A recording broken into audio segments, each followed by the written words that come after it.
The Waystone Inn lay in silence, and it was a silence of 3 parts. The most obvious part was a vast echoing quiet made by things that were lacking. If there had been a storm, raindrops would have tapped and pattered against the celis vines behind the inn. Thunder would have muttered and rumbled and chased the silence down the road like fallen autumn leaves. If there had been travellers stirring in their rooms, they would have stretched and grumbled the silence away like fraying half-forgotten dreams. If there had been music, but no. Of course, there was no music. In fact, there were none of these things. And so the silence remained. Inside the Waystone Inn, a dark-haired man eased the back door closed behind himself. Moving through the perfect dark, he crept through the kitchen, across the taproom, and down the basement stairs. With the ease of long experience, he avoided loose boards that might groan or sigh beneath his weight. Each slow step made only the barest tap against the floor. In doing this, he added his small, furtive silence to the larger, echoing one. They made an amalgam of sorts, a counterpoint. The third silence was not an easy thing to notice. If you listened long enough, you might begin to feel it in the chill of the window glass and the smooth plaster walls of the innkeeper's room.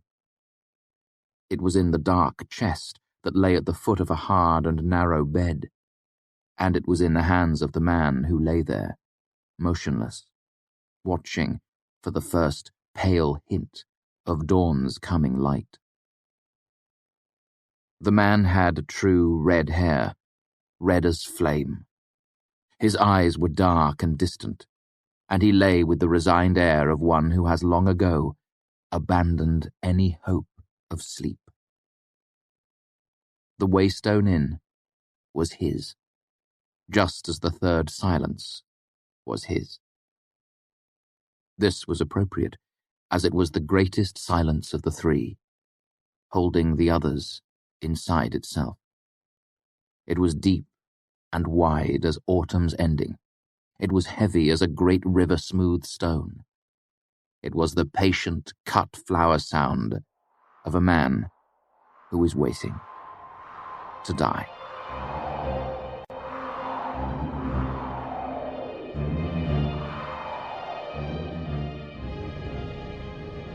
Chapter 1. Apple and Elderberry.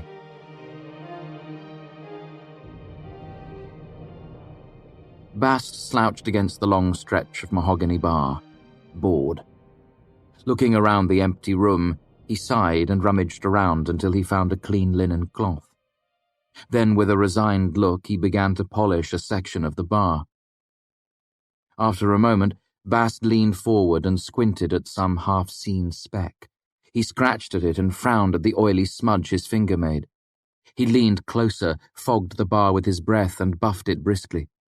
Then he paused, exhaled hard against the wood, and wrote an obscene word in the fog. Tossing aside the cloth, Bast made his way through the empty tables and chairs to the wide windows of the inn. He stood there for a long moment, looking at the dirt road running through the centre of the town.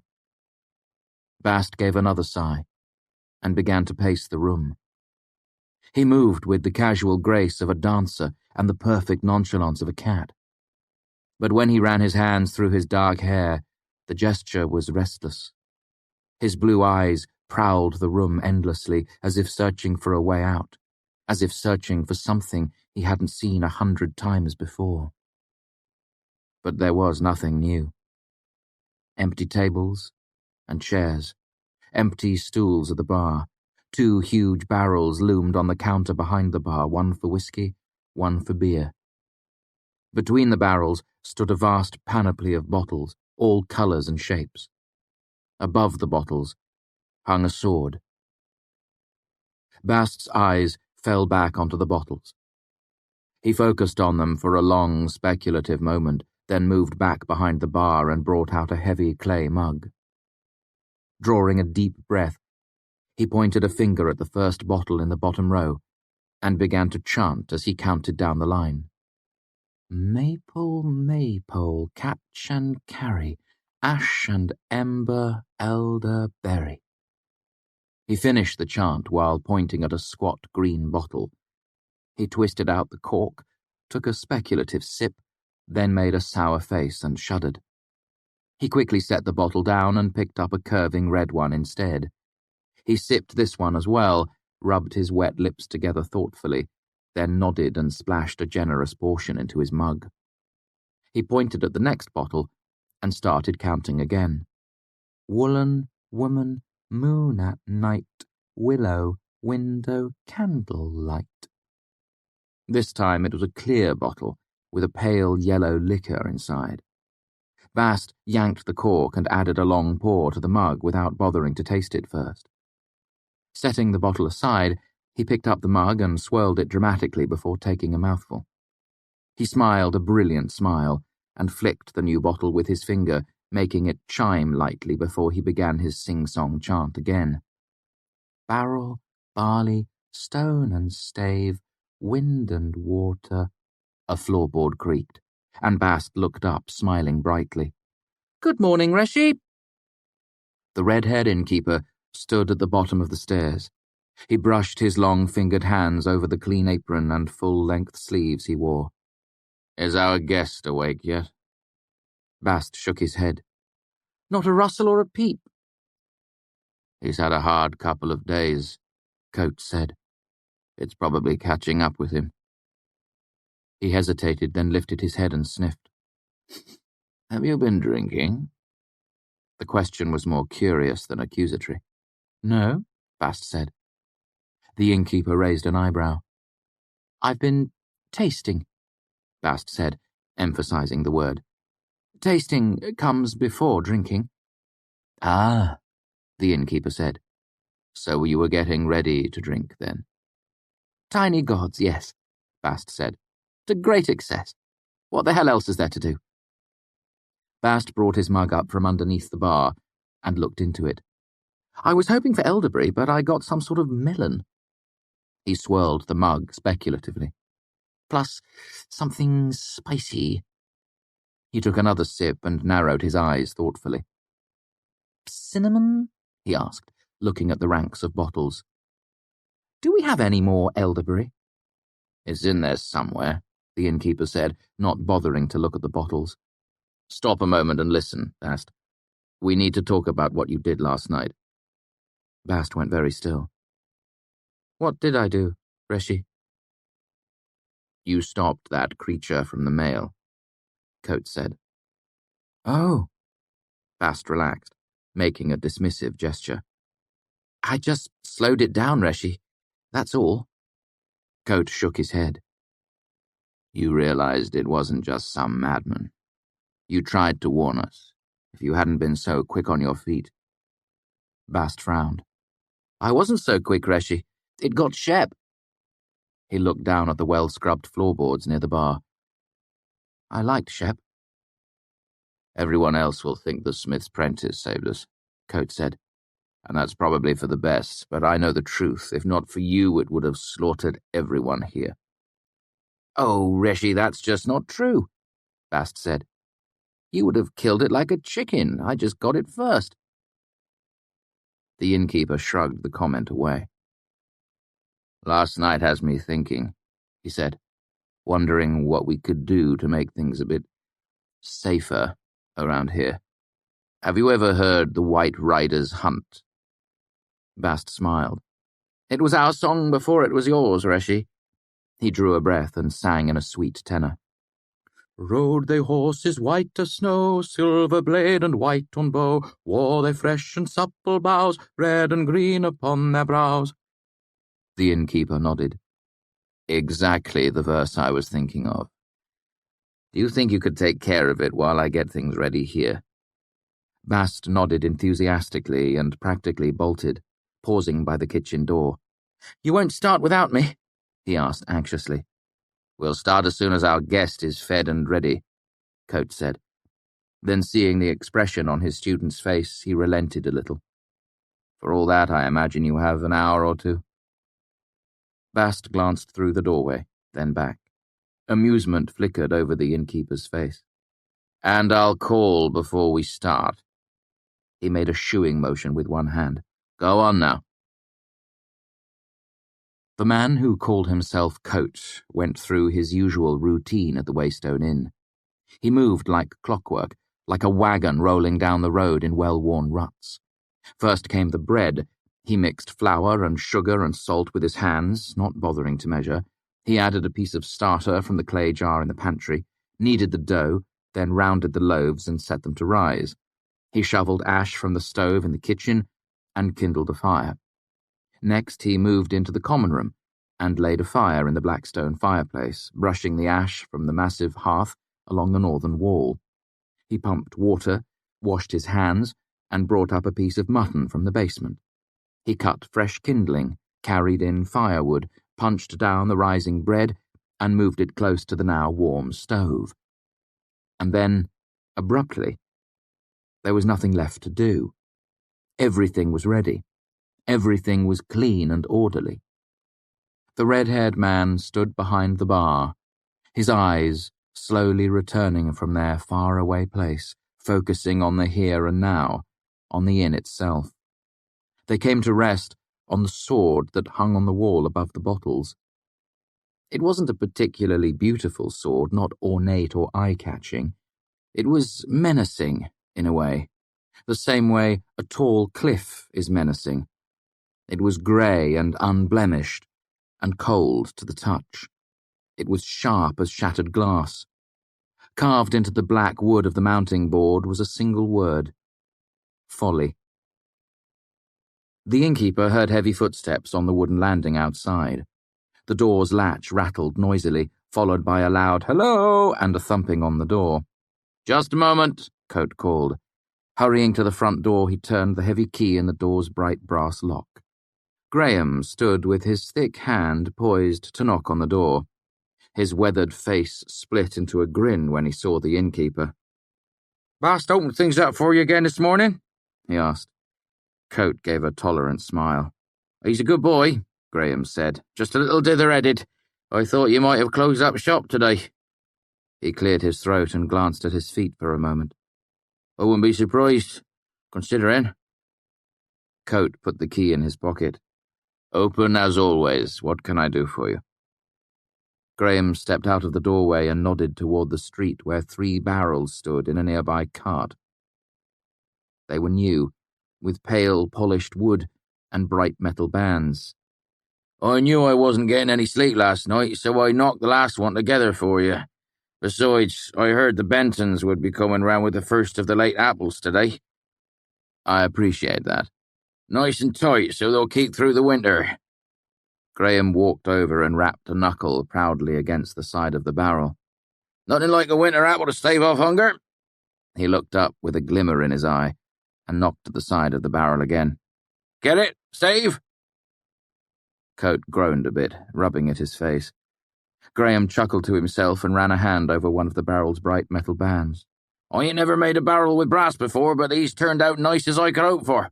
You let me know if they don't stay tight. I'll say to him." "I'm glad it wasn't too much trouble," the innkeeper said. "The cellar gets damp. I worry iron would just rust out in a couple of years." Graham nodded. "That's right sensible," he said. "Not many folk take the long view of things." He rubbed his hands together. "Would you like to give me a hand? I'd hate to drop one and scuff your floors." They set to it. 2 of the brass-bound barrels went to the basement, while the third was manoeuvred behind the bar, through the kitchen, and into the pantry. After that, the men made their way back to the common room, each on their own side of the bar. There was a moment of silence as Graham looked around the empty taproom. There were 2 fewer stools than there should be at the bar, and an empty space left by an absent table. In the orderly taproom, these things were as conspicuous as missing teeth. Graham pulled his eyes from a well-scrubbed piece of floor near the bar. He reached into his pocket and brought out a pair of dull iron shims, his hand hardly shaking at all. "Bring me up a short beer, would you, Coat?" he asked, his voice rough. "I know it's early, but I've got a long day ahead of me. I'm helping the Murrians bring their wheat in." The innkeeper drew the beer and handed it over silently. Graham drank half of it off in a long swallow. His eyes were red around the edges. "Bad business last night," he said without making eye contact, then took another drink. Coate nodded. Bad business last night. Chances are that would be all Graham had to say about the death of a man he had known his whole life. These folk knew all about death. They killed their own livestock. They died from fevers, falls, or broken bones gone sour. Death was like an unpleasant neighbour. You didn't talk about him for fear he might hear you and decide to pay a visit. Except for stories, of course. Tales of poisoned kings and duels and old wars were fine. They dressed death in foreign clothes and sent him far from your door. A chimney fire or the croup cough were terrifying. But Gibeah's trial or the siege of Enfast, those were different. They were like prayers, like charms muttered late at night when you were walking alone in the dark. Stories were like halfpenny amulets you bought from a peddler, just in case. "How long is that scribe fella going to be around?" Graham asked after a moment, voice echoing in his mug. "Maybe I should get a bit of something writ up just in case." He frowned a bit. "My daddy always called them laying down papers. Can't remember what they're really called." "If it's just your goods that need looking after, it's a disposition of property," the innkeeper said matter-of-factly. "If it relates to other things, it's called a mandamus of declared will." Graham lifted an eyebrow at the innkeeper. "What I heard, at any rate," the innkeeper said, looking down and rubbing the bar with a clean white cloth. "Scribe mentioned something along those lines." "Mandamus," Graham murmured into his mug. "I reckon I'll just ask him for some laying down papers and let him official it up however he likes." He looked up at the innkeeper. "Other folk will probably be wanting something similar, times being what they are." For a moment it looked like the innkeeper frowned with irritation, but no, he did nothing of the sort. Standing behind the bar, he looked the same as he always did, his expression placid and agreeable. He gave an easy nod. "He mentioned he'd be setting up shop around midday," Coate said. "He was a bit unsettled by everything last night. If anyone shows up earlier than noon, I expect they'll be disappointed." Graham shrugged. "Shouldn't make any difference. There won't be but 10 people in the whole town until lunchtime anyway." He took another swallow of beer and looked out the window. "Today's a field day, and that's for sure." The innkeeper seemed to relax a bit. "He'll be here tomorrow too, so there's no need for everyone to rush in today. Folks stole his horse off by Abbott's Ford, and he's trying to find a new one." Graham sucked his teeth sympathetically. "Poor bastard. He won't find a horse for love nor money with harvest in mid-swing. Even Carter couldn't replace Nellie after that spider thing attacked him off by the old stone bridge." He shook his head. "It doesn't seem right. Something like that happening not 2 miles from your own door. Back when—" Graham stopped. "Lord and lady, I sound like my old dad." He tucked in his chin and added some gruff to his voice. "Back when I was a boy, we had proper weather. The miller kept his thumb off the scale and folk knew to look after their own business." The innkeeper's face grew a wistful smile. "My father said the beer was better and the roads had fewer ruts." Graham smiled, but it faded quickly. He looked down, as if uncomfortable with what he was about to say. "I know you're not from around here, Coate. That's a hard thing. Some folk think a stranger can't hardly know the time of day." He drew a deep breath, still not meeting the innkeeper's eyes. "But I figure you know things other folk don't. You've got sort of a wider view." He looked up, his eyes serious and weary, dark around the edges from lack of sleep. "Are things as grim as they seem lately? The road's so bad. Folk getting robbed and—" With an obvious effort, Graham kept himself from looking at the empty piece of floor again. All the new taxes making things so tight. The Graydon boys about to lose their farm, that spider thing. He took another swallow of beer. Are things as bad as they seem? Or have I just gotten old, like my dad, and now everything tastes a little bitter compared to when I was a boy? Coate wiped at the bar for a long moment, as if reluctant to speak. I think things are usually bad one way or another, he said. It might be that only us older folk can see it. Graham began to nod, then frowned. Except you're not old, are you? I forget that most times. He looked the red-haired man up and down. I mean, you move around old and you talk old, but you're not, are you? I'll bet you're half my age. He squinted at the innkeeper. How old are you, anyway? The innkeeper gave a tired smile. Old enough to feel old. Graham snorted. Ha, too young to make old man noises. You should be out chasing women and getting into trouble. Leave us old folk to complain about how the world is getting all loose in the joints. The old carpenter pushed himself away from the bar and turned to walk toward the door. I'll be back to talk to your scribe when we break for lunch today.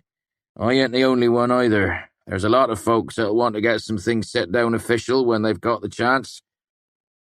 The innkeeper drew a deep breath and let it out slowly. Graham? The man turned with one hand on the door. It's not just you, Coate said. Things are bad. And my gut tells me they'll get worse yet. It wouldn't hurt a man to get ready for a hard winter, and maybe see that he can defend himself if need be. The innkeeper shrugged. That's what my gut tells me, anyway. Graham's mouth set into a grim line. He bobbed his head once, in a serious nod. I'm glad it's not just my gut, I suppose. Then he forced a grin, and began to cuff up his shirt sleeves as he turned to the door. Still, he said, you've got to make hay while the sun shines. Not long after that, the Bentons stopped by with a cartload of late apples. The innkeeper bought half of what they had and spent the next hour sorting and storing them. The greenest and firmest went into the barrels in the basement, his gentle hands laying them carefully in place and packing them in sawdust before hammering down the lids. Those closer to full ripe went to the pantry, and any with a bruise or spot of brown were doomed to be cider apples, quartered and tossed into a large tin washtub. As he sorted and packed, the red-haired man seemed content. But if you looked more closely, you might have noticed that while his hands were busy, his eyes were far away, and while his expression was composed, pleasant even, there was no joy in it. He did not hum or whistle while he worked. He did not sing. When the last of the apples was stored, he carried the metal tub through the kitchen and out the back door. It was a cool autumn morning, and behind the inn was a small private garden sheltered by trees. Coate tumbled a load of quartered apples into the wooden cider press and spun the top down until it no longer moved easily. Coate cuffed up the long sleeves of his shirt past his elbows, then gripped the handles of the press with his long, graceful hands and pulled. The press screwed down, first packing the apples tight, then crushing them. Twist and re-grip, twist and re-grip. If there had been anyone to see, they would have noticed his arms weren't the doughy arms of an innkeeper. When he pulled against the wooden handles, the muscles of his forearms stood out, tight as twisted ropes. Old scars crossed and recrossed his skin. Most were pale and thin as cracks in winter ice. Others were red and angry, standing out against his fair complexion. The innkeeper's hands gripped and pulled, gripped and pulled. The only sounds were the rhythmic creak of the wood and the slow patter of the cider as it ran into the bucket below. There was a rhythm to it, but no music, and the innkeeper's eyes were distant and joyless, so pale a green They almost could have passed for grey. Chapter 2. Holly. Chronicler reached the bottom of the stairs and stepped into the Waystones' common room with his flat leather satchel over one shoulder. Stopping in the doorway, he eyed the red-haired innkeeper, hunched intently over something on the bar. Chronicler cleared his throat as he stepped into the room. "I'm sorry to have slept so late," he said. "It's not really—" He stalled out when he saw what was on the bar. "Are you making a pie?" Coate looked up from crimping the edge of the crust with his fingers. "Pies," he said, stressing the plural. "Yes, why?" Chronicler opened his mouth, then closed it. His eyes flickered to the sword that hung grey and silent behind the bar, then back to the red-haired man carefully pinching crust around the edge of a pan. "What kind of pie?" "Apple." Coate straightened and cut 3 careful slits into the crust covering the pie. "Do you know how difficult it is to make a good pie?" "Not really," Chronicler admitted, then looked around nervously. "Where's your assistant?" "God himself can only guess at such things," the innkeeper said. "It's quite hard. Making pies, I mean. You wouldn't think it, but there's quite a lot to the process. Bread is easy, soup is easy, pudding is easy, but pie is complicated. It's something you never realize until you try it for yourself." Chronicler nodded in vague agreement, looking uncertain as to what else might be expected of him. He shrugged the satchel off his shoulder and set it on a nearby table. Coate wiped his hands on his apron. "When you press apples for cider, you know the pulp that's left over? The pomace?" "Pomace," Coate said with profound relief. "That's what it's called. What do people do with it after they get the juice out?"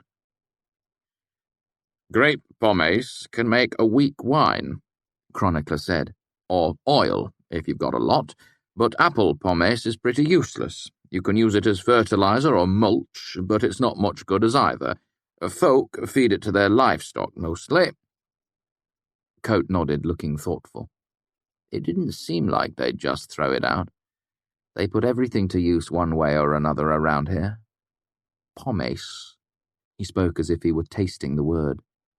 That's been bothering me for 2 years now. Chronicler looked puzzled. "Anyone in town could have told you that." The innkeeper frowned. "If it's something everyone knows, I can't afford to ask," he said. There was the sound of a door banging closed, followed by a bright, wandering whistle. Bast emerged from the kitchen carrying a bristling armload of holly boughs wrapped in a white sheet. Coate nodded grimly and rubbed his hands together. "Lovely. Now, how do we—" His eyes narrowed. "Are those my good sheets?" Bast looked down at the bundle. "Well, Reshi," he said slowly, "that depends. Do you have any bad sheets?" The innkeeper's eyes flashed angrily for a second, then he sighed. "Oh, it doesn't matter, I suppose."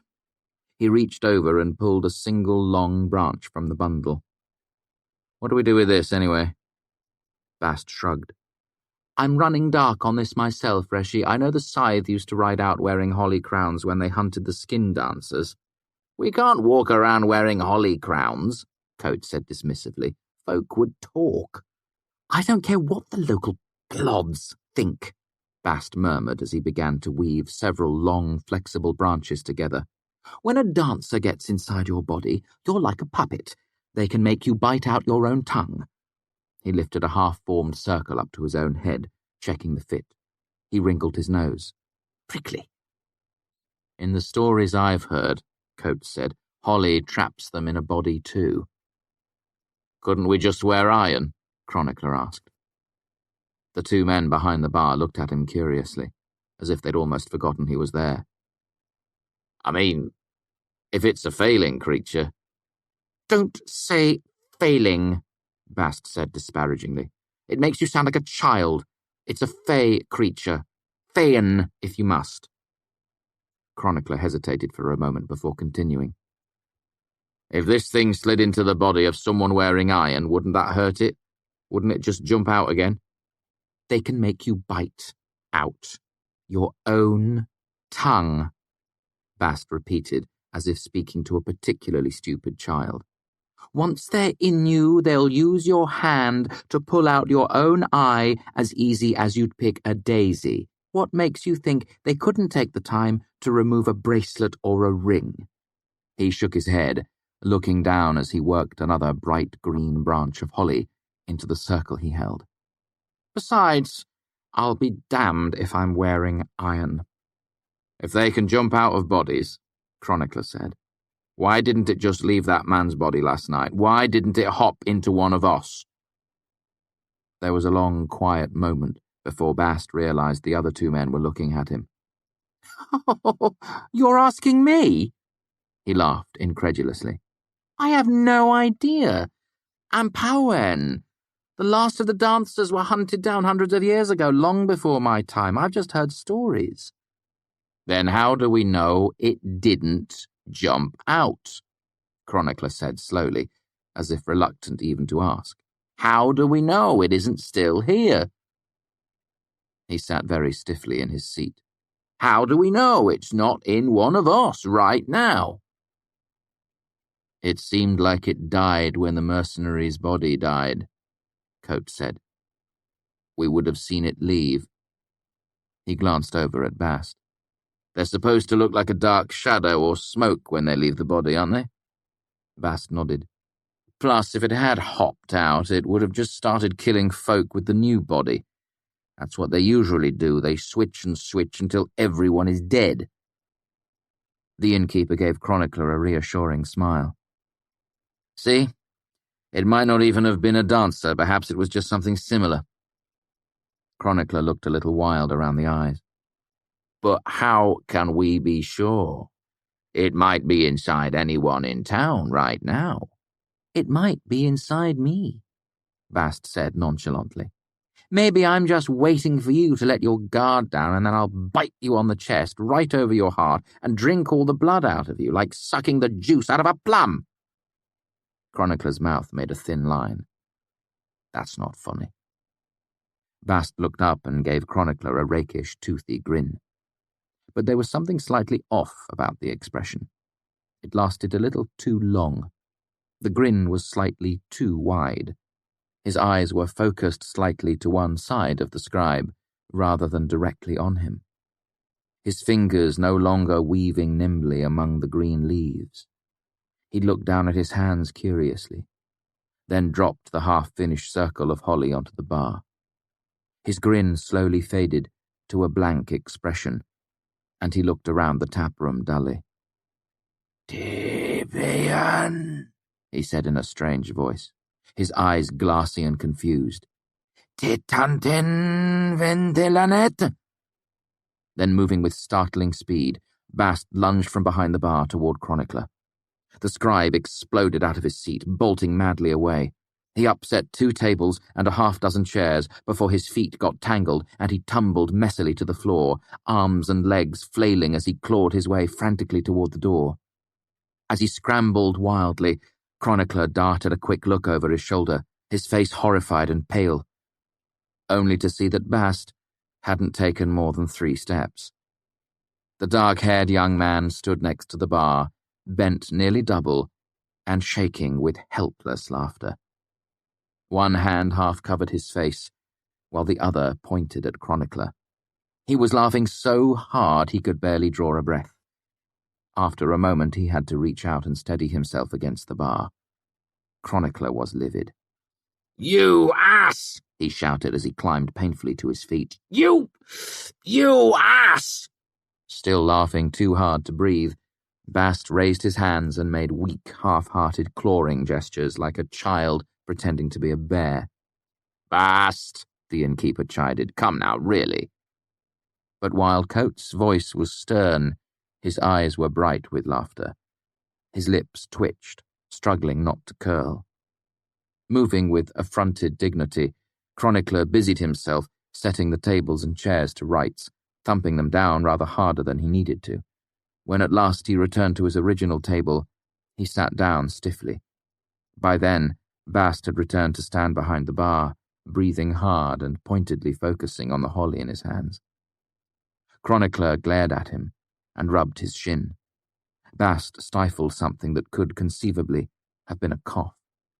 Coates chuckled low in his throat and pulled another length of holly from the bundle, adding it to the long cord he was making. He looked up to catch Chronicler's eye. "Before I forget to mention it, folk will be stopping by today to take advantage of your services as a scribe." Chronicler seemed surprised. "Will they now?" Coate nodded and gave an irritated sigh.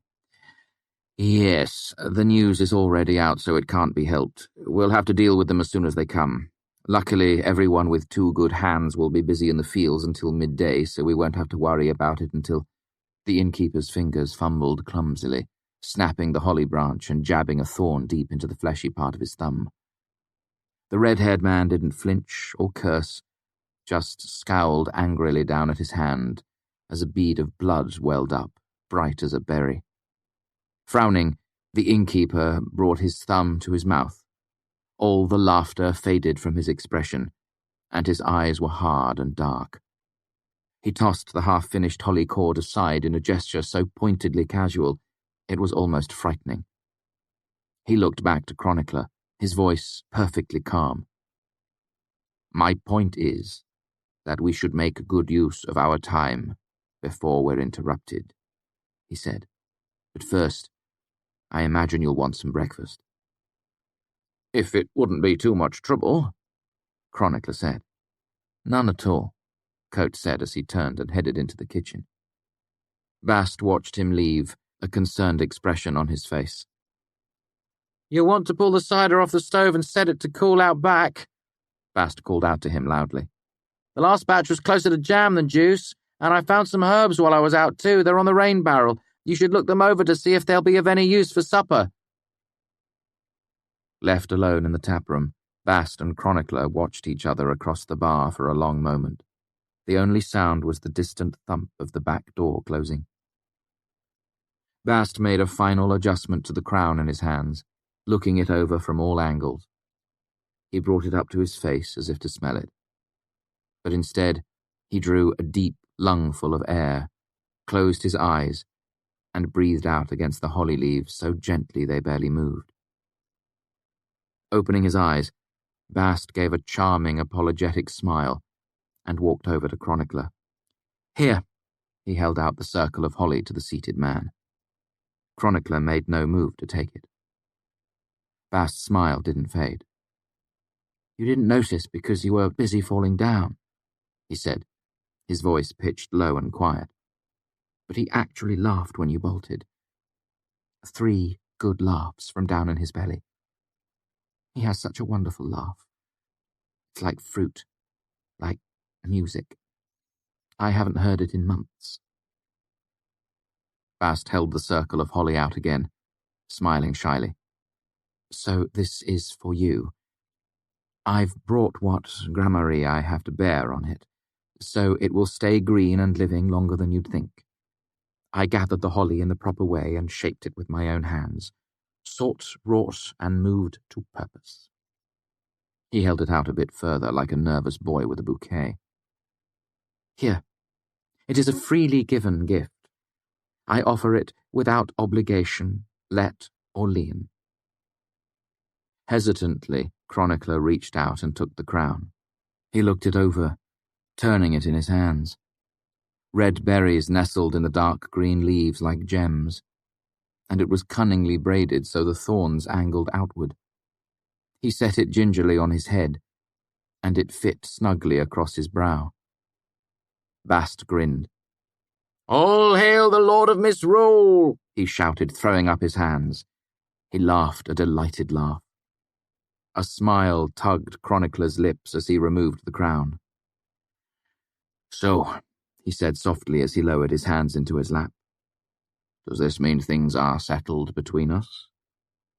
Bast tilted his head, puzzled. "Beg pardon?" Chronicler looked uncomfortable. "What you spoke of last night." Bast looked surprised.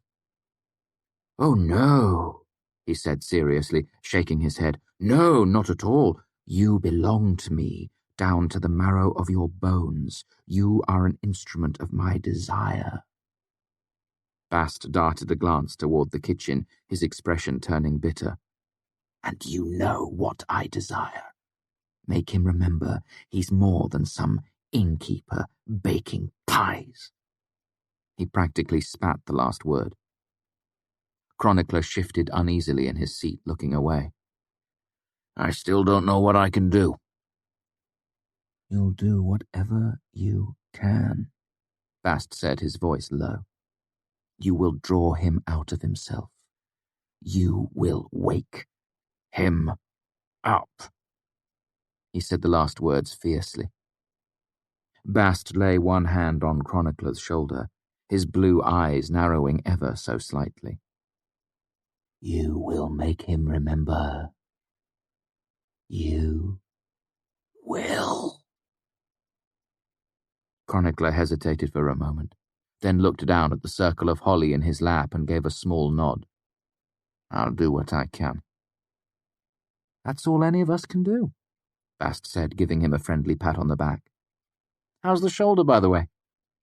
The scribe rolled it around, the motion seeming out of place as the rest of his body remained stiff and still. "Numb, chilly, but it doesn't hurt." "That's to be expected. I wouldn't worry about it if I were you." Bast smiled at him encouragingly. "Life's too short for you folk to fret over little things." Breakfast came and went. Potatoes, toast, tomatoes, and eggs. Chronicler tucked away a respectable portion, and Bast ate enough for 3 people. Coates puttered about, bringing in more firewood, stoking the oven in preparation for the pies, and jugging up the cooling cider. He was carrying a pair of jugs to the bar when boots sounded on the wooden landing outside the inn, loud as any knocking. A moment later, the smith's prentice burst through the door. Barely 16, he was one of the tallest men in town, with broad shoulders and thick arms. "Hello, Aaron," the innkeeper said calmly. "Close the door, would you? It's dusty out." As the smith's prentice turned back to the door, the innkeeper and Bast tucked most of the holly below the bar, moving in quick, unspoken concert. By the time the smith's prentice turned back to face them, Bast was toying with something that could easily have been a small, half-finished wreath. Something made to keep idle fingers busy against boredom. Aaron didn't seem to notice anything different as he hurried up to the bar. "Mr. Coates," he said excitedly, "could I get some travelling food?" He waved an empty burlap sack. "Carter said you'd know what that meant." The innkeeper nodded. "I've got some bread and cheese, sausage and apples." He gestured to Bast, who grabbed the sack and scampered off into the kitchen. "Carter's going somewhere today?" "Him and me both," the boy said. "The Orisons are selling some mutton off in Treya today. They hired me and Carter to come along on account of the roads being so bad and all." "Treya?" the innkeeper mused. "You won't be back till tomorrow, then?" The smith's apprentice carefully set a slim silver bit on the polished mahogany of the bar. "Carter's hoping to find a replacement for Nellie, too. But if he can't come by a horse, he said he'll probably take the king's coin." Coates' eyebrows went up. "Carter's going to enlist?" The boy gave a smile that was a strange mix of grin and grim. "He says there ain't much else for him if he can't come by a horse for his cart. He says they take care of you in the army. You get fed and get to travel around and such." The young man's eyes were excited as he spoke, his expression trapped somewhere between a boy's enthusiasm and the serious worry of a man. "And they ain't just giving folks a silver noble for listing up anymore. These days they hand you over a royal when you sign up, a whole gold royal." The innkeeper's expression grew somber. "Carter's the only one thinking about taking the coin, right?" He looked the boy in the eye. "Royal's a lot of money," the smith's apprentice admitted, flashing a sly grin. "And times are tight, since my dad passed on and my mum moved over from Ranish." "And what does your mother think of you taking the king's coin?" The boy's face fell. "Now don't go taking her side," he complained. I thought you'd understand. You're a man. You know how a fella has to do right by his mum. I know your mum would rather have you home safe than swim in a tub of gold, boy. I'm tired of folk calling me boy, the smith's prentice snapped, his face flushing. I can do some good in the army. Once we get the rebels to swear fealty to the penitent king, things will start getting better again. The levy taxes will stop, the Bentleys won't lose their land, the roads will be safe again. Then his expression went grim, and for a second his face didn't seem very young at all. And then my mum won't have to sit all anxious when I'm not at home, he said, his voice dark. She'll stop waking up 3 times a night, checking the window shutters and the bar on the door. Aaron met the innkeeper's eye, and his back straightened. When he stopped slouching, he was almost a full head taller than the innkeeper. Sometimes a man has to stand up for his king and his country. And Rose? The innkeeper asked quietly. The prentice blushed and looked down in embarrassment. His shoulders slouched again, and he deflated, like a sail when the wind goes out of it. Lord, does everyone know about us? The innkeeper nodded with a gentle smile. No secrets in a town like this. Well, Aaron said resolutely, I'm doing this for her too. For us. With my coin and the pay I've saved, I can buy us a house, or set up my own shop without having to go to some shim moneylender. Coates opened his mouth, then closed it again. He looked thoughtful for the space of a long, deep breath, then spoke as if choosing his words very carefully. Aaron, do you know who Kvothe is? The smith's prentice rolled his eyes. I'm not an idiot. We were telling stories about him just last night, remember? He looked over the innkeeper's shoulder toward the kitchen. Look, I've got to get on my way. Carter'll be mad as a wet hen if I don't. Coate made a calming gesture. I'll make you a deal, Aaron. Listen to what I have to say, and I'll let you have your food for free. He pushed the silver bit back across the bar. Then you can use that to buy something nice for Rose in Treya. Aaron nodded cautiously. Fair enough. What do you know about Kvothe from the stories you've heard? What's he supposed to be like? Aaron laughed. Aside from dead? Coates smiled faintly. Aside from dead. He knew all sorts of secret magics, Aaron said. He knew 6 words he could whisper in a horse's ear that would make it run 100 miles. He could turn iron into gold and catch lightning in a courtyard to save it for later. He knew a song that would open any lock, and he could stave in a strong oak door with just one hand. Aaron trailed off. It all depends on the story, really. Sometimes he's the good guy like Prince Gallant. He rescued some girls from a troop of ogres once. Another faint smile. I know. But in other stories he's a right bastard, Aaron continued. He stole secret magics from the university. That's why they threw him out, you know. And they didn't call him Kvothe Kingkiller because he was good with a lute. The smile was gone, but the innkeeper nodded. True enough. But what was he like? Aaron's brow furrowed a bit. He had red hair, if that's what you mean. All the stories say that. A right devil with a sword. He was terrible clever. Had a real silver tongue, too. Could talk his way out of anything. The innkeeper nodded. Right. So if you were Kvothe, and terrible clever, as you say, and suddenly your head was worth 1,000 royals and a duchy to whoever cut it off, what would you do? The smith's prentice shook his head and shrugged, plainly at a loss. Well, if I were Kvothe, the innkeeper said, I'd fake my death, change my name, and find some little town out in the middle of nowhere. Then I'd open an inn and do my best to disappear. He looked at the young man. That's what I'd do. Aaron's eye flickered to the innkeeper's red hair, to the sword that hung over the bar, then back to the innkeeper's eyes. Coate nodded slowly, then pointed to Chronicler. That fellow isn't just some ordinary scribe. He's a sort of historian, here to write down the true story of my life. You've missed the beginning, but if you'd like, you can stay for the rest. He smiled an easy smile.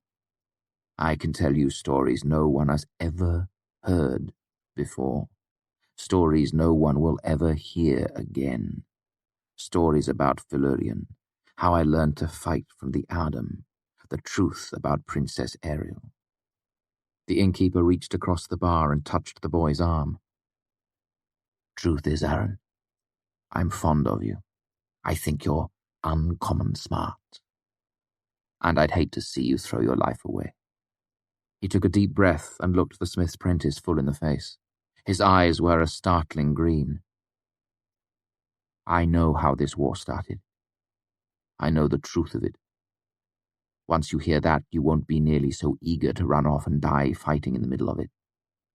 The innkeeper gestured to one of the empty chairs at the table beside Chronicler and smiled a smile so charming and easy that it belonged on a storybook print. "What do you say?" Aaron stared seriously at the innkeeper for a long moment, his eyes darting up to the sword, then back down again. "If you really are..." His voice trailed off, but his expression turned it into a question. "I really am," Coat reassured him gently. "Then, can I see your cloak of no particular colour?" the prentice asked with a grin. The innkeeper's charming smile went stiff and brittle as a sheet of shattered glass. "You're getting Kvothe confused with Taborlin the Great," Chronicler said matter-of-factly from across the room. "Taborlin had the cloak of no particular colour." Aaron's expression was puzzled as he turned to look at the scribe. "What did Kvothe have, then?" "A shadow cloak," Chronicler said. "If I remember correctly." The boy turned back toward the bar. "Can you show me your shadow cloak, then?" he asked. "Or a bit of magic? I've always wanted to see some. Just a little fire or lightning would be enough. I wouldn't want to tire you out." Before the innkeeper could respond, Aaron burst into a sudden laugh. "I'm just having some fun with you, Mr. Coat." He grinned again, wider than before. "Lord and lady, but I ain't never heard a liar like you before in my whole life. Even my Uncle Alvin couldn't tell one like that with a straight face." The innkeeper looked down and muttered something incomprehensible. Aaron reached over the bar and lay a broad hand on Coat's shoulder. "I know you're just trying to help, Mr. Coat," he said warmly. "You're a good man, and I'll think about what you said. I'm not rushing out to join. I just want to give my options a look over." The smith's apprentice shook his head ruefully. "I swear, everyone's taken a run at me this morning. My mum said she was sick with the consumption. Rose told me she was pregnant." He ran one hand through his hair, chuckling. "But yours was the ribbon winner of the lot, I gotta say." "Well, you know," Coat managed a sickly smile, "I couldn't have looked your mum square in the eye if I hadn't given it a shot." "You might have had a chance if you'd picked something easier to swallow," he said. "But everybody knows Kvothe's sword was made of silver."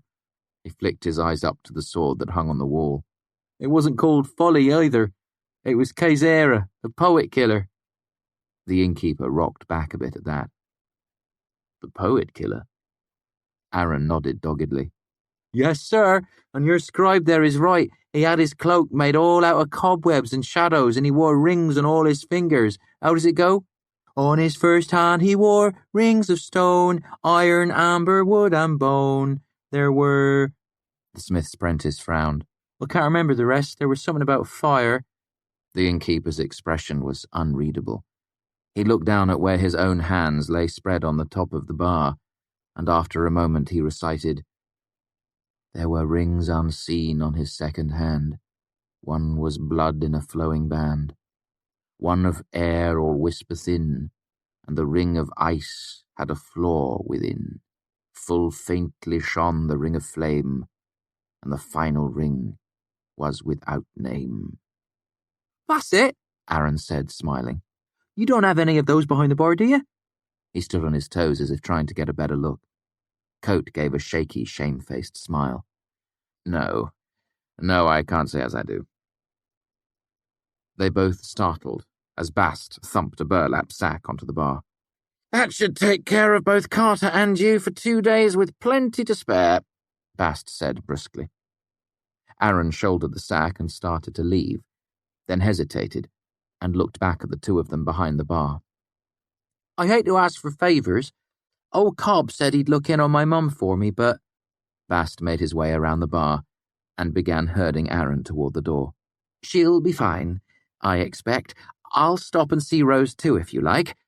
He gave the smith's prentice a wide, lascivious smile, "just to make sure she's not lonely or anything." "I'd appreciate that," Aaron said, relief plain in his voice. "She was in a bit of a state when I left. She could do with some comforting." Bast stopped midway through opening the inn's door and gave the broad-shouldered boy a look of utter disbelief. Then he shook his head and finished opening the door. "Right, off you go. Have fun in the big city. Don't drink the water." Bast closed the door and pressed his forehead against the wood as if suddenly weary. "She could use some comforting," he repeated incredulously. "I take back everything I ever said about that boy being clever." He turned around to face the bar while levelling an accusatory finger at the closed door. "That," he said firmly to the room in general, "is what comes of working with iron every day."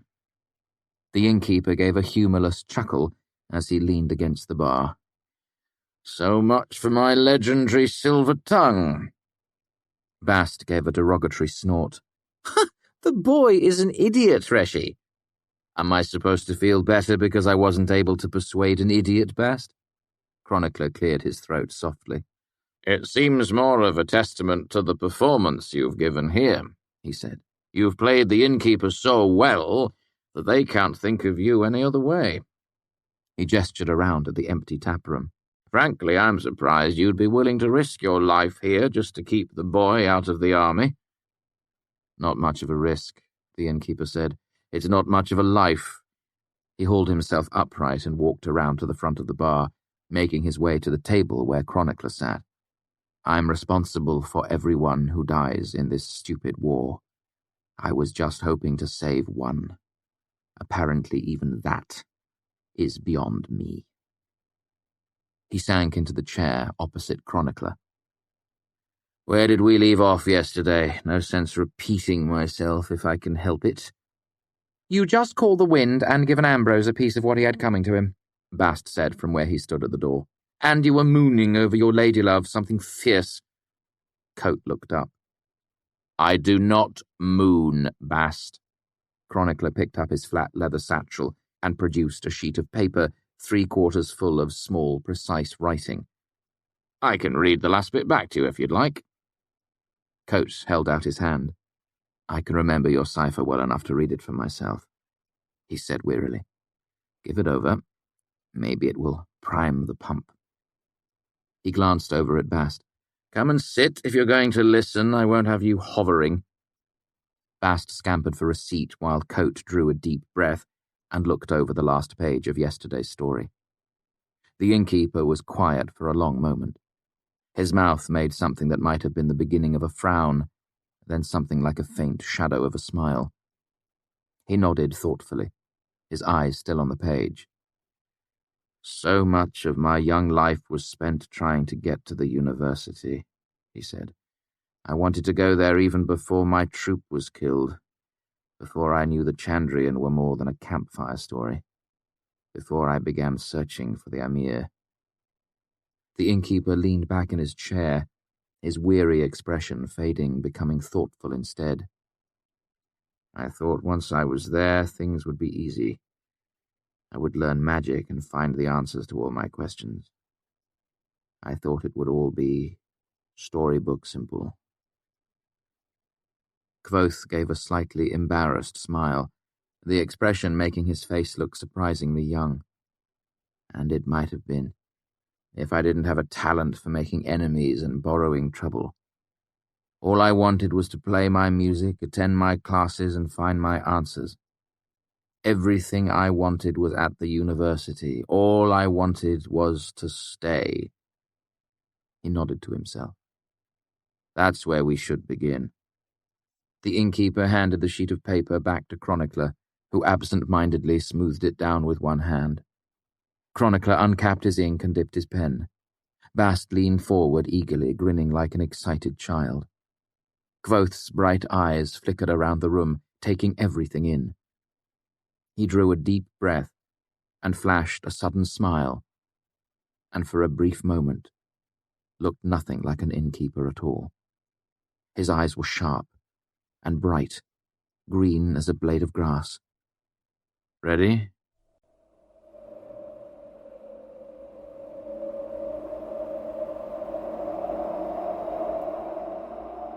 Chapter 3. Luck.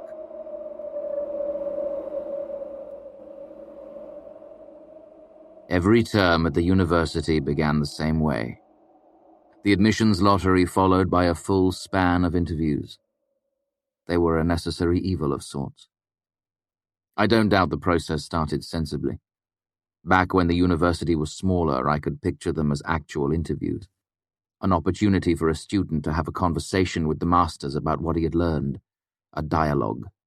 A discussion. But these days, the university was host to over 1,000 students. There was no time for discussion. Instead, each student was subjected to a hail of questions in a handful of minutes. Brief as the interviews were, a single wrong answer or overlong hesitation could have a dramatic impact on your tuition. Before interviews, students studied obsessively. Afterward, they drank in celebration or to console themselves. Because of this, for the 11 days of admissions, most students looked anxious and exhausted at best. At worst, they wandered the university like shamble men, hollow-eyed and grey-faced from too little sleep, too much drink, or both. Personally, I found it odd how seriously everyone else took the whole process. The vast majority of students were nobility or members of wealthy merchant families. For them, a high tuition was an inconvenience, leaving them less pocket money to spend on horses and whores. The stakes were higher for me. Once the masters set a tuition, it couldn't be changed. So if my tuition was set too high, I'd be barred from the university until I could pay. The first day of admissions always had a festival air about it. The admissions lottery took up the first half of the day, which meant the unlucky students who drew the earliest slots were forced to go through their interviews mere hours afterward. By the time I arrived, long lines snaked through the courtyard, while the students who had already drawn their tiles milled about, complaining and attempting to buy, sell, or trade their slots. I didn't see Willem or Simon anywhere, so I settled into the nearest line and tried not to think of how little I had in my purse, 1 talent and 3 jots. At one point in my life it would have seemed like all the money in the world, but for tuition it was nowhere near enough. There were carts scattered about, selling sausages and chestnuts, hot cider and beer.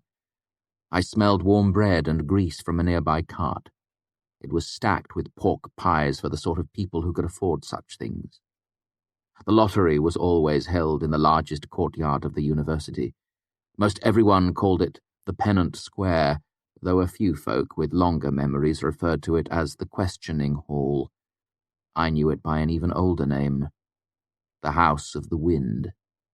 I watched a few leaves tumble around the cobblestones, and when I looked up, I saw Fela staring back at me from where she stood 30 or 40 people closer to the front of the line. She gave me a warm smile and a wave. I waved back, and she left her place, strolling back to where I stood. Fela was beautiful, the sort of woman you would expect to see in a painting, not the elaborate artificial beauty you often see among the nobility. Fela was natural and unself-conscious, with wide eyes and a full mouth that was constantly smiling. Here in the university, where men outnumbered women 10 to 1, she stood out like a horse in a sheepfold. "Do you mind if I wait with you?" she asked as she came to stand beside me. "I hate not having anyone to talk to." She smiled winsomely at the pair of men queued up behind me. "I'm not cutting in," she explained. "I'm just moving back." They had no objections, though their eyes flickered back and forth between Fela and myself. I could almost hear them wondering why one of the most lovely women in the university would give up her place in line to stand next to me? It was a fair question.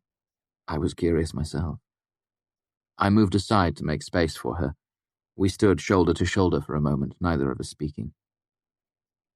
"What are you studying this term?" I asked. Fela brushed her hair back from her shoulder. "I'll keep up with my work in the archives, I suppose. Some chemistry. And Brandier has invited me into manifold maths." I shivered a bit. "Too many numbers, I can't swim those waters." Fela gave a shrug, and the long dark curls of hair she'd brushed away took the opportunity to tumble back, framing her face. "It's not so hard once you get your head around it. It's more like a game than anything." She cocked her head at me. "What about you?" "Observation in the Medica," I said. "Study and work in the fishery, sympathy too, if Dahl will have me. I should probably brush up on my Siaru too." "You speak Siaru?" she asked, sounding surprised. "I can get by," I said, "but Will says my grammar is embarrassingly bad." Fela nodded, then looked sideways at me, biting her lip.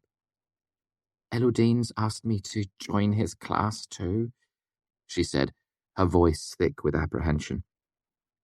"Elodine's got a class?" I asked. "I didn't think they let him teach." "He's starting it this term," she said, giving me a curious look. "I thought you'd be in it. Didn't he sponsor you to Raylar?" "He did," I said. "Oh," she looked uncomfortable, then quickly added, "He probably just hasn't asked you yet. Or he's planning on mentoring you separately." I waved her comment aside, though I was stung at the thought of being left out. "You can stay with Elodine," I said. "If he isn't crazy, he's the best actor I've ever met." Fela started to say something, then looked around nervously and moved closer to me.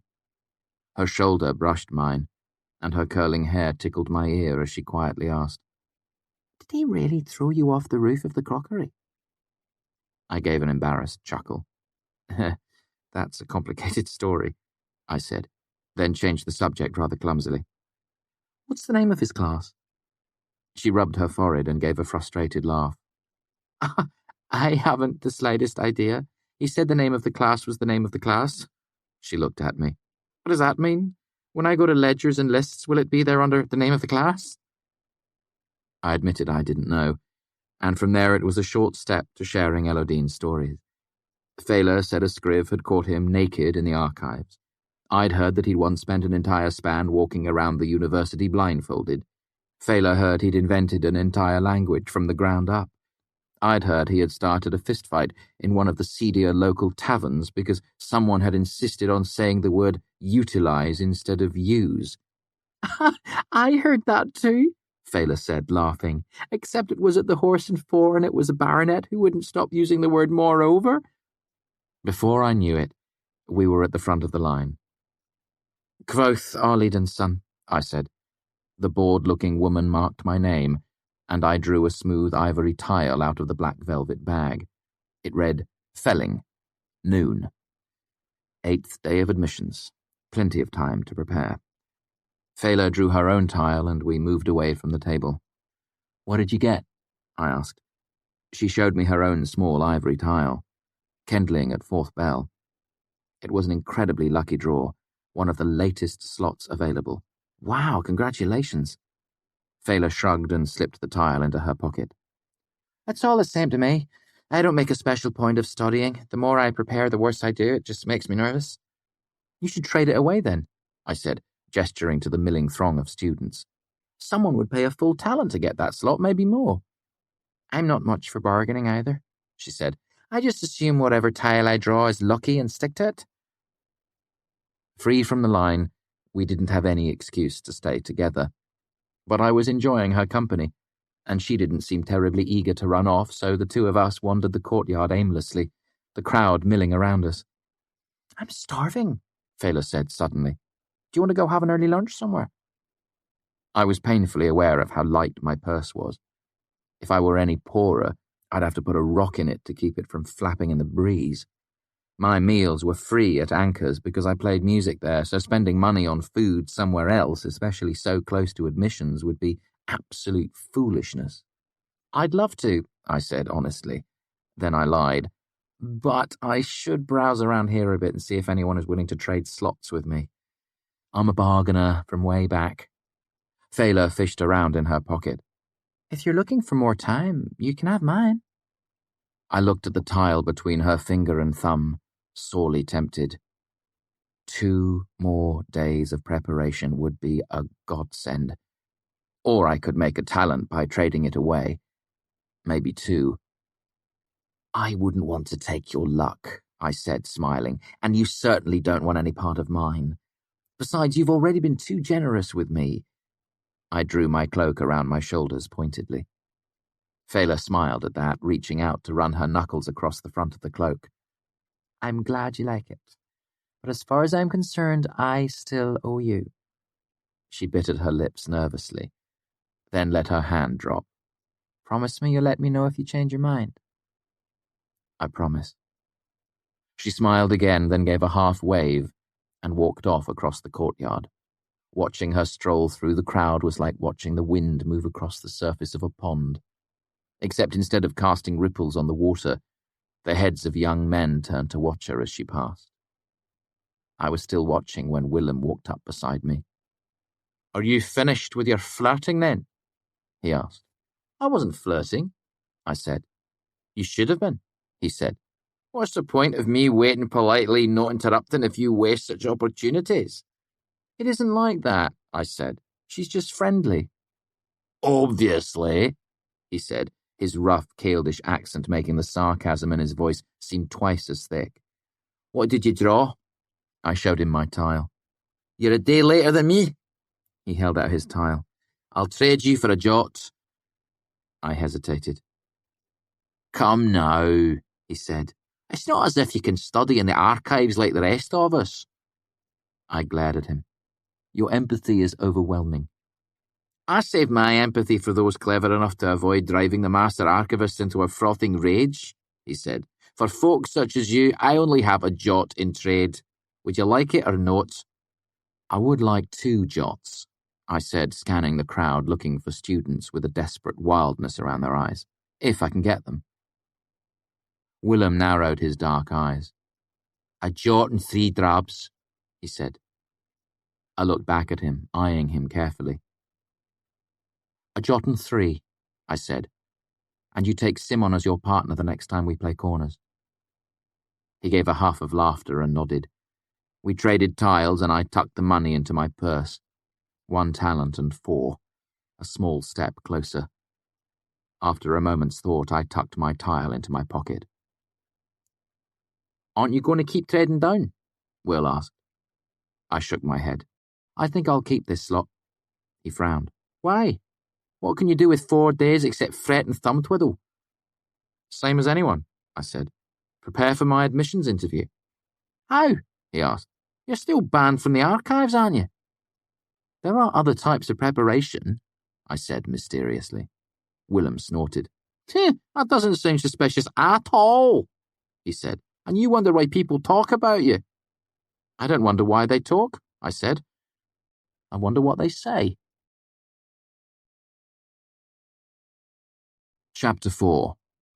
Tar and Tin.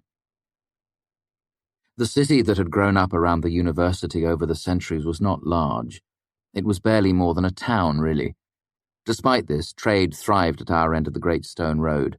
Merchants brought in carts of raw materials, tar and clay, gibstone, potash and sea salt. They brought luxuries like Lanetti coffee and vintage wine. They brought fine dark ink from Arouet, pure white sand for our glassworks, and delicately crafted Caldish springs and screws. When those same merchants left, their wagons were laden with things you could only find at the university. The Medica made medicines, real medicines, not coloured stump water or penny nostrums. The alchemy complex produced its own marvels that I was only dimly aware of, as well as raw materials like naphtha, sulphur jack, and twice-lime. I might be biased, but I think it's fair to say that most of the university's tangible wonders came from the artificery. Ground glass lenses, ingots of wolfram and glanced steel, sheets of gold so thin they tore like tissue paper. But we made much more than that. Sympathy lamps and telescopes, heat heaters and gear winds, salt pumps, trifoil compasses, a dozen versions of Teckham's winch and Delevari's axle. Artificers like myself made these things, and when merchants bought them, we earned a commission, 60% of the sale. This was the only reason I had any money at all, and since there were no classes during admissions, I had a full span of days to work in the fishery. I made my way to the stocks, the storeroom where artificers signed out tools and materials. I was surprised to see a tall, pale student standing at the window, looking profoundly bored. "Jackson?" I asked. "What are you doing here? This is a scrub job." Jackson nodded morosely. "Kilvin is still a little vexed with me," he said. "You know, the fire and everything." "Sorry to hear it," I said. Jackson was a full railar like myself. He could be pursuing any number of projects on his own right now. To be forced into a menial task like this wasn't just boring, it humiliated Jackson publicly while costing him money and stalling his studies. As punishments went, it was remarkably thorough. "What are we short on?" I asked. There was an art to choosing your projects in the fishery. It didn't matter if you made the brightest sympathy lamp or the most efficient heat funnel in the history of artificing. Until someone bought it, you wouldn't make a bent penny of commission. For a lot of the other workers, this wasn't an issue. They could afford to wait. I, on the other hand, needed something that would sell quickly. Jackson leaned on the counter between us. "Caravan just bought all our deck lamps," he said. "We only have that ugly one of Veston's left." I nodded. Sympathy lamps were perfect for ships, difficult to break, cheaper than oil in the long run, and you didn't have to worry about them setting fire to your ship. I juggled the numbers in my head. I could make 2 lamps at once, saving some time through duplication of effort, and be reasonably sure they would sell before I had to pay tuition. Unfortunately, deck lamps were pure drudgery. 40 hours of painstaking labor, and if I botched any of it, the lamps simply wouldn't work. Then I would have nothing to show for my time except a debt to the stocks for the materials I'd wasted. Still, I didn't have a lot of options. "I guess I'll do lamps then," I said. Jackson nodded and opened the ledger. I began to recite what I needed from memory. "I'll need 20 medium raw emitters, 2 sets of the tall mouldings, a diamond stylus, a Tenton glass, 2 medium crucibles, 4 ounces of tin, 6 ounces of fine steel, 2 ounces of nickel." Nodding to himself, Jackson wrote it down in the ledger. 8 hours later, I walked through the front door of Anchor's smelling of hot bronze, tar, and coal smoke. It was almost midnight and the room was empty except for a handful of dedicated drinkers. "You look rough," Anchor said as I made my way to the bar. "I feel rough," I said. "I don't suppose there's anything left in the pot." He shook his head. "Folk were hungry tonight. I've got some cold potatoes I was going to throw in the soup tomorrow and half a baked squash, I think." "Sold," I said. "Though I'd be grateful for some salt butter as well." He nodded and pushed away from the bar. "Don't bother heating anything up," I said. "I'll just take it up to my room." He brought out a bowl with 3 good-sized potatoes and half a golden squash shaped like a bell. There was a generous daub of butter in the middle of the squash where the seeds had been scooped out. "I'll take a bottle of Breeden beer too," I said as I took the bowl. "With the cap on, I don't want to spill on the stairs." It was 3 flights up to my tiny room. After I closed the door, I carefully turned the squash upside down in the bowl, set the bottle on top of it, and wrapped the whole thing in a piece of sackcloth, turning it into a bundle I could carry under one arm. Then I opened my window and climbed out onto the roof of the inn. From there it was a short hop over to the bakery across the alley. A piece of moon hung low in the sky, giving me enough light to see without making me feel exposed. Not that I was too worried. It was approaching midnight and the streets were quiet. Besides, you would be amazed how rarely people ever look up. Auri sat on a wide brick chimney waiting for me. She wore the dress I had bought her and swung her bare feet idly as she looked up at the stars. Her hair was so fine and light that it made a halo around her head, drifting on the faintest whisper of a breeze. I carefully stepped onto the middle of a flat piece of tin roofing. It made a low thump under my foot like a distant mellow drum. Auri's feet stopped swinging and she went motionless as a startled rabbit. Then she saw me and grinned. I waved to her. Auri hopped down from the chimney and skipped over to where I stood, her hair streaming behind her. "Hello, Kvothe." She took a half step back. "Oh, you reek." I smiled my best smile of the day. "Hello, Auri," I said. "You smell like a pretty young girl." "I do," she agreed happily. She stepped sideways a little, then forward again, moving lightly on the balls of her bare feet. "What did you bring me?" she asked. "What did you bring me?" I countered. She grinned. "I have an apple that thinks it is a pear," she said, holding it up, "and a bun that thinks it is a cat, and a lettuce that thinks it is a lettuce." "It's a clever lettuce, then." "Hardly," she said with a delicate snort. "Why would anything clever think it was a lettuce?" "Even if it is a lettuce?" I asked. "Especially then," she said. "Bad enough to be a lettuce, how awful to think you are a lettuce, too." She shook her head sadly, her hair following the motion as if she were underwater. I unwrapped my bundle. "I brought you some potatoes, half a squash, and a bottle of beer that thinks it's a loaf of bread." "What does the squash think it is?" she asked curiously, looking down at it. She held her hands clasped behind her back.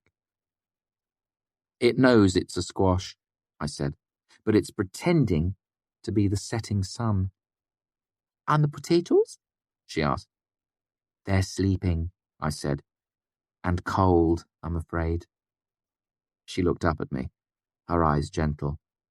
"Don't be afraid," she said, and reached out and rested her fingers on my cheek for the space of a heartbeat, her touch lighter than the stroke of a feather. "I'm here. You're safe." The night was chill, and so rather than eat on the rooftops as we often did, Auri led me down through the iron drainage grate and into the sprawl of tunnels beneath the university. She carried the bottle and held aloft something the size of a coin that gave off a gentle greenish light. I carried the bowl and the sympathy lamp I made myself, the one Kilvin had called a thieves' lamp. Its reddish light was an odd complement to Auri's brighter blue-green one. Auri brought us to a tunnel with pipes in all shapes and sizes running along the walls. Some of the larger iron pipes carried steam, and even wrapped in insulating cloth they provided a steady heat. Auri carefully arranged the potatoes at a bend in the pipe, where the cloth had been peeled away. It made a tiny oven of sorts. Using my sackcloth as a table, we sat on the ground and shared our dinner. The bun was a little stale, but it had nuts and cinnamon in it.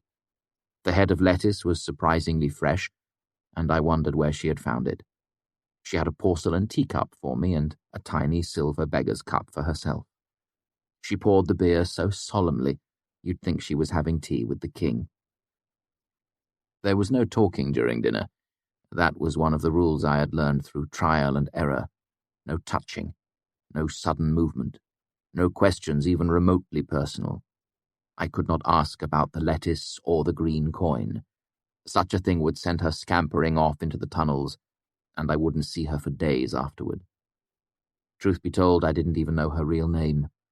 Auri was just what I had come to call her, but in my heart I thought of her as my little moon fae. As always, Auri ate delicately. She sat with her back straight, taking small bites. She had a spoon we used to eat the squash, sharing it back and forth.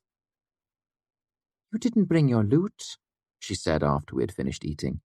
"I have to go read tonight," I said, "but I'll bring it soon." "How soon?" 6 nights from now," I said. I'd be finished with admissions then, and more studying would be pointless. Her tiny face pulled a frown. 6 days isn't soon," she said. "Tomorrow is soon." 6 days is soon for a stone," I said. Then play for a stone in 6 days, she said, and play for me tomorrow. I think you can be a stone for 6 days, I said. It's better than being a lettuce. She grinned at that. It is. After we finished the last of the apple, Aori led me through the underthing. We went quietly along the nodway, jumped our way through vaults, then entered billows, a maze of tunnels filled with a slow, steady wind. I probably could have found my own way, but I preferred to have Aori as a guide. She knew the underthing like a tinker knows his packs. Willem was right. I was banned from the archives. But I've always had a knack for getting into places where I shouldn't be. More's the pity. Archives was a huge, windowless stone block of a building. But the students inside needed fresh air to breathe, and the books needed more than that. If the air was too moist, the books would rot and mildew. If the air was too dry, the parchment would become brittle and fall to pieces. It had taken me a long time to discover how fresh air made its way into the archives. But even after I found the proper tunnel, getting in wasn't easy.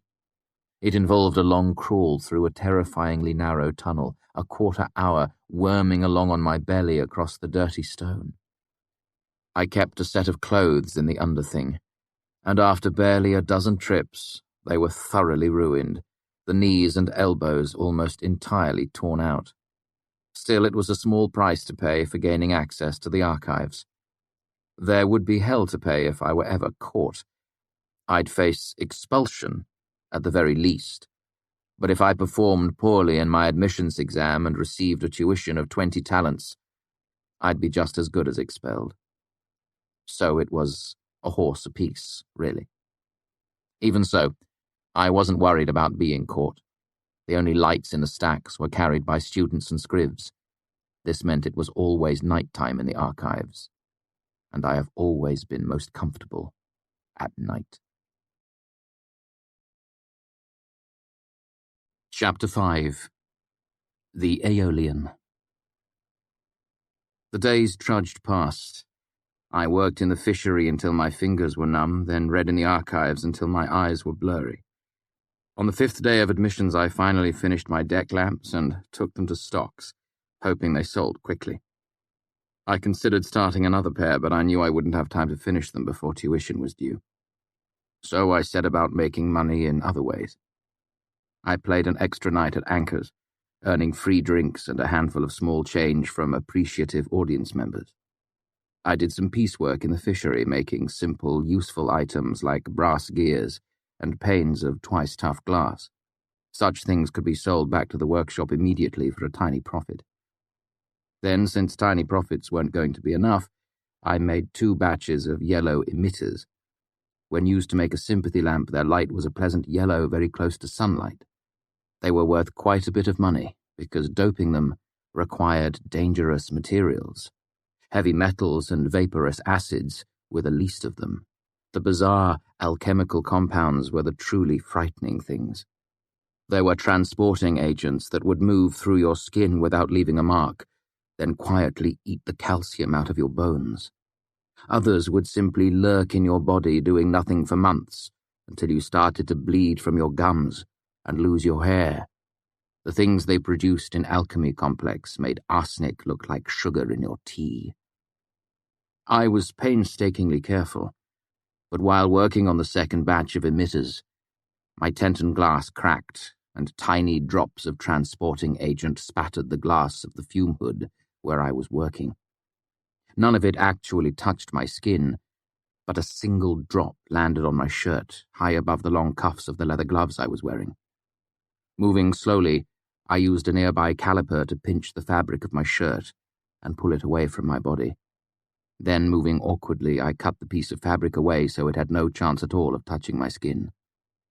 The incident left me shaken and sweating, and I decided there were better ways to earn money. I covered a fellow student's observation shift in the Medica in exchange for a jot, and helped a merchant unload 3 wagon loads of lime for a halfpenny each. Then later that night I found a handful of cutthroat gamblers willing to let me sit in on their game of breath. Over the course of 2 hours, I managed to lose 18 pennies and some loose iron. Though it galled me, I forced myself to walk away from the table before things got any worse. At the end of all my scrambling, I had less in my purse than when I had begun. Luckily, I had one last trick up my sleeve. I stretched my legs on the wide stone road heading to Imre. Accompanying me were Simon and Willem. Will had ended up selling his late slot to a desperate scriv for a tidy profit, so both of them were finished with admissions and carefree as kittens. Will's tuition was set at 6 talents and 8, while Sim was still gloating over his impressively low 5 talents and 2. My purse held 1 talent and 3, an inauspicious number. Completing our quartet was Manet. His wild grey hair and habitually rumpled clothes made him look vaguely bewildered, as if he'd just woken up and couldn't quite remember where he was. We had brought him along partly because we needed a 4th for corners, but also because we felt it was our duty to get the poor fellow out of the university every once in a while. The 4 of us made our way over the high arch of Stonebridge, across the Omethi River and into Imre. Autumn was in its last gasp, and I wore my cloak against the chance of a chill. My loot was slung comfortably across my back. At the heart of Imre, we crossed a great cobblestone courtyard and walked past the central fountain filled with statues of satyrs chasing nymphs. Water splashed and fanned in the breeze as we joined the line leading to the Aeolian. When we got to the door, I was surprised to see Diok wasn't there. In his place was a short, grim man with a thick neck. He held out a hand. "That'll be a jot, young sir." "Sorry." I moved the strap of my loot case out of the way and showed him the small set of silver pipes pinned to my cloak. I gestured to Will, Sim, and Manet. "They're with me." He squinted at the pipes suspiciously.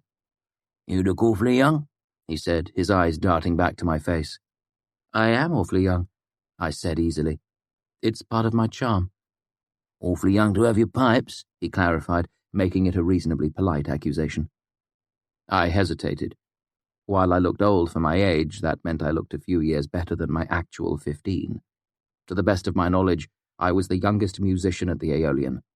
Normally this worked in my favour, as it made me a bit of a novelty. But now... Before I could think of anything to say, a voice came from the line behind us. "It's not a fake cat." A tall woman carrying a fiddle case nodded at me. "He earned his pipes while you were away. He's the real thing." "Thanks, Marie," I said as the doorman gestured us inside. The 4 of us found a table near the back wall with a good view of the stage. I scanned the nearby faces and staved off a familiar flicker of disappointment when Denner was nowhere to be seen. "What was that business at the door?" Manet asked as he looked around, taking in the stage, the high vaulted ceiling. "Were people paying to get in here?" I looked at him. "You've been a student for 30 years, but never been to the Aeolian?" "Well, you know," he made a vague gesture. "I've been busy. I don't get over to this side of the river very often." Sim laughed, sitting down. "Let me put this in terms you'll understand, Manet. If music had a university, this would be it, and Kvothe would be a full-fledged arcanist." "Bad analogy," Will said. "This is a musical court, and Kvothe is one of the gentry. We ride his coattails in. It is the reason we have tolerated his troublesome company for so long." "A whole jot just to get in?" Manet asked. I nodded. Manet gave a non-committal grunt as he looked around, eyeing the well-dressed nobles milling on the balcony above. "Well then," he said, "I guess I learned something today." The Aeolian was just beginning to fill up, so we passed the time playing corners. It was just a friendly game, a drab a hand, double for a counterfeit, but coin-poor as I was, any stakes were high. Luckily, Manet played with the precision of a gear clock, no mislaid tricks, no wild bids, no hunches. Simon bought the first round of drinks, and Manet bought the second. By the time the Aeolian's lights dimmed, Manet and I were 10 hands ahead, largely due to Simon's tendency to enthusiastically overbid. I pocketed the single copper jot with grim satisfaction. 1 talent and 4. An older man made his way up onto the stage. After a brief introduction by stanchion, he played a heart-achingly lovely version of Teton's Late Day on mandolin. His fingers were light and quick and sure on his strings. But his voice... Most things fail with age. Our hands and backs stiffen, our eyes dim, skin roughens, and our beauty fades. The only exception is the voice. Properly cared for, a voice does nothing but grow sweeter with age and constant use. His was like a sweet honey wine. He finished his song to hearty applause, and after a moment the lights came back up and the room swelled with conversation. "There's breaks between the performers," I explained to Manet, "so folk can talk and walk around and get their drinks. Taylor and all his angels won't be able to keep you safe if you talk during someone's performance." Manet huffed. "Don't worry about me embarrassing you. I'm not a complete barbarian." "Just giving fair warning," I said.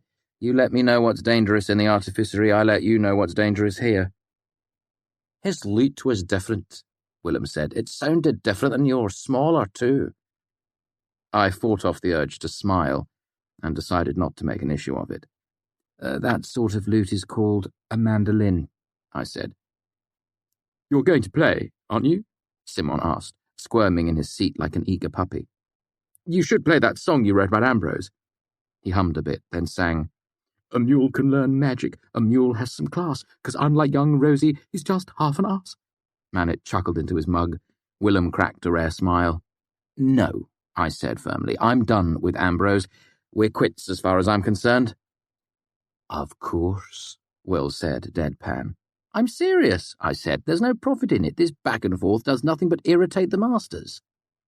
"Irritate is rather a mild word," Manet said dryly. "Not exactly the one I would have chosen myself." "You owe him," Sim said, his eyes glittering with anger. "Besides, they aren't going to charge you with conduct unbecoming a member of the Arcanum just for singing a song."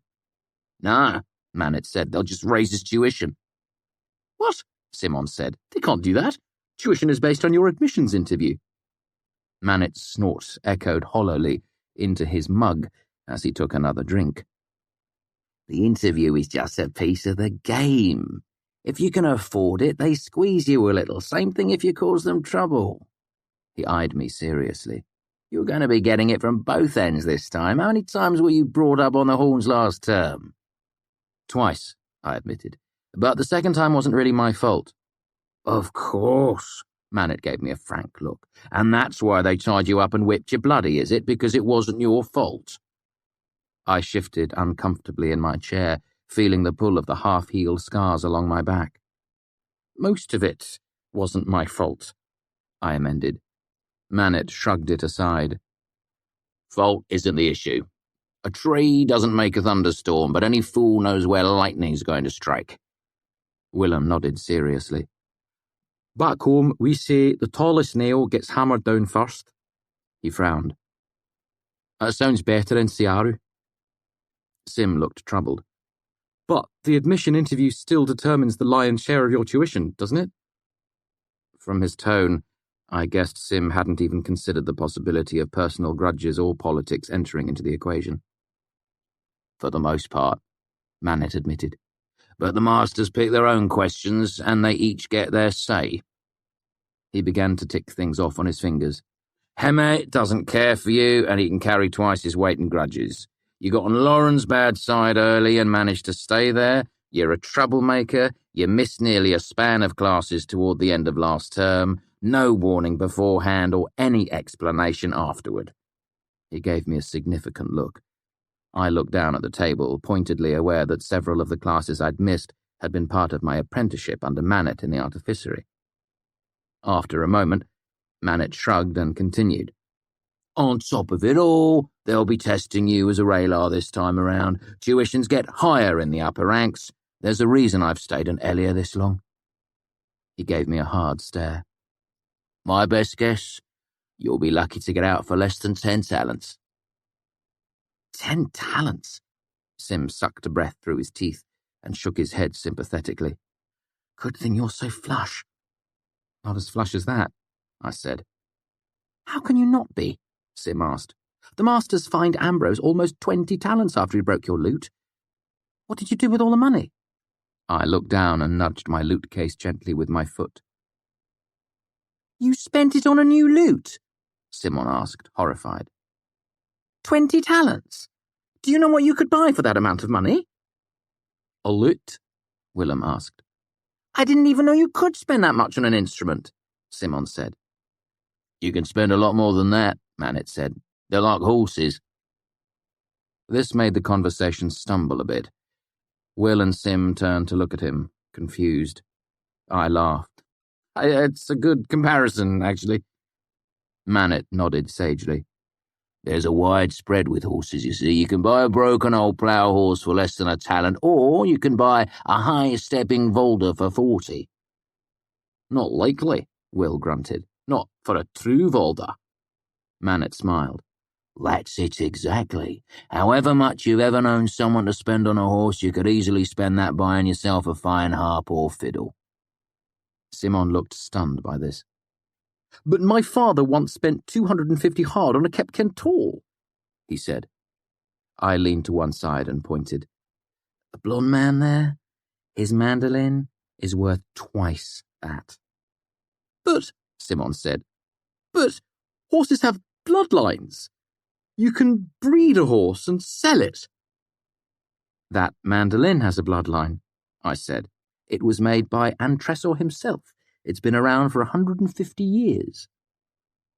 I watched as Sim absorbed the information, looking around at all the instruments in the room. Still, Sim said, 20 talents. He shook his head. Why didn't you wait until after admissions? You could have spent whatever you had left over on the lute. I needed it to play at Anchor's, I explained. I get free room and board as their house musician. If I don't play, I can't stay. It was the truth, but it wasn't the whole truth. Anchor would have cut me some slack if I'd explained my situation. But if I'd waited, I would have had to spend almost 2 span without a lute. It would be like missing a tooth or a limb. It would be like spending 2 span with my mouth sewn shut. It was unthinkable. And I didn't spend all of it on the lute, I said. I had a few other expenses crop up too. Specifically, I'd paid off the Gaelet I'd borrowed money from. That had taken 6 talents, but being free of my debt to Devi was like having a great weight lifted off my chest. But now I could feel that same weight settling back onto me. If Manet's guess was even half accurate, I was worse off than I thought. Fortunately, the lights dimmed and the room grew quiet, saving me from having to explain myself any further. We looked up as Stanchion brought Marie up onto the stage. He chatted with the nearby audience while she tuned her fiddle, and the room began to settle down. I liked Marie. She was taller than most men, proud as a cat, and spoke at least 4 languages. Many of Imre's musicians did their best to mimic the latest fashion, hoping to blend in with the nobility, but Marie wore road clothes, pants you could do a day's work in, boots you could use to walk 20 miles. I don't mean to imply she wore homespun, mind you. She just had no love for fashion or frippery. Her clothes were obviously tailored for her, close-fitting and flattering. Tonight she wore burgundy and brown, the colours of her patron, the Lady Jael. The 4 of us eyed the stage. I will admit, Willem said quietly, that I have given Marie a fair amount of consideration. Manet gave a low chuckle. That is a woman and a half, he said, which means she's 5 times more woman than any of you know what to do with. At a different time, such a statement might have goaded the 3 of us into swaggering protest, but Manet stated it without a hint of taunt in his voice, so we let it pass, especially as it was probably true. Not for me, Simon said.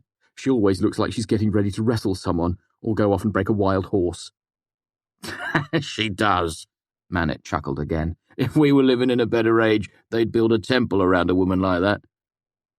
We fell silent as Marie finished tuning her fiddle and eased into a sweet roundel, slow and gentle as a soft spring breeze. Though I didn't have time to tell him, Simon was more than half right. Once, in the Flint and Thistle, I had seen Marie punch a man in the throat for referring to her as that mouthy fiddler bitch. She kicked him when he was on the ground, too, but only once, and nowhere that hurt him in a permanent way. Marie continued her roundel, the slow, sweet pace of it gradually building until it was trotting along briskly, the sort of tune you would only think of dancing to if you were exceptionally light on your feet or exceptionally drunk. She let it build until it was beyond anything a man could dream of dancing to. It was nothing like a trot now, it sprinted, fast as a pair of children racing. I marvelled at how clean and clear her fingering was, despite the frantic pace. Faster, quick as a deer with a wild dog behind it. I started to get nervous, knowing it was just a matter of time before she slid or slipped or dropped a note. But somehow, she kept going, each note perfect, sharp and strong and sweet. Her flickering fingers arched high against the strings. The wrist of her bow hand hung loose and lazy, despite the terrible speed. Faster still. Her face was intent, her bow arm a blur. Faster still, she braced herself, her long legs planted firmly on the stage, her fiddle tucked hard against her jaw, each note sharp as early morning birdsong. Faster still. She finished in a rush and gave a sudden, flourishing bow without a single mistake. I was sweating like a hard-run horse, my heart racing. I wasn't the only one. Will and Sim each had a sheen of sweat across their foreheads. Manet's knuckles were white where he gripped the edge of the table. "Merciful Tselu," he said breathlessly. "They have music like this every night?" I smiled at him. "It's still early," I said. "You haven't heard me play." Willem bought the next round of drinks, and our talk turned to the idle gossip of the university. Manet had been around for longer than half of the masters, so he knew more scandalous stories than the three of us put together. A lutist with a thick grey beard played a stirring version of En Fayant Morier. Then two lovely women, one in her 40s and the other young enough to be her daughter, sang a duet about Laniel Young again I'd never heard before. Marie was called back onto the stage and played a simple jig with such enthusiasm that it set folk dancing in the spaces between the tables. Manet actually stood for the final chorus and surprised us by demonstrating a pair of remarkably light feet. We cheered him, and when he took his seat again, he was flushed and breathing hard. Will bought him a drink, and Simon turned to me with excitement in his eyes. "No," I said, "I'm not going to play it. I already told you." Sim deflated into such profound disappointment that I couldn't help but laugh. "I'll tell you what, I'll take a turn around the place. If I see Threep, I'll put him up to it." I made my slow way through the crowded room, and while I did keep an eye out for Threep, the truth is I was hunting for dinner. I hadn't seen her come in by the front door, but with the music, cards, and general commotion, there was a chance I'd simply missed her. It took a quarter-hour to methodically make my way through the crowded main floor, getting a look at all the faces and stopping to chat with a few of the musicians along the way. I made my way up to the second tier, just as the lights dimmed again. I settled in at the railing to watch an Ilish piper play a sad lilting tune. When the lights came back up, I searched the second tier of the Aeolian, a wide crescent-shaped balcony. My search was more a ritual than anything. Looking for Denner was an exercise in futility, like praying for fair weather. But tonight was the exception to the rule. As I strolled through the second tier, I spotted her walking with a tall, dark-haired gentleman. I changed my path through the tables, so I would intercept them casually.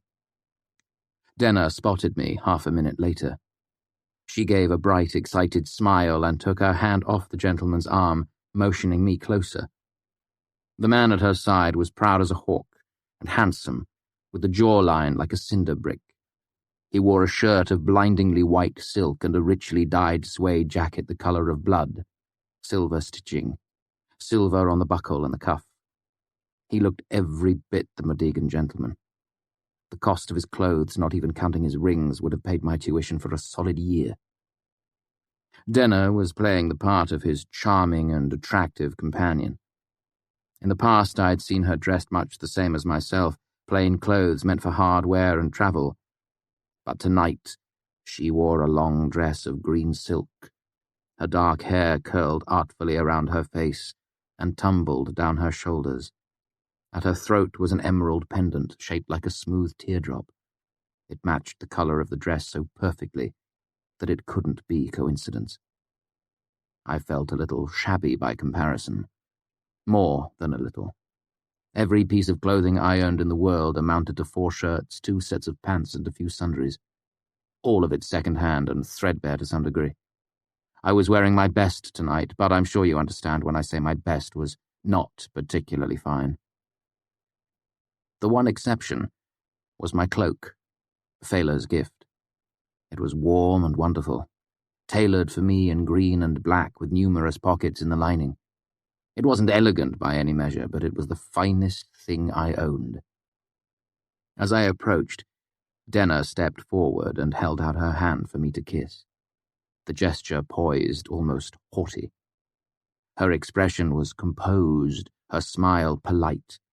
To the casual observer, she looked every bit the genteel lady being gracious to a poor young musician. All except her eyes.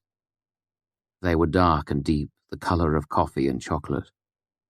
Her eyes were dancing with amusement, full of laughter. Standing behind her, the gentleman gave a bare hint of a frown when she offered me her hand. I didn't know what game Denna was playing, but I could guess my part. So I bent over her hand, kissing it lightly in a low bow. I had been trained in courtly manners at an early age, so I knew what I was doing. Anyone can bend at the waist, but a good bow takes skill. This one was gracious and flattering, and as I pressed my lips to the back of her hand, I flared my cloak to one side with a delicate flick of my wrist. The last was the difficult bit, and it had taken me several hours of careful practice in the bathhouse mirror to get the motion to look sufficiently casual. Denna made a curtsy, as graceful as a falling leaf, and stepped back to stand beside the gentleman. Kvothe, this is Lord Kellen Vantenia. Kellen, Kvothe. Kellen eyed me up and down, forming his full opinion of me more quickly than you can draw a short, sharp breath. His expression became dismissive, and he gave me a nod. I'm no stranger to disdain, but I was surprised how much this particular bit stung me. At your service, my lord. I made a polite bow and shifted my weight so my cloak fell away from my shoulder, displaying my talent pipes. He was about to look away with practiced disinterest when his eye snagged on the bright piece of silver. It was nothing special in terms of jewelry, but here it was significant. Willem was right. At the Aeolian, I was one of the gentry. And Kellen knew it. After a heartbeat of consideration, he returned my bow. It was barely more than a nod, really, just low enough to be polite. Yours and your family's, he said in perfect Turin. His voice was deeper than mine, a warm bass, with enough of a Medigan accent to lend it a slight musical cant. Denna inclined her head in his direction. Kellen has been showing me my way around a harp. I am here to win my pipes, he said, his deep voice filled with certainty. When he spoke, women at the surrounding tables turned to look in his direction with hungry, half-lidded eyes. His voice had the opposite effect on me. To be both rich and handsome was bad enough, but to have a voice like honey over warm bread on top of that was simply inexcusable. The sound of it made me feel like a cat grabbed by the tail and rubbed backward with a wet hand. I glanced at his hands. So you're a harper? Harpist, he corrected stiffly.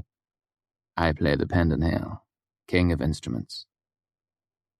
I pulled in half a breath, then closed my mouth. The Medigan great harp had been the king of instruments 500 years ago. These days it was an antique curiosity. I let it pass, avoiding the argument for Denna's sake. Will you be trying your luck tonight? I asked. Kellen's eyes narrowed slightly. There will be nothing of luck involved when I play, but no. Tonight I am enjoying my Lady Danae's company. He lifted Denna's hand to his lips and gave it an absent-minded kiss. He looked around at the murmuring crowd in a proprietary way, as if he owned them. I will be in worthy company here, I think. I glanced at Denna, but she was avoiding my eyes. Her head tilted to the side as she toyed with an earring previously hidden in her hair, a tiny teardrop emerald that matched the pendant at her throat. Kellen's eyes flickered over me again.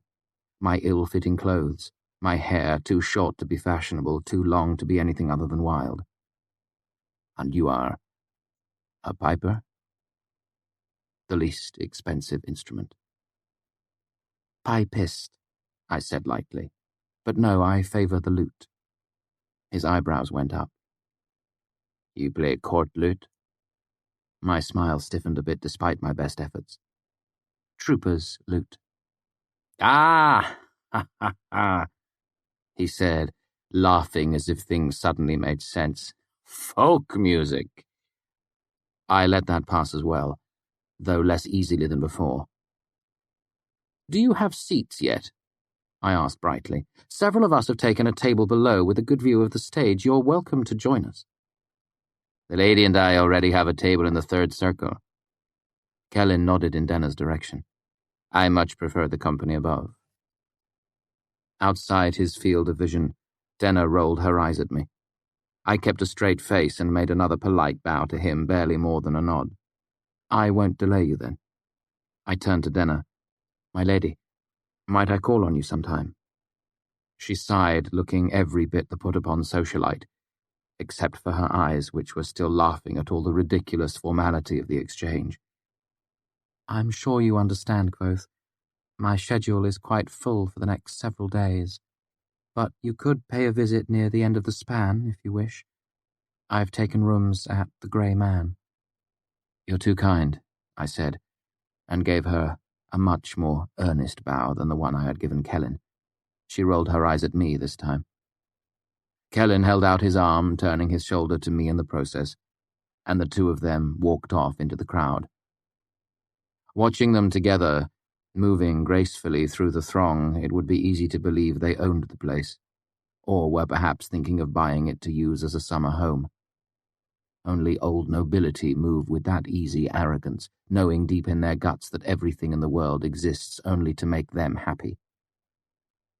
Denna was faking it marvellously, but for Lord Kellen Brickjaw it was as natural as drawing breath. I watched until they were halfway up the stairs to the third circle. That's where Denna stopped and put a hand to her head. Then she looked around at the floor, her expression anxious. The two of them spoke briefly, and she pointed up the stairs. Kellen nodded and climbed out of sight. On a hunch, I looked down at the floor and spotted a gleam of silver where Denna had been standing near the railing. I moved and stood over it, forcing a pair of Kael'dish merchants to detour around me. I pretended to watch the crowd below until Denna came close and tapped me on the shoulder. Kvothe, she said anxiously. I'm sorry to bother you, but I seem to have lost an earring. Would you be a dear and help me look for it? I'm sure I had it on me just a moment ago.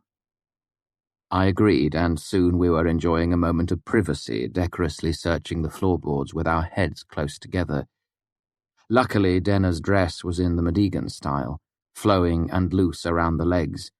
If it had been slit up the side according to the current fashion of the Commonwealth, the sight of her crouching on the floor would have been scandalous. God's body, I muttered.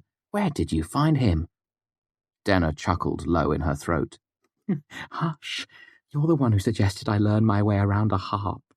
Kellen is quite a good teacher. The Medigan pedal harp weighs 5 times as much as you do, I said. It's a parlour instrument.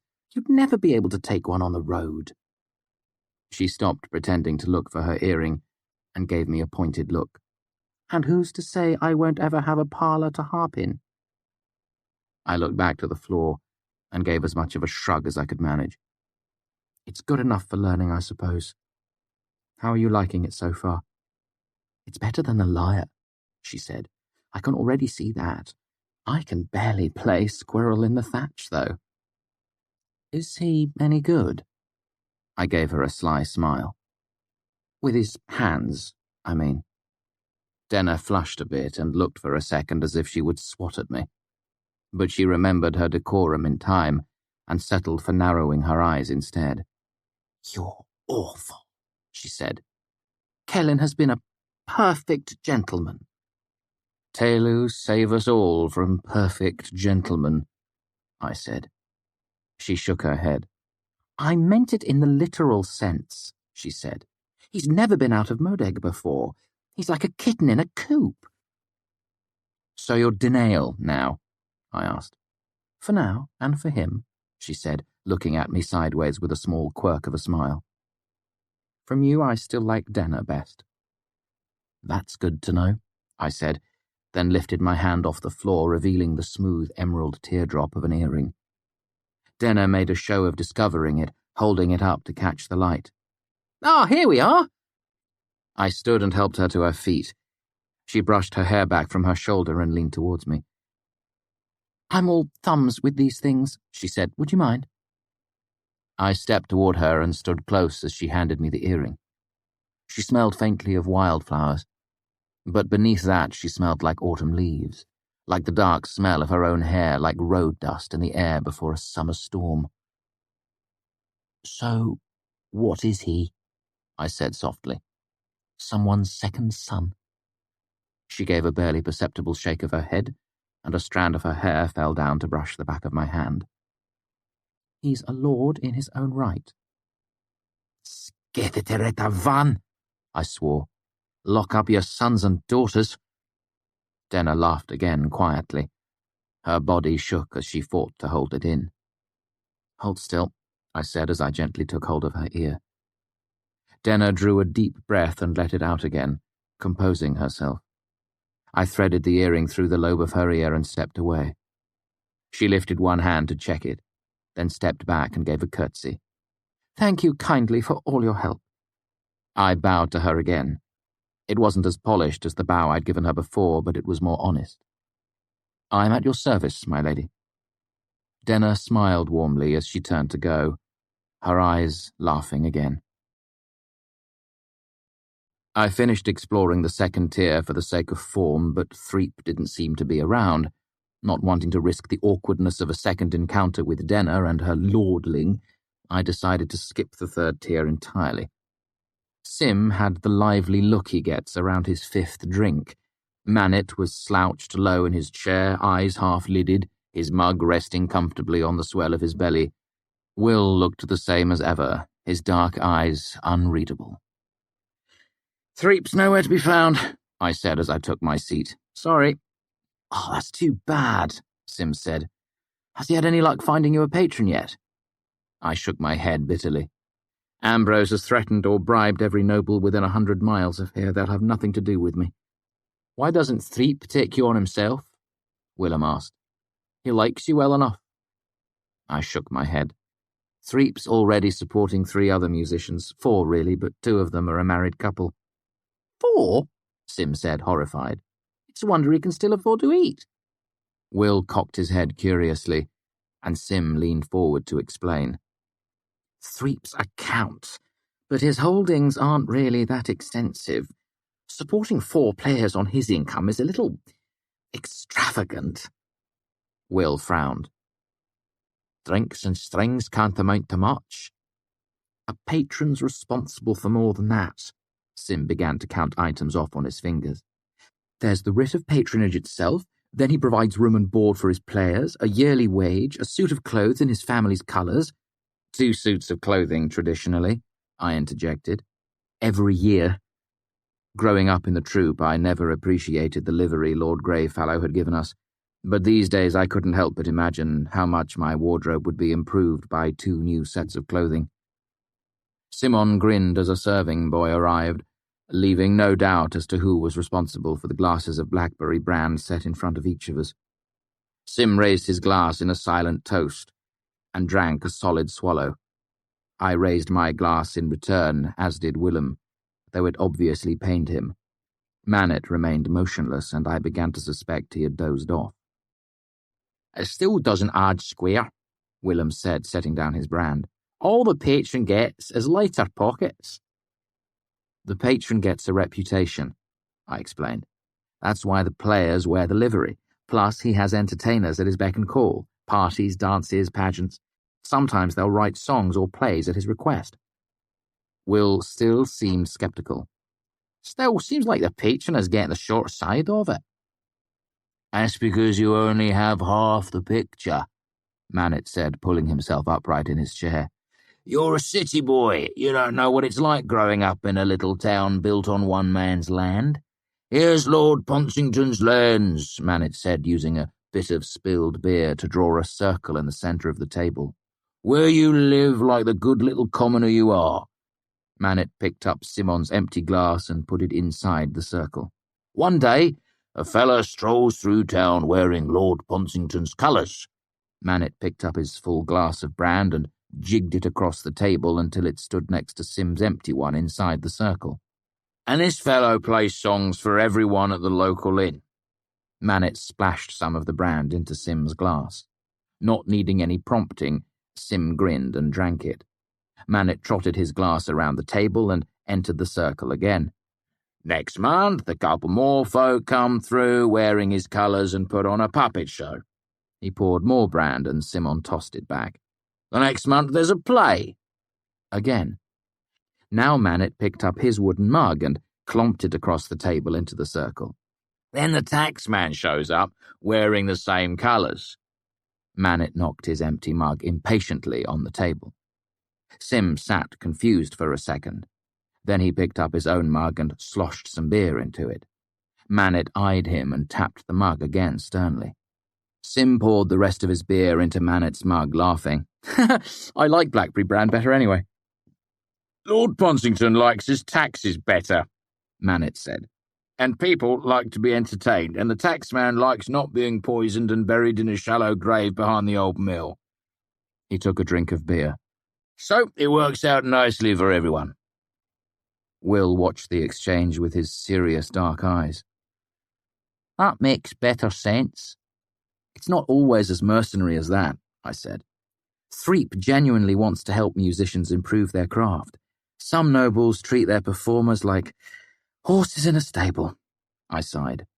Even that would be better than what I have now, which is nothing. Don't sell yourself cheap, Sim said cheerfully. Wait and get a good patron. You deserve it. You're as good as any musician here. I kept silent, too proud to tell them the truth. I was poor in a way the rest of them could hardly understand. Sim was a Turin nobility, and Will's family were wool merchants from Raelian. They thought being poor meant not having enough money to go drinking as often as they liked. With tuition looming, I didn't dare spend a bent penny.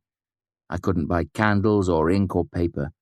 I had no jewellery to pawn, no allowance, no parents to write home to. No respectable moneylender would give me a thin shim. Hardly surprising, as I was a rootless orphan of Dameroo whose possessions would fit into a burlap sack. It wouldn't have to be a large sack either. I got to my feet before the conversation had a chance to wander into uncomfortable territory. It's time I made some music. I picked up my lute case and made my way to where Stanchion sat at the corner of the bar. What have you got for us tonight? He asked, running his hand over his beard. A surprise. Stanchion paused in the act of getting off his stool.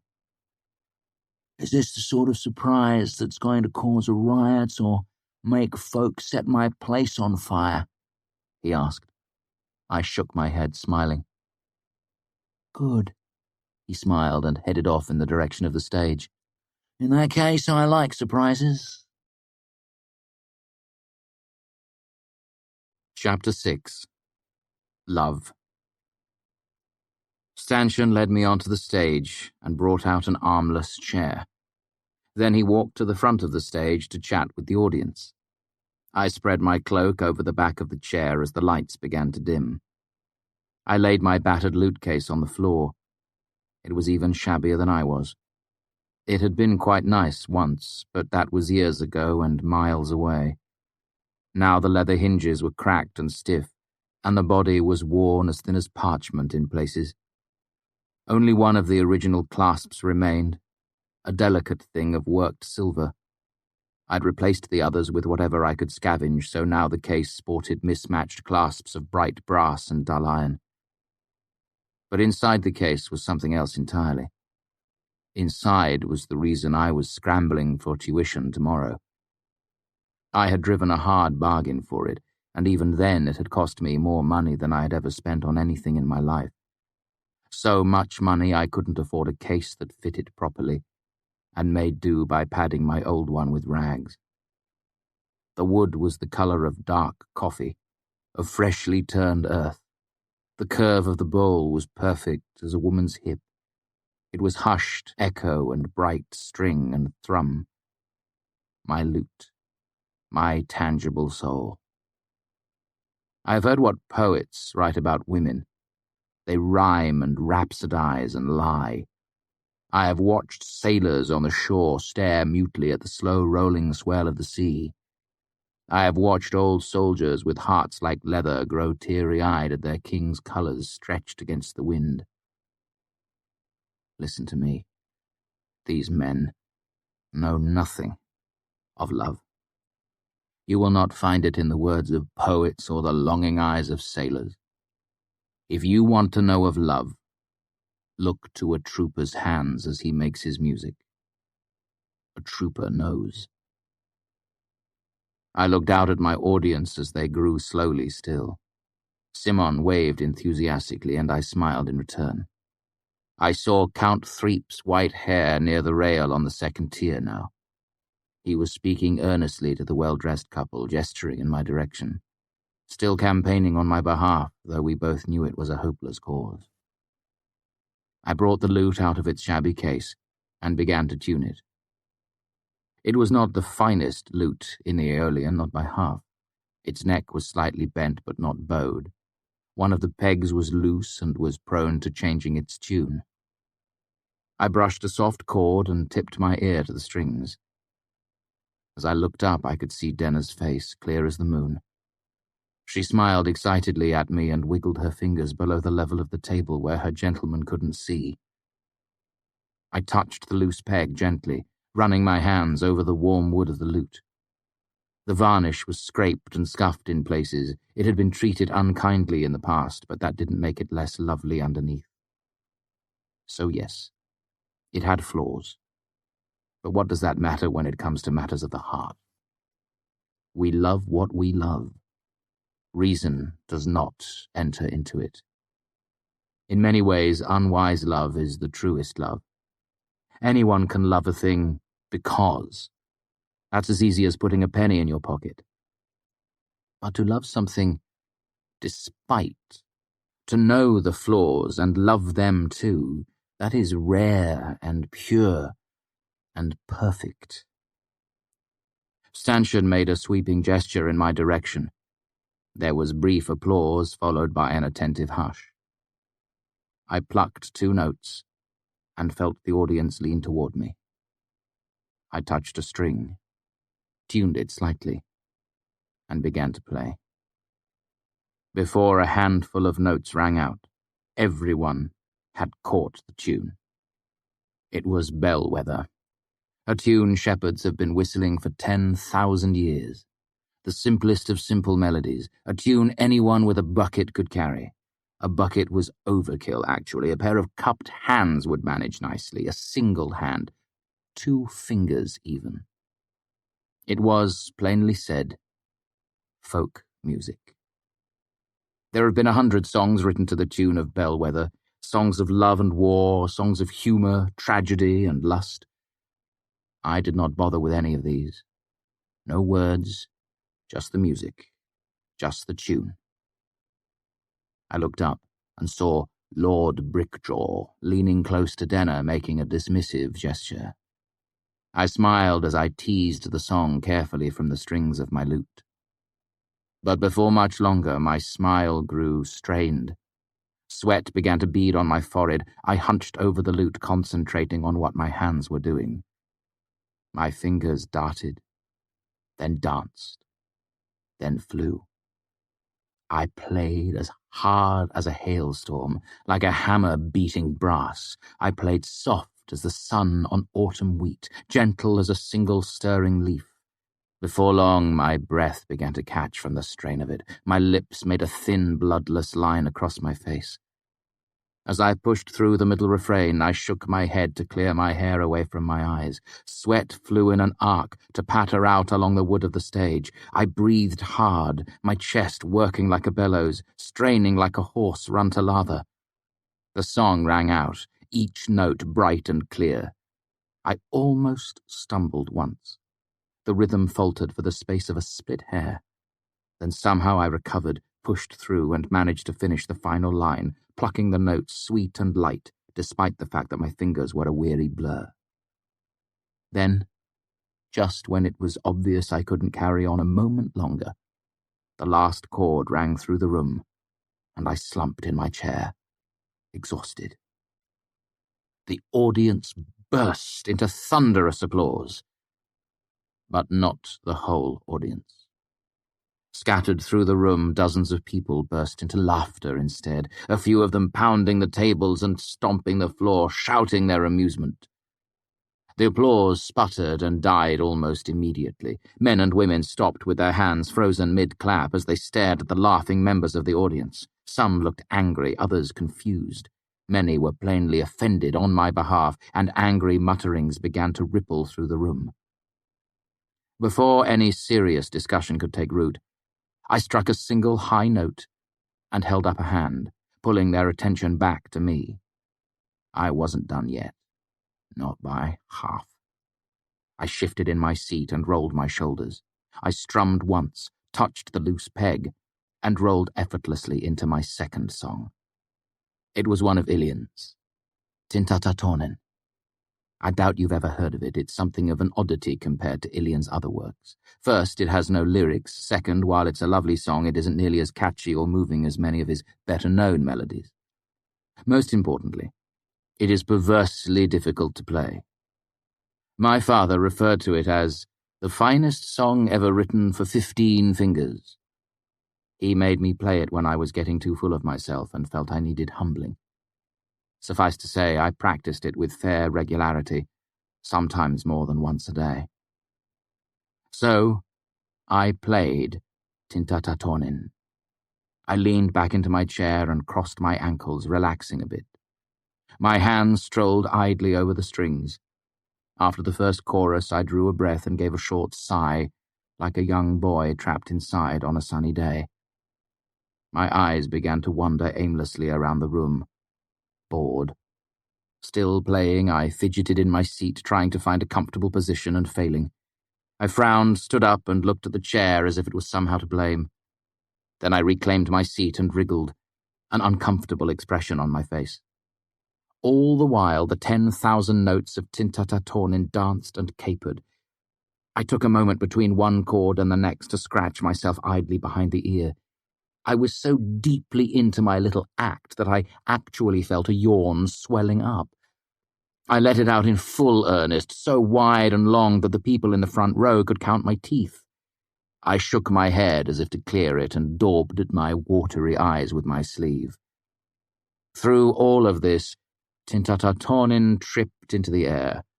Maddening harmony and counterpoint weaving together, skipping apart, all of it flawless and sweet and easy as breathing.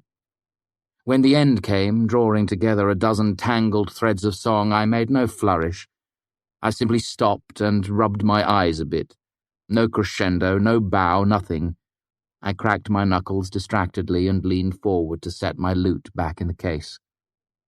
This time, the laughter came first.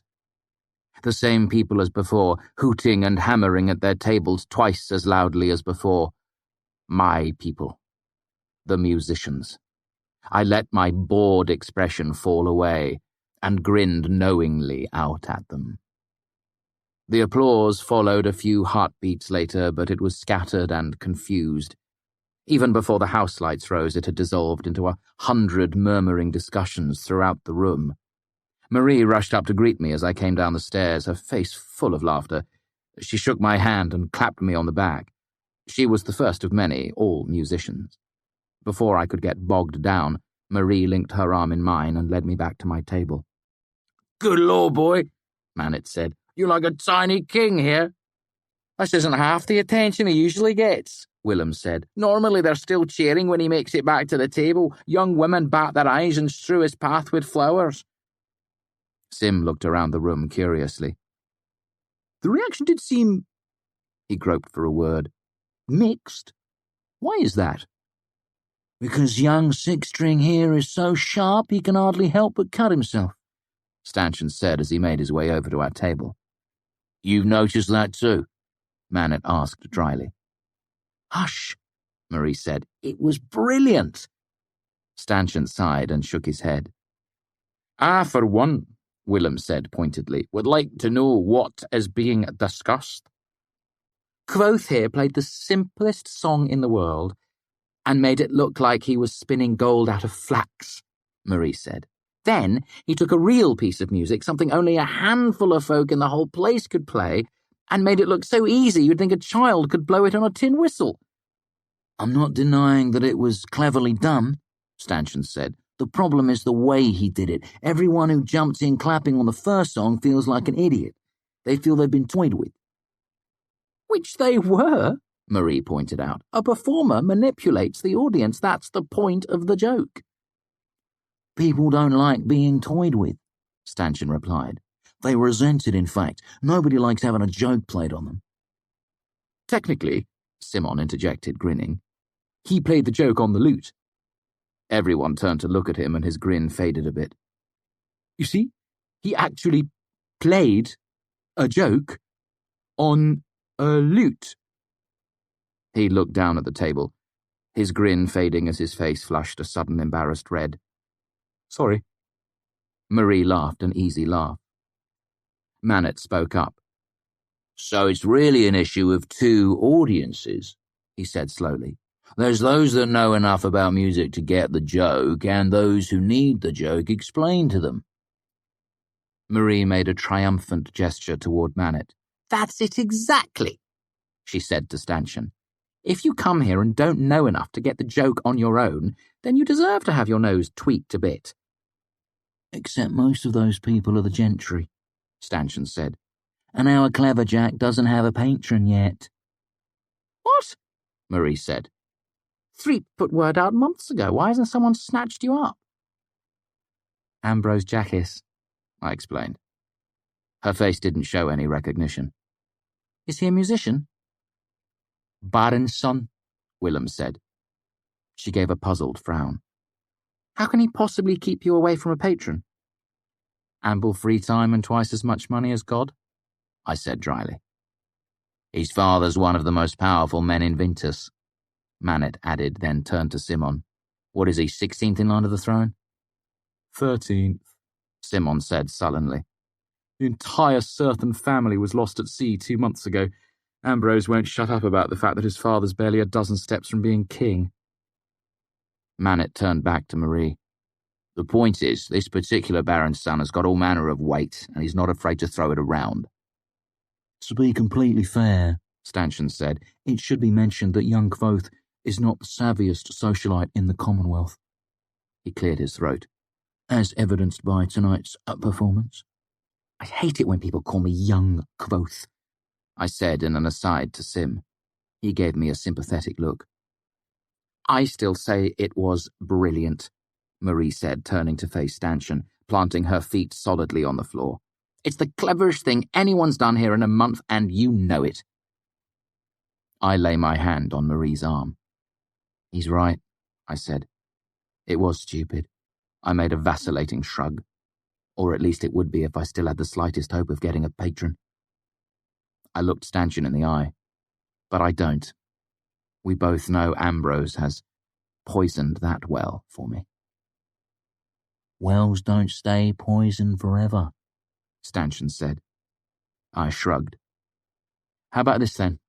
I'd prefer to play songs that amuse my friends rather than cater to folk who dislike me based on hearsay. Stanchion drew a breath, then let it out in a rush. Fair enough, he said, smiling a bit. In the brief lull that followed, Manet cleared his throat meaningfully and darted his eyes around the table. I took his hint and made a round of introductions. Stanchion, you've already met my fellow students, Will and Sim. This is Manet, student and my sometimes mentor at the university. Everyone, this is Stanchion, host, owner, and master of the Aeolian stage. Pleasure to meet you, Stanchion said, giving a polite nod before looking anxiously around the room. Speaking of hosting, I should be about my business. He patted me on the back as he turned to leave. I'll see if I can put out a few fires while I'm at it. I smiled my thanks to him, then made a flourishing gesture. Everyone, this is Marie, as you've already heard with your own ears, the Aeolian's finest fiddler, as you can see with your own eyes, the most beautiful woman in 1,000 miles. As your wit discerns, the wisest of— Grinning, she swatted me. If I were half as wise as I am tall, I wouldn't be stepping in to defend you, she said. Has poor Threep really been out stumping for you all this while? I nodded. I told him it was a lost cause. It is if you keep thumbing your nose at folk, she said. I swear I've never met a man who has your knack for lack of social grace. If you weren't naturally charming, someone would have stabbed you by now.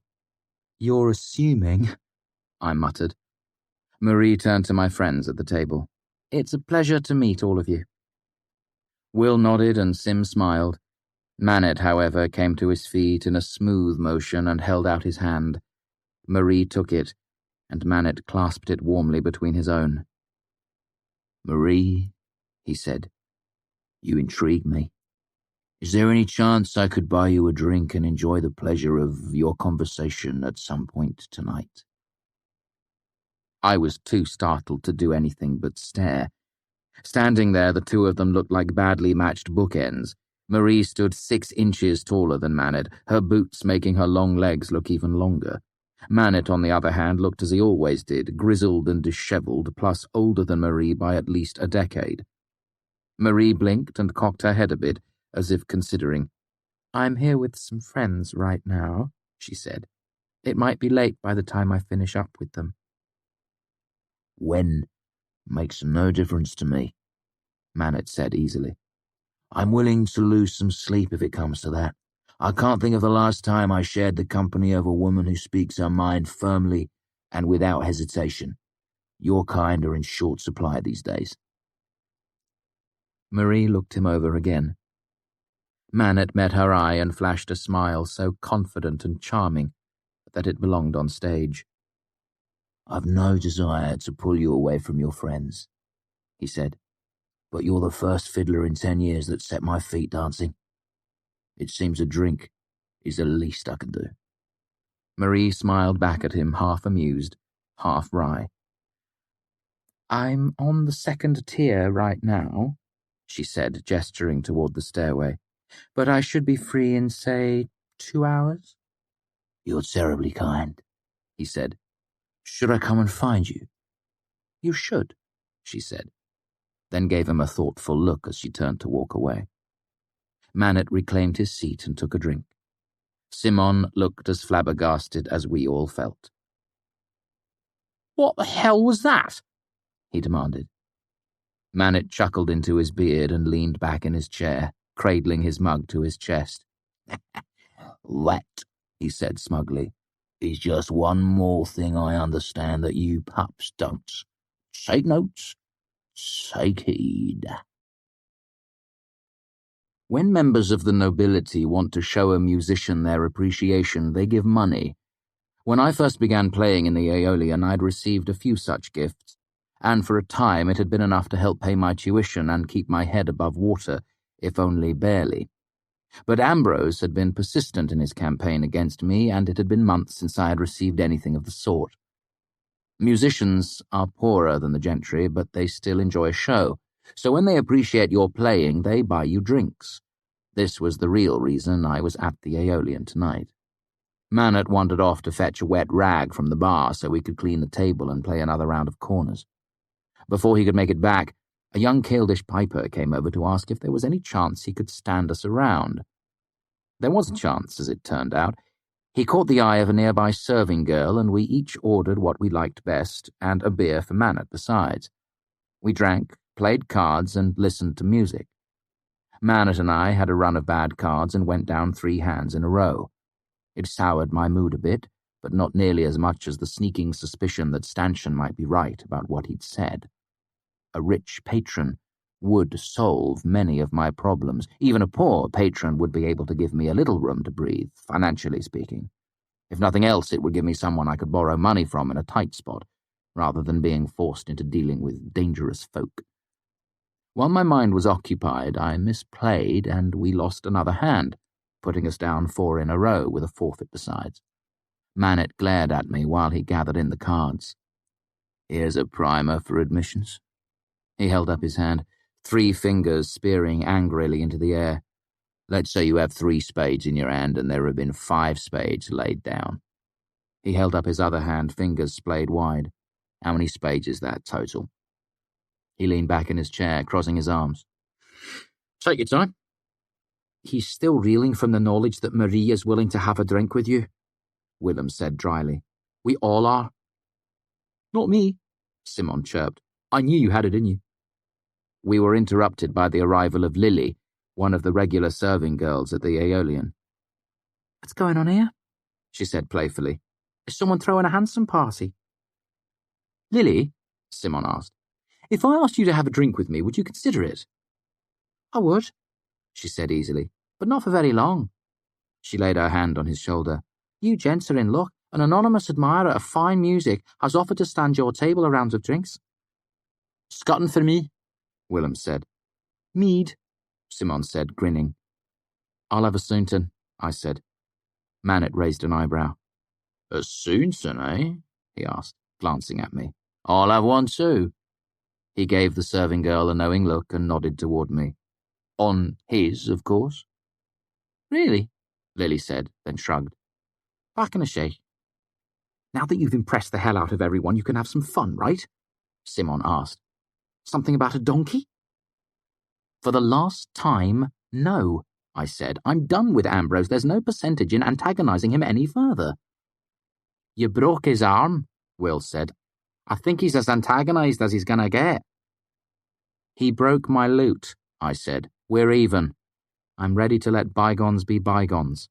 "Like hell," Sim said. "You dropped that pound of rancid butter down his chimney. You loosened the cinch on his saddle." "Black Hands, shut up," I said, looking around. "That was nearly a month ago, and no one knows it was me except for you two, and now Manet, and everyone within earshot." Sim flushed an embarrassed red, and the conversation lulled until Lily returned with our drinks. Will's scutton was in its traditional stone cup. Sim's mead shone golden in a tall glass. Manet and I got wooden mugs. Manet smiled. "I can't remember the last time I ordered a Soonton," he mused. "I don't think I've ever ordered one for myself before." "You're the only other person I've ever known to drink it," Sim said. "Kvothe here throws them back like nobody's business, 3 or 4 a night." Manet raised a bushy eyebrow at me. "They don't know?" he asked. I shook my head as I drank out of my own mug, not sure if I should be amused or embarrassed. Manet slid his mug toward Simon, who picked it up and took a sip. He frowned and took another. "Water?" Manet nodded. "It's an old horse trick. You're chatting them up in the tap room of the brothel, and you want to show you're not like all the rest. You're a man of refinement, so you offer to buy a drink." He reached across the table and took his mug back from Sim. "But they're working. They don't want a drink. They'd rather have the money, so they order a Soonton or a Peverit or something else. You pay your money, the barman gives her water, and at the end of the night she splits the money with the house. If she's a good listener, a girl can make as much at the bar as she does in bed." I chimed in. "Actually, we split it 3 ways. A third to the house, a third to the barman, and a third to me." "You're getting screwed then," Manet said frankly. "The barman should get his piece from the house." "I've never seen you order a Soonton at Anchor's," Sim said. "It must be the Greysdale mead," Will said. "You order that all the time." "But I've ordered Greysdale," Sim protested. "It tasted like sweet pickles and piss. Besides," Sim trailed off. "It was more expensive than you thought it would be?" Manet asked, grinning. "Wouldn't make much sense to go through all of this for the price of a short beer, would it?" "They know what I mean when I order Greysdale at Anchor's," I told him. If I ordered something that didn't actually exist, it would be a pretty easy game to figure out. "How do you know about this?" Sim asked Manet. Manet chuckled. "No new tricks to an old dog like me," he said. The lights began to dim, and we turned toward the stage. The night rambled on from there. Manet left for greener pastures, while Will, Sim, and I did our best to keep our table clear of glasses while amused musicians brought us round after round of drinks. An obscene amount of drinks, really. Far more than I dared to hope for. I drank Soonton for the most part, since raising money to cover tuition was the main reason I'd come to the Aeolian tonight. Will and Sim ordered a few rounds too, now that they knew the trick of it. I was doubly grateful, otherwise I would have been forced to bring them home in a wheelbarrow. Eventually, the three of us had our fill of music, gossip, and in Sim's case, the fruitless pursuit of serving girls. Before we left, I stopped to have a discreet word with the barman where I brought up the difference between a half and a third. At the end of our negotiation, I cashed out for a full talent and 6 jots. The vast majority of that was from the drinks my fellow musicians had bought me tonight. I gathered the coins into my purse. 3 talents even. My negotiations had also profited me 2 dark brown bottles. "What's that?" Sim asked as I began to tuck the bottles into my loot case. "Breed and beer."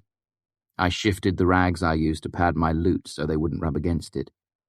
"Breedin'," Will said, his voice thick with disdain, "is closer to bread than beer." Sim nodded in agreement, making a face. "I don't like having to chew my liquor."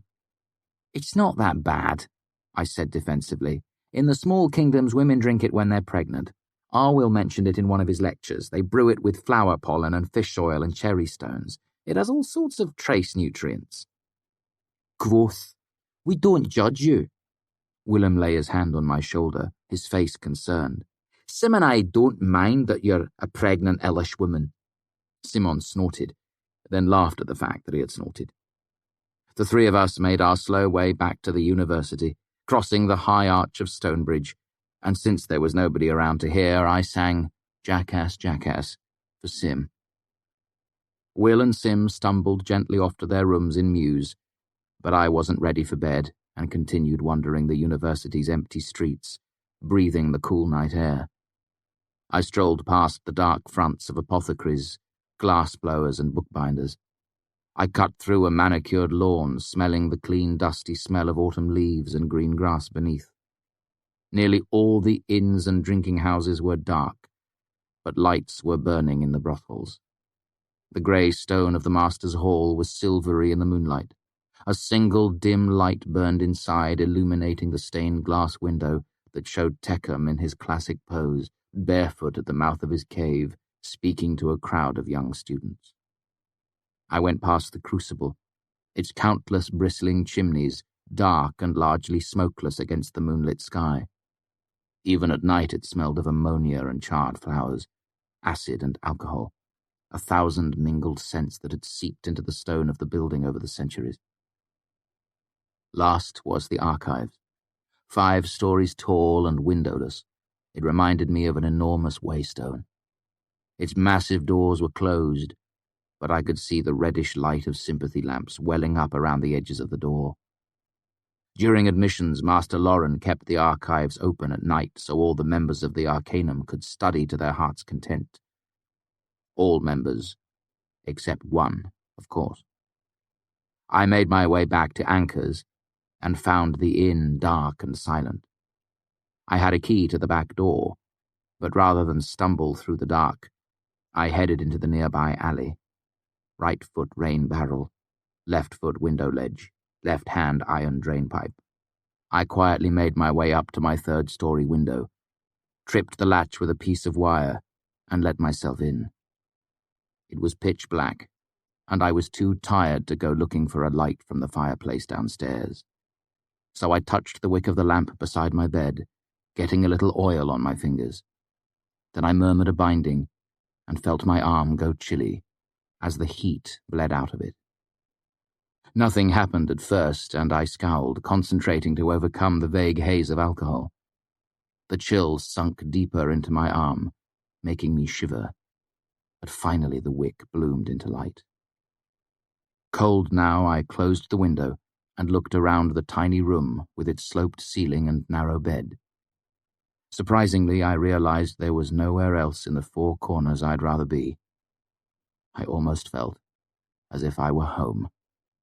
This may not seem odd to you, but it was strange to me. Growing up among the Ademaru, home was never a place for me. Home was a group of wagons and songs around a campfire. When my troop was killed, it was more than the loss of my family and childhood friends. It was like my entire world had been burned down to the waterline. Now, after almost a year at the university, I was beginning to feel like I belonged here. It was an odd feeling, this fondness for a place. In some ways it was comforting, but the rue in me was restless, rebelling at the thought of putting down roots like a plant. As I drifted off to sleep, I wondered what my father would think of me. Chapter 7. Admissions. The next morning I splashed some water on my face and trudged downstairs.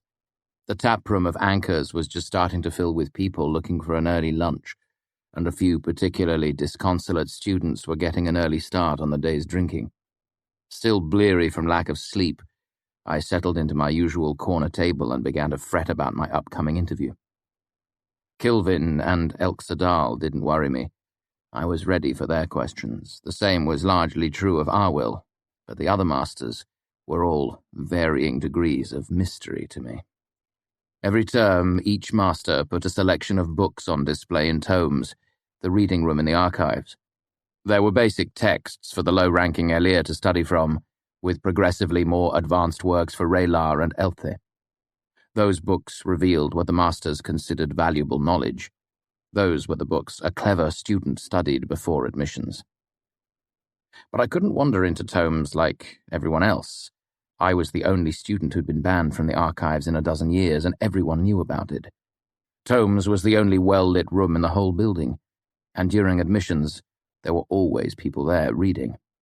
So I was forced to find copies of the master's texts buried in the stacks. You'd be amazed how many versions of the same book there can be. If I was lucky, the volume I found was identical to the one the master had set aside in tomes. More often, the versions I found were outdated, expurgated, or badly translated. I'd done as much reading as possible over the last few nights, but hunting down the books took precious time, and I was still woefully underprepared. I was lost in these anxious thoughts when Anchor's voice caught my attention. "Actually, that's Kvothe right over there," he said. I looked up to see a woman sitting at the bar. She wasn't dressed like a student. She wore an elaborate burgundy dress with long skirts, a tight waist, and matching burgundy gloves that rose all the way to her elbows. Moving deliberately, she managed to get down off the stool without tangling her feet and made her way over to stand next to my table. Her blonde hair was artfully curled, and her lips were a deeply painted red. I couldn't help wondering what she was doing in a place like Anchor's. "Are you the one who broke the arm of that brat Ambrose Jackas?" she asked. She spoke at Huron with a thick, musical Modegan accent. While it made her a little difficult to understand, I'd be lying if I said I didn't find it attractive. The Modegan accent practically sweats sex. "I did," I said. "It wasn't entirely on purpose, but I did." "Then you must let me buy you a drink," she said in the tone of a woman who usually gets her way. I smiled at her, wishing I'd been awake more than 10 minutes so my wits weren't quite so fuddled. "You wouldn't be the first to buy me one on that account," I said honestly. "If you insist, I'll have a Graysdale meat." I watched her turn and walk back to the bar. If she was a student, she was new. If she'd been here more than a handful of days, I would have heard about it from Sim, who kept tabs on all the prettiest girls in town, courting them with artless enthusiasm. The Madigan woman returned a moment later and sat across from me, sliding a wooden mug across the table. Anka must have just finished washing it as the fingers of her burgundy glove were wet where they had gripped the handle. She raised her own glass, filled with a deep red wine. "To Ambrose Jaggers," she said with sudden fierceness. "May he fall into a well and die." I picked up the mug and took a drink, wondering if there was a woman within 50 miles of the university Ambrose hadn't treated badly. I wiped my hand discreetly on my pants.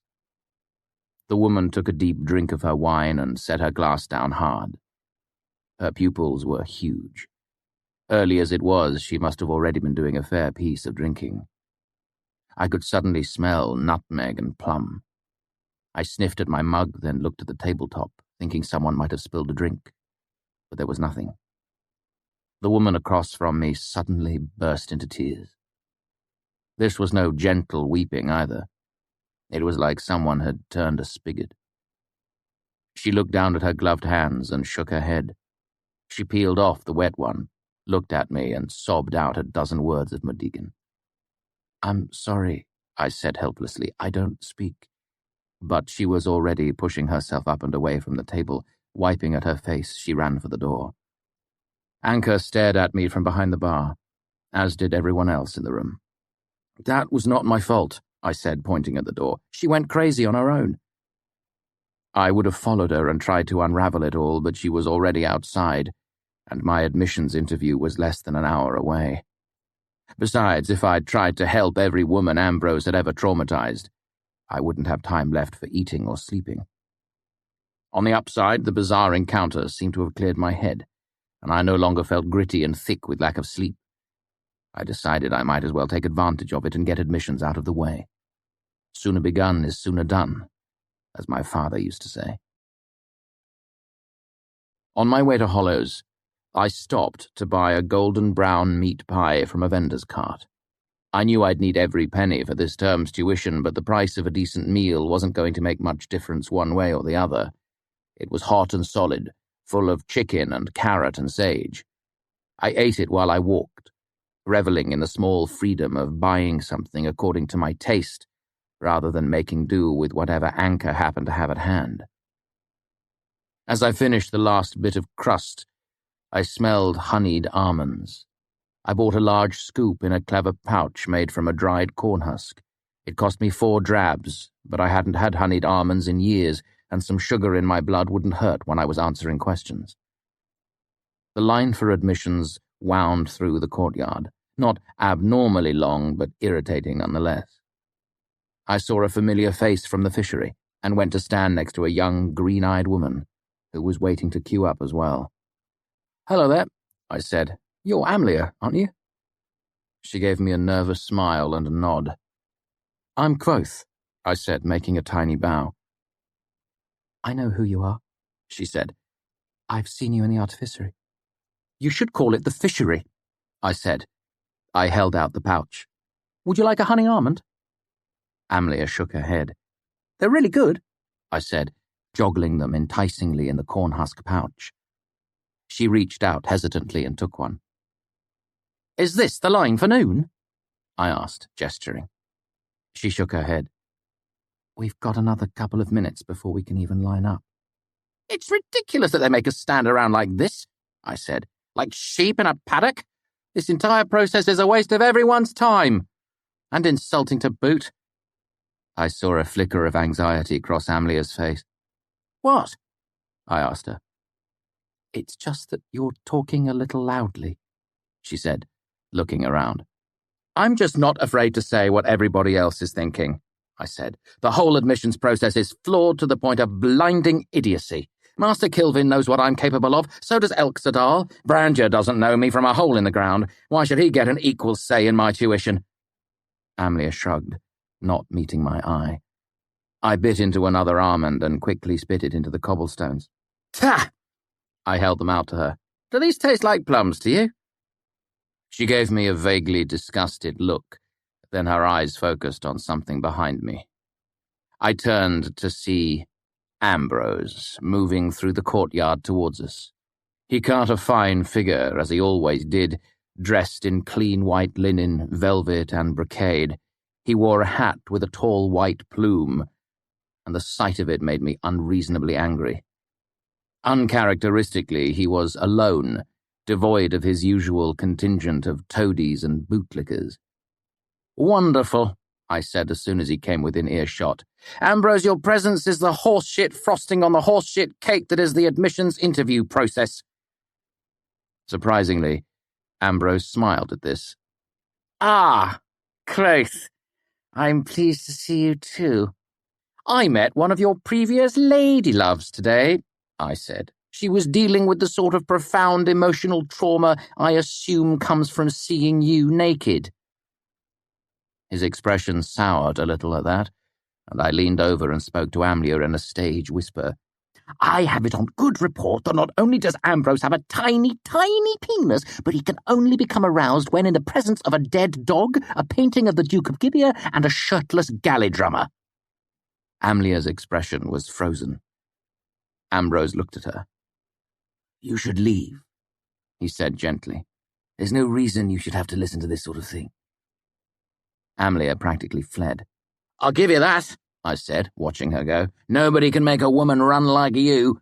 I tipped an imaginary hat. "You could give lessons. You could teach a class." Ambrose just stood, nodding contentedly and watching me in an oddly proprietary way. "That hat makes you look like you fancy young boys, and I've a mind to slap it right off your head if you don't piss off." I looked at him. "Speaking of which, how's the arm?" "He's feeling a great deal better at the moment," he said pleasantly. He rubbed at it absent-mindedly as he stood there smiling. I popped another almond into my mouth, then grimaced and spat it out again.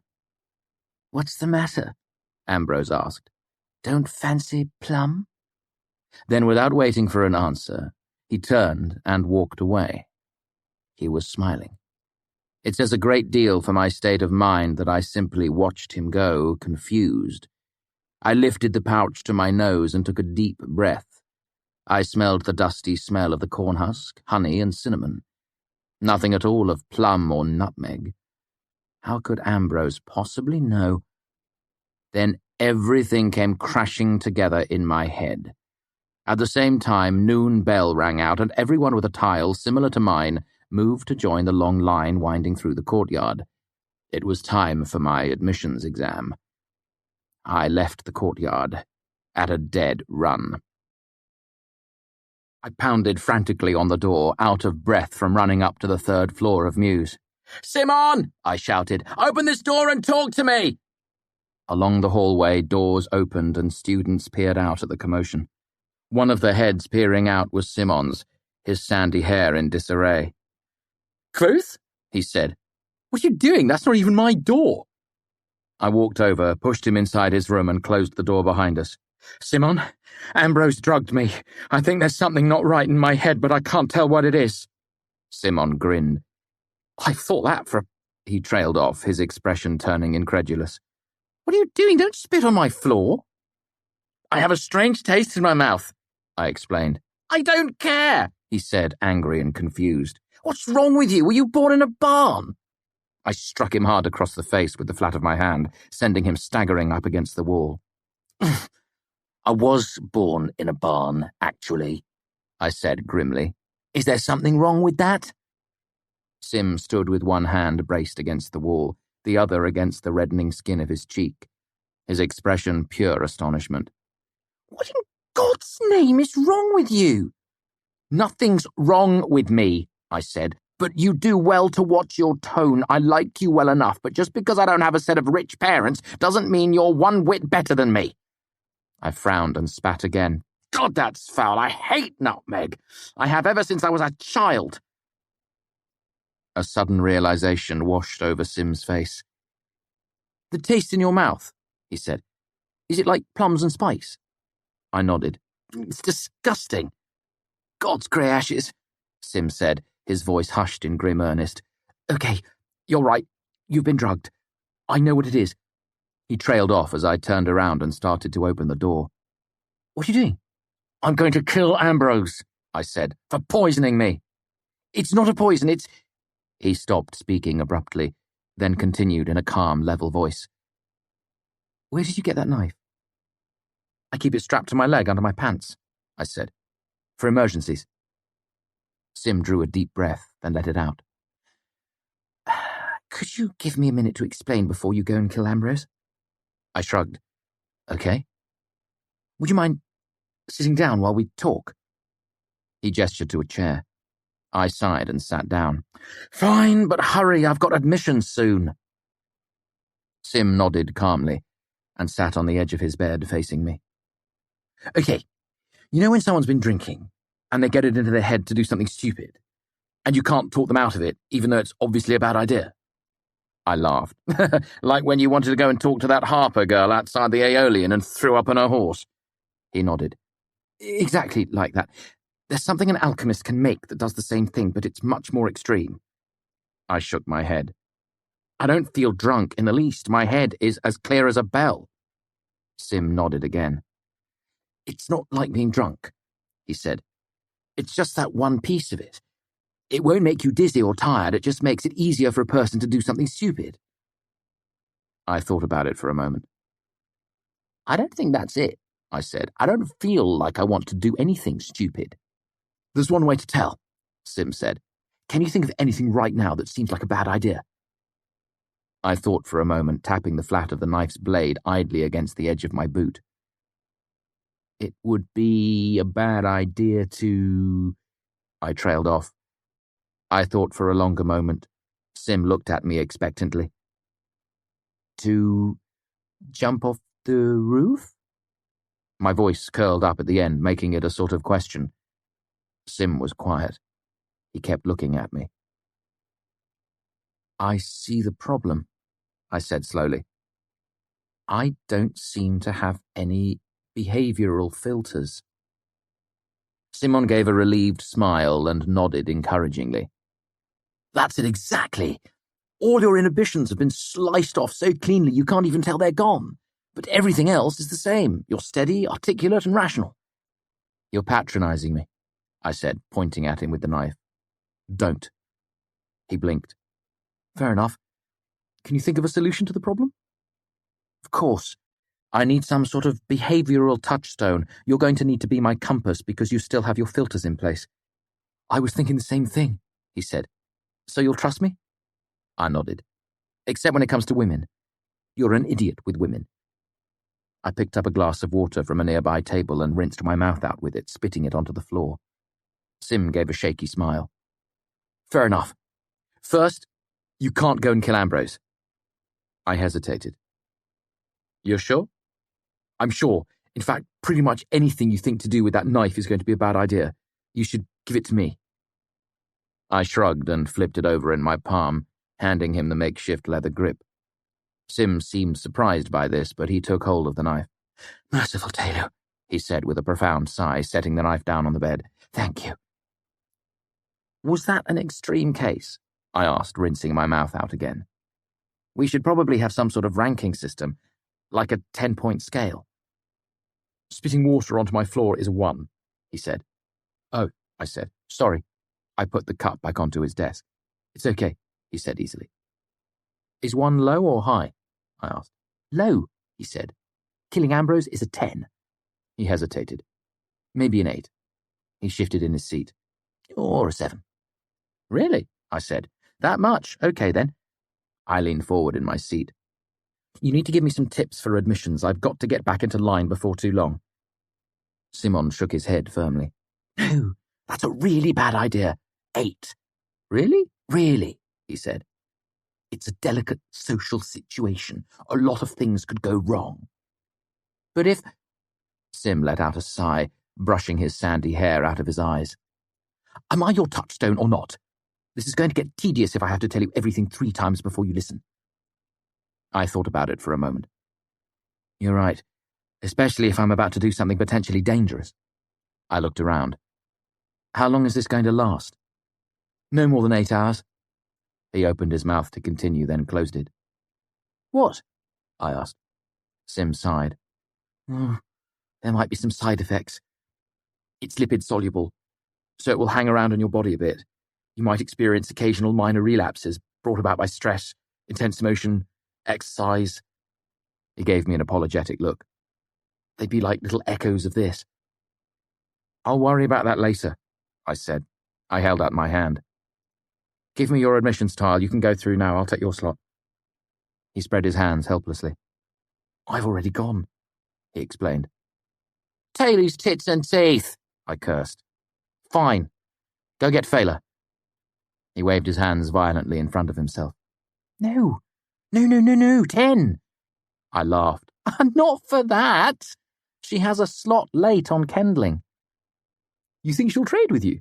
She's already offered. Sim got to his feet. I'll go find her. I'll stay here, I said. Sim gave an enthusiastic nod and looked nervously around the room. It's probably safest if you don't do anything while I'm gone, he said as he opened the door. Just sit on your hands until I get back. Sim was only gone for 5 minutes, which was probably for the best. There was a knock on the door. It's me, Sim's voice came through the wood. Is everything all right in there? You know what's strange? I said to him through the door. I tried to think of something funny I could do while you were gone, but I couldn't. I looked around at the room. I think that means humour is rooted in social transgression. I can't transgress because I can't figure out what would be socially unacceptable. Everything seems the same to me. You might have a point, he said, then asked, Did you do something anyway? No, I said. I decided to be good. Did you find Fela? I did, she's here. But before we come in, you have to promise not to do anything without asking me first. Fair? I laughed. Oh, fair enough. Just don't make me do stupid things in front of her. I promise, Sim said. Why don't you sit down, just to be safe? I'm already sitting, I said. Sim opened the door. I could see Fela peering over his shoulder. Hello, Fela, I said. I need to trade slots with you. First, Sim said, you should put your shirt back on. That's about a 2. Oh, I said, sorry, I was hot. He could have opened the window. I thought it would be safer if I limited my interactions with external objects, I said. Sim raised an eyebrow. That's actually a really good idea. It just steered you a little wrong in this case. Wow, I heard Fela's voice from the hallway. Is he serious? Absolutely serious, Sim said. Honestly, I don't think it's safe for you to come in. I tugged my shirt on. Dressed, I said. I'll even sit on my hands if it will make you feel better. I did just that, tucking them under my legs. Sim let Fela inside, then closed the door behind her. Fela, you are just gorgeous, I said. I would give you all the money in my purse if I could just look at you naked for 2 minutes. I'd give everything I own, except my loot. It's hard to say which of them blushed a deeper red. I think it was Sim. I wasn't supposed to say that, was I said. No, Sim said. That's about a 5. But that doesn't make any sense, I said. Women are naked in paintings. People buy paintings, don't they? Women pose for them. Sim nodded. That's true, but still just sit for a moment and don't say or do anything, okay? I nodded. I can't quite believe this, Fela said, the blush fading from her cheeks. I can't help but think the two of you are playing some sort of elaborate joke on me. I wish we were, Simon said. This stuff is terribly dangerous. How can you remember naked paintings and not remember you're supposed to keep your shirt on in public? She asked Sim, her eyes never leaving me. It just didn't seem very important, I said. I took my shirt off when I was whipped. That was public. It seems a strange thing to get in trouble for. Do you know what would happen if you tried to knife Ambrose? Simon asked. I thought for a second. It was like trying to remember what you'd eaten for breakfast a month ago. There'd be a trial, I suppose, I said slowly, and people would buy me drinks. Fela muffled a laugh behind her hand. How about this? Simon asked me. Which is worse, stealing a pie or killing Ambrose? I gave it a moment's hard thought. A meat pie or a fruit pie. Wow, Fela said breathlessly. that's... She shook her head. It almost makes my skin crawl. Simon nodded. It's a terrifying piece of alchemy. It's a variation of a sedative called a plum bob. You don't even have to ingest it. It's absorbed straight through the skin. Fela looked at him. How do you know so much about it? Sim gave a weak smile. Mandrag lectures about it in every alchemy class he teaches. I've heard the story a dozen times by now. It's his favourite example of how alchemy can be abused. An alchemist used it to ruin the lives of several government officials in Artur about 50 years ago. He only got caught because a countess ran amok in the middle of a wedding, killed a dozen folk and... Sim stopped, shaking his head. Anyway, it was bad. Bad enough that the alchemist's mistress turned him over to the guards. I hope he got what he deserved. And with some to spare, Sim said grimly. The point is, it hits everyone a little differently. It's not a simple lowering of inhibition. There's an amplification of emotion, a freeing up of hidden desire, combined with a strange type of selective memory, almost like a moral amnesia.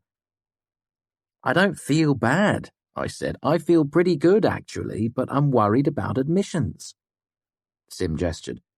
See? He remembers admissions. It's important to him. But other things are just gone.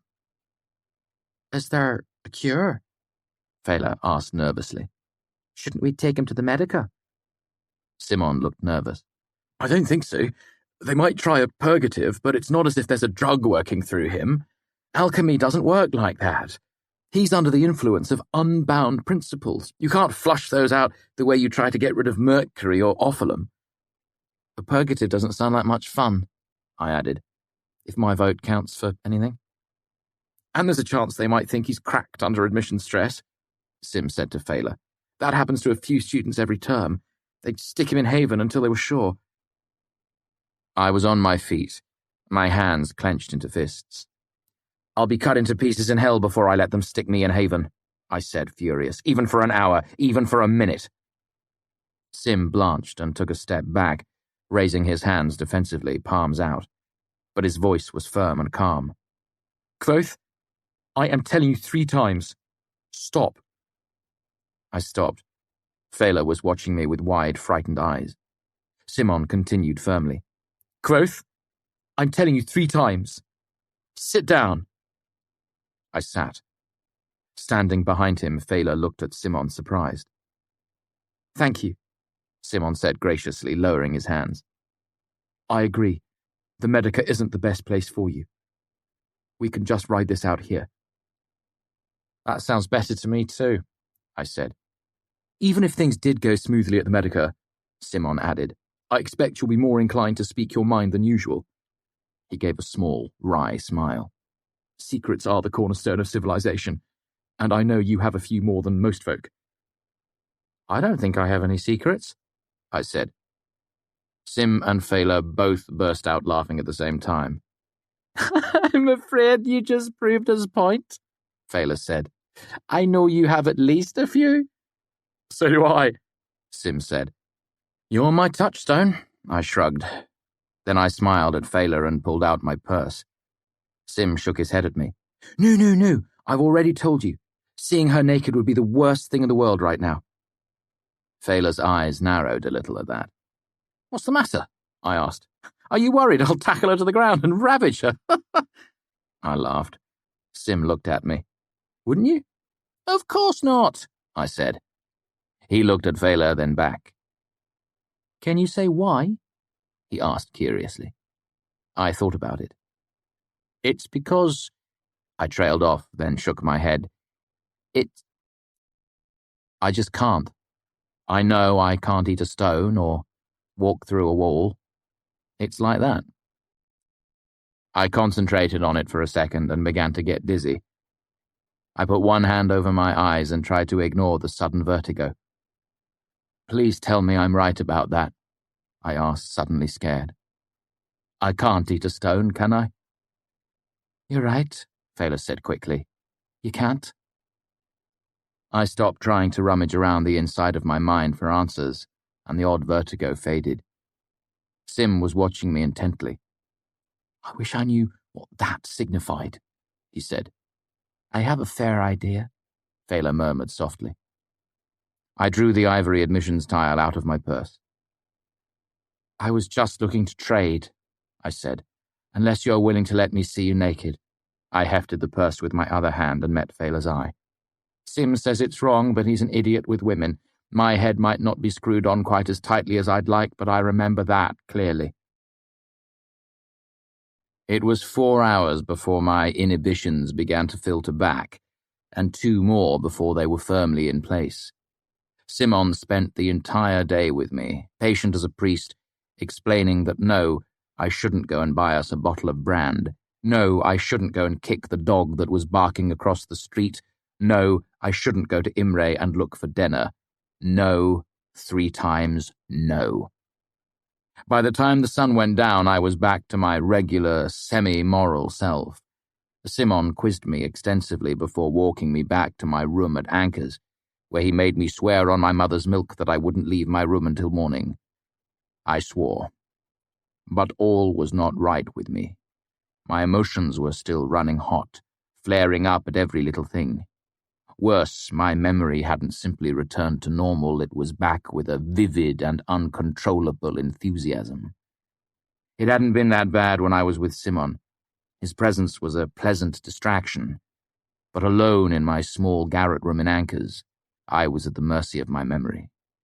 It was as if my mind was determined to unpack and examine every sharp and painful thing I had ever seen. You might think the worst memories were those of when my troop was killed, of how I came back to our camp and found everything aflame, the unnatural shapes my parents' bodies made in the dim twilight, the smell of scorched canvas and blood and burning hair, memories of the ones who killed them, of the Chandrian, of the man who spoke to me, grinning all the while, of Cinder. These were bad memories, but over the years I had brought them out and handled them so often there was hardly a sharp edge left to them. I remembered the pitch and timbre of Haliax's voice as clearly as my father's. I could easily bring to mind the face of Cinder, his perfect smiling teeth, his white curling hair, his eyes black as beads of ink, his voice full of winter's chill saying, "Someone's parents have been singing entirely the wrong sort of songs." You would think these would be the worst memories. But you would be wrong. No, the worst memories were those of my young life.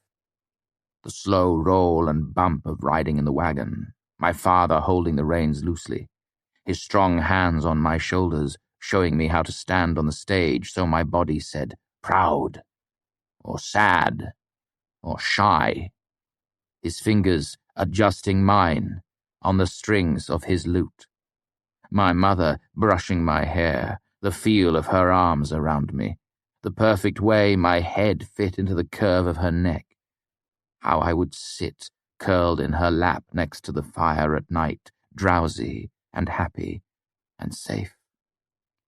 These were the worst memories, precious and perfect, sharp as a mouthful of broken glass. I lay in bed, clenched into a trembling knot, unable to sleep, unable to turn my mind to other things, unable to stop myself from remembering again and again and again. Then there came a small tapping at my window, a sound so tiny I didn't notice it until it stopped. Then I heard the window ease open behind me. "Kvothe?" Auri said softly. I clenched my teeth against the sobbing and lay as still as I could, hoping she would think I was asleep and leave. "Kvothe?" She called again. "I brought you." There was a moment of silence, then she said, "Oh."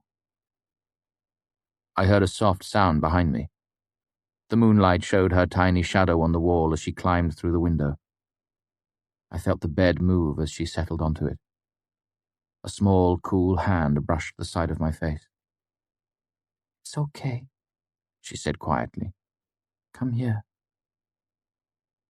I began to cry quietly. and she gently uncurled the tight knot of me until my head lay in her lap. She murmured, brushing my hair away from my forehead, her hands cool against my hot face. "I know," she said sadly. "It's bad sometimes, isn't it?" She stroked my hair gently, and it only made me cry harder. I could not remember the last time someone had touched me in a loving way. "I know," she said. "You have a stone in your heart, and some days it's so heavy there is nothing to be done. But you don't have to be alone for it. You should have come to me. I understand." My body clenched, and suddenly the taste of plum filled my mouth again. "I miss her," I said before I realized I was speaking. Then I bit it off before I could say anything else. I clenched my teeth and shook my head furiously like a horse fighting its reins. "You can say it," Haori said gently. I shook again, tasted plum, and suddenly the words were pouring out of me. "She said I sang before I spoke. She said when I was just a baby she had the habit of humming when she held me. Nothing like a song, just a descending third, just a soothing sound. Then one day she was walking me around the camp and she heard me echo it back to her. 2 octaves higher, a tiny piping third. She said it was my first song. We sang it back and forth to each other. For years." I choked and clenched my teeth. "You can say it," Haori said softly. "It's okay if you say it." "I'm never going to see her again," I choked out. Then I began to cry in earnest. "It's okay," Haori said softly. "I'm here. You're safe."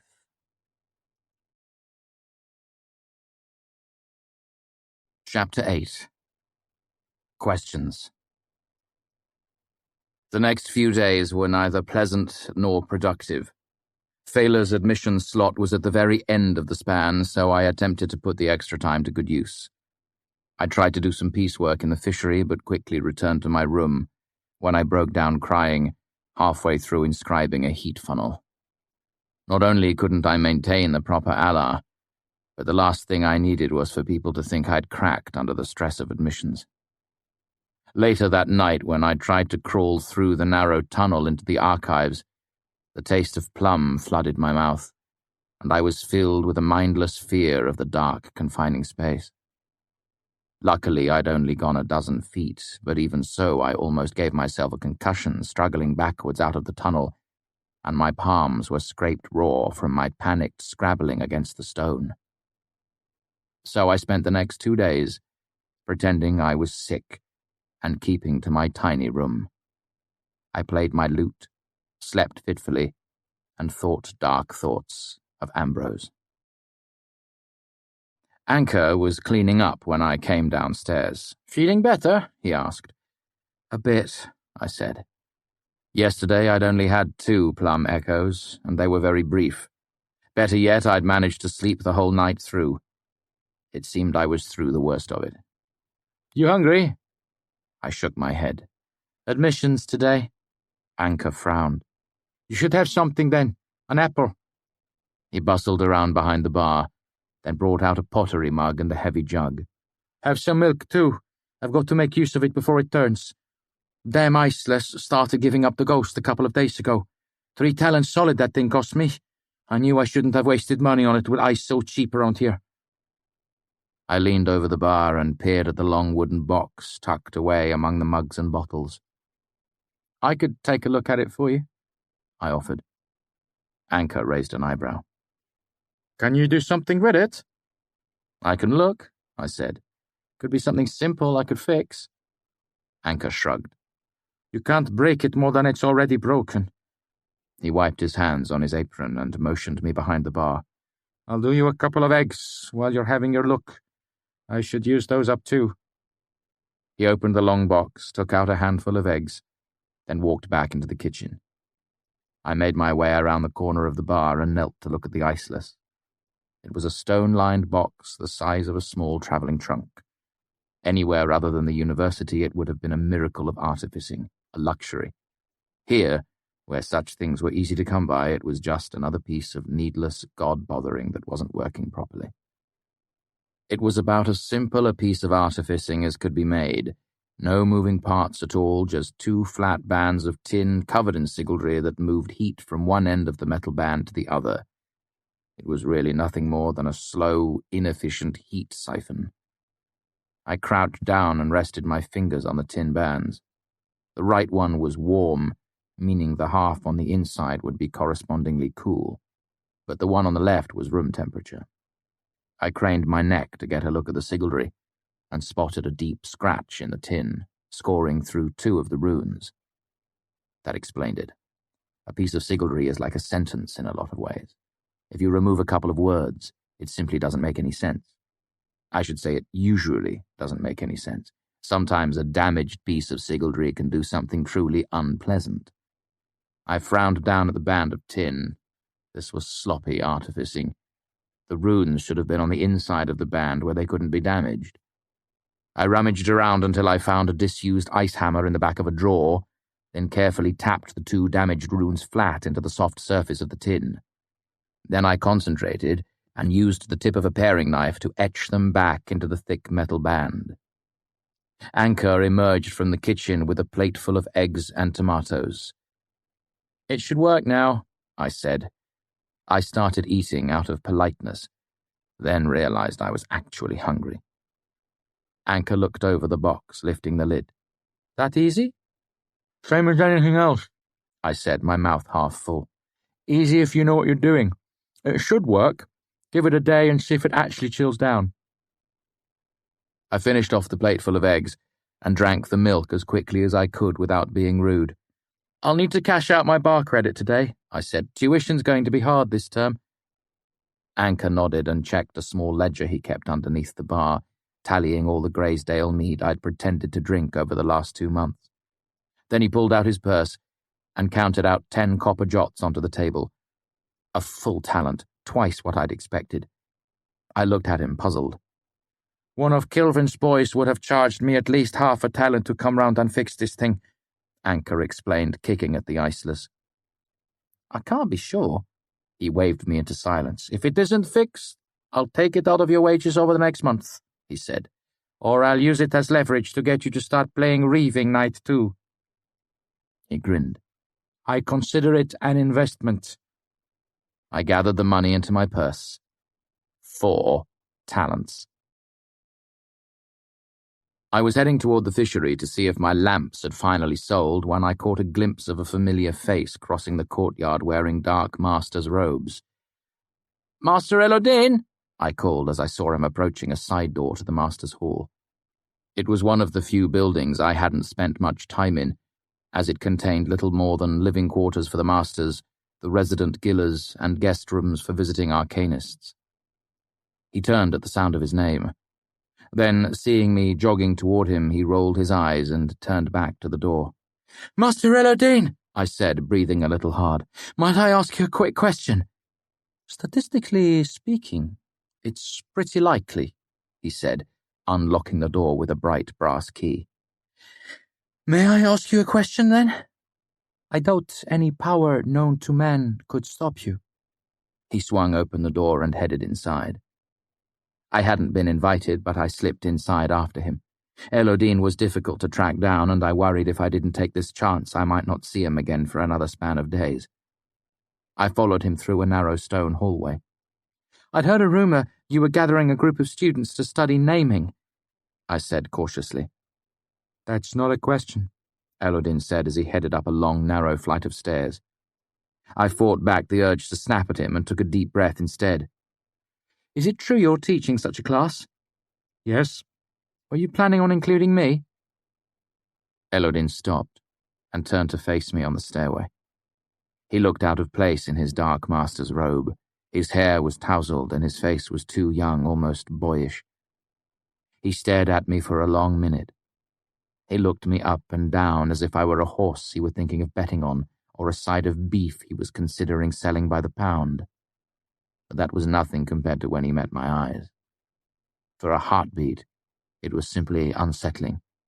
Then it almost felt like the light on the stairway grew dim, or that I was suddenly being thrust deep underwater and the pressure was keeping me from drawing a full breath. "Damn you, half-wit!" I heard a familiar voice that seemed to be coming from a long way off. "If you're going catatonic again, have the decency to do it in Haven and save us the trouble of carting your foam-flecked carcass back there. Barring that, get to one side." Elodin looked away from me, and suddenly everything was bright and clear again. I fought to keep from gasping in a lungful of air. Master Heme stomped down the stairs, shouldering Elodin roughly to one side. When he saw me, he snorted. "Ha! Of course, the quarter-wit is here too. Might I recommend a book for your perusal? It's a lovely piece of reading titled Hallways, Their Form and Function, a primer for the mentally deficient." He glowered at me, and when I didn't immediately jump aside, he gave me an unpleasant smile. "Ah, but you're still banned from the archives, aren't you?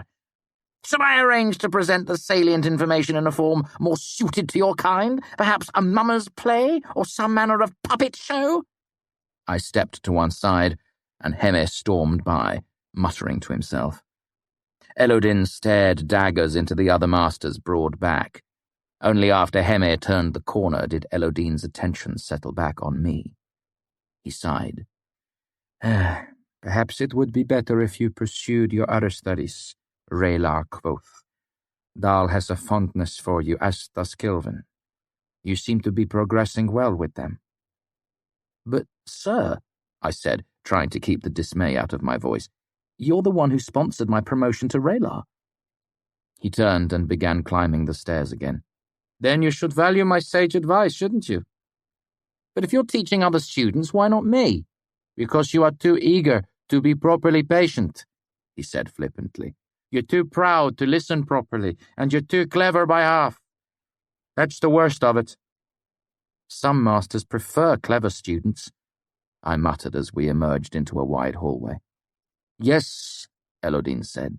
"Dal and Kilvin and I will like clever students. Go study with one of them. Both our lives will be considerably easier because of it." "But—" Elodin came to an abrupt halt in the middle of the hallway. "Fine," he said. "Prove you're worth teaching. Shake my assumptions down to their foundation stones." He patted at his robes dramatically, as if looking for something lost in a pocket. "Much to my dismay, I find myself without a way to get past this door." He rapped it with a knuckle. "What do you do in this situation, Raylar quoth?" I smiled, despite my general irritation. He couldn't have picked a challenge more perfectly suited to my talents. I pulled a long, slender piece of spring steel out of a pocket in my cloak, then knelt in front of the door and eyed the keyhole. The lock was substantial, made to last. But while large, heavy locks look impressive, they're actually easier to circumvent if they're well maintained. This one was. It took me the space of 3 slow breaths to trip it with a satisfying ka-tick. I stood up, brushed off my knees, and swung the door inward with a flourish. For his part, Elodin did seem somewhat impressed. His eyebrows went up as the door swung open.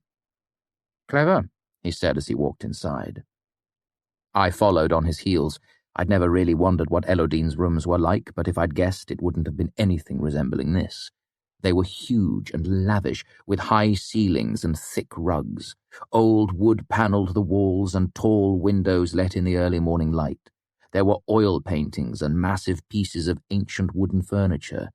It was bizarrely ordinary. Elodin moved quickly through the entryway, through a tasteful sitting room, then into the bedroom. Call it a bed-chamber, rather. It was huge, with a 4-post bed as big as a boat. Elodin threw open a wardrobe and started removing several long, dark robes similar to the one he was wearing. "Here," Elodin shoved robes into my arms, until I couldn't hold any more. Some were everyday cotton, but others were fine linen or rich, soft velvet. He lay another 6 robes over his own arm and carried them back into the sitting room. We passed old bookshelves lined with hundreds of books and a huge polished desk. One wall was taken up with a large stone fireplace big enough to roast a pig, though there was currently only a small fire smouldering there, keeping away the early autumn chill. Elodine lifted a crystal decanter off a table and went to stand in front of the fireplace.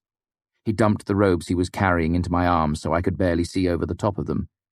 Delicately lifting the top of the decanter, he sipped at the contents and raised an eyebrow appreciatively, holding it up to the light. I decided to try again. Master Elodine, why don't you want to teach me naming? That's the wrong question, he said, and upended the decanter onto smouldering coals in the fireplace.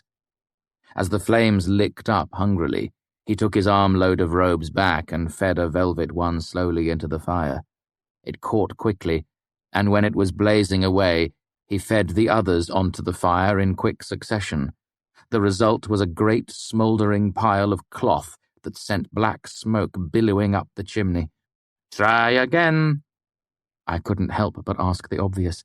Why are you burning your clothes? Nope, not even close to the right question, he said, as he took more robes out of my arms and piled them into the fireplace.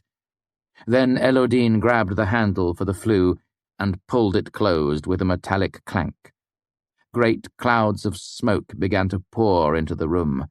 Elodine coughed a bit, then stepped back and looked around in a vaguely satisfied way. I suddenly realized what was going on. Oh, God, I said, whose rooms are these? Elodine gave a satisfied nod. Very good. I would also have accepted, why don't you have a key for this room, or what are we doing in here? He looked down at me, his eyes serious. Doors are locked for a reason.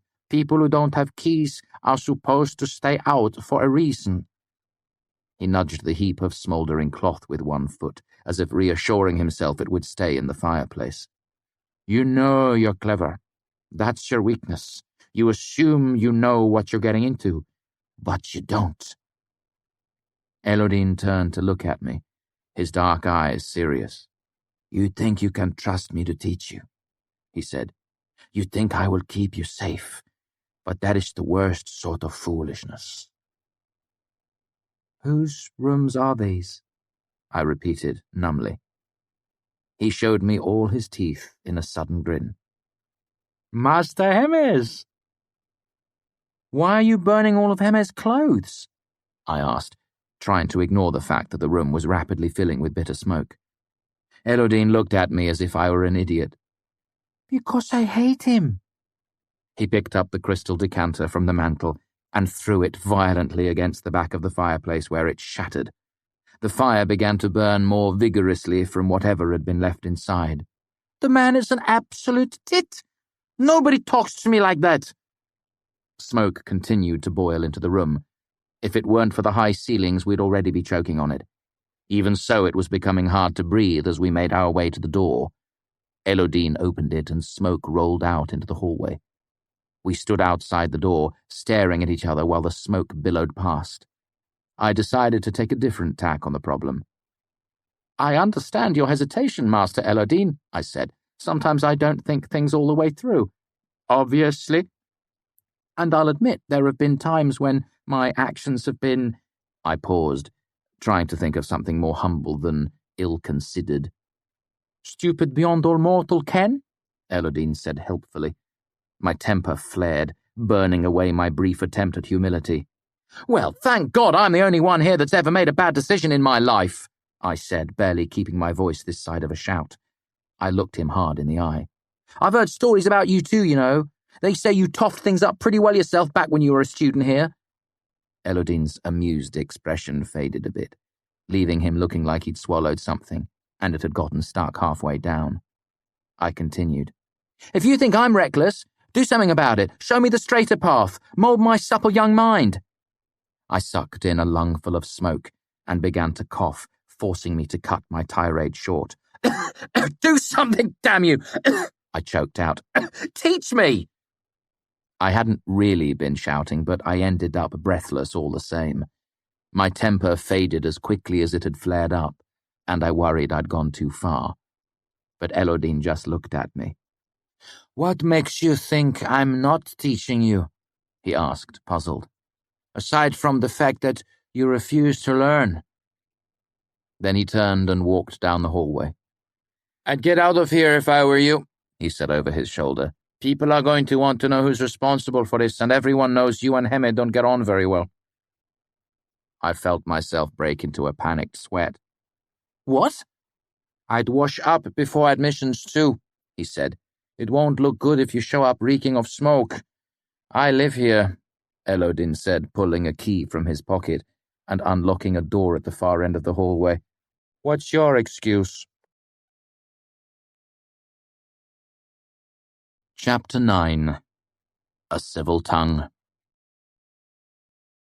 My hair was still wet when I made my way through a short hallway, then up the stairs onto the stage of an empty theatre. As always, the room was dark except for the huge crescent-shaped table. I moved to the edge of the light and waited politely. The Chancellor motioned me forward, and I walked to the center of the table, reaching up to hand him my tile.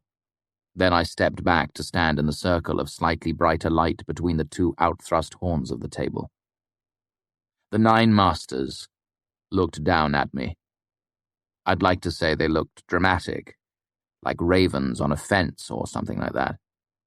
But while they were all wearing their formal robes, they were too mismatched to look like a collection of anything.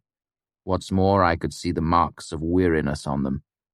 Only then did it occur to me that as much as the students hated admissions, it was probably no walk in the garden for the masters either. "Kvothe, our leader and son," the Chancellor said formally. "Raylar." He made a gesture to the far right-hand horn of the table. "Master Physica." Arwyll peered down at me, his face grandfatherly behind his round spectacles. "What are the medicinal properties of Menka?" he asked. "Powerful anesthetic," I said. "Powerful catatoniate. Powerful purgative." I hesitated. "It has a whole sackful of complicating secondaries, too. Should I list them all?" Arwyll shook his head. "A patient comes into the medica complaining of pains in their joints and difficulty breathing. Their mouth is dry and they claim to have a sweet taste in their mouth. They complain of chills, but they are actually sweaty and feverish. What is your diagnosis?" I drew a breath, then hesitated. "I don't make diagnoses in the Medica, Master Arwyll. I'd fetch one of your Elthe to do it." He smiled at me, crinkling around the edges. "Correct," he said. "But for the sake of argument, what do you think might be wrong?" "Is the patient a student?" Arwyll raised an eyebrow. "What does that have to do with the price of butter?" "If they work in the fishery, it might be smelter's flu," I said. Arwyll cocked an eyebrow at me and I added, "There's all sorts of heavy metal poisoning you can get in the fishery. It's rare around here because the students are well trained, but anyone working with hot bronze can inhale enough fumes to kill themselves if they aren't properly careful." I saw Kilvin nodding along, and was glad I didn't have to admit the only reason I knew this was that I'd given myself a mild case of it a month ago. Arwyll gave a thoughtful humph, then gestured to the other side of the table. "Master arithmetician?" Brandier sat on the left-hand point of the table. "Assuming the change here takes 4%, how many pennies can you break from a talent?" He asked the question without looking up from the papers in front of him. "What type of penny, Master Brandier?" He looked up, frowning. "We are still in the Commonwealth, if I remember correctly." I juggled numbers in my head, working from the figures in the books he'd set aside in the archives. They weren't the true exchange rates you would get from a moneylender. They were the official exchange rates governments and financiers used, so they had common ground for lying to each other. "In iron pennies, 350, I said, then added, 1.5. Brandier looked down at the papers before I'd even finished speaking. "Your compass reads gold at 220 points, platinum at 112 points, and cobalt at 32 points. Where are you?" I was boggled by the question. Orienting by trifoil required detailed maps and painstaking triangulation. It was usually only practiced by sea captains and cartographers, and they used detailed charts to make their calculations. I'd only ever laid eyes on a trifoil compass twice in my life. Either this was a question listed in one of the books Brandir had set aside for study, or it was deliberately designed to spike my wheel. Given that Brandir and Heme were friends, I guessed it was the latter. I closed my eyes, brought up a map of the civilized world in my head, and took my best guess.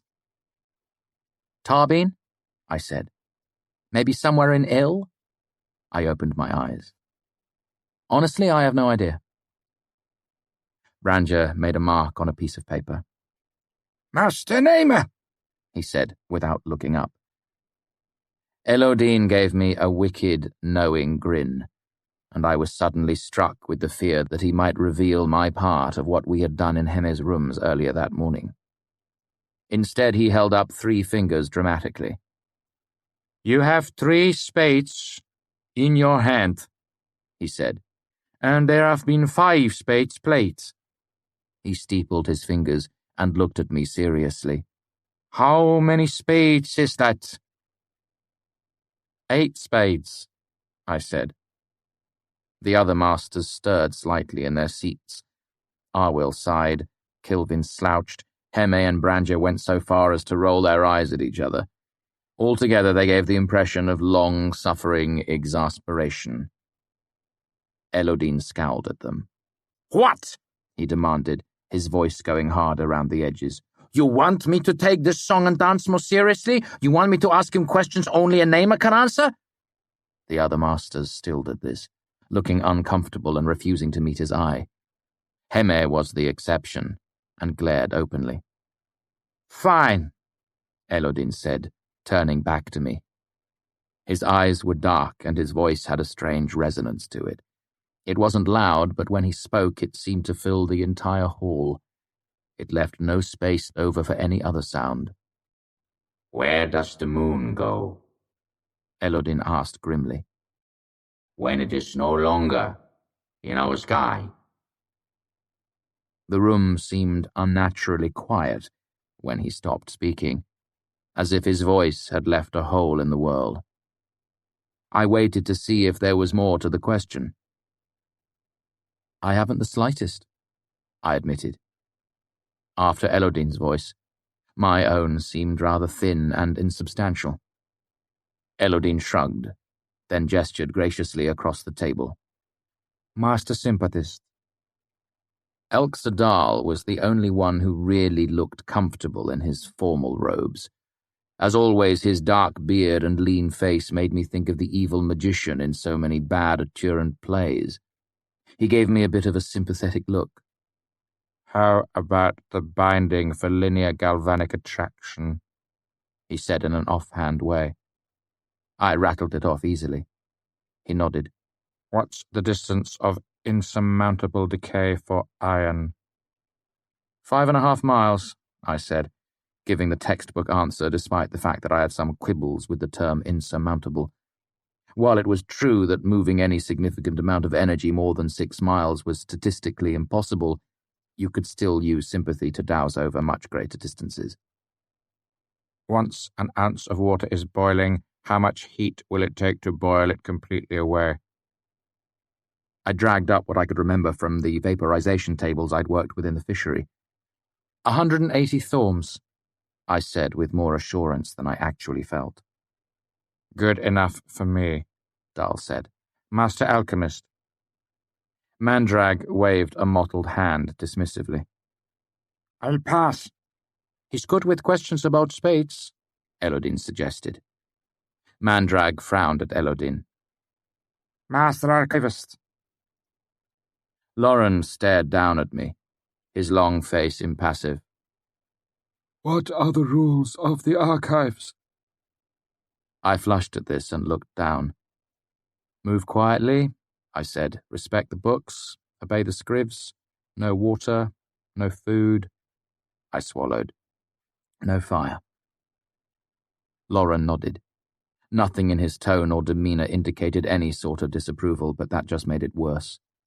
His eyes moved across the table, Master Artificer. I cursed inwardly. Over the last span, I'd read all 6 books Master Lauren had set aside for Raylar to study from. Feltemi Race's Fall of Empire alone took me 10 hours. I wanted few things more than access to the archives, and I desperately hoped to impress Master Lauren by answering whatever question he could think to ask. But there was no help for it. I turned to face Kilvin. Galvanic throughput of copper. The great bear-like master rumbled through his beard. I gave it to 5 places. I'd had to use it while making calculations for the deck lamps. Conductive coefficient of gallium. I'd needed to know that to dope the emitters for the lamp. Was Kilvin lobbing me easy questions? I gave the answer. Good, Kilvin said. Master rhetorician. I drew a deep breath as I turned to look at Heme. I had gone so far as to read 3 of his books, though I have a sharp loathing for rhetoric and pointless philosophy. Still, I could tamp down my distaste for 2 minutes' time and play the part of a good, humble student. I am one of the Rue. I could act the part. Heme scowled at me, his round face like an angry moon. Did you set fire to my rooms, you little rabble bastard? The raw nature of the question caught me entirely off my guard. I was ready for impossibly hard questions or trick questions, or questions he could twist to make any answer I gave seem wrong. But this sudden accusation caught me utterly wrong-footed. Ravel is a term I particularly despise. A welter of emotion rolled through me and brought the sudden taste of plum to my mouth. While part of me was still considering the most gracious way to respond, I found I was already speaking. I didn't set fire to your rooms, I said honestly, but I wish I had, and I wish you'd been in there when it started, sleeping soundly. Heme's expression turned from scowling to astonished. Name Kvothe, the Chancellor snapped. You will keep a civil tongue in your head, or I will bring you up on charges of conduct unbecoming myself. The taste of plum disappeared as quickly as it had come, leaving me feeling slightly dizzy and sweating with fear and embarrassment. My apologies, Chancellor, I said quickly, looking down at my feet. I spoke in anger. Ravel is a term my people find particularly offensive. Its use makes light of the systematic slaughter of thousands of Rue.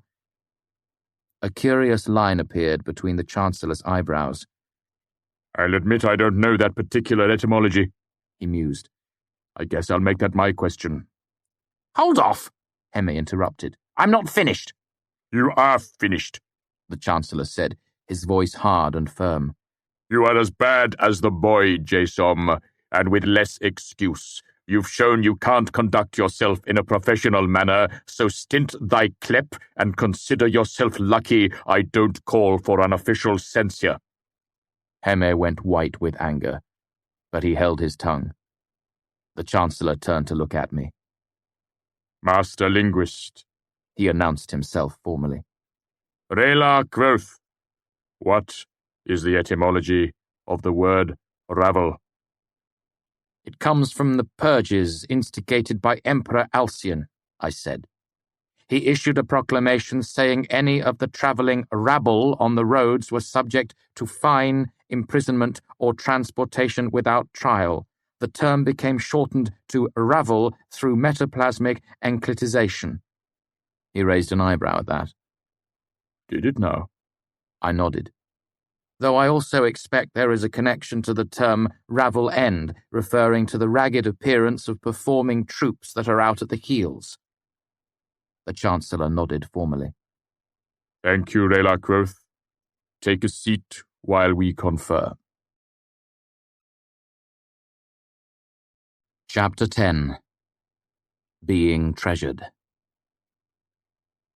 My tuition was set at 9 talents and 5.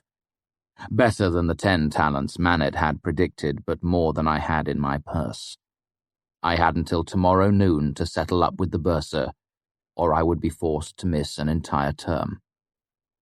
Having to postpone my studies wouldn't have been a tragedy, but only students are allowed access to university resources such as the equipment in the artificery. That meant if I couldn't pay my tuition, I would be barred from my work in Kilvin's shop, the only job where I could hope to earn enough money for my tuition. I stopped at the stocks, and Jacksim smiled as I approached the open window.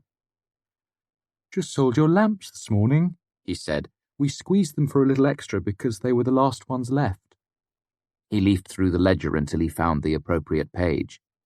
"Your 60% comes out to 4 talents and 8 jots. After the materials and piecework you used," he ran his finger down a page, "you're left with 2 talents, 3 jots and 8 drabs." Jackson made a note of the ledger, then wrote me a receipt. I folded the paper carefully and tucked it into my purse. It didn't have the satisfying weight of coins, but it brought my total up to more than 6 talents. So much money, but still not enough. If I hadn't lost my temper with Heme, my tuition might have been low enough. I could have studied more or earned more money if I hadn't been forced to hide in my room for almost 2 whole days, weeping and raging with the taste of plum in my mouth. A thought occurred to me. I should start something new, I guess, I said casually. I'll need a small crucible, 3 ounces of tin, 2 ounces of bronze, 4 ounces of silver, a spool of fine gold wire, a copper— "Hold on a second," Jackson interrupted me. He ran a finger back along my name in the ledger. "I don't have you authorized for gold or silver." He looked up at me. "Is that a mistake?" I hesitated, not wanting to lie. "I didn't know you needed authorization," I said. Jackson gave me a knowing grin. "You're not the first one to try something like that," he said. "Rough tuition?" I nodded. He grimaced sympathetically. "Sorry. Kilvin knows stocks could turn into a moneylender's stall if he isn't careful." He closed the ledger. "You'll have to hit the pawn shop like everyone else." I held up my hands, showing him the fronts and backs to make a point of my lack of jewellery. Jackson winced. "That's rough. I know a decent moneylender on Silver Court. Only charges 10% a month. It's still like having a teeth pulled, but better than most." I nodded and sighed. Silver Court was where the guild moneylenders had their shops. They wouldn't give me the time of day. "It's certainly better than I've got in the past," I said. I thought things over while I walked to Imre, the familiar weight of my loot resting on one shoulder. I was in a tight spot, but not a terrible one. No guild moneylender would lend money to an orphan Adema Rue with no collateral, but I could borrow the money from Devi. Still, I wish it hadn't come to that. Not only was her rate of interest extortionate, but I worried what favours she might require of me if I ever defaulted my loan. I doubted they would be small, or easy, or entirely legal. Such were the turnings of my thoughts as I made my way over Stone Bridge. I stopped by an apothecary, then made my way to the Grey Man. Opening the door, I saw the Grey Man was a boarding house. There was no common room where people could gather and drink.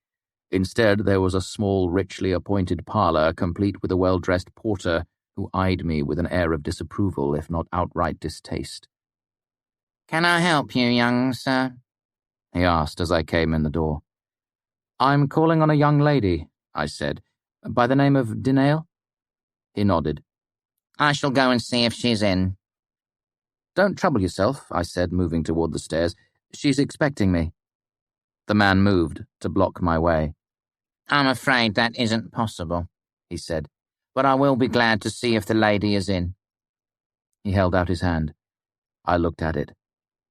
"Your calling card?" he asked. "That I might present it to the young lady?" "How can you give her my card if you aren't sure she is in?" I asked. The porter gave me the smile again. It was gracious, polite, and so sharply unpleasant that I took special note of it, fixing it in my memory. A smile like that is a work of art. As someone who grew up on the stage, I could appreciate it on several levels. A smile like that is like a knife in certain social settings, and I might have need of it someday. "Oh," the porter said, "the lady is in," he said with a certain emphasis. "But that does not necessarily mean she is in for you." "You can tell her Kvothe has come calling," I said, more amused than offended. "I'll wait." I didn't have to wait long. The porter came down the stairs wearing an irritated expression as if he'd been looking forward to throwing me out. This way, he said. I followed him upstairs. He opened a door and I swept past him with what I hoped was an irritating amount of dismissive aplomb. It was a sitting room with wide windows that let in the late afternoon sun, large enough to seem spacious despite the scattered chairs and couches. A hammer dulcimer sat against the far wall, and one corner of the room was entirely occupied by a massive Modigan great harp. Denner stood in the centre of the room, wearing a green velvet dress. Her hair was arranged to display her elegant neck to good effect, revealing the emerald teardrop earrings and matching necklace at her throat. She was talking to a young man who was, the best word I can think of is pretty. He had a sweet, clean-shaven face, with wide, dark eyes. He had the look of a young noble who had been down on his luck too long for it to be a temporary thing. His clothing was fine but rumpled. His dark hair was cut in a style obviously meant to be curled, but it hadn't been tended to recently. His eyes were sunken, as if he hadn't been sleeping well. Denner held out her hands to me. Kvothe, she said. Come meet Geoffrey. Pleasure to meet you, Kvothe, Geoffrey said. Dinale has told me quite a bit about you. You're a bit of a, wizard? His smile was open and utterly guileless. Arcanist, actually, I said as politely as possible. Wizard brings too much storybook nonsense to mind.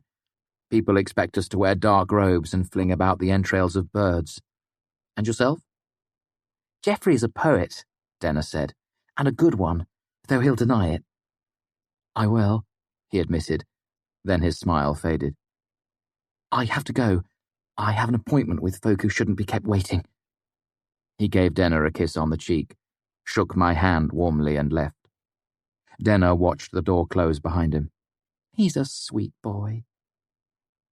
You say that as if you regret it, I said. If he were a little less sweet, he might be able to fit two thoughts in his head at the same time. Maybe they would rub together and make a spark. Even a little smoke would be nice, then at least it would look like something was happening in there. She sighed. Is he really that thick? She shook her head. No, he's just trusting. Hasn't got a calculating bone in his body, and he's done nothing but make bad choices since he got here a month ago. I reached into my cloak and brought out a pair of small cloth-wrapped bundles, one blue, one white. I've brought you a present. Denner reached out to take them, looking slightly puzzled. What had seemed like such a good idea a few hours ago now seemed rather foolish.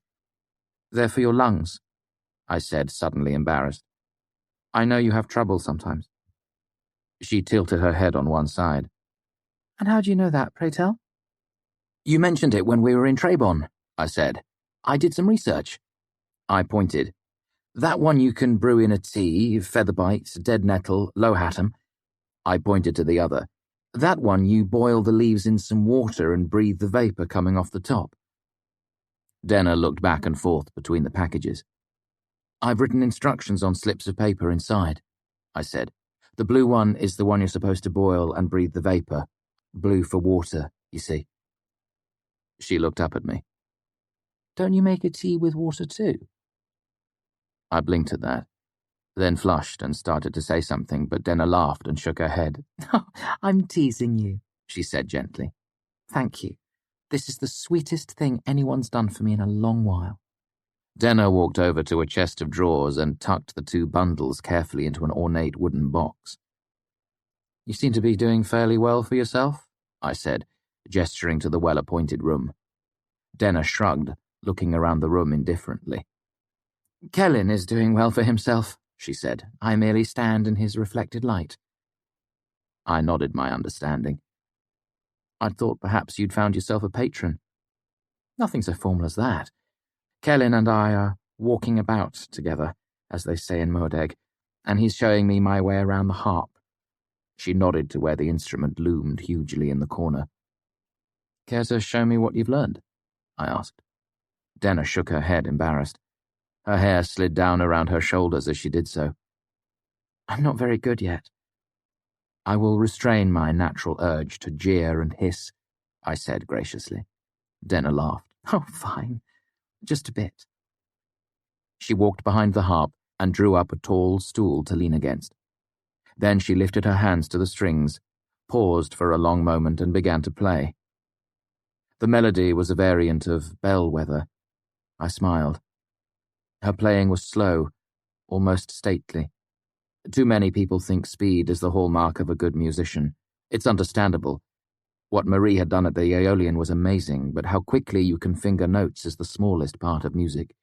The real key is timing. It's like telling a joke. Anyone can remember the words, anyone can repeat it, but making someone laugh requires more than that. Telling a joke faster doesn't make it funnier.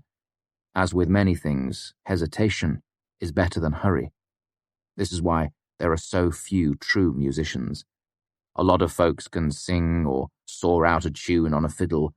A music box can play a song flawlessly again and again, but knowing the notes isn't enough. You have to know how to play them. Speed comes with time and practice, but timing you are born with. You have it or you don't. Denna had it. She moved slowly through the song, but she wasn't plodding. She played it slow, as a luxurious kiss. Not that I knew anything of kissing at that point in my life, but as she stood with her arms around the harp, her eyes half-lidded with concentration, her lips lightly pursed, I knew I someday wanted to be kissed with that amount of slow, deliberate care. And she was beautiful. I suppose it should come as no surprise that I have a particular fondness for women with music running through them. But as she played, I saw her for the first time that day. Before, I had been distracted by the difference in her hair, the cut of her dress. But as she played, all that faded from view. I ramble. Suffice to say, she was impressive, though obviously still learning. She struck a few bad notes, but didn't flinch or cringe away from them. As they say, a jeweler knows the uncut gem. And I am, and she was, and so. "You're a long way past Squirrel in the Thatch," I said quietly after she'd struck the final notes. She shrugged my compliment away, not meeting my eye. "I don't have much to do but practice," she said, "and Kellyn says I have a bit of a knack." "How long have you been at it?" I asked. 3 span. She looked thoughtful, then nodded. "A little less than 3 span." "Mother of God," I said, shaking my head. "Don't ever tell anyone how quickly you've picked it up. Other musicians will hate you for it." "My fingers aren't used to it yet," she said, looking down at them. "I can't practice nearly as long as I like." I reached out and took hold of one of her hands, turning it palm up so I could see her fingertips. There were fading blisters there. I looked up and realized how close she was standing. Her hand was cool in mine. She stared at me with huge dark eyes, one eyebrow slightly raised, not arch or playful even, just gently curious. My stomach felt suddenly strange and weak. "I've what?" she asked. I realized I had no idea what I had been about to say. I thought of saying, "I have no idea what I was going to say," then I realized that would be a stupid thing to say, so I didn't say anything. Denna looked down and took hold of my hand, turning it over. "Your hands are soft," she said, then touched my fingertips lightly. "I thought the calluses would be rough, but they're not. They're smooth." Once her eyes weren't fixed on mine, I regained a small piece of my wits. "It just takes time," I said. Denna looked up and gave a shy smile. My mind went blank as fresh paper. After a moment, Denna let go of my hand and moved past me to the center of the room. "Would you care for something to drink?" she asked as she settled gracefully into a chair. "That would be very kind of you," I said, purely on reflex. I realized my hand was still hanging stupidly in midair, and I let it fall to my side. She gestured to a nearby chair, and I sat. "Watch this." She picked up a small silver bell from a nearby table and rang it softly. Then she held up one hand with all 5 fingers extended. She folded in her thumb, then her index finger, counting downward. Before she folded in her smallest finger, there came a knock on the door. "Come in," Denna called. and the well-dressed porter opened the door. "I believe I would like some drinking chocolate," she said. "And Kvothe—" She looked at me questioningly. "Drinking chocolate sounds lovely," I said. The porter nodded and disappeared, closing the door behind him. "Sometimes I do it just to make him run," Denner admitted sheepishly, looking down at the bell. "I can't imagine how he can hear it. For a while I was convinced he was sitting in the hallway with his ear against my door." "Can I see the bell?" I asked. She handed it over. It looked normal at first glance, but when I turned it upside down I saw some tiny sigildry on the inner surface of the bell. "He isn't eavesdropping," I said, handing it back. "There's another bell downstairs that rings in time with this one." "How?" she asked, then answered her own question. "Magic?" "You could call it that." "Is that the sort of thing you do over there?" She jerked her head in the direction of the river and the university beyond. "It seems a little tawdry." "It's the most frivolous use of sigildry I've ever seen," I said. Denner burst out laughing. "Oh, you sound so offended," she said. Then, "It's called sigildry." "Making something like that is called artificing," I said. "Sigildry is writing or carving the runes that make it work." Denner's eyes lit up at this. "So it's a magic where you write things down?" she asked, leaning forward in her chair. "How does it work?" I hesitated, not only because it was a huge question, but because the university has very specific rules about sharing arcanum secrets. "It's rather complicated," I said. Luckily, at that moment there was another knock on the door and our chocolate arrived in steaming cups. My mouth watered at the smell of it. The man set the tray on a nearby table and left without a word. I sipped and smiled at the thick sweetness of it. "It's been years since I've had chocolate," I said. Denner lifted her cup and looked around the room. "It's strange to think some people live their whole lives like this," she mused. "It's not to your liking?" I asked, surprised. "I like the chocolate and the harp," she said, "but I could do without the bell and a whole room just for sitting." Her mouth curved into the beginning of a frown. "And I hate knowing someone is set to guard me, like I'm a treasure someone might try to steal." "You're not to be treasured, then?" She narrowed her eyes over the top of her cup, as if she wasn't sure how serious I was. "I don't fancy being under lock and key," she clarified, with a grim note in her voice. "I don't mind being given rooms, but they aren't really mine if I'm not free to come and go." I raised an eyebrow at that, but before I could say anything she waved her hand dismissively. "It's not like that, really," she sighed, "but I don't doubt Kellen is informed of my comings and goings. I know the porter tells him who comes calling. It rankles a bit is all."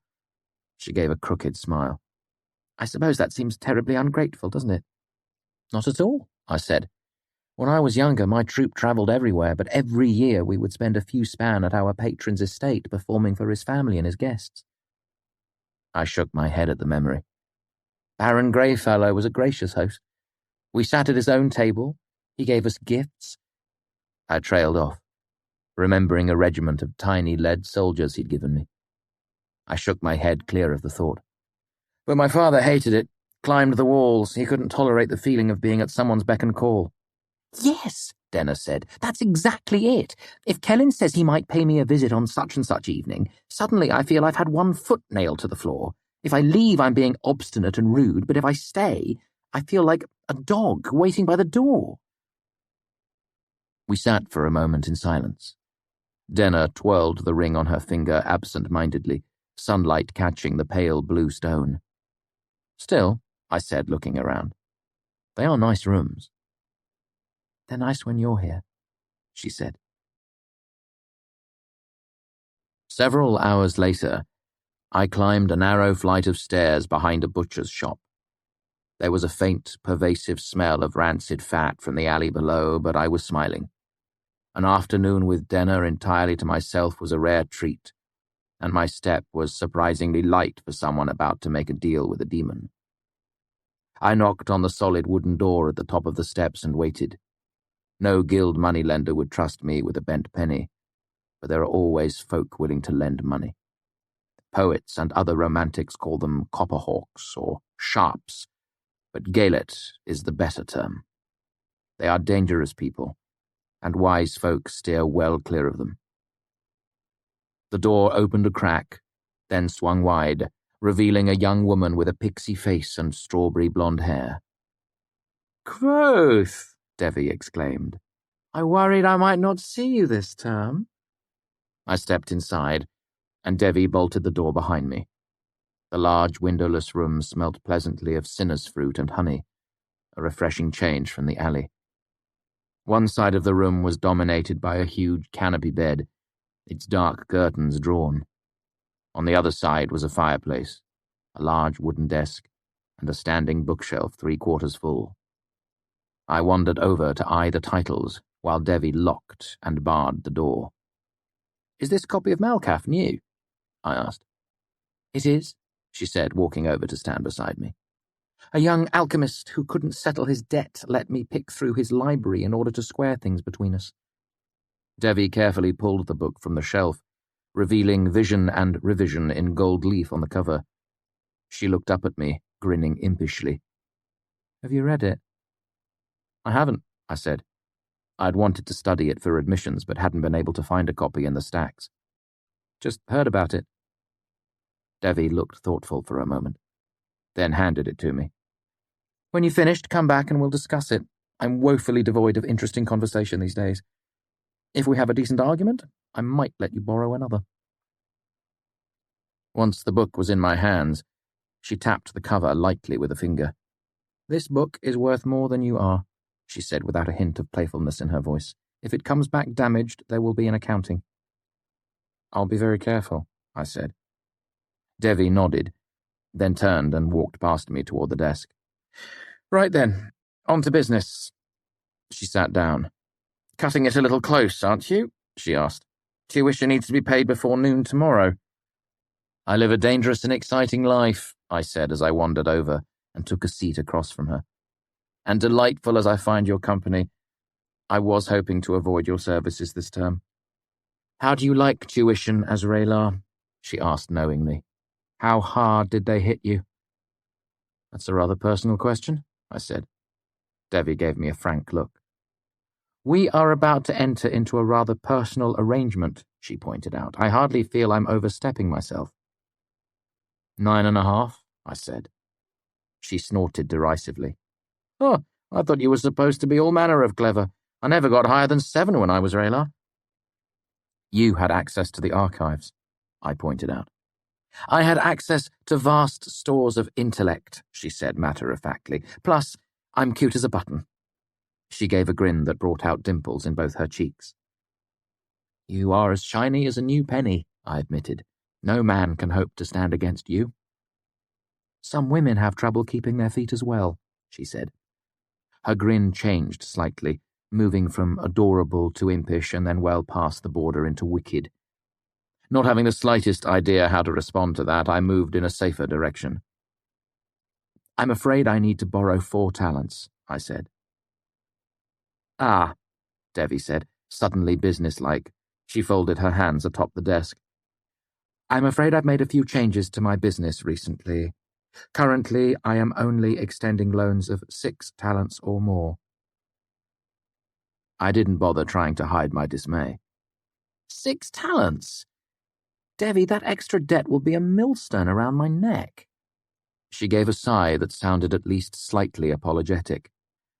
"Here's the trouble. When I make a loan, I run certain risks. I risk losing my investment if my debtor dies or tries to run. I run the risk they'll attempt to report me. I run the risk of being brought up against the iron law, or worse, the Moneylenders Guild. You know I'd never try something like that, Devi. The fact remains," Devi continued, "my risk is the same, no matter if the loan is small or large. Why should I take those risks for small loans?" "Small?" I asked. "I could live for a year on 4 talents." She tapped the desk with a finger, pursing her mouth. "Collateral?"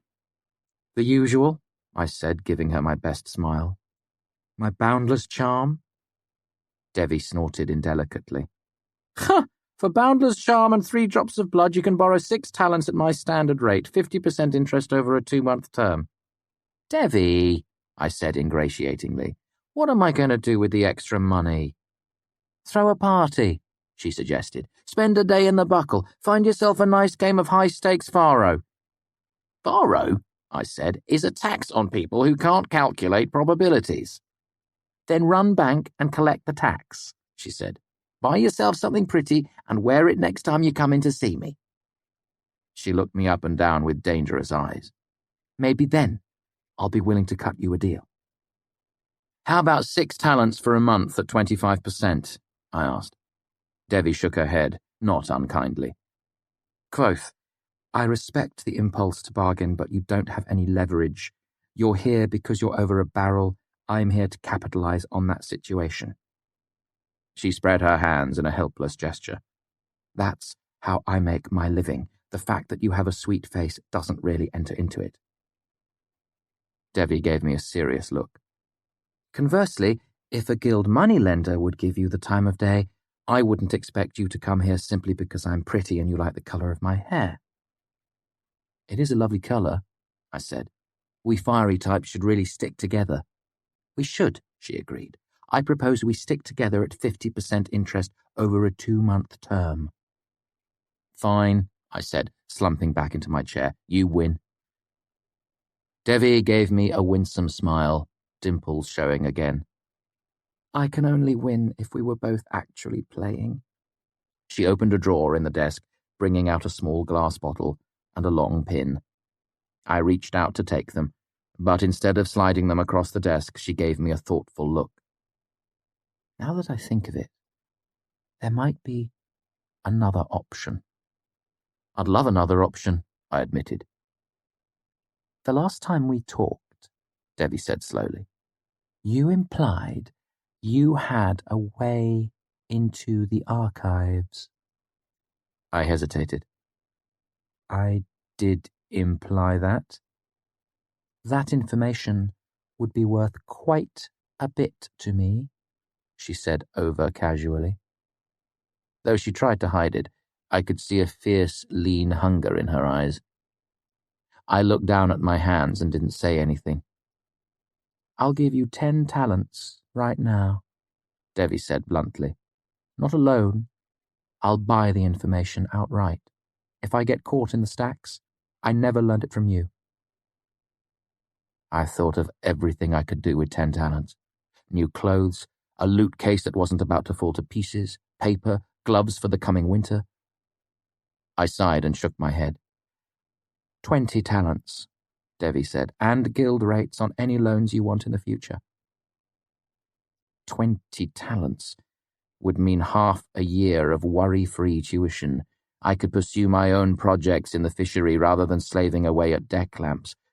I could buy tailored clothes, fresh fruit. I could use a laundry rather than wash my clothes myself. I drew a reluctant breath. 40 talents, Devi said hungrily.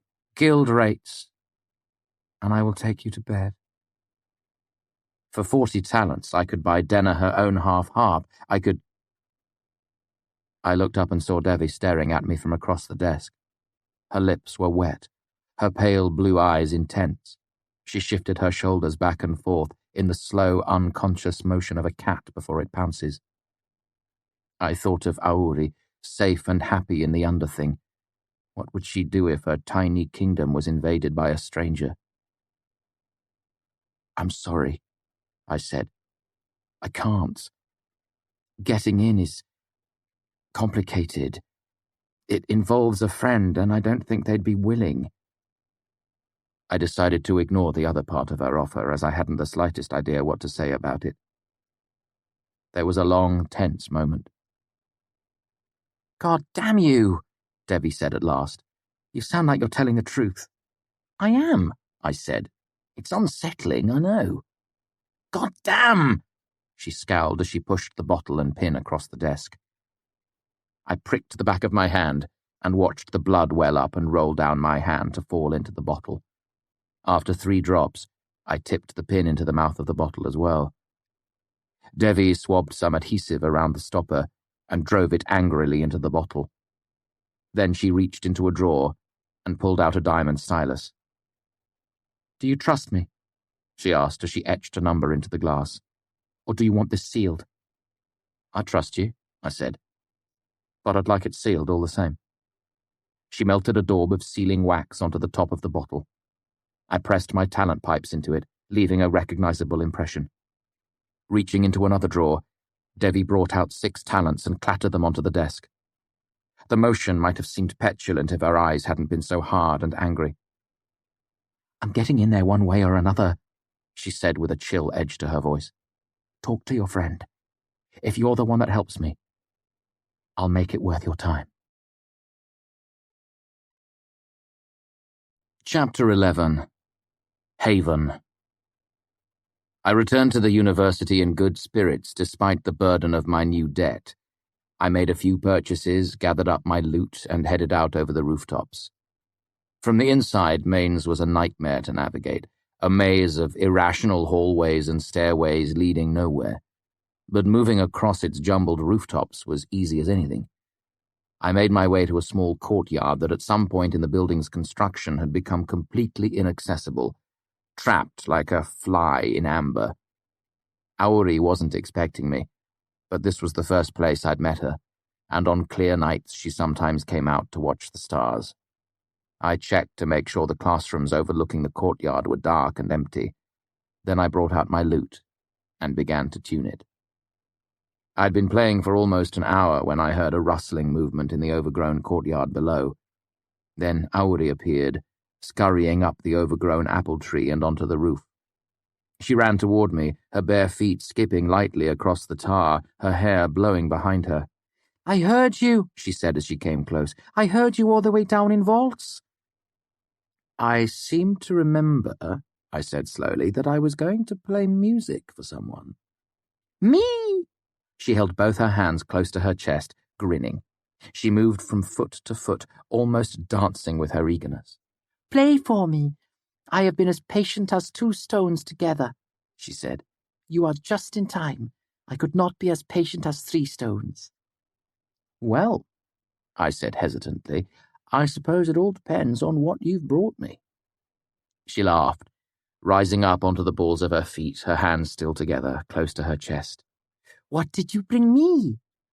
I knelt and began to untie my bundle. I've brought you 3 things, I said. How traditional, she said, grinning. You are quite the proper young gentleman tonight. I am. I held up a heavy, dark bottle. She took it with both hands. Who made it? Bees, I said, and brewers in Breeden. Auri smiled. That's 3 bees, she said, and set the bottle down by her feet. I brought out a round loaf of fresh barley bread. She reached out and touched it with a finger, then nodded approvingly. Last, I brought out a whole smoked salmon. It had cost 4 drabs by itself, but I worried Auri didn't get enough meat in whatever she managed to scrounge up when I wasn't around. It would be good for her. Auri looked down at it curiously, tilting her head to look into its single staring eye. Hello, fish, she said. Then she looked back up at me. Does it have a secret? I nodded. It has a harp instead of a heart. She looked back down at it. No wonder it looks so surprised. Auri took the fish out of my hands and laid it carefully on the roof. Now stand up. I have 3 things for you, as is only fair. I came to my feet, and she held out something wrapped in a piece of cloth. It was a thick candle that smelled of lavender. What's inside of it? I asked. Happy dreams, she said. I put them there for you. I turned the candle over in my hands, a suspicion forming. Did you make this yourself? She nodded and gave a delighted grin. I did. I am terribly clever. I tucked it carefully into one of the pockets of my cloak. Thank you, Auri. Auri grew serious. Now close your eyes and bend down so I can give you your second present. Puzzled, I closed my eyes and bent at the waist, wondering if she had made me a hat as well. I felt her hands on either side of my face. Then she gave me a tiny, delicate kiss in the middle of my forehead. Surprised, I opened my eyes. But she was already standing several steps away, her hands clasped nervously behind her back. I couldn't think of anything to say. Aori took a step forward. You are special to me, she said seriously, her face grave. I want you to know I will always take care of you. She reached out tentatively and wiped at my cheeks. No, none of that tonight. This is your third present. If things are bad, you can come and stay with me in the underthing. It is nice there, and you will be safe. Thank you, Aori, I said as soon as I was able. You are special to me too.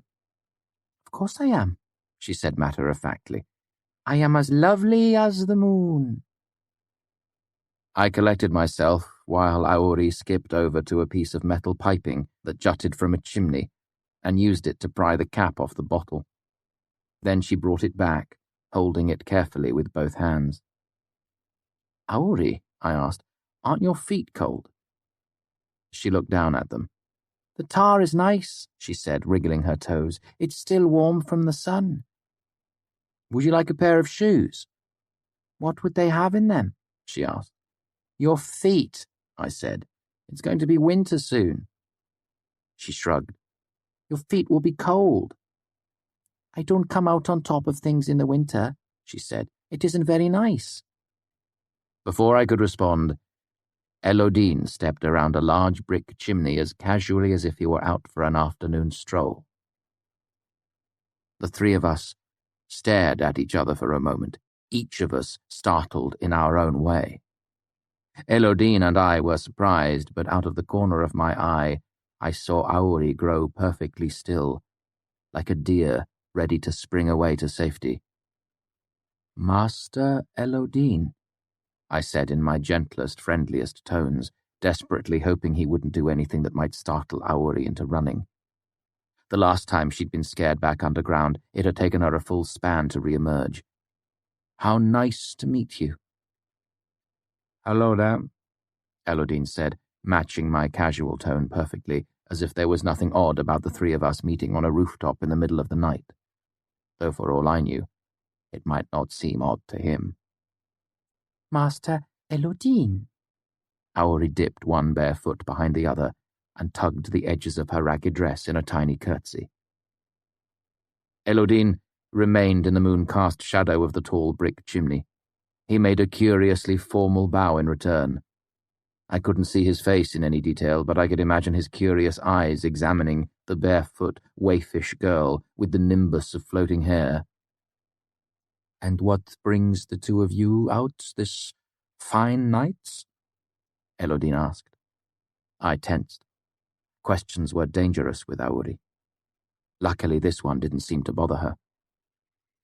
Kvothe has brought me lovely things, she said. He brought me beer and barley bread and a smoked fish with a harp where its heart should be. Ah, Elodine said, stepping away from the chimney. He patted his robes until he found something in a pocket. He held it out to her. I'm afraid I've only brought you a sinas fruit. Aori took a tiny dancer's step backward and made no motion to take it. Have you brought anything for Kvothe? This seemed to catch Elodine off his stride. He stood awkwardly for a moment, arm outstretched. I'm afraid I haven't, he said, but I don't imagine Kvothe has brought anything for me either. Aori's eyes narrowed, and she gave a tiny frown, fierce with disapproval. Kvothe has brought music, she said sternly, which is for everyone. Elodine paused again, and I have to admit I enjoyed seeing him discomfited by someone else's behavior for once. He turned and made a half bow in my direction.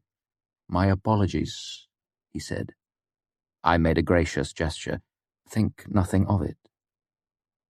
Elodine turned back to Aori and held out his hand a second time. She took 2 small steps forward, hesitated, then took 2 more. She reached out slowly, paused with her hand on the small fruit, then took several scurrying steps away, bringing both hands close to her chest. Thank you kindly, she said, making another small curtsy. Now you may join us if you like, and if you behave, you may stay and listen to Kvothe play afterwards. She tilted her head a bit, making it a question. Elodine hesitated, then nodded.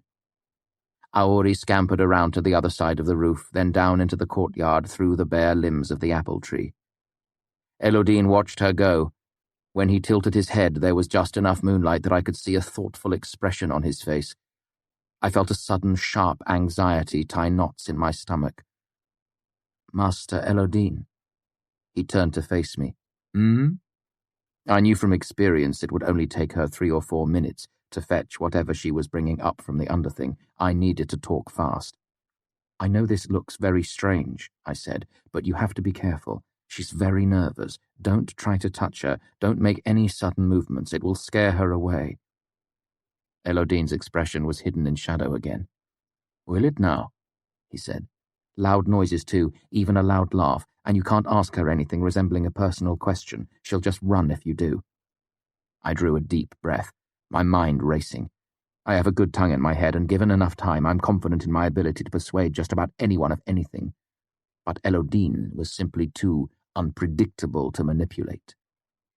You can't tell anyone she's here. It came out more forcefully than I'd intended, and I immediately regretted my choice of words. I was in no position to be giving orders to one of the masters, even if he was more than half mad. What I mean, I said quickly, is that I would take it as a great personal favor if you didn't mention her to anyone. Elodine gave me a long, speculative look. And why is that, Raylar Kvothe? I felt myself break out in a sweat at the cool amusement of his tone. They'll stick her in Haven, I said. You of all people! I trailed off, my throat growing dry. Elodine stared down at me, his face little more than a shadow, but I could sense him scowling. Of all people I what, Raylar Kvothe? Do you presume to know my feelings toward Haven? I felt all my elegant, half-planned persuasion fall to tatters around my feet, and I suddenly felt like I was back on the streets of Tarbeen, my stomach a hard knot of hunger, my chest full of desperate hopelessness as I clutched at the sleeves of sailors and merchants, begging for pennies, halfpennies, shims, begging for anything so I could get something to eat. Please, I said to him, please, Master Elodine, if they chase her, she'll hide, and I won't be able to find her. She isn't quite right in the head, but she's happy here, and I can take care of her. Not much, but a little. If they catch her, that would be even worse. Haven would kill her. Please, Master Elodine, I'll do whatever you like. Just don't tell anyone. Hush, Elodine said. She's coming. He reached out to grip my shoulder, and moonlight fell across his face. His expression wasn't fierce and hard at all. There was nothing but puzzlement and concern. Lord and Lady, you're shaking. Take a breath and put your stage face on. You'll scare her if she sees you like this. I took a deep breath and fought to relax. Elodine's concerned expression faded and he stepped back, letting go of my shoulder. I turned in time to see Aori scurry across the roof towards us, her arms full. She stopped a short distance away, eyeing us both, before coming the rest of the way, stepping carefully as a dancer until she was back where she originally stood. Then she sat down lightly on the roof, crossing her legs beneath herself. Elodine and I sat as well, though not nearly as gracefully. Aori unfolded a cloth, lay it carefully between the three of us, then set a large, smooth wooden platter in the middle. She brought out the cinnus fruit and sniffed it, her eyes peering over the top of it. What is in this? She asked Elodine. Sunshine, he said easily, as if he'd expected the question. And early morning sunshine at that. They knew each other. Of course. That was why she hadn't run away at the outset. I felt the solid bar of tension between my shoulder blades ease slightly. Aori sniffed the fruit again and looked thoughtful for a moment. It is lovely, she declared. But most things are lovelier still.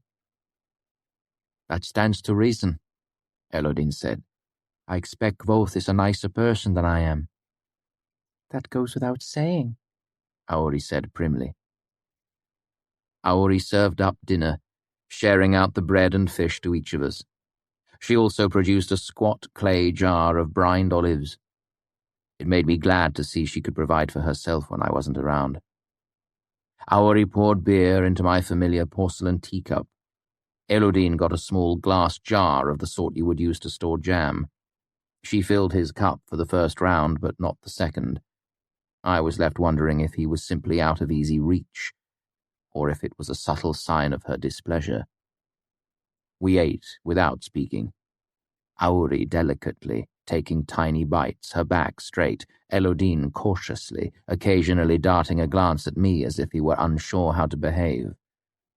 I guessed from this that he'd never shared a meal with Auri before. When we were finished with everything else, Auri brought out a small, bright knife and divided the sinus fruit into 3 parts. As soon as she broke the skin of it, I could smell it on the air, sweet and sharp. It made my mouth water.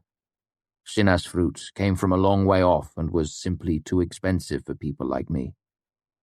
She held out my piece, and I took it from her gently. Thank you kindly, Auri. You are welcome kindly, Kvothe. Elodin looked back and forth between the two of us. Auri? I waited for him to finish his question, but that seemed to be all of it. Auri understood before I did. It's my name, she said, grinning proudly. Is it now? Elodin said curiously. Auri nodded. Kvothe gave it to me. She beamed in my direction. Isn't it marvelous? Elodin nodded. It is a lovely name, he said politely, and it suits you. It does, she agreed. It's like having a flower in my heart. She gave Elodin a serious look. If your name is getting too heavy, you should have Kvothe give you a new one. Elodin nodded again and took a bite of his sinas. As he chewed, he turned to look at me. By the light of the moon, I saw his eyes. They were cool, thoughtful, and perfectly, utterly sane. After we finished our dinner, I sang a few songs and we said our goodbyes. Elodin and I walked away together. I knew at least a half-dozen ways to climb down from the roof of Mainz, but I let him take the lead. We made our way past a round stone observatory that stuck up from the roof and moved onto a long stretch of reasonably flat lead sheeting. How long have you been coming to see her? Elodin asked. I thought about it. Half a year. It depends on when you start counting. It took a couple of span of playing before I caught a glimpse of her, more before she trusted me enough to talk. You've had better luck than I have, he said. It's been years. This is the first time she's come within 10 paces of me. We barely speak a dozen words on a good day. We climbed over a wide, low chimney and back onto a gentle slope of thick timber sealed with layers of tar. As we walked, I grew more anxious. Why had he been trying to get close to her? I thought about the time I had gone to Haven with Elodin to visit his giller, Alder Wynn. I thought about Auri there, tiny Auri strapped to a bed with thick leather belts so she couldn't hurt herself or thrash around while she was being fed. I stopped walking. Elodin took a few more steps before turning to look at me. She's my friend, I said slowly. He nodded. That much is obvious. And I don't have enough friends that I could bear to lose one, I said. Not her. Promise me you won't tell anyone about her or bundle her off to Haven. It's not the right place for her. I swallowed against the dryness in my throat. I need you to promise me. Elodin tilted his head to one side. I'm hearing an or else, he said, amusement in his voice. Even though you're not actually saying it, I need to promise you, or else. One corner of his mouth quirked up in a wry little smile. When he smiled, I felt a flash of anger mingled with anxiety and fear. It was followed by the sudden, hot taste of plum and nutmeg in my mouth, and I became very conscious of the knife I had strapped to my thigh underneath my pants. I felt my hand slowly sliding into my pocket. Then I saw the edge of the roof, a half-dozen feet behind Elodine, and I felt my feet shift slightly, getting ready to sprint and tackle him, bearing us both off the roof and down to the hard cobblestones below. I felt a sudden cold sweat sweep over my body and closed my eyes. I took a deep, slow breath, and the taste in my mouth faded. I opened my eyes again. "I need you to promise me," I said, "or else I'll probably do something stupid beyond all mortal ken." I swallowed. "And both of us will end up the worse for it." Elodine looked at me. "What they're remarkably honest threats," he said. "Normally they're much more growlish and gristly than that." "Gristly?" I asked, emphasizing the T. "Don't you mean grizzly?" "Both," he said. "Usually there's a lot of 'I'll break your knees, I'll break your neck.'" He shrugged. "Makes me think of gristle, like when you're boning a chicken." "Ah," I said, "I see." We stared at each other for a moment. "I'm not going to send anyone to take her in," he said at last. "Haven is the proper place for some folk. It's the only place for a lot of them. But I wouldn't wish a mad dog locked there if there were a better option." He turned and started to walk away. When I didn't follow, he turned to look back at me. "That's not good enough," I said. "I need you to promise." "I swear on my mother's milk," Elodine said. "I swear on my name and my power. I swear it by the ever-moving moon." We started walking again. "She needs warmer clothes," I said, "and socks and shoes and a blanket, and they need to be new. Aori won't take anything that's been worn by anyone else. I've tried."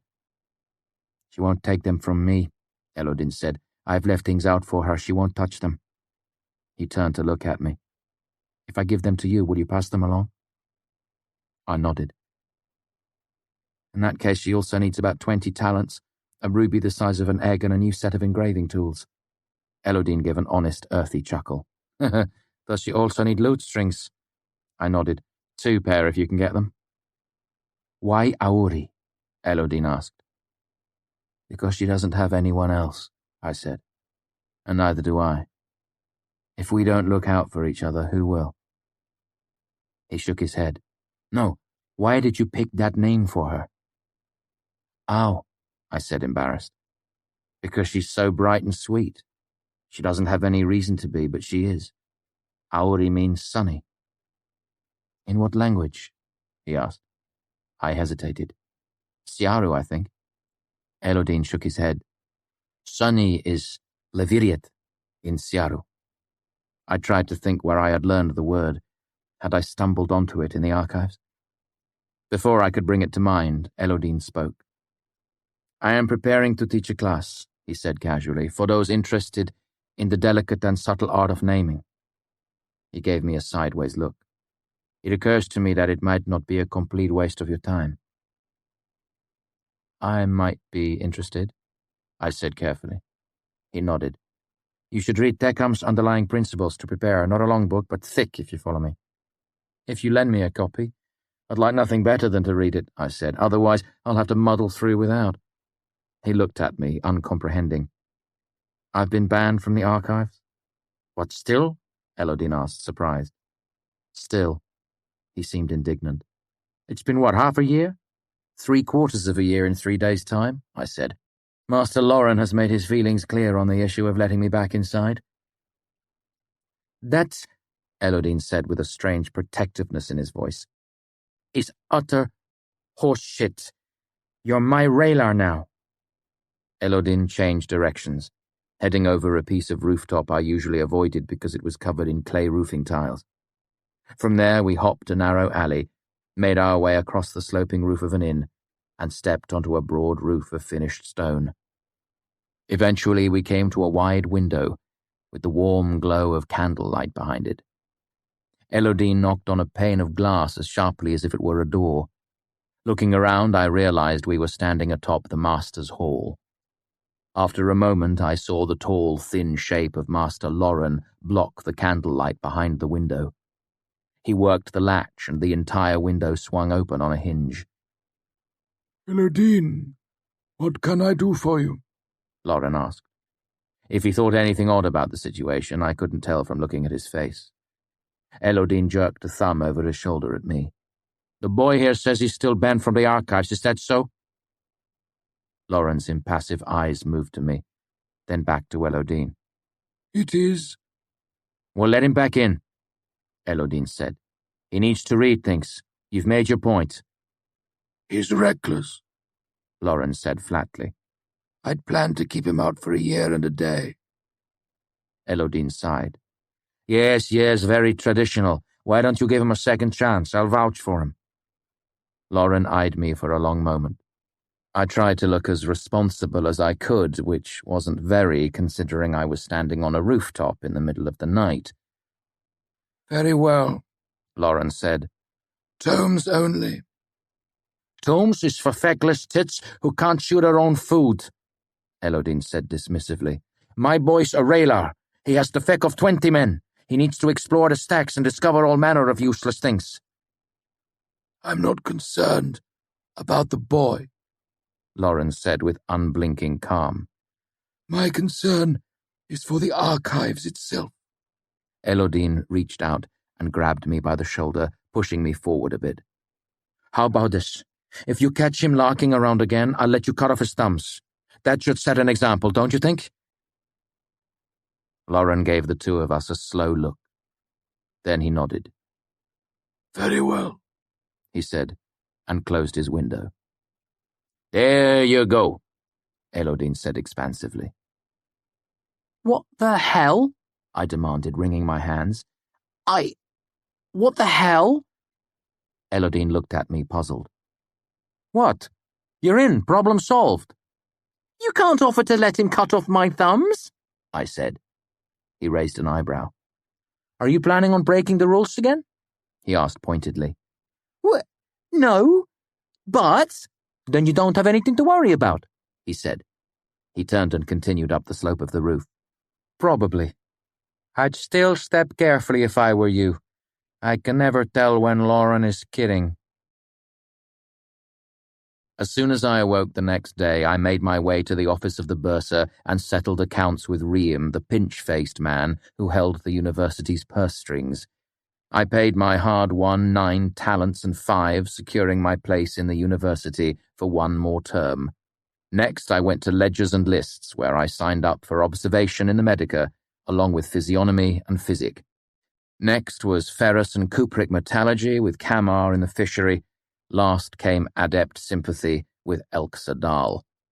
It was only then I realized I didn't know the name of Elodine's class.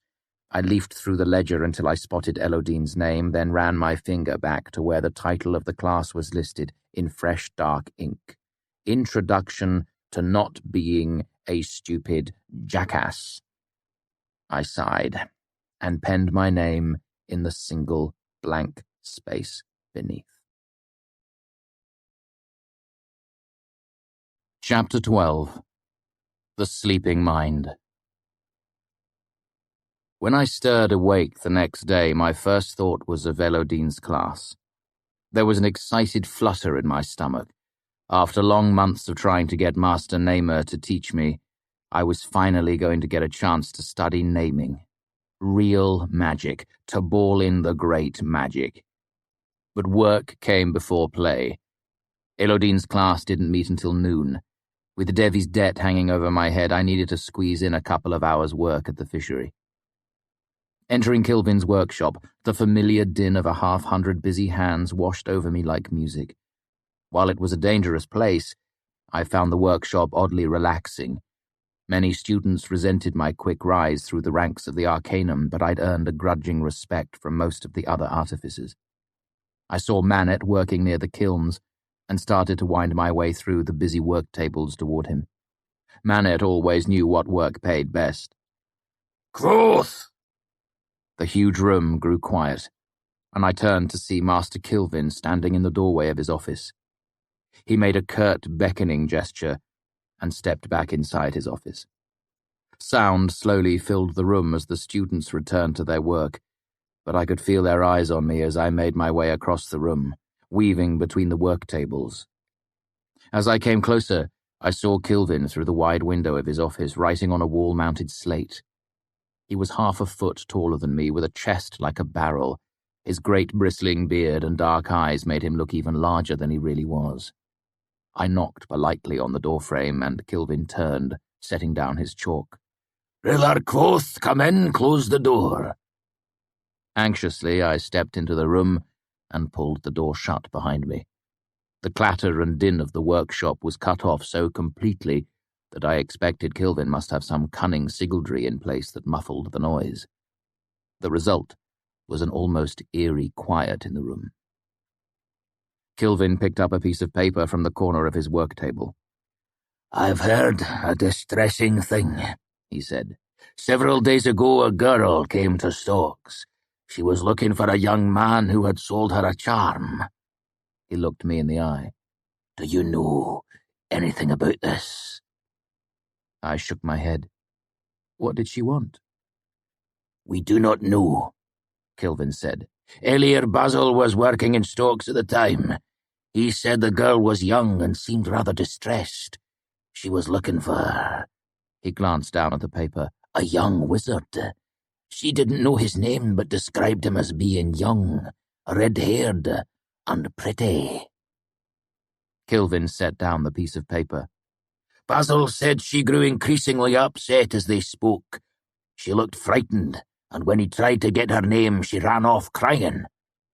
He crossed his huge arms in front of his chest, his face severe.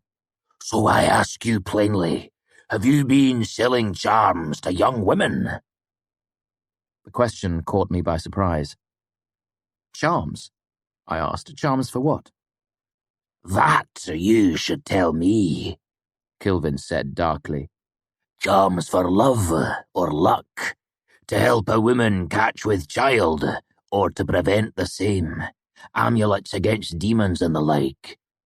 Can such things be made? I asked. No, Kilvin said firmly, which is why we do not sell them. His dark eyes settled heavily onto me.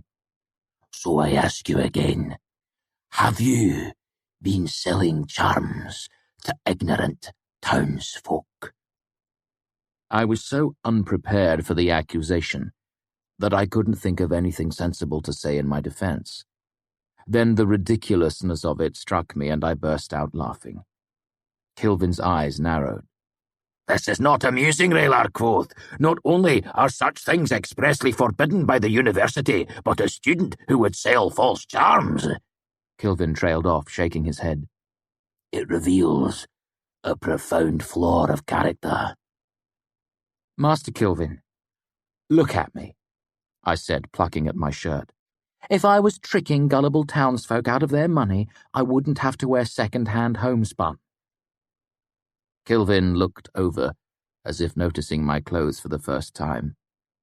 True, he said.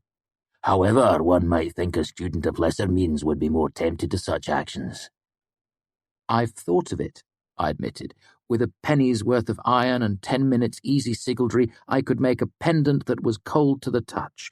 It wouldn't be hard to sell such a thing, I shrugged, but I'm well aware that would fall under fraudulent purveyance. I wouldn't risk that. Kilvin frowned. A member of the Arcanum. Avoid such behaviour because it is wrong, R'hllor Kvothe, not because there is too much risk. I gave him a forlorn smile. Master Kilvin, if you had that much faith in my moral grounding, we wouldn't be having this conversation.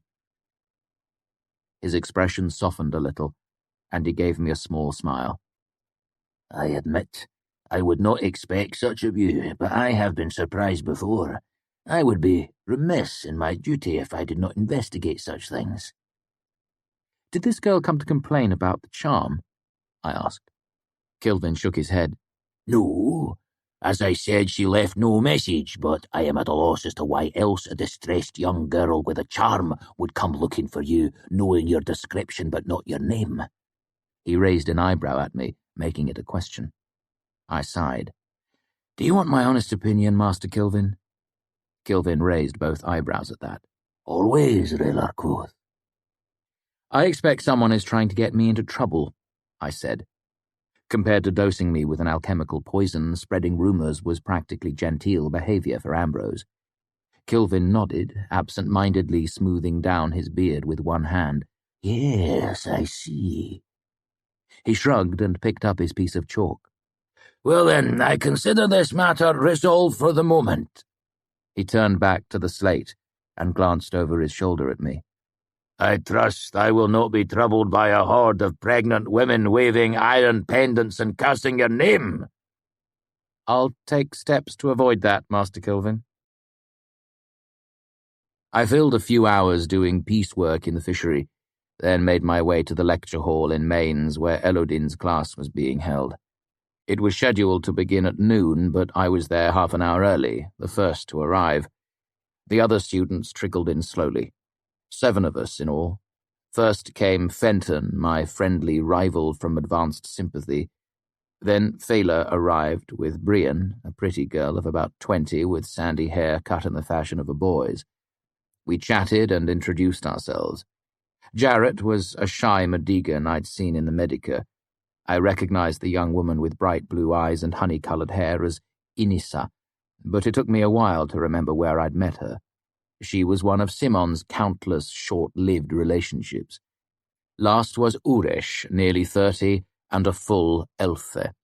His complexion and accent marked him as coming all the way from the Lannet. The noon bell struck, but Elodin was nowhere to be seen.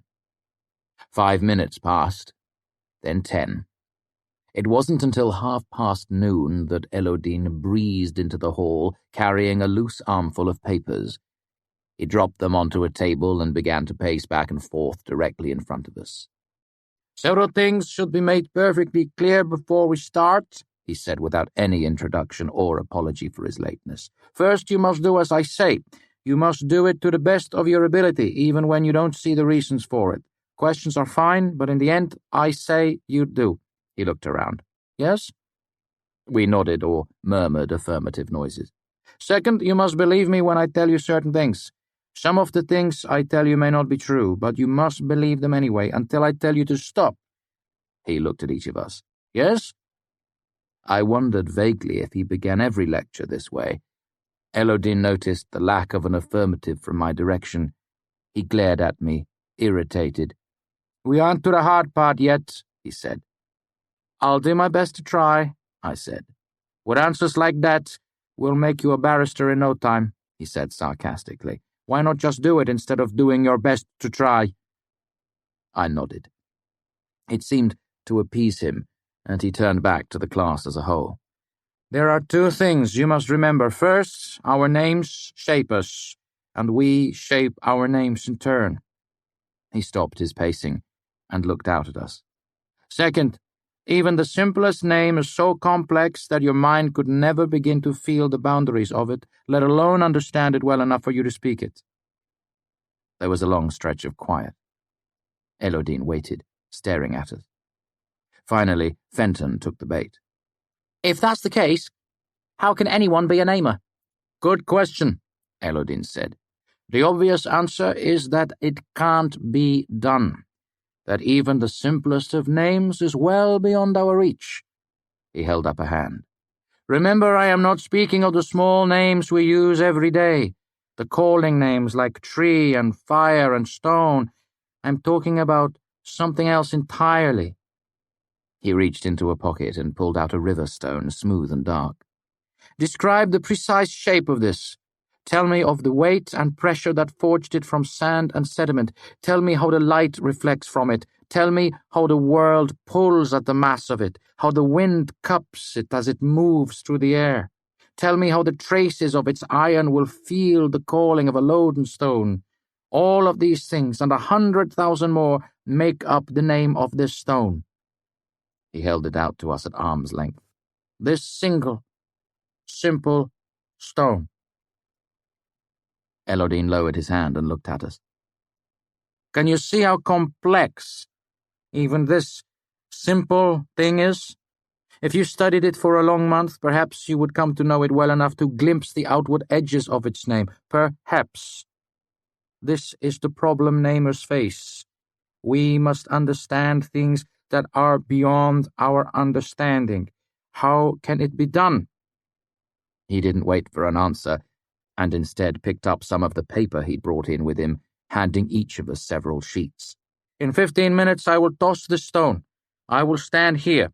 He set his feet, facing thus. He squared his shoulders. I will throw it underhand, with about 3 grip of force behind it. I want you to calculate in what manner it will move through the air, so you can have your hand in the proper place to catch it when the time comes.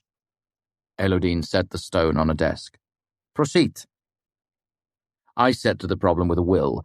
I drew triangles and arcs. I calculated, guessing at formulas I couldn't quite remember. It wasn't long before I grew frustrated at the impossibility of the task.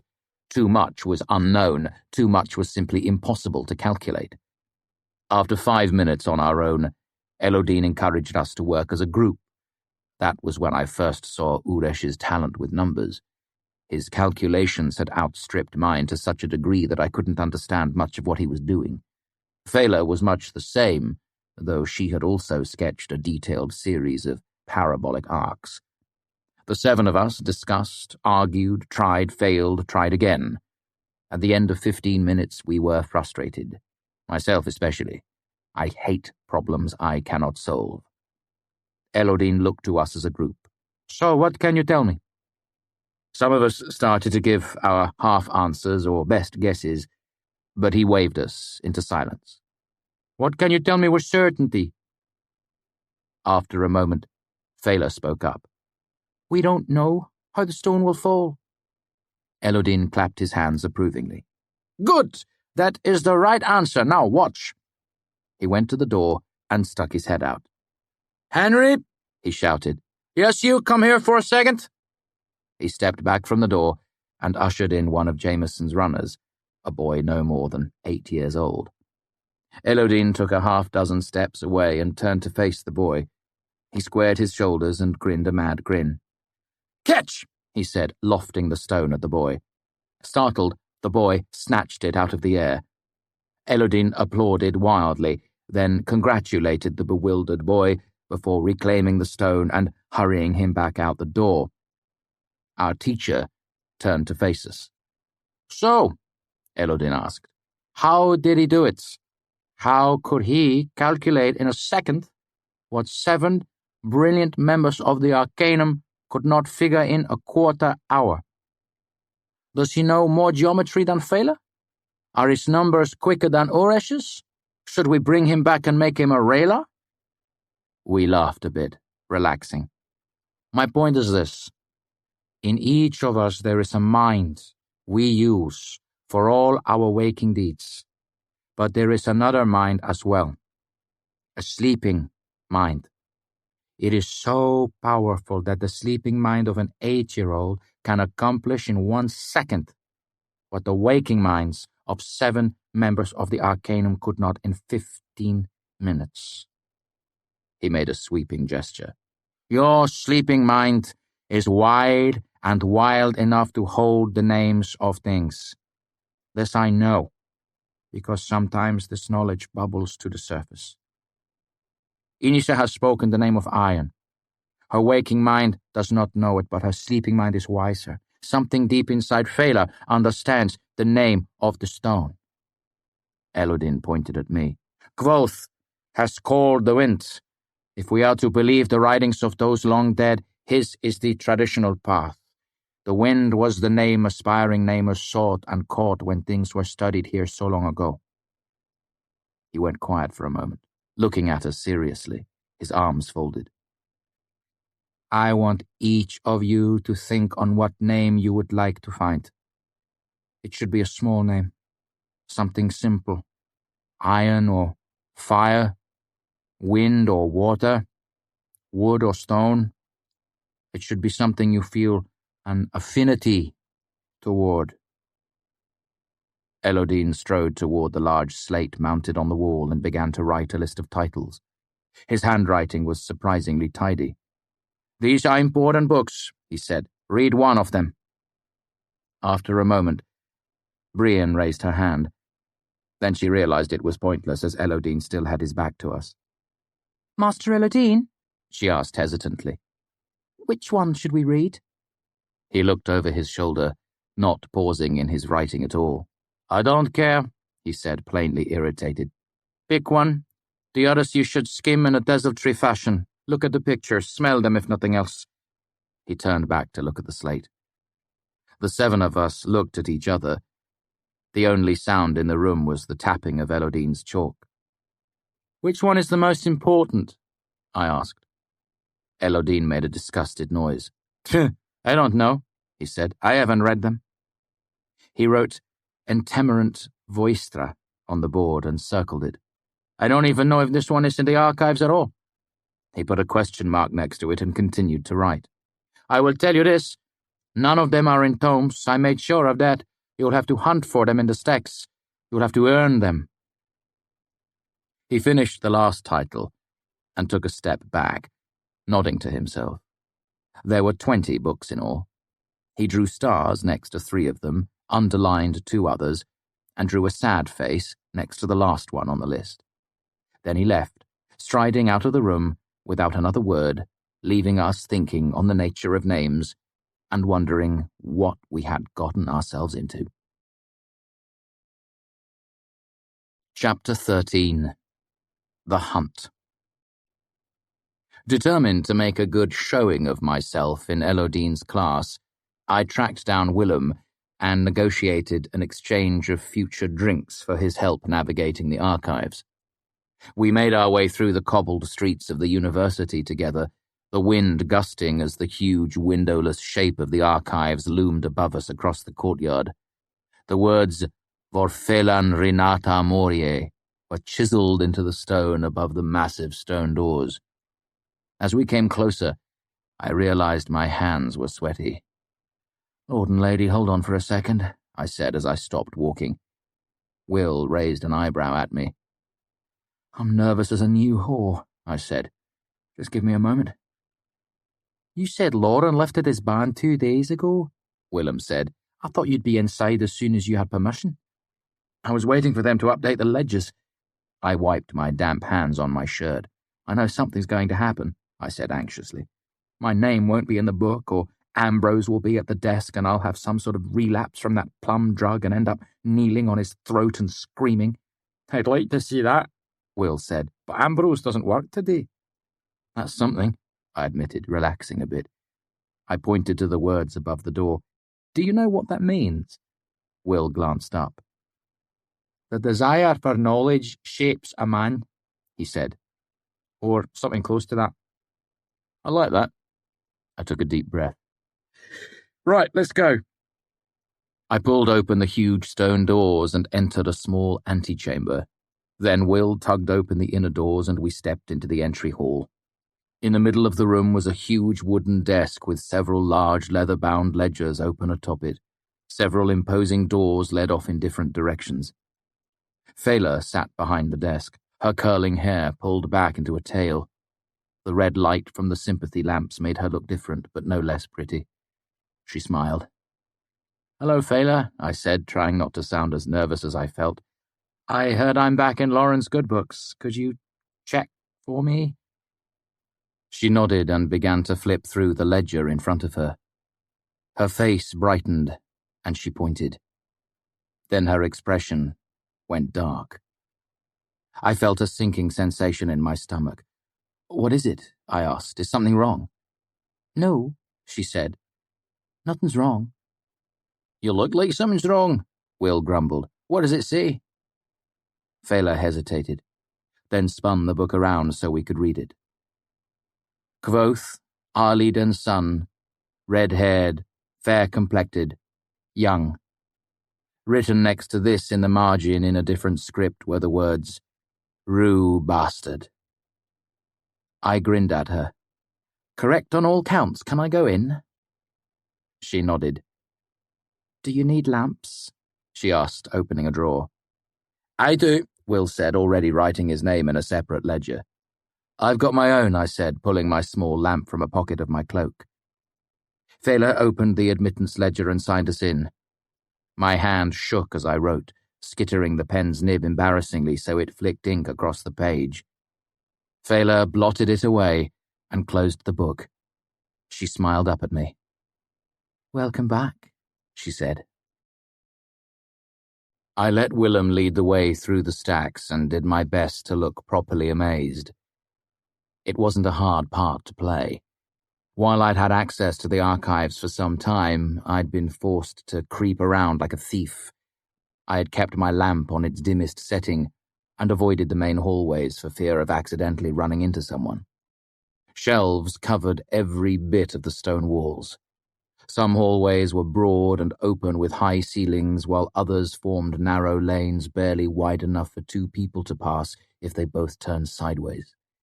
The air was heavy, with the smell of leather and dust, of old parchment and binding glue. It smelled of secrets. Willem led me through twisting shelves, up some stairs, then through a long, wide hallway lined with books bound all in identical red leather. Finally, we came to a door with dim red light showing around the edges. There are rooms set aside for private study, Willem said softly. Reading holes. Sim and I use this one a lot. Not many people know about it. Will knocked briefly on the door before he opened it to reveal a windowless room, barely larger than the table and chairs it contained. Sim sat at the table, the red light of his sympathy lamp making his face look ruddier than usual. His eyes grew wide when he saw me. Kvothe, what are you doing in here? He turned to Willem, horrified. What is he doing in here? Lauren left at his ban, Willem said. Our young boy has a reading list. He's planning his first book hunt. Congratulations, Sim beamed at me. Can I help? I'm falling asleep here. He held out his hand. I tapped my temple. The day I can't memorize 20 titles is the day I don't belong in the Arcanum, I said. Though that was only half the truth. The full truth was that I only owned a half-dozen precious sheets of paper. I couldn't afford to waste one on something like this. Sim pulled a folded piece of paper out of his pocket along with a nub of pencil. I need things written down, he said. Not all of us memorize ballads for fun. I shrugged and began to jot them down. It'll probably go faster if we split my list 3 ways, I said. Willem gave me a look. You think you can just walk around and find books by yourself? He looked at Sim, who was grinning widely. Of course, I wasn't supposed to know anything about the layout of the stacks. Will and Sim didn't know I'd been sneaking in at nights for almost a month. It's not that I didn't trust them, but Sim couldn't lie to save his life and Will worked as a scriv. I didn't want to force him to choose between my secret and his duty to Master Lauren. So I decided to play dumb. Oh, I'll muddle through, I said nonchalantly. It can't be that hard to figure out. There are so many books in the archives, Will said slowly, that merely reading all the titles would take you a full span. He paused, looking at me intently. 11 full days, without pause for food or sleep. Really? Sim asked. That long? Will nodded. I worked it out a year ago. It helps stop the Elliers mewling when they must wait for me to fetch them a book. He looked at me. There are books without titles too, and scrolls, and clays, and many languages. What's a clay? I asked. Clay tablet, Will explained. They were some of the only things to survive when Kaluptena burned. Some have been transcribed, but not all. All that's beside the point, Sim interjected. The problem is the organisation. Cataloguing, Will said. There have been many different systems over the years. Some masters prefer one, some prefer another. He frowned. Some create their own systems for organising the books. I laughed. You sound like they should be pilloried for it. Perhaps, Will grumbled. I would not weep over such a thing. Sim looked at him. You can't blame a master for trying to organise things in the best way possible. I can, Willem said. If the archives were organised badly, it would be a uniform unpleasantness we could work with, but there have been so many different systems in the last 50 years, books mislabelled, titles mistranslated. He ran his hands through his hair, sounding suddenly weary.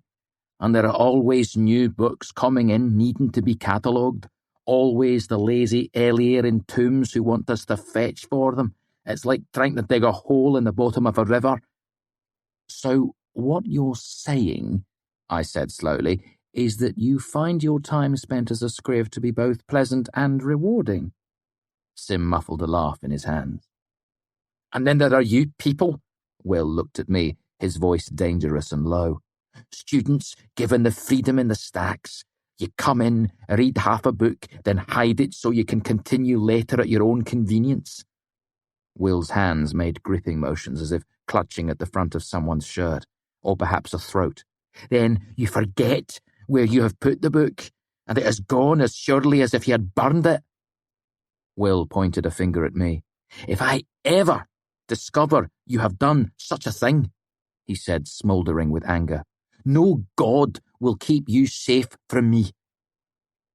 I thought guiltily about 3 books I had hidden in just this way while I was studying for exams.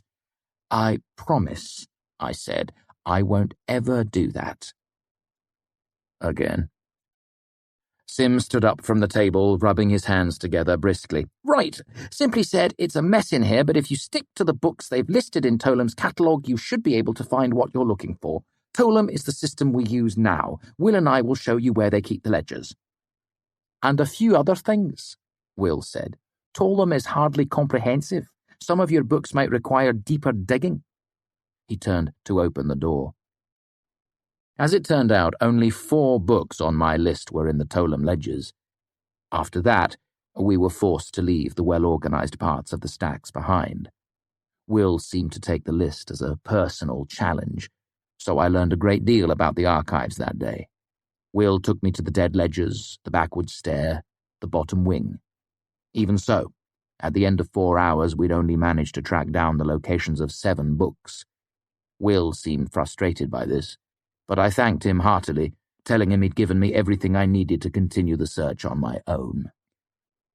Over the next several days, I spent almost every free moment I had in the archives, hunting the books on Elodine's list. I wanted nothing more than to start this class with my best foot forward, and I was determined to read every book he had given us. The first was a travelogue I found rather enjoyable. The second was some rather bad poetry, but it was short, and I forced my way through by gritting my teeth and occasionally closing one eye, so as not to damage the entirety of my brain. Third was a book of rhetorical philosophy, ponderously written. Then came a book detailing wildflowers in northern Artois, a fencing manual with some rather confusing illustrations, another book of poetry, this one thick as a brick and even more self-indulgent than the first. It took hours, but I read them all. I even went so far as to take notes on 2 of my precious pieces of paper. Next came, as near as I could tell, the Journal of a Madman. While it sounds interesting, it was really only a headache pressed between covers. The man wrote in a tight script with no spaces between the words, no breaks for paragraphs, no punctuation, no consistent grammar or spelling. That was when I began to skim. The next day, when confronted with 2 books written in Modigan, a series of essays concerning crop rotation, and a monograph on vintage mosaics, I stopped taking notes. The last handful of books I merely flipped through, wondering why Elodine would want us to read a 200-year-old tax ledger from a barony in the Small Kingdoms, an outdated medical text, and a badly translated morality play. While I quickly lost my fascination with reading Elodine's books, I still delighted in hunting them down. I irritated more than a few scrivs with my constant questions. Who was in charge of reshelving? Where were the vintage dictums kept? Who had the keys to the 4th basement scroll storage? Where did the damaged books go while they were waiting to be repaired? In the end, I found 19 of the books, all of them except Name Kvothe, and that one was not from lack of trying. At my best guess, the entire venture took nearly 50 hours of searching and reading. I arrived at Elodine's next class 10 minutes early, proud as a priest. I brought my 2 pages of careful notes, eager to impress Elodine with my dedication and thoroughness. All 7 of us showed up for class before the noon bell. The door to the lecture hall was closed, so we stood in the hallway, waiting for Elodine to arrive. We shared stories about our search through the archives and speculated as to why Elodine considered these books important. Fela had been a scriv for years, and she had only found 17 of them. Nobody had found Name of Kvothe, or even a mention of it. Elodine still hadn't arrived by the time the noon bell rang, and at 15 minutes past the hour I grew tired of standing in the hallway and tried the door to the lecture hall. At first, the handle didn't move at all, but when I jiggled it in frustration, the latch turned and the door opened a crack. "Thought it was locked," Inissa said, frowning. "Just stuck," I said, pushing it open. We entered the huge empty room and walked down the stairs to the front row of seats. On the large slate in front of us, written in Elodine's oddly tidy handwriting, was a single word: discuss. We settled into our seats and waited, but Elodine was nowhere to be seen. We looked at the slate, then at each other, at a loss for what exactly we were supposed to do. From the looks on everyone's faces, I wasn't the only one who was irritated. I'd spent 50 hours digging up his damn useless books. I'd done my part. Why wasn't he doing his? The 7 of us waited for the next 2 hours, chatting idly, waiting for Elodine to arrive. He didn't. Chapter 14. The Hidden City. While the hours I'd wasted hunting for Elodine's books left me profoundly irritated, I emerged from the experience with a solid working knowledge of the archives. The most important thing I learned was that it was not merely a warehouse filled with books. The archives was like a city unto itself. It had roads and winding lanes. It had alleys and shortcuts. Just like a city, parts of the archives teemed with activity. The scriptorium held rows of desks where scrivs toiled over translations or copied faded texts into new books with fresh, dark ink. The sorting hall buzzed with activity as scrivs sifted and reshelved books. The buggery was not at all what I expected, thank goodness. Instead, it proved to be the place where new books were decontaminated before being added to the collection. Apparently all manner of creatures love books, some devouring parchment and leather, others with a taste for paper or glue. Bookworms were the least of them, and after listening to a few of Willem's stories, I wanted nothing more than to wash my hands. Cataloguers Mew, the bindery, bolts, palimpsest, all of them were busy as beehives, full of quiet, industrious scrivs. But other parts of the archives were quite the opposite of busy. The acquisitions office, for example, was tiny and perpetually dark. Through the window I could see that one entire wall of the office was nothing but a huge map, with cities and roads marked in such detail that it looked like a snarled loom. The map was covered in a layer of clear alchemical lacquer, and there were notes written at various points in red grease pencil, detailing rumors of desirable books and the last known positions of the various acquisition teams. Tomes was like a great public garden. Any student was free to come and read the books shelved there, or they could submit a request to the scrivs, who would grudgingly head off into the stacks to find, if not the exact book you wanted, then at least something closely related. But the stacks comprised the vast majority of the archives. That was where the books actually lived, and just like in any city, there were good neighborhoods and bad. In the good neighborhoods, everything was properly organized and catalogued. In these places, a ledger entry would lead you to a book as simply as a pointing finger. Then there were the bad neighborhoods, sections of the archives that were forgotten or neglected, or simply too troublesome to deal with at the moment. These were places where books were organized under old catalogues or under no catalogue at all. There were walls of shelves like mouths with missing teeth, where long-gone scribs had cannibalized an old catalogue to bring books into whatever system was fashionable at the time. 30 years ago, 2 entire floors had gone from good neighborhood to bad when the Larkin ledger books were burned by a rival faction of scribs. And of course, there was the 4-plate door, the secret at the heart of the city. It was nice to go strolling in the good neighborhoods. It was pleasant to go looking for a book and find it exactly where it should be. It was easy, comforting, quick. But the bad neighborhoods were fascinating. The books there were dusty and disused. When you opened one, you might read words no eyes had touched for hundreds of years. There was treasure there, among the dross. It was in those places I searched for the Chandrian. I looked for hours, and I looked for days.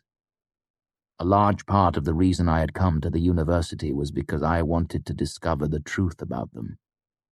Now that I finally had easy access to the archives, I made up for lost time. But despite my long hours of searching, I found hardly anything at all. There were several books of children's stories that featured Chandrian engaged in minor mischief, like stealing pies and making milk go sour. Others had them bargaining like demons in Aturan morality plays. Scattered through these stories were a few thin threads of fact, but nothing I didn't already know. The Chandrian were cursed. Signs showed their presence: blue flame, rot and rust, a chill in the air. My hunt was made more difficult by the fact that I couldn't ask anyone for help. If word spread that I was spending my time reading children's stories, it would not improve my reputation. More important, one of the few things I knew about the Chandrian was that they worked to viciously repress any knowledge of their own existence. They'd killed my troop because my father had been writing a song about them. In Trebon, they destroyed an entire wedding party because some of the guests had seen pictures of them on a piece of ancient pottery. Given these facts, talking about the Chandrian didn't seem like the wisest course of action. So I did my own searching. After days, I abandoned hope of finding anything so helpful as a book about the Chandrian, or even anything so substantial as a monograph. Still, I read on, hoping to find a scrap of truth hidden somewhere, a single fact, a hint, anything. But children's stories are not rich in detail, and what few details I found were obviously fanciful. Where did the Chandrian live? In the clouds? In dreams? In a castle made of candy? What were their signs? Thunder? The darkening of the moon? One story even mentioned rainbows.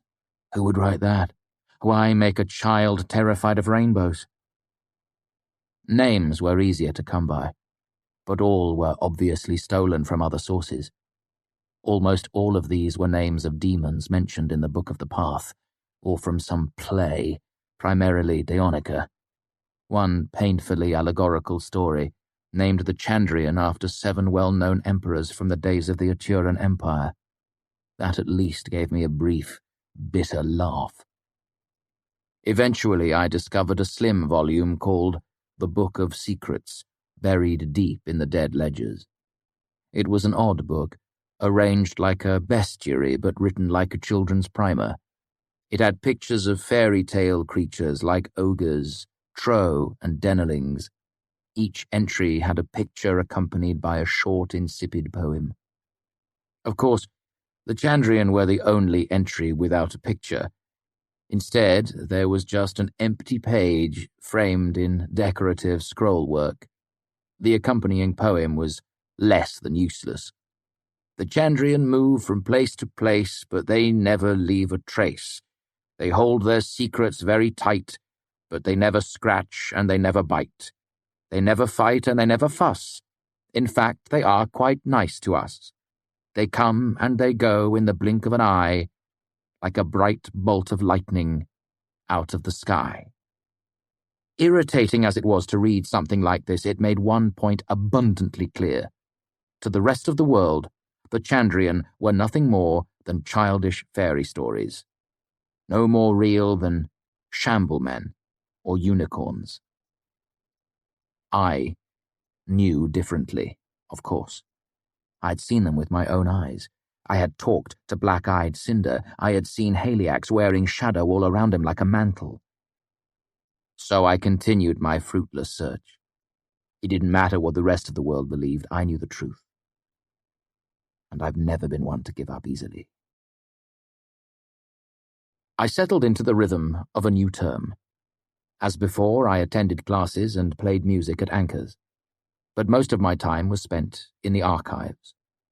I had lusted after them for so long that being able to walk through the front doors any time I wanted seemed almost unnatural. Even my continuing failure to find anything factual about the Chandrian didn't sour the experience. As I hunted, I became increasingly distracted by other books I found, a handwritten medicinal herbal with watercolor pictures of various plants, a small quarto book of 4 plays I'd never heard of before, a remarkably engaging biography of Hevred the Wary. I spent entire afternoons in the reading holes, missing meals and neglecting my friends. More than once I was the last student out of the archives before the Scrivs locked the doors for the night. I would have slept there if such things were allowed. Some days, if my schedule was too tight for me to settle in for a long stretch of reading, I would simply walk the stacks for a handful of minutes between classes. I was so infatuated with my new freedoms that I did not make it over the river into Imre for many days. When I did return to the Grey Man, I brought a calling card I'd fashioned from a scrap of parchment. I thought Denner would be amused by it. But when I arrived, the officious porter in the Grey Man's parlour told me no, he could not deliver my card. No, the young lady was no longer in residence. No, he could not take a message for her. No, he did not know where she had gone. Chapter 15. Interesting Fact. Elodine strode into the lecture hall, almost an hour late. His clothes were covered in grass stains, and there were dried leaves tangled in his hair. He was grinning. Today there were only 6 of us waiting for him. Jared hadn't shown up for the last 2 classes. Given the scathing comments he'd made before disappearing, I doubted he'd be coming back. "Now," Elodine shouted without preamble, "tell me things." This was his newest way to waste our time. At the beginning of every lecture, he demanded an interesting fact he had never heard before. Of course, Elodine himself was the sole arbiter of what was interesting, and if the first fact you provided didn't measure up, or if he already knew it, he would demand another, and another, until you finally came up with something that amused him. He pointed at Brian. "Go." "Spiders can breathe underwater," she said promptly. Elodine nodded. "Good." He looked at Fenton. "There's a river south of Ventus that flows the wrong way," Fenton said. "It's a saltwater river that runs inland from the Kenthay Sea." Elodine shook his head. "Already know about that." Fenton looked down at a piece of paper. "Emperor Venturan once passed a law—" "Boring!" Elodine interjected, cutting him off. "If you drink more than 2 quarts of seawater, you'll throw up?" Fenton asked. Elodine worked his mouth speculatively, as if he were trying to get a piece of gristle out of his teeth. Then he gave a satisfied nod. "That's a good one." He pointed to Uresh. "You can divide infinity an infinite number of times, and the resulting pieces will still be infinitely large," Uresh said in his odd Lanati accent. "But if you divide a non-infinite number an infinite number of times, the resulting pieces are non-infinitely small. Since they are non-infinitely small, but there are infinite number of them, if you add them back together, their sum is infinite. This implies any number is, in fact, infinite." "Wow," Elodin said after a long pause. He levelled a serious finger at the Lenati man. Oresh, your next assignment is to have sex. If you do not know how to do this, see me after class. He turned to look at Inisa. The Ilish people never developed a written language, she said. Not true, Elodin said. They used a system of woven knots. He made a complex motion with his hands as if braiding something. And they were doing it long before we started scratching pictograms on the skins of sheep.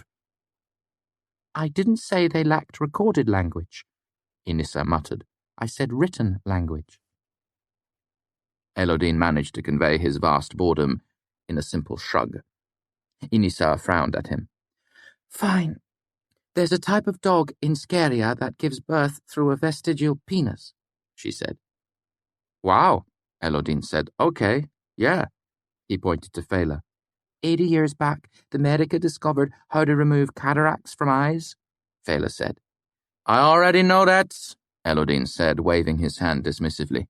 Let me finish, Fela said. When they figured out how to do this, it meant they could restore sight to people who had never been able to see before. These people hadn't gone blind. They had been born blind. Elodin cocked his head curiously. Fela continued. After they could see, they were shown objects, a ball, a cube, and a pyramid all sitting on a table. Fela made the shapes with her hands as she spoke. Then the physicers asked them which one of the three objects was round. Fela paused for effect, looking at all of us. They couldn't tell, just by looking at them. They needed to touch them first. Only after they touched the ball did they realize it was the round one. Elodin threw his head back and laughed delightedly. Really? He asked her. She nodded. Fela wins the prize! Elodin shouted, throwing up his hands. He reached into his pocket and brought out something brown and oblong, pressing it into her hands. She looked at it curiously. It was a milkweed pod. Kvothe hasn't gone yet, Brian said. Doesn't matter, Elodin said in an offhand way. Kvothe is crap at interesting facts. I scowled as loudly as I could. Fine, Elodin said. Tell me what you have. The Ardam mercenaries have a secret art called the Lethani, I said. It is the key to what makes them such fierce warriors. Elodin cocked his head to one side. Really? He asked. What is it? I don't know, I said flippantly, hoping to irritate him. Like I said, it's a secret. Elodin seemed to consider this for a moment, then shook his head. No. Interesting, but not a fact. It's like saying the Gaelish moneylenders have a secret art called financia that makes them such fierce bankers. There's no substance to it. He looked at me again, expectantly. I tried to think of something else, but I couldn't. My head was full of fairy tales and dead-ended research into the Chandrian. See? Elodin said to Brian. He's crap. I just don't know why we're wasting our time with this, I snapped. Do you have better things to do? Elodin asked. Yes, I exploded angrily. I have 1,000 more important things to do, like learning about the name of the wind. Elodin held up a finger, attempting to strike a sage pose and failing because of the leaves in his hair. Small facts lead to great knowing, he intoned, just as small names lead to large names. He clapped his hands and rubbed them together eagerly. Right, Fela, open your prize and we can give Kvothe the lesson he so greatly desires. Fela cracked the dry husk of the milkweed pod. The white fluff of the floating seed spilled out into her hands. Master Namer motioned for her to toss it into the air. Fela threw it, and everyone watched the mass of white fluff sail toward the high ceiling of the lecture hall, then fall back heavily to the ground. God damn it, Elodin said. He stalked over to the bundle of seeds, picked it up, and waved it around vigorously until the air was full of gently floating puffs of milkweed seed. Then Elodin started to chase the seeds wildly around the room, trying to snatch them out of the air with his hands. He clambered over the chairs, ran across the lecturer's dais, and jumped onto the table at the front of the room. All the while, he grabbed the seeds. At first, he did it one-handed like you'd catch a ball, but he met with no success, and so he started clapping at them, the way you'd swat a fly. When this didn't work either, he tried to catch them with both hands, the way a child might cup a firefly out of the air. But he couldn't get hold of one. The more he chased, the more frantic he became, the faster he ran, the wilder he grabbed. This went on for a full minute, 2 minutes, 5 minutes, 10. It might have gone on for the entire class period, but eventually he tripped over a chair and tumbled painfully to the stone floor, tearing open the leg of his pants and bloodying his knee. Clutching his leg, he sat on the ground and let loose with a string of angry cursing, the like of which I had never heard in my entire life. He shouted and snarled and spat. He moved through at least 8 languages, and even when I couldn't understand the words he used, the sound of it made my gut clench and the hair on my arm stand up. He said things that made me sweat. He said things that made me sick. He said things I didn't know it was possible to say. I expect this might have continued, but while drawing an angry breath, he sucked one of the floating milkweed seeds into his mouth and began to cough and choke violently. Eventually he spat out the seed, caught his breath, got to his feet, and limped out of the lecture hall without saying another word. This was not a particularly odd day's class under Master Elodine. After Elodine's class, I ate a bit of lunch at Anchor's, then went to my shift in the Medica, watching more experienced Elthe diagnose and treat incoming patients. After that, I headed over the river with the hope of finding Denner. It was my 3rd trip in as many days, but it was a crisp, sunny day, and after all my time in the archives, I felt the need to stretch my legs a bit. I stopped at the Aeolian first, though it was far too early for Denner to be there. I chatted with Stanchion and Deok before moving on to a few of the other inns I knew she occasionally frequented. Taps, Barrel and Bale, and Dog in the Wall. She wasn't at any of those either. I wandered through a few public gardens, their trees almost entirely devoid of leaves. Then I visited all the instrument shops I could find, browsing the lutes and asking if they'd seen a pretty dark-haired woman looking at harps. They hadn't. It was fully dark by then, so I stopped by the Aeolian again and wandered slowly through the crowd. Denner was still nowhere to be seen, but I did meet up with Count Threep. We shared a drink and listened to a few songs before I left. I pulled my cloak more tightly around my shoulders as I started back to the university. Imre's streets were busier now than they had been during the day, and despite the chill in the air, there was a festival feel to the town.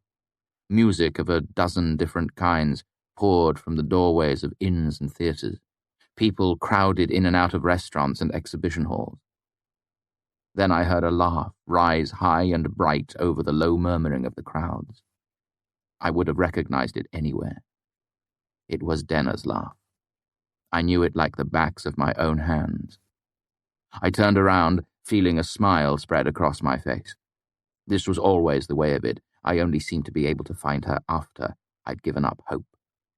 I scanned the faces in the milling throng and found her easily. Denner stood by the doorway of a small cafe, wearing a long dress of dark blue velvet. I took a step toward her, then stopped. I watched as Denner spoke to someone standing behind the open door of a carriage. The only part of her companion I could see was the very top of his head. He was wearing a hat with a tall white plume. A moment later, Ambrose closed the carriage door. He gave her a wide, charming smile and said something that made her laugh. Lamplight glittered on the gold brocade of his jacket, and his gloves were dyed the same dark royal purple as his boots. The colour should have looked garish on him, but it didn't. As I stood staring, a passing 2-horse fetter cart nearly knocked me flat and trampled me, which would have been fair as I was standing in the middle of the road. The driver cursed and flicked out with his horsewhip as he went past. It caught me on the back of the neck, but I didn't even feel it. I regained my balance and looked up in time to see Ambrose kiss Denner's hand.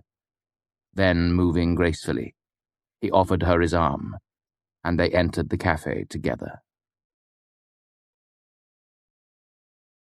Chapter 16. Unspoken Fear. After seeing Ambrose and Denner in Imre, I fell into a dark mood. On the walk back to the university, my head spun with thoughts of them. Was Ambrose doing this purely out of spite? How had it happened? What was Denner thinking? After a largely sleepless night, I tried not to think of it. Instead, I burrowed deep into the archives. Books are a poor substitute for female companionship, but they are easier to find. I consoled myself by hunting through the dark corners of the archives for the Chandrian. I read until my eyes burned, and my head felt thick and cramped. Nearly a span passed, and I did little but attend classes and pillage the archives. For my pains, I gained lungs full of dust, a persistent headache from hours of reading by sympathy light, and a knot between my shoulder blades from hunching over a low table while I paged through the faded remains of the Gillian ledgers. I also found a single mention of the Chandrian. It was in a handwritten octavo titled A Quaint Compendium of Folk Belief. At my best guess, the book was 200 years old. The book was a collection of stories and superstitions gathered by an amateur historian in Vintus. Unlike the mating habits of the common Dracus, it made no attempt to prove or disprove these beliefs. The author had simply collected and organized the stories with occasional brief commentaries about how beliefs seemed to change from region to region. It was an impressive volume, obviously comprising years of research. There were 4 chapters about demons, 3 chapters for fairies, one of which was entirely devoted to tales of Felurian. There were pages on the Shamblemen, Rendlings, and the Trow. The author recorded songs about the Grey Ladies and White Riders. A lengthy section on Barrow Draugr. There were 6 chapters on folk magic, 8 ways to cure warts, 12 ways to talk to the dead, 22 love charms.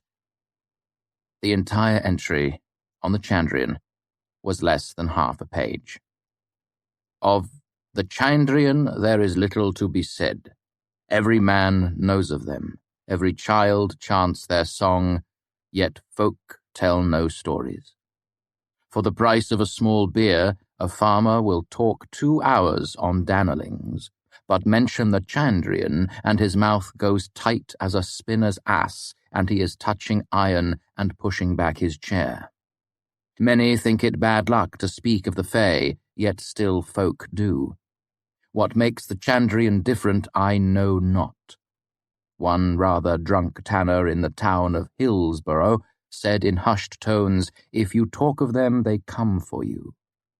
This seems the unspoken fear of these common folk. So I write what I have gleaned, all common and inspecific. The Chandrian are a group of various number, likely 7 given their name. They appear and commit diverse violence for no clear reason. There are signs which herald their arrival, but there is no agreement as to these. Blue flame is the most common, but I have also heard of wine going sour, blindness, crops withering, unseasonable storms, miscarriage, and the sun going dark in the sky. Altogether, I have found them a frustrating and profitless area of inquiry. I closed the book. Frustrating and profitless had a familiar ring to it. The worst part wasn't that I already knew everything written in the entry. The worst part was that this was the best source of information I'd managed to discover in over 100 long hours of searching.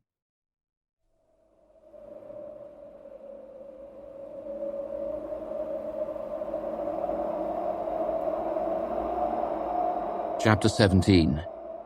Interlude. Parts.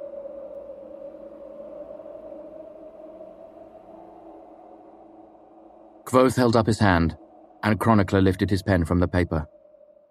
"Let's pause there for a moment," Kvothe said, nodding toward the window. "I can see Cobb coming down the road." Kvothe stood and brushed off the front of his apron. Might I suggest the two of you take a moment to compose yourselves? He nodded to Chronicler. You look like you've just been doing something you shouldn't. Kvothe walked calmly to stand behind the bar. Nothing could be further from the truth, of course. Chronicler, you are bored, waiting for work. That is why your writing gear is out. You wish you weren't stuck without a horse in this nowhere town, but you are, and you're going to make the best of it. Bast grinned. Oh, give me something too. Play to your strengths, Bast, Kvothe said. You're drinking with our only customer because you're a shiftless layabout nobody would ever dream of asking for help in the fields. Bast grinned eagerly. Am I bored too? Of course you are, Bast. What else is there to be? He folded the linen cloth and lay it on the bar. I, on the other hand, am too busy to be bored. I am bustling about, tending to the 100 small tasks that keep the inn running smoothly. He looked at the two of them. Chronicler, slouch back in your chair. Bast, if you can't stop grinning, at least start telling our friend the story about the 3 priests and the miller's daughter. Bast's grin widened. That's a good one. Everyone have their parts? Kvothe picked up the cloth from the bar and walked through the doorway into the kitchen, saying, Enter old Cobb, stage left. There was the thump of feet on the wooden landing. Then old Cobb stomped irritably into the Waystone Inn. He glanced past the table where Bast was grinning and making gestures to accompany some story, then made his way to the bar. Hello? You in there, Coat? After a second, the innkeeper came bustling in from the kitchen, drying his wet hands on his apron. Hello there, Cobb. What can I do for you?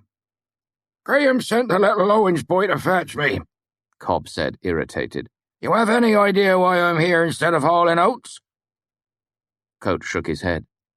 I thought he was bringing in the Murrians' wheat today. Damn foolishness, Cobb muttered. We're in for rain tonight, and I'm standing here with dry oats stacked in my field. Since you're here anyway, the innkeeper said hopefully, can I interest you in some cider? Pressed it fresh this morning. Some of the irritation faded from the old man's weathered face. Since I'm waiting anyway, he said, mug of cider would be proper nice. Coat went into the back room and returned with a pottery jug. There was the sound of more feet on the landing outside, and Graham came through the door, with Jake, Carter, and the smith's prentice all in tow. Cobb turned to glare at them. What's so damned important it's worth hauling me into town this time of morning? He demanded. Daylight's burning. There was a sudden burst of laughter from the table where Chronicler and Bast sat. Everyone turned to see Chronicler flushing a bright red, laughing and covering his mouth with one hand. Bast was laughing too, pounding at the table. Graham led the others to the bar. I found out Carter and the boy are helping the Orisons take their sheep to market, he said. Off to Baden, wasn't it? Carter and the smith's prentice nodded. I see. Old Cobb looked down at his hands. You'll be missing his funeral, then. Carter nodded solemnly, but Aaron's expression went stricken. He looked from face to face, but everyone else was standing very still, watching the old farmer by the bar. Good, Cobb said at last, looking up at Graham. It's good you fetched us in. He saw the boy's face and snorted. You look like you just killed your cat, boy. Mutton goes to market. Shep knew that. He wouldn't think one jot less of you for doing what needs doing. He reached up to pat the smith's prentice on the back. We'll all have a drink together to send him off proper. That's the important thing. What happens in the church tonight is just a bunch of priestly speechifying. We know how to say goodbye better than that. He looked behind the bar. Bring us out some of his favourite, Colt. The innkeeper was already moving, gathering wooden mugs and filling them with a dark brown beer from a smaller keg behind the bar. Old Cobb held up his mug, and the others followed suit. To our Shep. Graham spoke first. When we were kids, I broke my leg when we were out hunting, he said. I told him to run off for help, but he wouldn't leave me. He rigged a little sled together out of pure nothing and cussedness. Dragged me the whole way back to town. Everyone drank. He introduced me to my missus, Jake said. I don't know if I ever thanked him proper for that. Everyone drank. When I was sick with the croup, he came out to visit me every day, Carter said. Not many folk did. Brought me soup his wife made too. Everyone drank. He was nice to me when I first came here, the smith's apprentice said. He would tell me jokes, and once I ruined a wagon couple he'd brought in for me to fix, and he never told Master Caleb. He swallowed hard and looked around nervously. I really liked him. Everyone drank. He was braver than all of us, Cobb said. He was the first to stick a knife to that fella last night. If the bastard had been any way normal, that would have been an end to it. Cobb's voice shook a bit, and for a moment he looked small and tired and every bit as old as he was. But that weren't the case. These ain't good days to be a brave man. But he was brave all the same. I wish I'd been brave and dead instead, and him home right now, kissing his young wife. There was a murmur from the others, and they all drank to the bottom of their mugs. Graham coughed a bit before he set his down on the bar. I didn't know what to say, the smith's apprentice said softly. Graham patted him on the back, smiling. You did fine, boy. The innkeeper cleared his throat, and everyone's eyes turned to him. I hope you won't think me too forward, he said. I didn't know him as well as you, not enough for the first toast, but maybe enough for the second. He fidgeted with his apron strings, as if embarrassed for speaking up at all. I know it's early, but I'd dearly like to share a tumble of whiskey with you on Shep's account. There was a murmur of assent, and the innkeeper pulled glasses from beneath the bar and began to fill them. Not with bottle whiskey either. The red-haired man tapped it from one of the massive barrels resting on the counter behind the bar. Barrel whiskey was a penny a swallow, so they raised their glasses with more earnest warmth than might have otherwise been the case. What's this toast going to be, then? Graham asked. To the end of a pisser of a year, Jake said. That's no kind of toast, Old Cobb grumbled at him. To the king? Aaron said. No, the innkeeper said, his voice surprisingly firm. He held up his glass. To old friends, who deserved better than they got. The men on the other side of the bar nodded solemnly and tossed back their drinks. Lord and lady, that's a lovely tumble, Old Cobb said respectfully, his eyes watering slightly. You're a gentleman coat, and I'm glad I know you. The smith's apprentice set his glass down, only to have it tip onto its side and roll across the bar. He snatched it up before it skittered over the edge and turned it over, eyeing its rounded bottom suspiciously. Jake laughed a loud farmer's laugh at his bewilderment while Carter made a point of setting his glass on the bar topside down. I don't know how they do it in Ranish, Carter said to the boy, but round here there's a reason we call it a tumble. The smith's apprentice looked properly abashed and turned his tumble upside down to match the others on the bar. The innkeeper gave him a reassuring smile before gathering up the glasses and disappearing into the kitchen. Right then, Old Cobb said briskly, rubbing his hands together. We'll have a whole evening of this after the two of you get back from Baden, but the weather won't wait on me, and I don't doubt the Orisons are eager to be on the road. After they filtered out of the Waystone Inn in a loose group, Kvothe emerged from the kitchen and returned to the table where Bast and Chronicler sat. I liked Shep, Bast said quietly. Cobb might be a bit of a crusty old cuss, but he knows what he's talking about most of the time. Cobb doesn't know half of what he thinks he does, Kvothe said. You saved everyone last night. If not for you, it would have gone through the room like a farmer threshing wheat. That just isn't true, Reshi, Bast said, his tone plainly offended. You would have stopped it, that's what you do. The innkeeper shrugged the comment away, unwilling to argue. Bast's mouth formed into a hard, angry line, his eyes narrowing. Still, Chronicler said softly, breaking the tension before it grew too thick. Cobb was right. It was a brave thing to do. You have to respect that. No, I don't. Kvothe said. Cobb was right about that. These aren't good times to be brave. He motioned for Chronicler to pick up his pen. Still, I wish I'd been braver, and Shep was home kissing his young wife, too. Chapter 18. Wine and Blood. Eventually, Will and Sim pulled me from the warm embrace of the archives. I struggled and cursed them, but they were firm in their convictions, and the three of us braved the chill wind on the road to Imre. We made our way to the Aeolian, claiming a table near the eastern hearth where we could watch the stage and keep our backs warm. After a drink or two, I felt the book longing fade to a dull ache.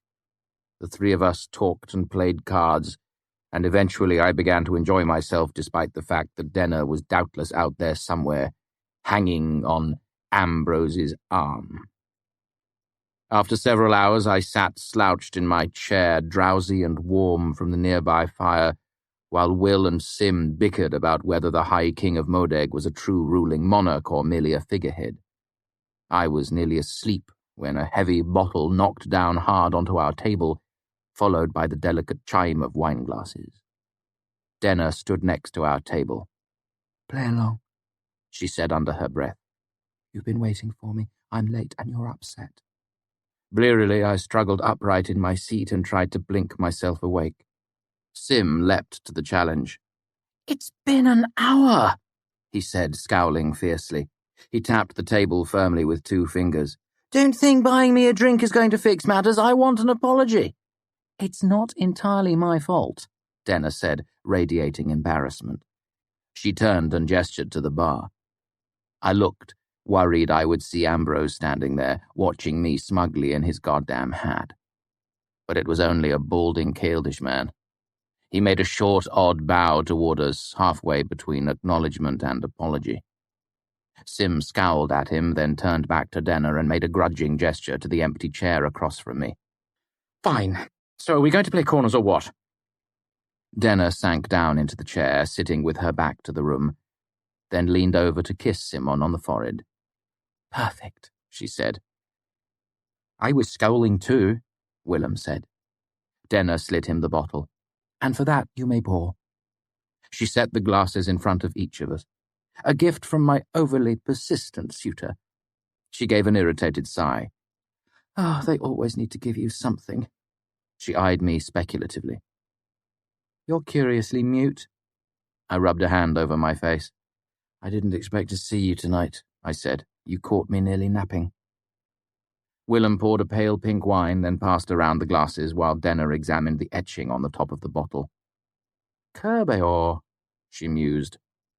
"I don't even know if this is a decent vintage." "It's not, actually," Simon said matter-of-factly as he took his glass. "Kerbeor is a Turin. Only wines from Vintas have a vintage, technically." He took a sip. "Really?" I asked, looking at my own glass. Sim nodded. "It's a common misuse of the word." Denner took a drink and nodded to herself. "Good wine, though," she said. "Is he still at the bar?" "He is," I said without looking. "Well then," she smiled, "it seems you're stuck with me." "Have you ever played corners?" Sim asked hopefully. "I'm afraid not," Denner said, "but I'm a quick study." Sim explained the rules with help from Will and myself. Denner asked a few pointed questions, showing she understood the gist of it. I was glad. Since she was sitting across the table from me, she was going to be my partner. "What do you usually play for?" she asked. "Depends," Will said. "Sometimes we play by the hand, sometimes by the set." "For a set of hands, then," Denner said. "How much?" "We can do a practice set first," Sim said, brushing his hair out of his eyes, "since you're just learning and all." Her eyes narrowed. "I don't need any special treatment." She reached into a pocket and brought a coin up onto the table. "A jot too much for you boys?" It was too much for me, especially with a partner who had just learned the game. "Be careful with these two," I said. "They play for blood." "In point of fact," Willem said, "I have no use for blood and play for money instead." He fingered through his purse until he found a jot, which he pressed firmly onto the table. I am willing to play a practice game, but if she finds the thought insulting, I will thrash her and take whatever she is willing to lay on the table. Denner grinned at that. You're my kind of guy, Will. The first hand went fairly well. Denner mislaid a trick, but we couldn't have won anyway as the cards were against us. But the second hand she made a mistake in the bidding. Then when Sim corrected her, she got flustered and bid wildly. Then she accidentally led out of turn, not a huge mistake, but she led the Jack of Hearts, which let everyone know exactly what sort of hand she had. She realized it too, and I heard her mutter something distinctly unladylike under her breath. True to their word, Will and Sim moved in ruthlessly to take advantage of the situation. Given the weak cards in my hand, there wasn't much I could do but sit and watch as they won the next two tricks and began to close on her like hungry wolves. Except they couldn't. She pulled a clever card force, then produced the King of Hearts, which didn't make any sense as she tried to lead the Jack before. Then she produced the Ace, too. I realized her fumbling misplay had been an act slightly before Will and Sim. I managed to keep it off my face until I saw the dim realization creep onto their expressions. Then I started to laugh. Don't be smug, she said to me. I had you fooled too. You looked like you were going to be sick when I showed the Jack. She put her hand in front of her mouth and made her eyes wide and innocent. Oh my, I've never played corners before. Could you teach me? Is it true that sometimes people play for money? Dennis snapped down another card onto the table and gathered in the trick. Please, you lot should be glad I'm giving you a slap on the hand instead of the profound full-night fleecing you deserve. She mopped up the rest of the hand relentlessly, and it gave us such a solid lead that the rest of the set was a foregone conclusion. Denner never missed a trick after that, and played with enough cunning flair to make Manet seem like a dray horse by comparison. That was instructional, Will said as he slid his jop toward Denner. I might need to lick my wounds a bit. Denner lifted her glass in a salute. To the gullibility of the well-educated. We touched our glasses to hers and drank. You lot have been curiously absent, Denner said. I've been keeping an eye out for you for almost 2 span. Why's that? Sim asked. Denner gave Will and Sim a calculating look. You two are students at the university too, aren't you? The special one that teaches magic? That's us, Sim said agreeably. We're chock full of arcane secrets. We tinker with dark forces better left alone, Will said nonchalantly. It's called the Arcanum, by the way, I pointed out. Denner nodded seriously as she leaned forward, her expression intent. Between the 3 of you, I'm guessing you know how most of it works. She looked at us. So tell me, how does it work? It? I asked. Magic, she said. Real magic. Will, Sim, and I exchanged glances. It's complicated, I said. Denner shrugged and leaned back in her chair. I have all the time in the world, she said, and I need to know how it works. Show me. Do some magic. The 3 of us shifted uncomfortably in our seats. Denner laughed. We're not supposed to, I said. What? She asked. Does it disturb some cosmic balance? It disturbs the constables, I said. They don't take kindly to that sort of thing over here. The masters at the university don't care for it much either, Will said. They're very mindful of the university's reputation. Oh, come now, Denner said. I heard a story about how our man Kvothe called up some sort of demon wind. She jerked her thumb at the door behind her, right in the courtyard outside. Had Ambrose told her that? It was just a wind, I said. No demon involved. They whipped him for it too, Will said. Denner looked at him as if she couldn't tell if he were joking, then shrugged. Well, I wouldn't want to get anyone in trouble, she said with glaring insincerity, but I am powerfully curious, and I have secrets I'm willing to offer in trade. Sim perked up at this. What sort of secrets? All the vast and varied secrets of womankind, she said with a smile. I happen to know several things that can help improve your failing relations with the gentler sex. Sim leaned closer to Will and asked in a stage whisper, Did she say failing or flailing? Will pointed at his own chest, then Sim's. Me failing, you flailing. Denner raised one eyebrow and cocked her head to one side, looking at the three of us expectantly. I cleared my throat uncomfortably. We're discouraged from sharing Arcanum secrets. It's not strictly against the laws of the university.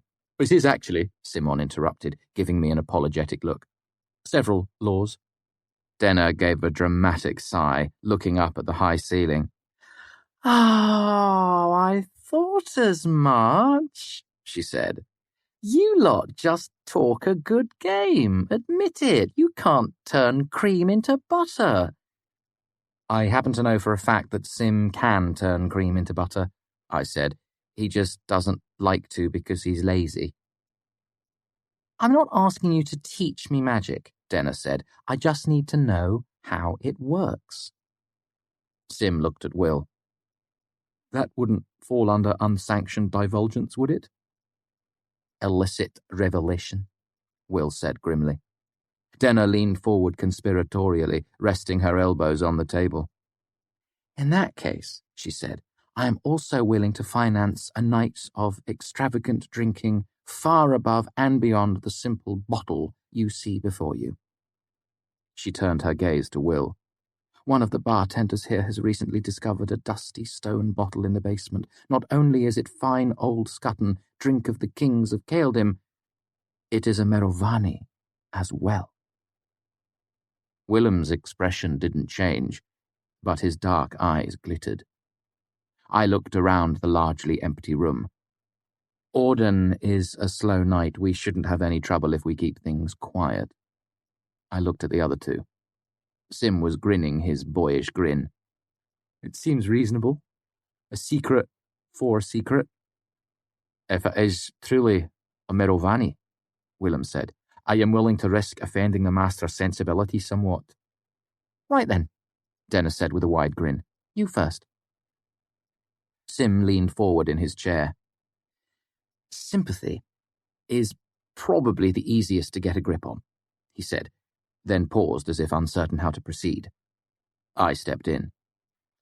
You know how a block and tackle lets you lift something too heavy for you to lift by hand? Denner nodded. Sympathy lets us do things like that, I said, but without all the awkward rope and pulleys. Willem dropped a pair of iron drabs onto the table and muttered a binding. He pushed the right-hand one with the finger, and the left-hand one slid across the table at the same time, mimicking the motion. Denner's eyes went a little wide at this, and while she didn't gasp, she did draw a long breath through her nose.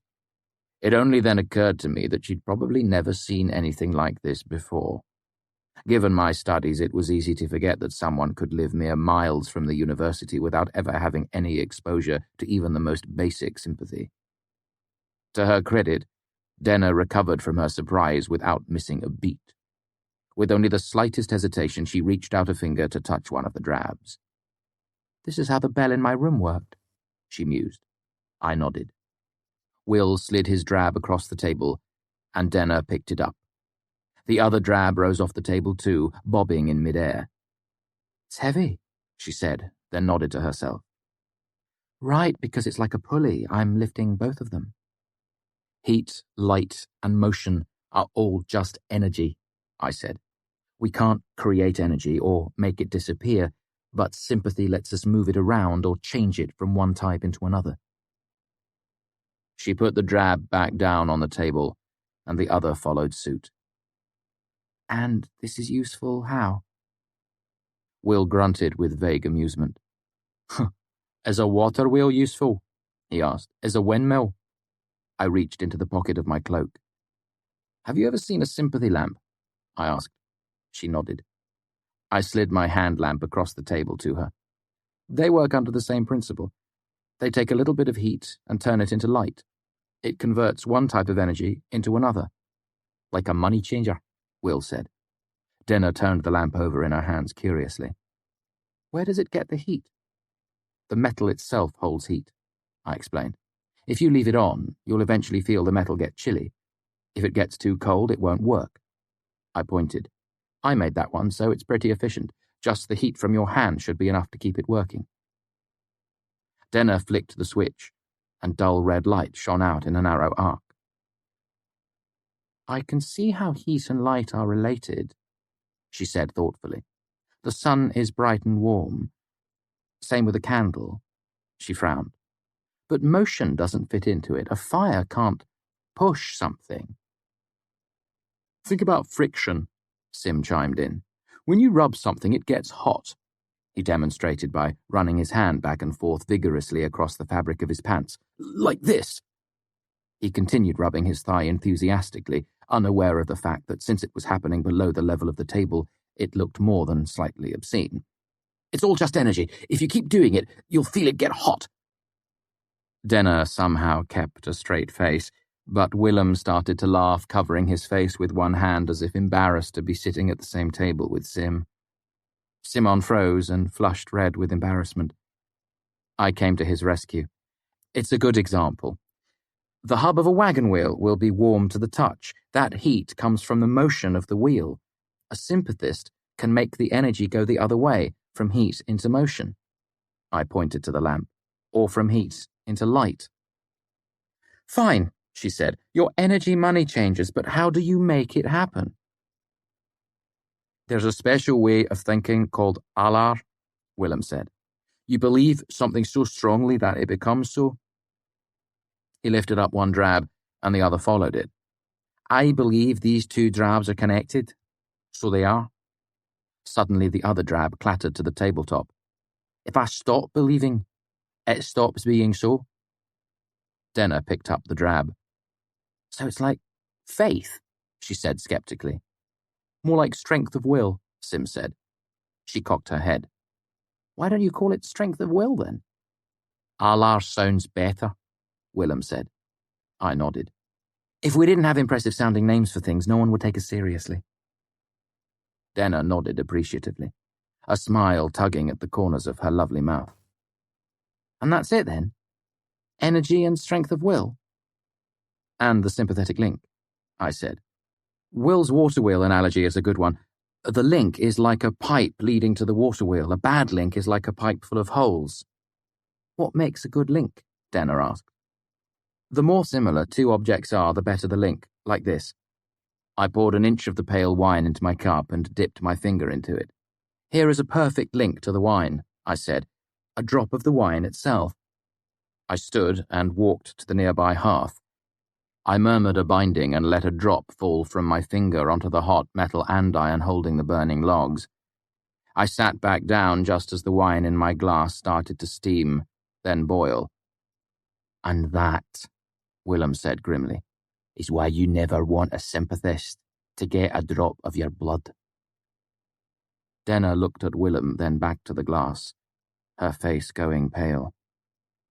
Black hands, Will, Simon said with a horrified look. What a thing to say. He looked at Denner. No sympathist would ever do something like that, he said earnestly. It's called malfeasance. And we don't do it. Ever. Denner managed a smile, though it was a bit strained. If no one ever does it, why is there a name for it? They used to, I said. But not anymore, not for 100 years. I let the binding go and the wine stopped boiling. Denner reached out and touched the nearby bottle. Why doesn't this wine boil too? She asked, puzzled. It's the same wine. I tapped my temple. The alar, my mind provides the focus and direction. If that's a good link, she asked, what's a bad one? Here, let me show you. I pulled out my purse, guessing coins would seem less alarming after Willem's comment. Sim, do you have a hard penny? He did, and I arranged 2 lines of coins on the table in front of Denner.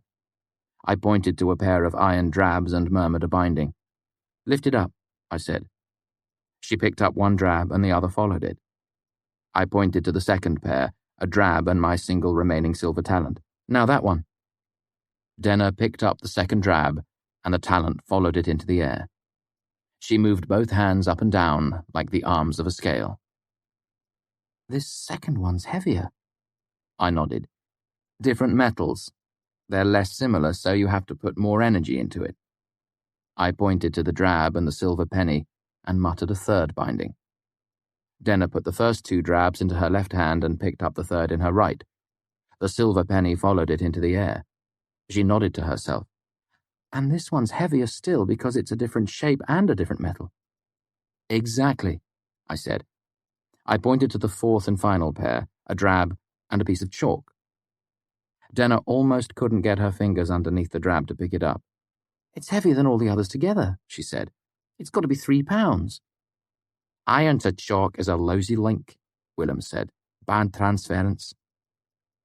But you said energy couldn't be created or destroyed, Denner said. If I have to struggle to lift this tiny piece of chalk, where does the extra energy go? Clever, Willem chuckled. So clever. I went a year before I thought to ask that. He eyed her in admiration. Some energy is lost into the air. He waved one hand. Some goes into the objects themselves, and some goes into the body of the sympathist who is controlling the link. He frowned. That can get dangerful. Dangerous, Simon corrected gently. Denner looked at me. So right now you're believing each of these drabs is connected to each of these other things? I nodded. She moved her hands around. The coins and chalk bobbed in the air. Isn't that hard? It is, Willem said, but our Kvothe is a bit of a show-off. That's why I've been so quiet, Sim said. I didn't know you could hold 4 bindings at once. That's impressive as hell. I can do 5 if I need to, I said.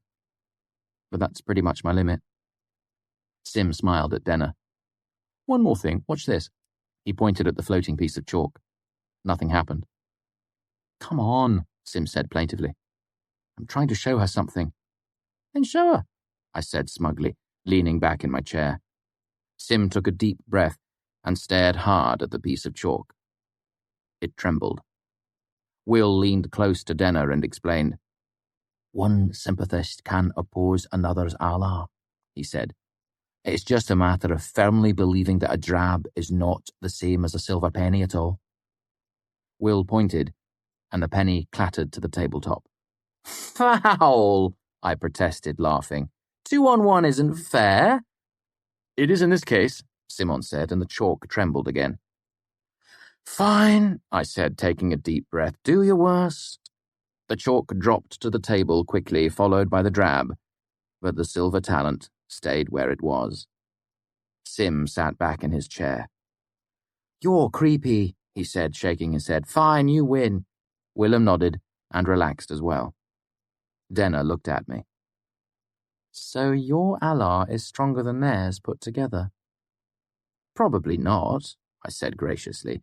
If they had practice working together, they could probably beat me. Her eyes ranged over the scattered coins. So that's it? She asked, sounding slightly disappointed. It's all just energy money changing. There are other arts, I said. Sim does alchemy, for example. While I, Willem said, focus on being pretty. Denner looked us over again, her eyes serious. Is there a type of magic that's just, she wiggled her fingers vaguely, just sort of writing things down? That's sigildry, I said. Like that bell in your room. It's like permanent sympathy. But it's still money changing, right? She asked. Just energy. I nodded. Denner looked embarrassed as she asked, what if someone told you they knew a type of magic that did more than that? A magic where you sort of wrote things down and whatever you wrote became true? She looked down nervously, her fingers tracing patterns on the tabletop. Then, if someone saw the writing, even if they couldn't read it, it would be true for them. They'd think a certain thing or act a certain way depending on what the writing said. She looked up at us again, her expression a strange mix of curiosity, hope, and uncertainty. The 3 of us looked at each other. Willem shrugged. Sounds a damn sight easier than alchemy, Simon said. I'd rather do that than spend all day unbinding principles. Sounds like fairy tale magic, I said. Storybook stuff that doesn't really exist. I certainly never heard about anything like that at the university. Denner looked down at the tabletop where her fingers still traced patterns against the wood. Her mouth was pursed slightly, her eyes distant. I couldn't tell if she was disappointed or simply thoughtful. Why do you ask? Denna looked up at me, and her expression quickly slid into a wry smile. She shrugged away the question. It was just something I heard, she said dismissively. I thought it sounded too good to be true. She looked over her shoulder. I seem to have outlasted my over-enthusiastic suitor, she said.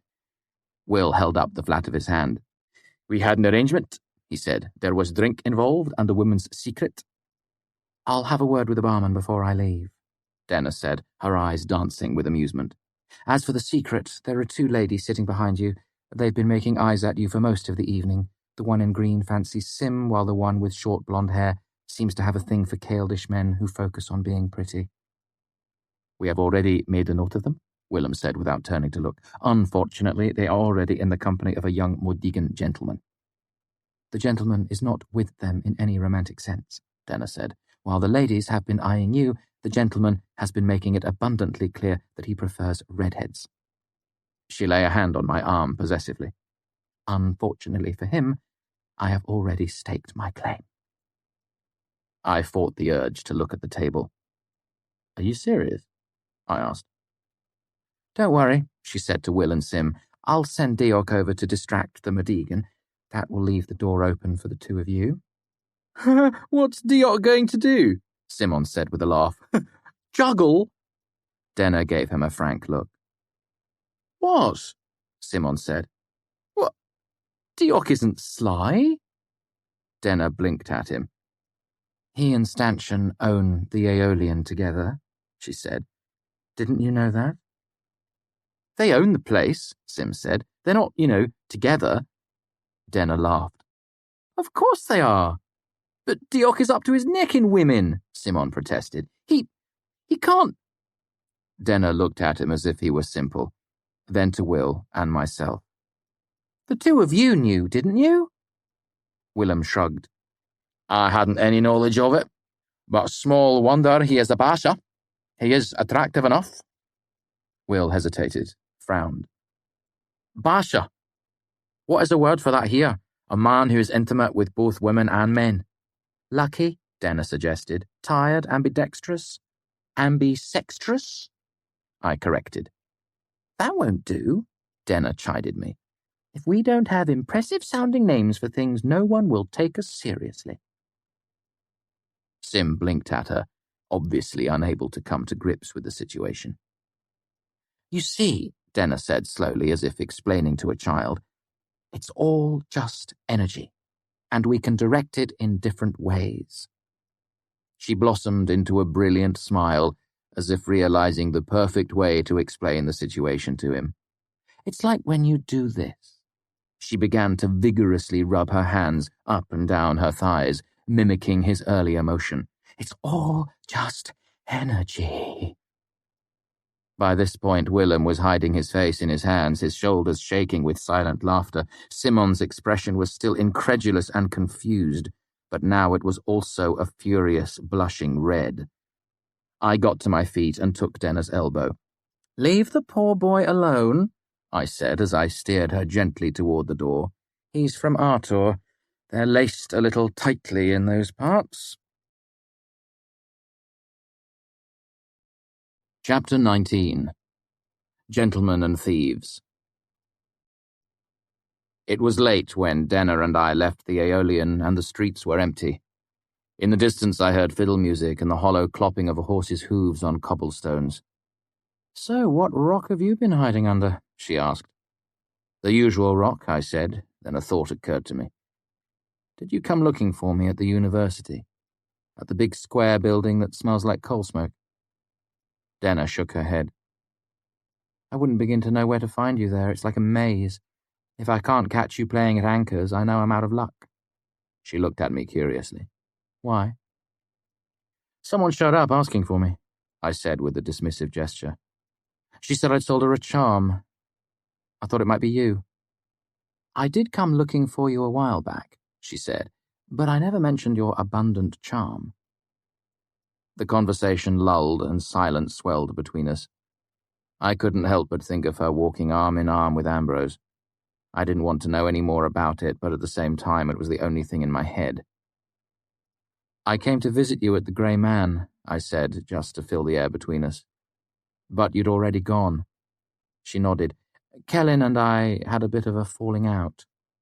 "Nothing too bad, I hope." I gestured to her throat. "I notice you still have the necklace." Denna touched the teardrop emerald absent-mindedly. "No, nothing terrible. You can say this for Kellyn, he's a traditionalist. When he gives a gift, he sticks to it. He said the colour flattered me and I should keep the earrings too." She sighed. "I'd feel better if he hadn't been so gracious.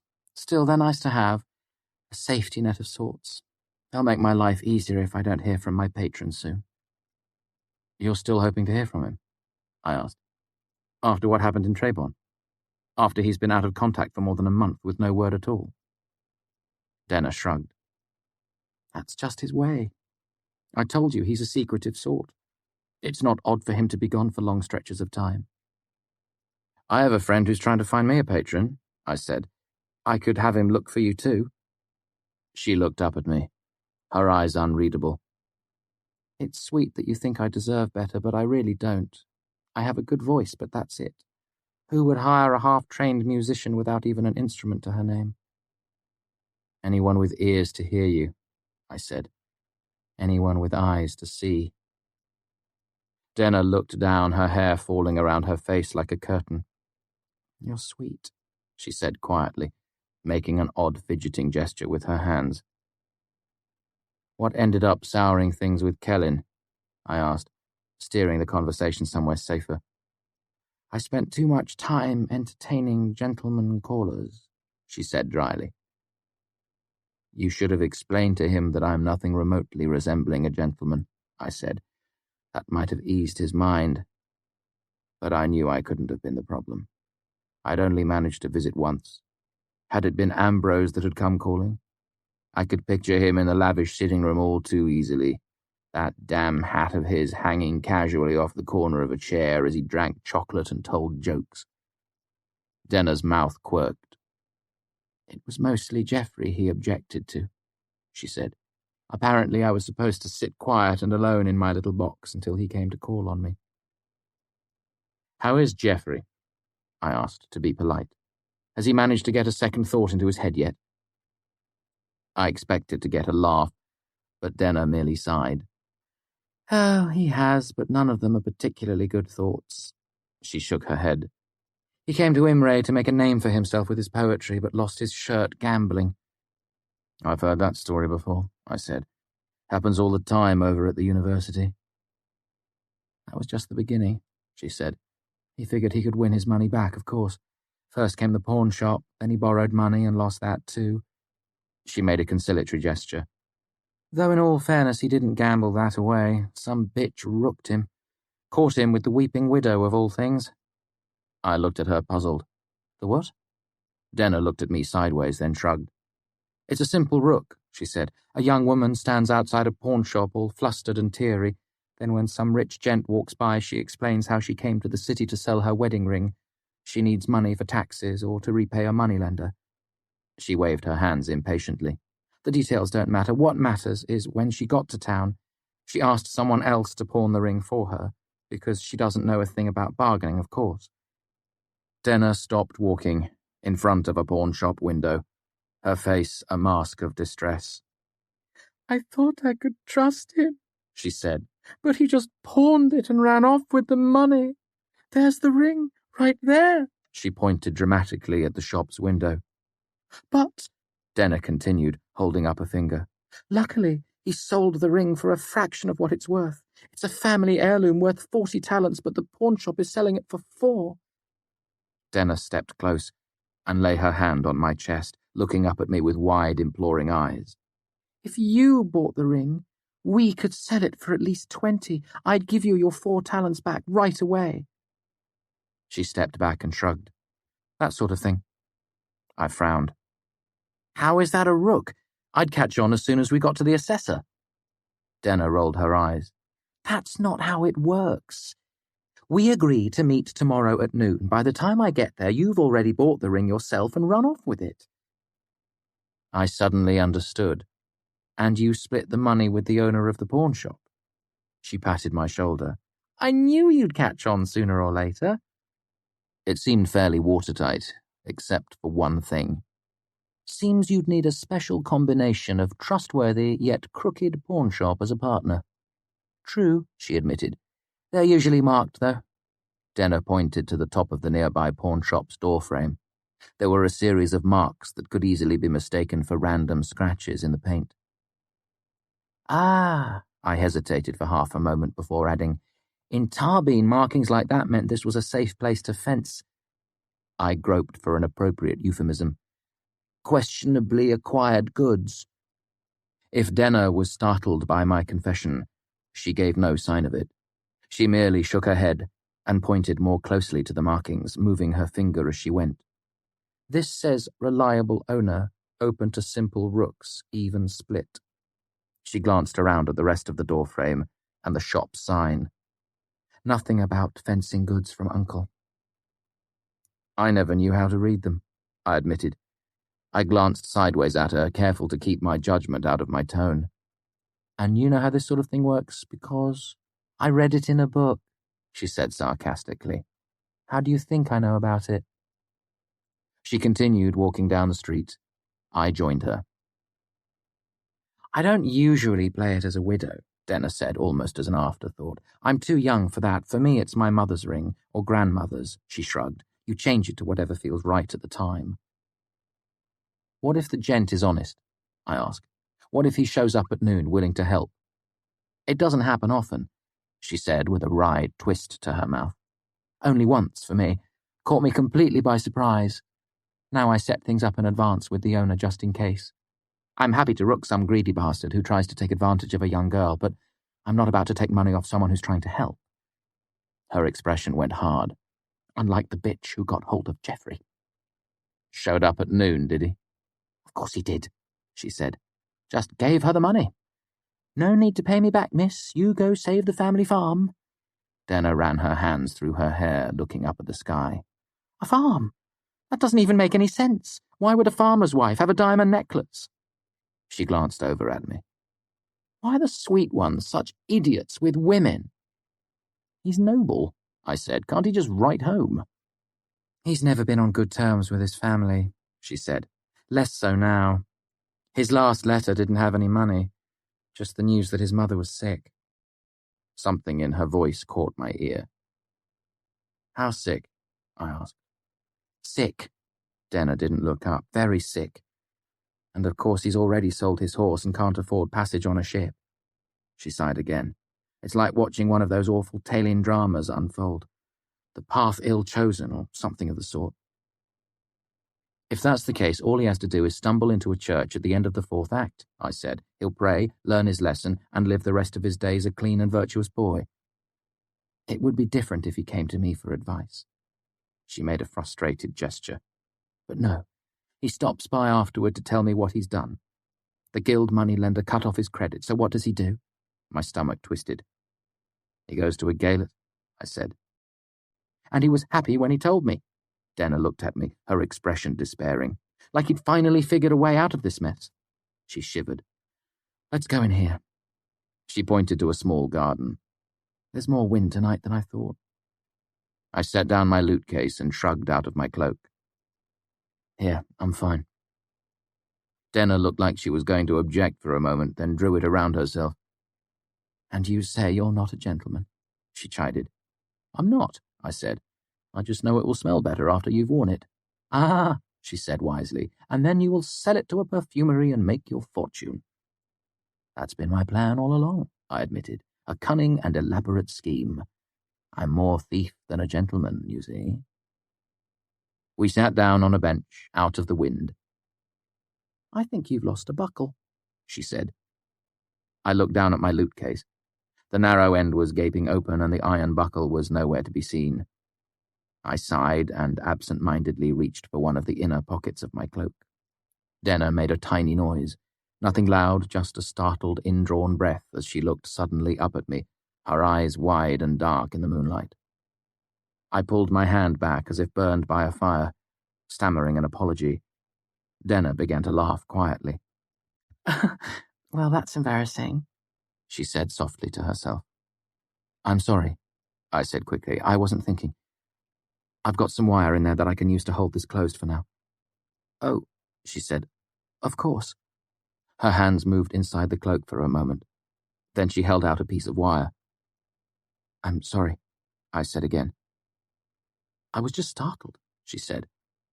I didn't think you were the sort to grab hold of a lady without some warning first.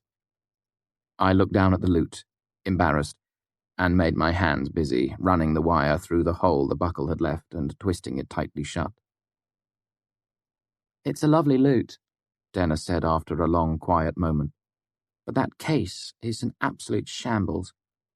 I tapped myself out buying the lute itself, I said, then looked up as if suddenly struck with an idea. I know.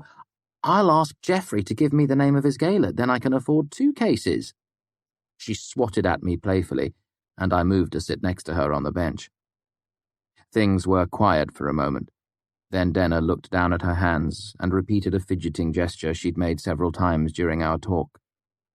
Only now did I realize what she was doing.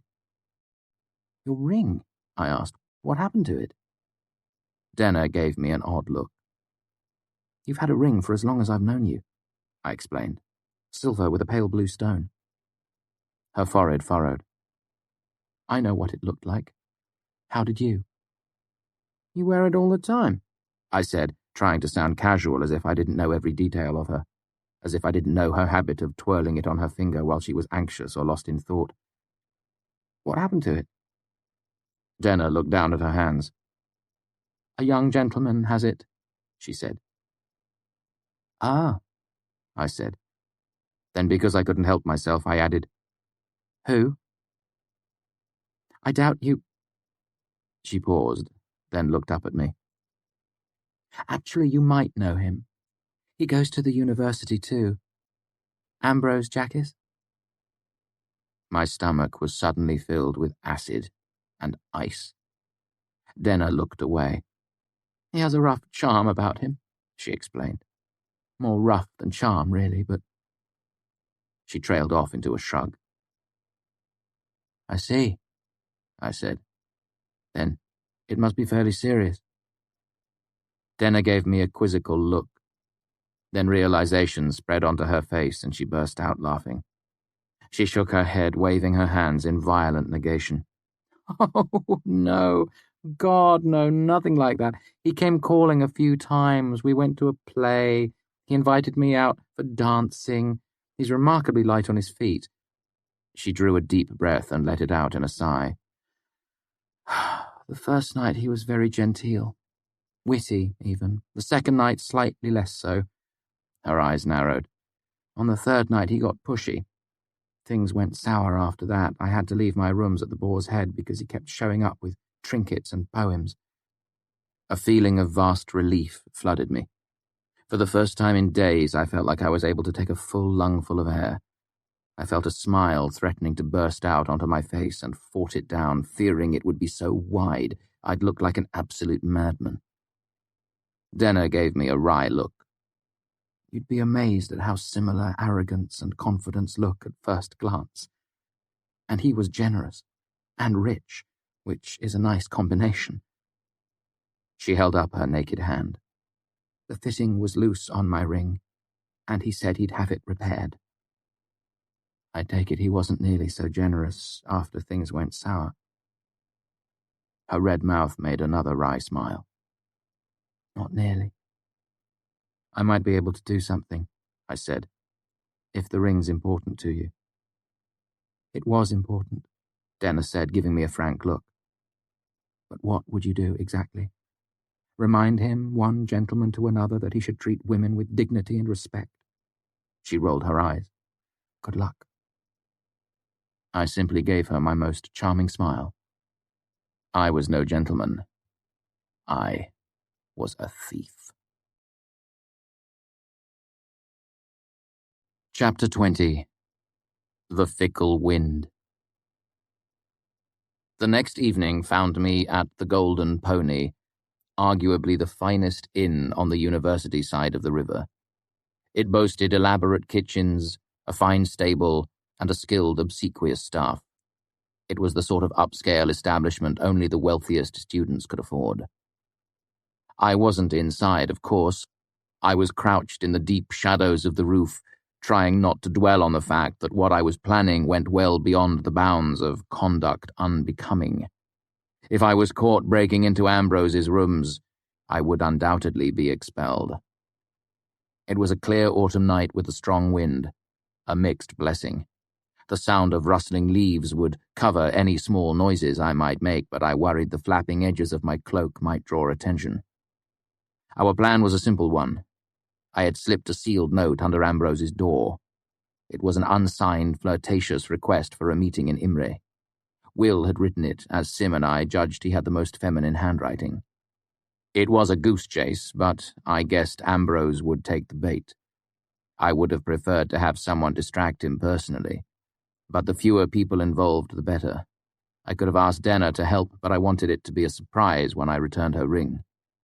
Will and Sim were my lookouts. Will in the common room, Sim in the alley by the back door. It was their job to let me know when Ambrose left the building. More importantly, they would alert me if he came back before I'd finished searching his rooms. I felt a sharp tug in my right-hand pocket as the oak twig gave 2 distinct twitches. After a moment, the signal was repeated. Willem was letting me know Ambrose had left the inn. In my left pocket was a piece of birch. Simon held a similar one where he stood watch over the inn's back door. It was a simple, effective signaling system if you knew enough sympathy to make it work. I crawled down the slope of the roof, moving carefully over the heavy clay tiles. I knew from my younger days in Tarbean that they tended to crack and slide and could make you lose your footing. I made it to the lip of the roof, 15 feet off the ground. Hardly a dizzying height, but more than enough to break a leg or a neck. A narrow piece of roof ran beneath the long row of second-story windows. There were 10 in all, and the middle 4 belonged to Ambrose. I flexed my fingers a couple of times to loosen them, then began to edge along the narrow strip of roof. The secret is to concentrate on what you're doing. Don't look at the ground. Don't look over your shoulder. Ignore the world and trust it to return the favor. This was the real reason I was wearing my cloak. If I were spotted, I would be nothing more than a dark shape in the night, impossible to identify. Hopefully. The first window was dark, and the second had its curtains drawn, but the third was dimly lit. I hesitated. If you're fair-skinned like me, you never want to peer into a window at night. Your face will stand out against the dark like the full moon. Rather than risk peering in, I dug around in the pockets of my cloak until I found a piece of scrap tin from the fishery that I'd buffed into a makeshift mirror. Then I carefully used it to peer around the corner and through the window. Inside there were a few dim lamps and a canopy bed as big as my entire room back in Anchor's. The bed was occupied, actively occupied. What's more, there seemed to be more naked limbs than 2 people could account for. Unfortunately, my piece of tin was small and I couldn't view the scene in its full complexity. Otherwise, I might have learned some very interesting things. I briefly considered going back and coming at Ambrose's rooms from the other side, but the wind gusted suddenly, sending leaves skipping across the cobblestones and trying to claw me away from my narrow footing. Heart pounding, I decided to risk passing this window. I guessed the people inside had better things to do than stargazing. I pulled the hood of my cloak down and held the edges in my teeth, covering my face, while leaving my hands free. Thus, blinded, I inched my way past the window, listening intently for any signs I'd been spotted. There were a few surprised noises, but they didn't seem to have anything to do with me. The first of Ambrose's windows was elaborate stained glass. Pretty, but not designed to open. The next was perfect. A wide, double window. I pulled a thin piece of copper wire from one of the pockets of my cloak and used it to trip the simple latch holding it closed. When the window wouldn't open, I realized that Ambrose had added a drop bar as well. That took several long minutes of tricky work, one-handed in the near-total dark. Thankfully, the wind had died down, at least for the moment. Then, once I'd worked my way past the drop bar, the window still wouldn't budge. I began to curse Ambrose's paranoia as I searched for the third lock, hunting for nearly 10 minutes before I realized the window was simply stuck shut. I tugged on it a couple of times, which isn't as easy as it sounds. They don't put handles on the outside, you realize. Eventually, I got overenthusiastic and pulled too hard. The window sprang open, and my weight shifted backward. I leaned off the edge of the roof, fighting every reflex that urged me to move my foot back and regain my balance, knowing there was nothing but 15 feet of empty air behind me. Do you know the feeling when you tip your chair too far and begin to fall backward? The sensation was something like that, mixed with self-recrimination and the fear of death. I flailed my arms, knowing it wouldn't help, my mind gone suddenly blank with panic. The wind saved me. It gusted as I teetered on the edge of the roof, giving me just enough of a push that I could regain my balance. One of my flailing arms caught the now open window, and I scrambled desperately inside, not caring how much noise I made. Once through the window, I crouched on the floor, breathing hard. My heart was just beginning to slow when the wind caught the window and slammed it closed above my head, startling me all over again. I brought out my sympathy lamp, thumbed the switch to a dim setting, and swept the narrow arc of light around the room. Kilvin had been right to call it a thief's lamp. It was perfect for this sort of skulking about. It was miles to Imre and back, and I trusted Ambrose's curiosity would keep him waiting for his secret admirer for at least half an hour. Normally, looking for something as small as a ring would be a full day's job, but I guessed Ambrose wouldn't even think of hiding it. In his mind, it wasn't something he'd stolen. He would consider it either a trinket or a trophy. I set about methodically searching Ambrose's rooms. The ring wasn't on his chest of drawers or the bedside table. It wasn't in any of his desk drawers or on his jewelry tray in his dressing room. He didn't even have a locked jewelry box, mind you, just a tray with all manner of pins, rings, and chains scattered carelessly across it. I left everything where it was, which isn't to say I didn't think about robbing the bastard blind. Just a few pieces of his jewelry could pay my tuition for a year. But it went against my plan. Get in, find the ring, and get out. So long as I left no evidence of my visit, I guessed Ambrose would simply assume he'd lost the ring, if he noticed it was gone at all. It was the perfect sort of crime, no suspicion, no pursuit, no consequences. Besides, it's notoriously difficult to fence jewelry in a town as small as Imre. It would be far too easy for someone to trace it back to me. That said, I've never claimed to be a priest, and there were plenty of opportunities for mischief in Ambrose's rooms. So, I indulged myself.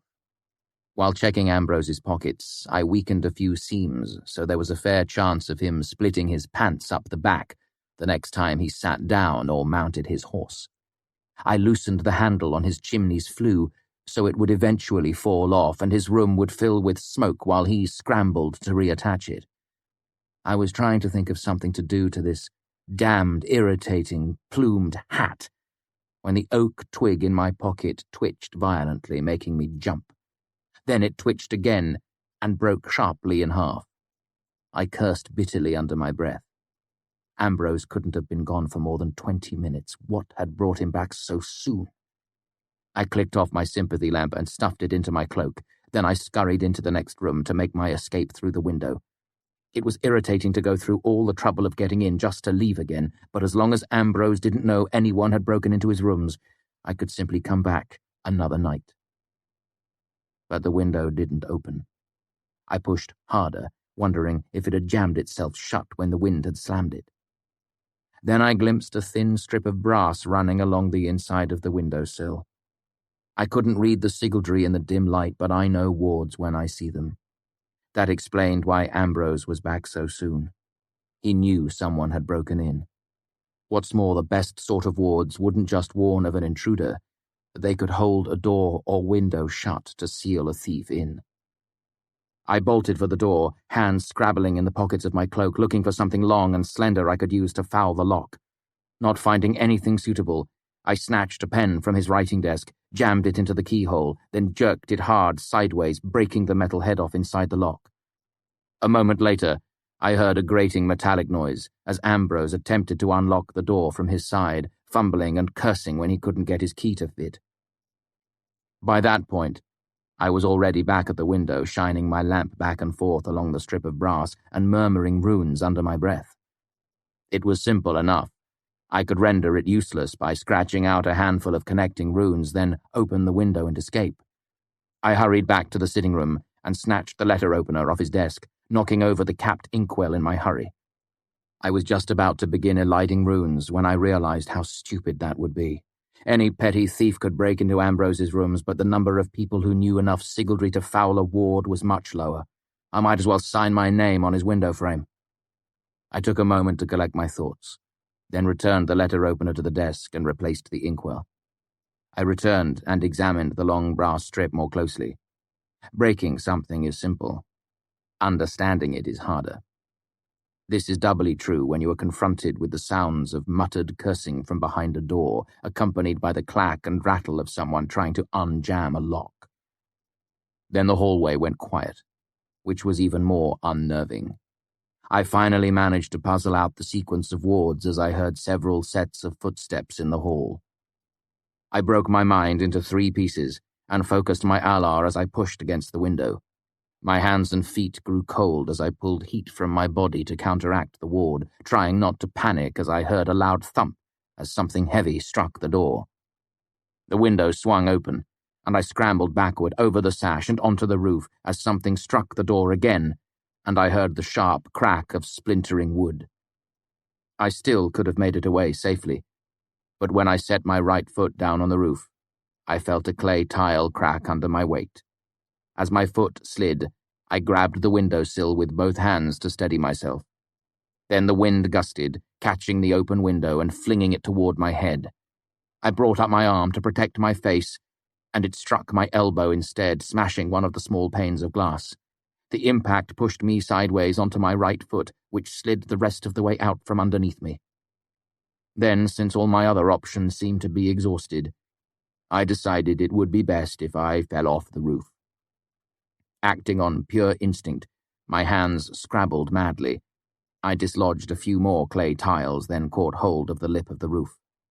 My grip wasn't good, but it slowed and spun me so that I didn't land on my head or my back. Instead, I landed face down, like a cat. Except a cat's legs are all the same length. I landed on my hands and knees. My hands merely stung, but my knees, striking the cobblestones, hurt as badly as anything I'd ever felt in my entire young life. The pain was blinding, and I heard myself yelp like a dog that's been kicked. A second later, a hail of heavy red roofing tiles fell around me, most shattered on the cobblestones, but one clipped the back of my head, while another caught me square on the elbow, making my entire forearm go numb. I didn't spare it a moment's thought. A broken arm would heal, but expulsion from the university would last a lifetime. I pulled my hood up and forced myself to my feet. Using one hand to make sure the hood of my cloak stayed in place, I staggered a few steps until I was under the eaves of the Golden Pony, out of sight of the upstairs window. Then I was running. Eventually, I made my careful, limping way onto the rooftops and let myself into my room by the window. It was slow going, but I had little choice. I couldn't walk past everyone in the tap room, disheveled, limping, and generally looking as if I'd just fallen off a roof. Once I caught my breath and spent some time abusing myself for several types of blinding idiocy, I took stock of my wounds. The good news was that I hadn't broken either of my legs, but I had splendid bruises blooming just below each knee. The tile that had grazed my head had left a lump, but hadn't cut me, and while my elbow throbbed with a dull ache, my hand was no longer numb. There was a knock at the door. I froze for a moment, then drew the birch twig from my pocket, muttered a quick binding, and jerked it back and forth. I heard a startled noise from out in the hall, followed by Willem's low laugh. "That's not funny," I heard Sims say. "Let us in." I let them in. Simon sat on the edge of the bed, and Willem took the chair by the desk. I closed the door and sat on the other half of the bed. Even with all of us seated, the tiny room was crowded, We eyed each other soberly for a moment. Then Simon spoke up. Apparently Ambrose startled a thief in his rooms tonight. Fellow jumped out a window rather than get caught. I gave a brief, humorous laugh. Hardly. I was almost out when the window blew shut on me. I gestured awkwardly. Knocked me off the roof. Willem let out a relieved sigh. I thought I'd botched the binding. I shook my head. I had plenty of warning, I just wasn't as careful as I should have been. Why was he back so early? Simon asked, looking at Willem. Did you hear anything when he came in? It probably occurred to him that my handwriting is not especially feminine, Willem said. He had wards on his windows, I said, probably linked to a ring or something he carries with him. They must have tipped him off as soon as I opened the window. Did you get it? Willem asked. I shook my head. Simon craned his neck to get a better look at my arm. Are you okay? I followed his eyes but didn't see anything. Then I tugged at my shirt and noticed that it was stuck to the back of my arm. With all my other pains, I hadn't noticed it. Moving gingerly, I pulled my shirt up over my head. The elbow of the shirt was torn and speckled with blood. I cursed bitterly. I only owned 4 shirts, and now this one was ruined. I tried to get a look at my injury and quickly realized that you couldn't get a look at the back of your own elbow no matter how much you wanted to. Eventually, I held it up for Simon's inspection. It's not much, he said, holding his fingers a little more than 2 inches apart. There's only one cut and it's hardly bleeding. The rest of it's just scraped up. It looks like you scuffed it hard against something. Clay tile from the roof fell on me, I said. Lucky, Willem grunted. Who else could fall off a roof and end up with nothing more than a few scrapes? I've got bruises on my knees the size of apples, I said. I'll be lucky if I can walk tomorrow. But deep down, I knew he was right. The clay tile that had landed on my elbow could easily have broken my arm. The broken edges of the clay tiles were sometimes sharp as knives, so if it had hit me differently, it could have cut me down to the bone. I hate clay roofing tiles. Well, it could have been worse, Simon said briskly as he came to his feet. Let's go to the medica and get you patched up. Graham, no, Willem said. He can't go to the medica. They will be asking to see if anyone is hurt. Simon sat down again. Of course, he said, sounding vaguely disgusted with himself. I knew that. He looked me over. At least you're not hurt anywhere that people can see. I looked at Willem. You have a problem with blood, don't you? His expression grew slightly offended. I wouldn't say... His eyes darted to my elbow and his face grew a little pale, despite his dark, Caledish complexion.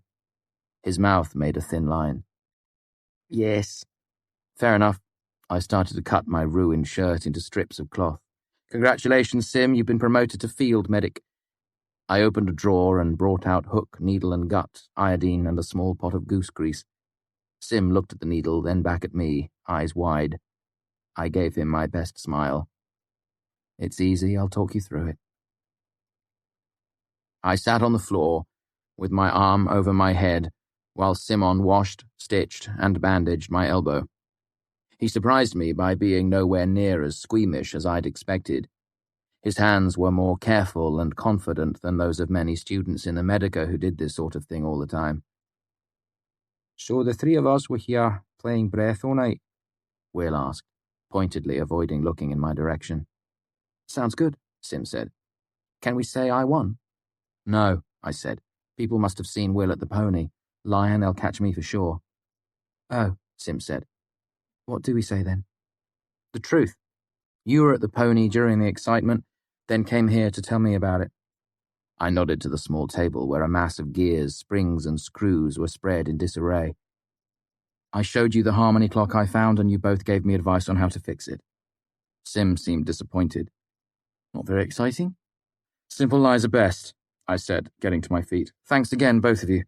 This could have gone terribly wrong without the 2 of you looking out for me. Simon got to his feet and opened the door. Will stood as well, but didn't turn to leave. I heard a strange rumour the other night, he said. Anything interesting? I asked. He nodded. Very. I remember hearing that you were done antagonizing a certain powerful member of the nobility. I was surprised that you had finally decided to let sleeping dogs lie. Come on, Will, Simon said. Ambrose isn't sleeping. He's a dog with the froth that deserves to be put down. He more resembles an angry bear, Willem said, one you seem determined to prod with a burning stick. How can you say that? Sim said hotly. In 2 years as a scriv, has he ever called you anything other than a filthy shim? And what about that time he almost blinded me by mixing my salts? Kvothe will be working the plumb bob out of his system for... Will held up his hand and nodded to acknowledge Simon's point.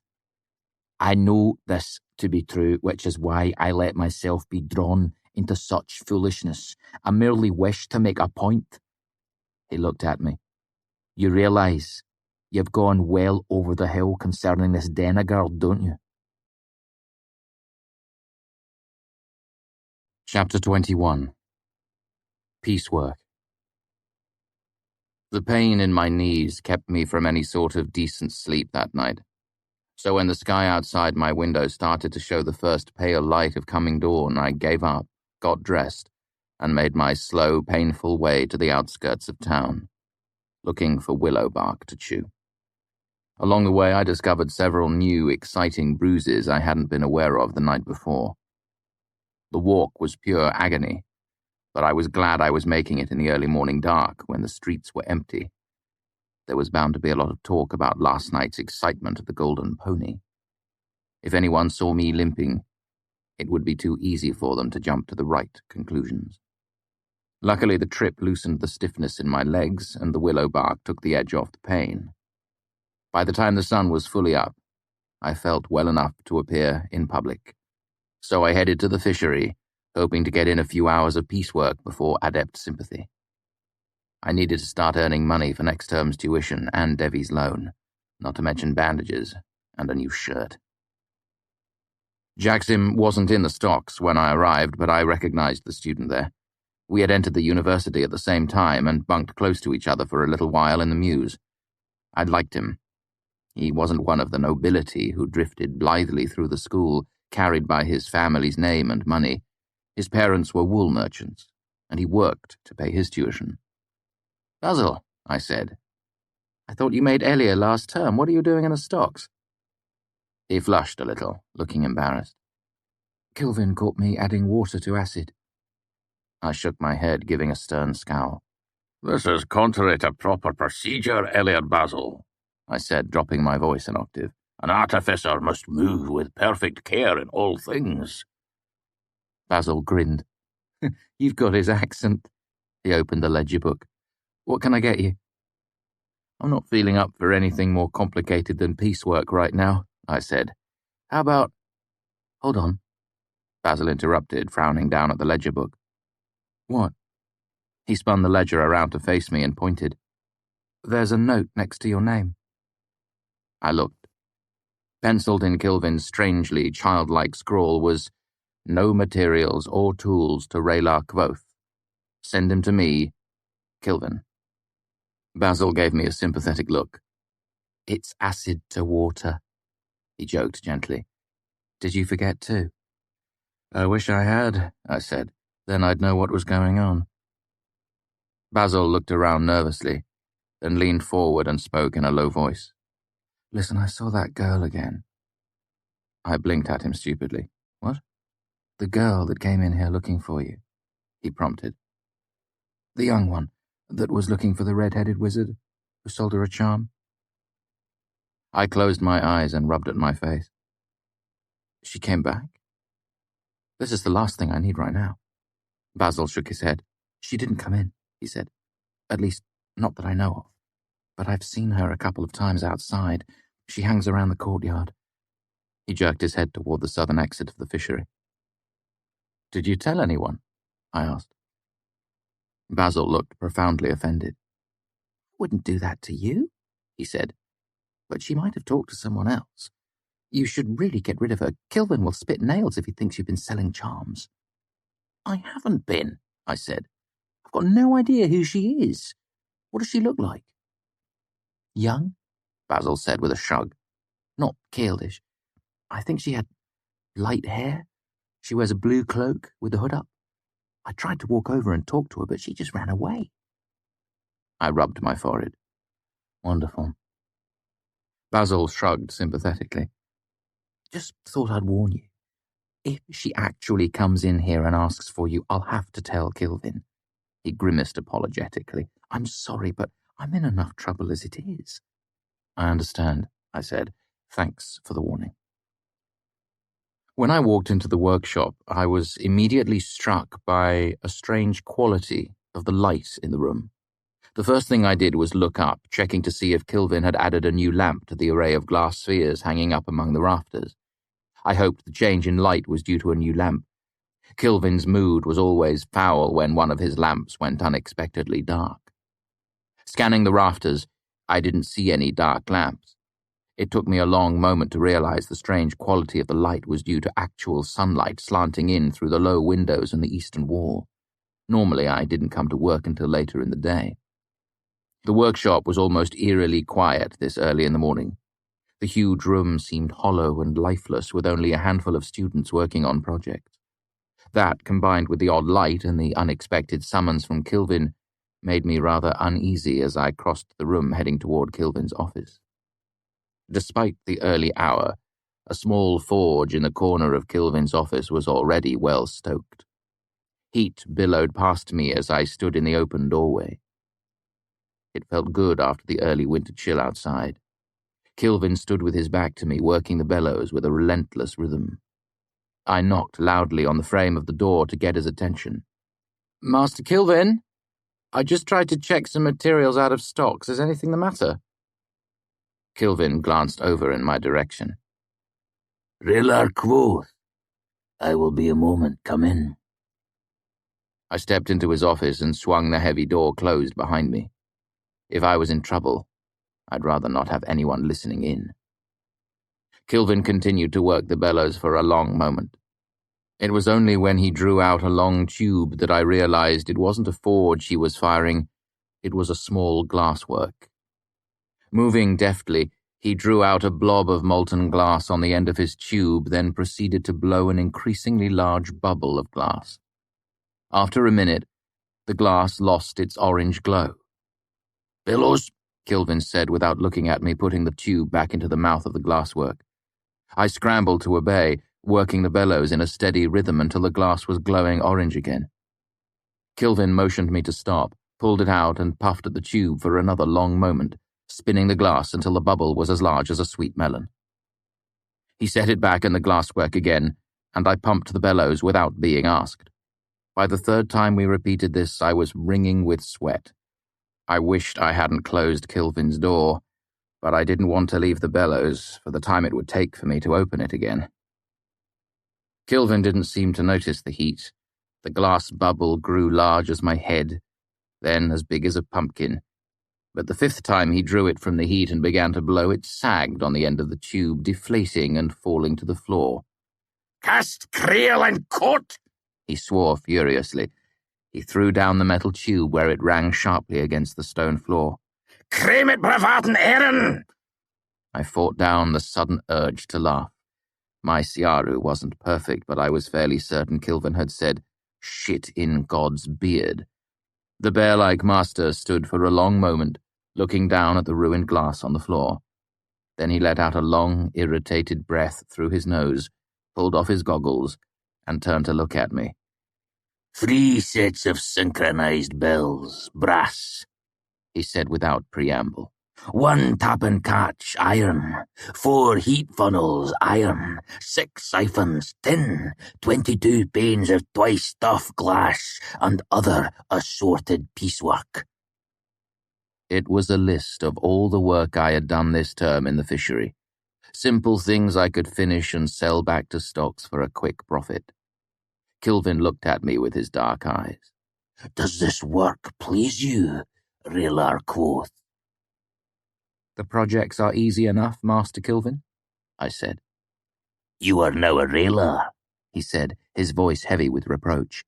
"Are you content to coast idly, making toys for the lazy rich?"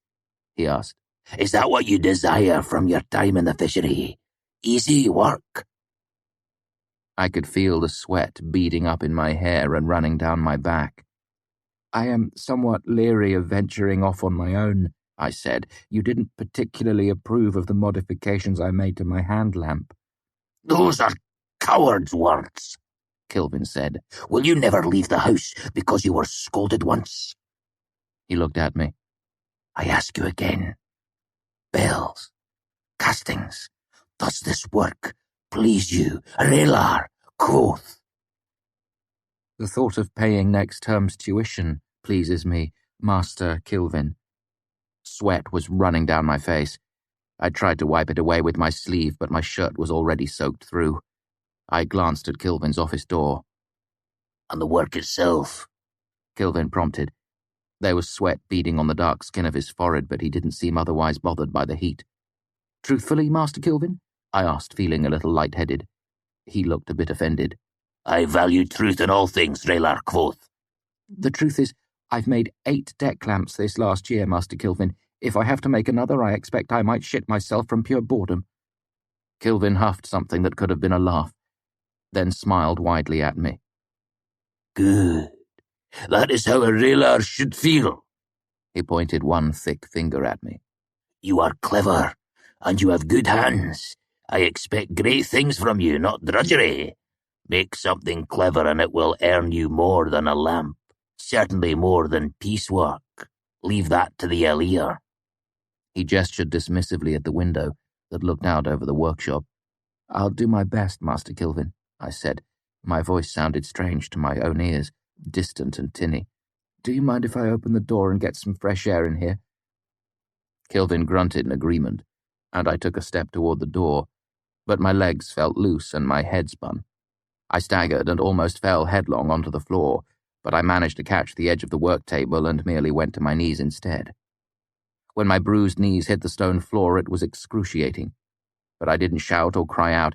In fact, the pain seemed to be coming from a long way off.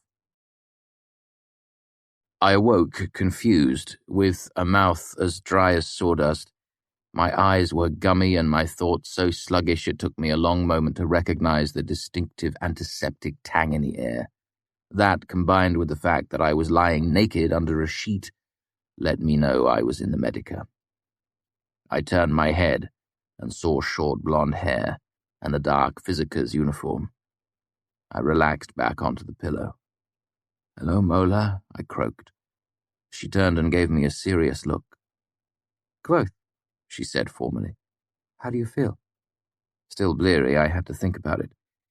"Thick," I said, then thirsty. Mola brought me a glass and helped me drink. It was sweet and gritty.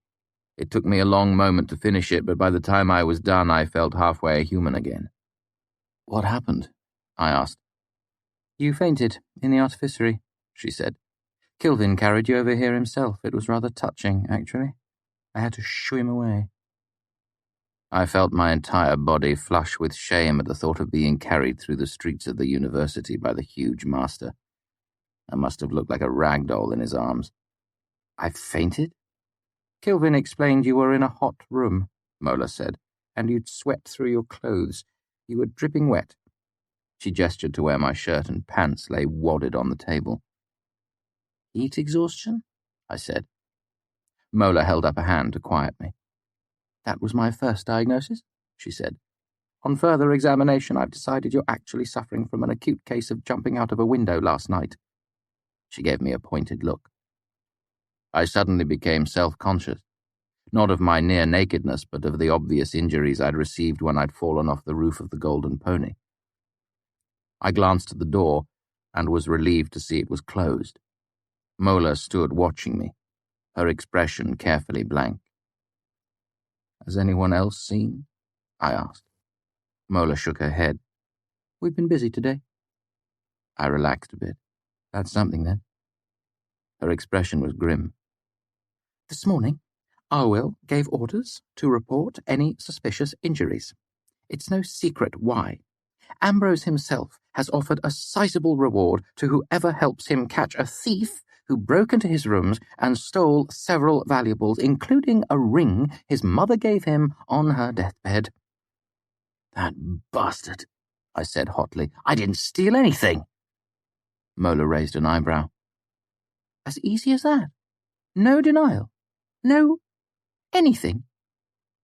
I exhaled through my nose, trying to get my temper under control. I'm not going to insult your intelligence. It's pretty obvious I didn't fall down some stairs. I took a deep breath. Look, Mola, if you tell anyone, they'll expel me. I didn't steal anything. I could have, but I didn't. Then why? She hesitated, obviously uncomfortable. What were you doing? I sighed. Would you believe I was doing a favor for a friend? Mola gave me a shrewd look, her green eyes searching mine. Well, you do seem to be in the favor business lately. What? I asked, my thoughts moving too sluggishly to follow what she was saying. The last time you were here, I treated you for burns and smoke inhalation after pulling Failer out of a fire. Oh, I said. That's not really a favor. Anyone would have done that. Mola gave me a searching look. You really believe that, don't you? She shook her head a little, then picked up a hardback and made a few notes on it, no doubt filling out her treatment report. Well, I consider it a favor. Failer and I bunked together back when we were both new here. Despite what you think, it's not something a lot of people would have done. There was a knock, and Sim's voice came from the hallway. Can we come in? Without waiting for an answer, he opened the door and led an uncomfortable-looking Willem into the room. We heard... Sim paused and turned to look at Mola. He's going to be okay, right? He'll be fine, Mola said, provided his temperature level's out. She picked up a key gauge and stuck it in my mouth. I know this will be hard for you, but try to keep your mouth shut for a minute. In that case, Simon said with a grin, we heard Kilvin took you somewhere private and showed you something that made you faint like a little sissy girl. I scowled at him but kept my mouth shut. Mola turned back to Will and Sim. His legs are going to hurt for a while, but there's no permanent damage. His elbow should be fine too, though the stitching's a mess. What the hell were you guys doing in Ambrose's rooms anyway? Willem simply looked at her, characteristically dark-eyed and stoic. No such luck with Sim. Kvothe needed to get a ring for his lady-love, he chirped cheerfully. Mola turned to look at me, her expression furious. You have a hell of a lot of nerve to lie right to my face, she said, her eyes flat and angry as a cat's. Thank goodness you didn't want to insult my intelligence or anything. I took a deep breath and reached up to take the key gauge out of my mouth. God damn it, Sim, I said crossly. Someday I'm going to teach you to lie. Sim looked back and forth between the two of us, flushed with panic and embarrassment. Kvothe has a thing for a girl over the river, he said defensively. Ambrose took a ring of hers and won't give it back. Mola cut him off with a sharp gesture. Why didn't you just tell me that? She demanded of me, irritated. Everyone knows what Ambrose is like with women. That's why I didn't tell you, I said. It sounded like a very convenient lie. There's also the fact that it's not one whit of your goddamn business. Her expression hardened. You come off pretty high and mighty for— Stop, just stop, Willem said, startling both of us out of our argument. He turned to Mola. When Kvothe came here unconscious, what did you do first? I checked his pupils for signs of head trauma, Mola said automatically. What the hell does that have to do with anything? Willem gestured in my direction. Look at his eyes now. Mola looked at me. They're dark, she said, sounding surprised. Dark green, like a pine bough. Will continued.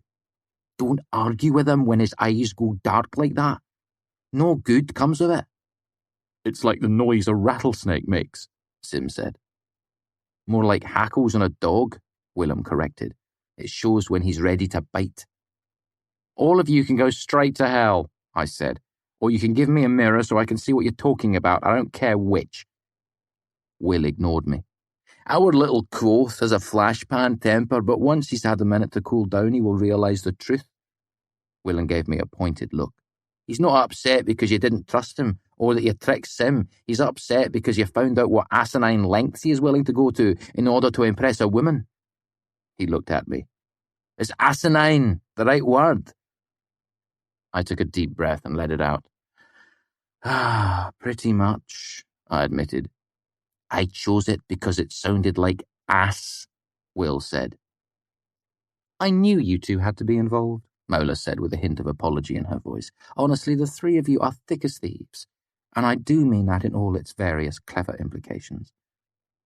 She walked around the side of the bed and looked critically at my wounded elbow. Which one of you stitched him up? Me, Sim grimaced. I know I made a mess of it. Mess would be generous, Mola said, looking it over critically. It looks like you were trying to stitch your name into him and kept misspelling it. I think he did quite well, Will said, meeting her eye, considering his lack of training and the fact that he was helping a friend under less than ideal circumstances. Mola flushed. I didn't mean it like that, she said quickly. Working here, it's easy to forget that not everyone. She turned to Sim. I'm sorry. Sim ran his hand through his sandy hair.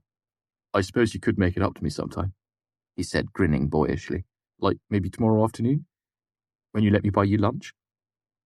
He looked at her hopefully. Mola rolled her eyes and sighed, somewhere between amusement and exasperation. Fine. My work here is done, Will said gravely. I'm leaving. I hate this place. Thanks, Will, I said.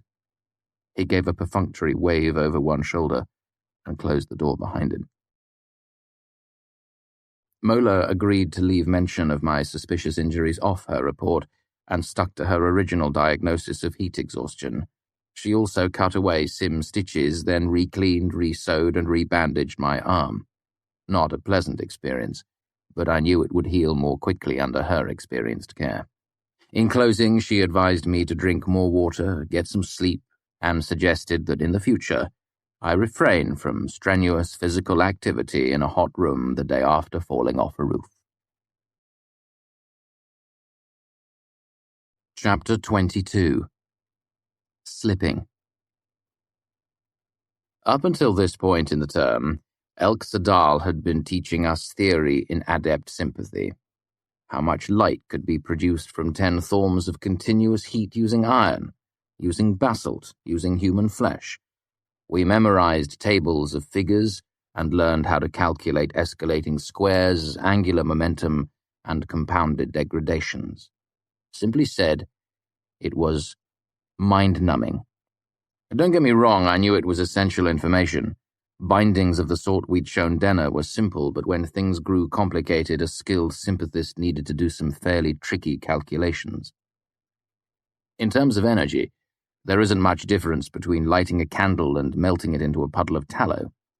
The only difference is one of focus and control. When the candle is sitting in front of you, these things are easy. You simply stare at the wick and stop pouring in heat when you see the first flicker of flame. But if the candle is a quarter mile away or in a different room, focus and control are exponentially more difficult to maintain. And there are worse things than melted candles waiting for a careless sympathist. The question Denner had asked in the Aeolian was all-important. Where does the extra energy go?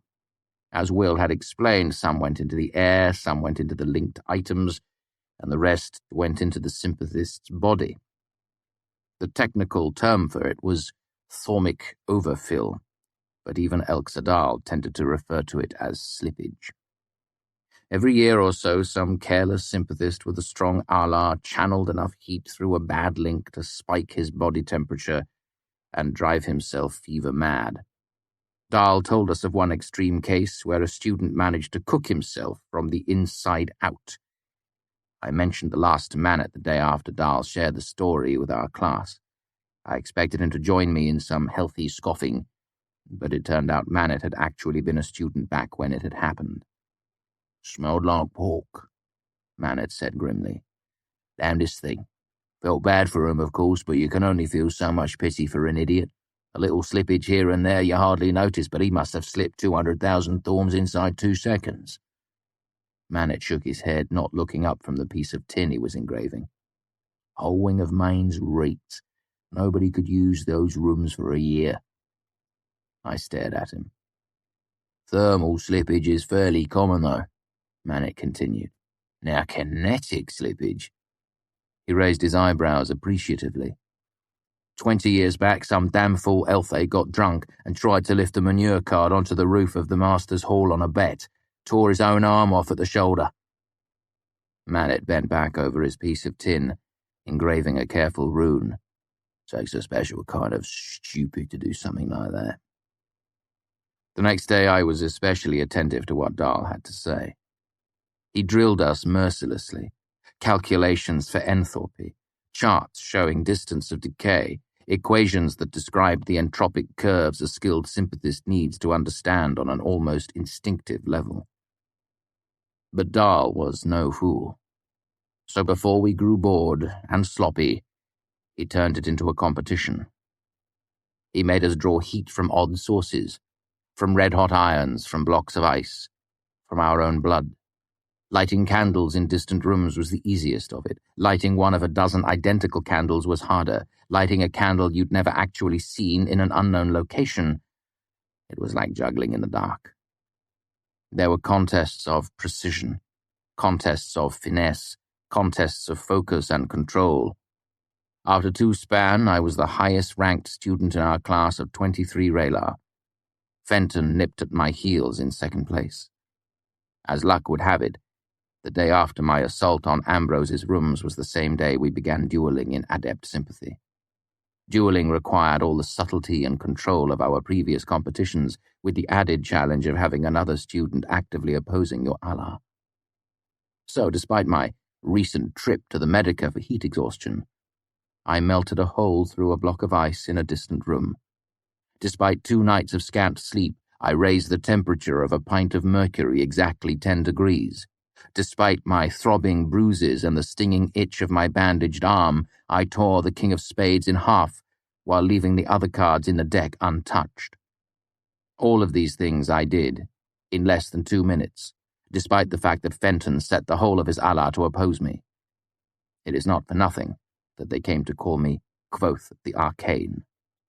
My Allah was like a blade of Ramston steel.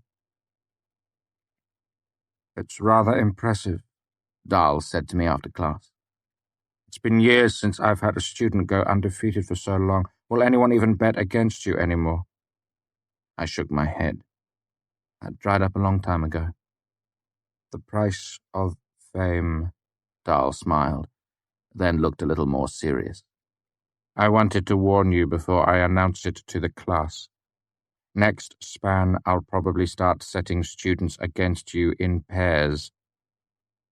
"I'll have to go against Fenton and Bray at the same time?" I asked. Dahl shook his head. "We'll start with the 2 lowest-ranked duelists. It will be a nice lead-in to the teamwork exercises we'll be doing later in the term." He smiled. "And it will keep you from growing complacent." Dahl gave me a sharp look, his smile fading. "Are you all right?" "Just a chill," I said unconvincingly as I shivered. "Could we go stand by the brazier?" I stood as close as I could without pressing myself against the hot metal, spreading my hands over the glimmering bowl of hot coals. After a moment the chill passed and I noticed Dahl looking at me curiously. "I ended up in the Medica with a bit of heat exhaustion earlier today," I admitted. "My body's just a bit confused. I'm fine now." He frowned. "You shouldn't come to class if you aren't feeling well," he said, "and you certainly shouldn't be dueling. Sympathy of this sort stresses the body and mind. You shouldn't risk compounding that with an illness." "I felt fine when I came to class," I lied. "My body's just reminding me I owe it a good night's sleep." "See that you give it one," he said sternly, spreading his own hands to the fire. "If you drive yourself too hard, you'll pay for it later. You've been looking a little ragged lately." Ragged isn't the right word, really. "Weary?" I guessed. "Yes, weary." He eyed me speculatively, smoothing his beard with a hand. "You have a gift for words. It's one of the reasons you ended up with Elodine, I expect." I didn't say anything to that. I must have said it quite loudly, too, because Dahl gave me a curious look. "How are your studies progressing with Elodine?" he asked casually. "Well enough," I hedged. He looked at me. "Not as well as I might hope," I admitted. "Studying with Master Elodine isn't what I expected." Dahl nodded. "It can be difficult." A question sprang up in me. Do you know any names, Master Dar? He nodded solemnly. What are they? I pressed. He stiffened slightly, then relaxed as he turned his hands back and forth over the fire. That isn't really a polite question, he said gently. Well, not impolite, it's just the sort of question you don't ask, like asking a man how often he makes love to his wife. I'm sorry. No need to be, he said. There's no reason for you to know. It's a holdover from older times, I think. Back when we had more to fear from our fellow arcanists. If you knew what names your enemy knew, you could guess his strengths, his weaknesses. We were both silent for a moment, warming ourselves by the coals. Fire, he said after a long moment. I know the name of fire. And one other. Only 2? I blurted without thinking. And how many do you know? He mocked me gently. Yes, only 2. But 2 is a great number of names to know these days. Elodine says it was different long ago. How many does Elodine know? Even if I knew, it would be exceptionally bad form for me to tell you that, he said with a hint of disapproval. But it's safe to say he knows a few. Could you show me something with the name of fire? I asked, if that's not inappropriate. Dahl hesitated for a moment, then smiled. He looked intently into the brazier between us, closed his eyes, then gestured to the unlit brazier across the room. Fire! He spoke the word like a commandment, and the distant brazier roared up in a pillar of flame. Fire? I said, puzzled. That's it? The name of fire is fire? Elxadal smiled and shook his head. That's not what I actually said. Some part of you just filled in a familiar word. My sleeping mind translated it? Sleeping mind? He gave me a puzzled look. That's what Elodine calls the part of us that knows names, I explained. Dahl shrugged and ran a hand over his short black beard. Call it what you will, the fact that you heard me say anything is probably a good sign. I don't know why I'm bothering with naming sometimes, I groused. I could have lit that brazier with sympathy. Not without a link, Dahl pointed out. Without a binding, a source of energy. It still seems pointless, I said. I learn things every day in your class, useful things. I don't have a thing to show for all the time I've spent on naming. Yesterday, you know what Elodine lectured about? Dahl shook his head. The difference between being naked and being nude, I said flatly. Dahl burst into laughter. I'm serious. I fought to be in his class, but now all I can do is think about all the time I'm wasting there, time I could be spending on more practical things. There are things more practical than names, Dahl admitted, but watch. He focused on the brazier in front of us again, then his eyes grew distant. He spoke again, whispering this time, then slowly lowered his hand until it was inches above the hot coals. Then, with an intent expression on his face, Dahl pressed his hand deep into the heart of the fire, nestling his spread fingers into the orange coals as if they were nothing more than loose gravel. I realized I was holding my breath and let it out softly, not wanting to break his concentration. How? Names, Dahl said firmly, and drew his hand back out of the fire. It was smudged with white ash, but perfectly unharmed. Names reflect true understanding of a thing, and when you truly understand a thing, you have power over it. But fire isn't a thing unto itself, I protested. It's merely an exothermal chemical reaction. I spluttered to a stop. Dahl drew in a breath, and for a moment it looked as if he would explain. Then he laughed instead, shrugging helplessly. I don't have the wit to explain it to you. Ask Elodine. He's the one who claims to understand these things. I just work here. After Dahl's class, I made my way over the river to Imre. I didn't find Denner at the inn where she was staying, so I headed to the Aeolian despite the fact that I knew it was too early to find her there. There were barely a dozen people inside, but I did see a familiar face at the far end of the bar talking to Stanchion. Count Threep waved, and I walked over to join them. "Kvothe, my boy," Threep said enthusiastically. "I haven't seen you in a mortal age." Things have been rather hectic on the other side of the river, I said, setting down my loot case. Stanchion looked me over. You look it, he said frankly. You look pale. You should get more red meat or more sleep. He pointed to a nearby stool. Barring that, I'll stand you a mug of metheglin. I'll thank you for that, I said, climbing onto a stool. It felt wonderful to take the weight off my aching legs. "If it's meat and sleep you need," Threep said ingratiatingly, "you should come to dinner at my estate. I promise wonderful food and conversation so dull you can drowse straight through it and not worry about missing a thing." He gave me an imploring look. "Come now. I'll beg if I must. It won't be more than 10 people. I've been dying to show you off for months now." I picked up the mug of metheglin and looked at Threep. His velvet jacket was a royal blue and his suede boots were dyed to match. I couldn't show up for a formal dinner at his home dressed in second-hand road clothes, which were the only sort I owned. There was nothing ostentatious about Threep, but he was a noble born and raised. It probably didn't even occur to him that I didn't have any fine clothes. I didn't blame him for assuming that. The vast majority of the students at the university were at least modestly wealthy. How else could they afford tuition? The truth was, I'd like nothing better than a fine dinner and the chance to interact with some of the local nobility.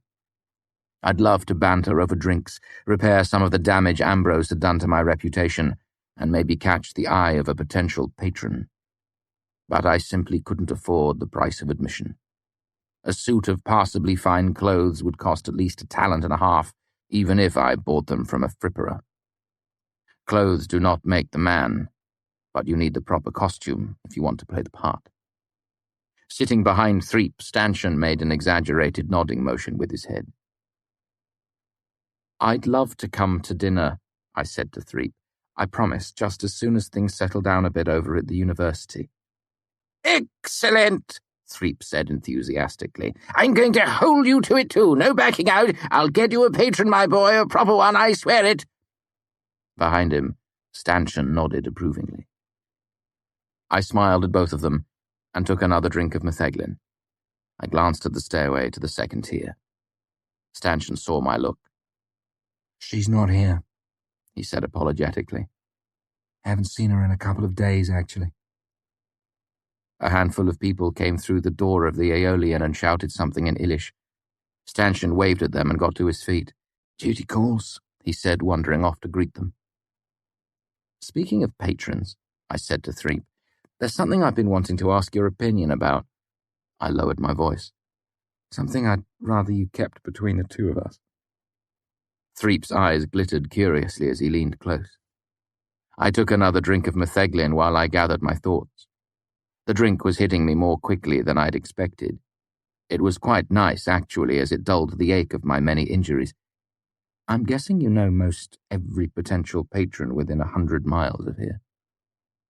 Threep shrugged, not bothering with false modesty. "A fair number? Everyone who's earnest about it? Everyone with money, anyway." "I have a friend," I said, "a musician who's just starting out. She has natural talent but not much training. Someone has approached her with an offer of help and a promise of eventual patronage." I trailed off, not sure how to explain the rest. Threep nodded. "Ah, you want to know if he's a legitimate sort," he said. "Reasonable concern. Some folk feel a patron has a right to more than music." He gestured to Stanchion. "If you want stories, ask him about the time Duchess Semista came here on holiday." He gave a chuckle that was almost a moan, rubbing at his eyes. "Tiny God help me, that woman was terrifying." "That's my worry," I said. "I don't know if he's trustworthy." "I can ask around if you like," Threep said. "What's his name?" "That's part of the issue," I said. "I don't know his name. I don't think she knows it either." Threep frowned at this. How can she not know his name? He gave her a name, I said, but she doesn't know if it's real. Apparently he's particular about his privacy and gave her strict instructions never to tell anyone about him, I said. They never meet in the same place twice, never in public. He's gone for months at a time. I looked up at Threep. How does that sound to you? Well, it's hardly ideal, Threep said, disapproval heavy in his voice. There's every chance this fellow isn't a proper patron at all. It sounds like he might be taking advantage of your friend. I nodded glumly. That was my thought, too. Then again, Threep said, some patrons do work in secret. If they find someone with talent, it's not unknown for them to nurture them in private, and then... He made a dramatic flourish with one hand. It's like a magic trick. You suddenly produce a brilliant musician out of thin air. Threep gave me a fond smile. I thought that's what someone had done with you, he admitted. You came out of nowhere and got your pipes. I thought someone had been keeping you hidden away until you were ready to make your grand appearance. I hadn't thought of that, I said. It does happen, Threep said. But strange meeting places, and the fact that she's not sure of his name... He shook his head, frowning. If nothing else, it's rather indecorous. Either this fellow is having a bit of fun pretending to be an outlaw, or he's genuinely dodgy. Threep seemed to think for a moment, tapping his fingers on the bar. Tell your friend to be careful and keep her wits about her. It's a terrible thing when a patron takes advantage of a woman. That's a betrayal. But I've known men who did little but pose as patrons to gain a woman's trust. He frowned. That's worse.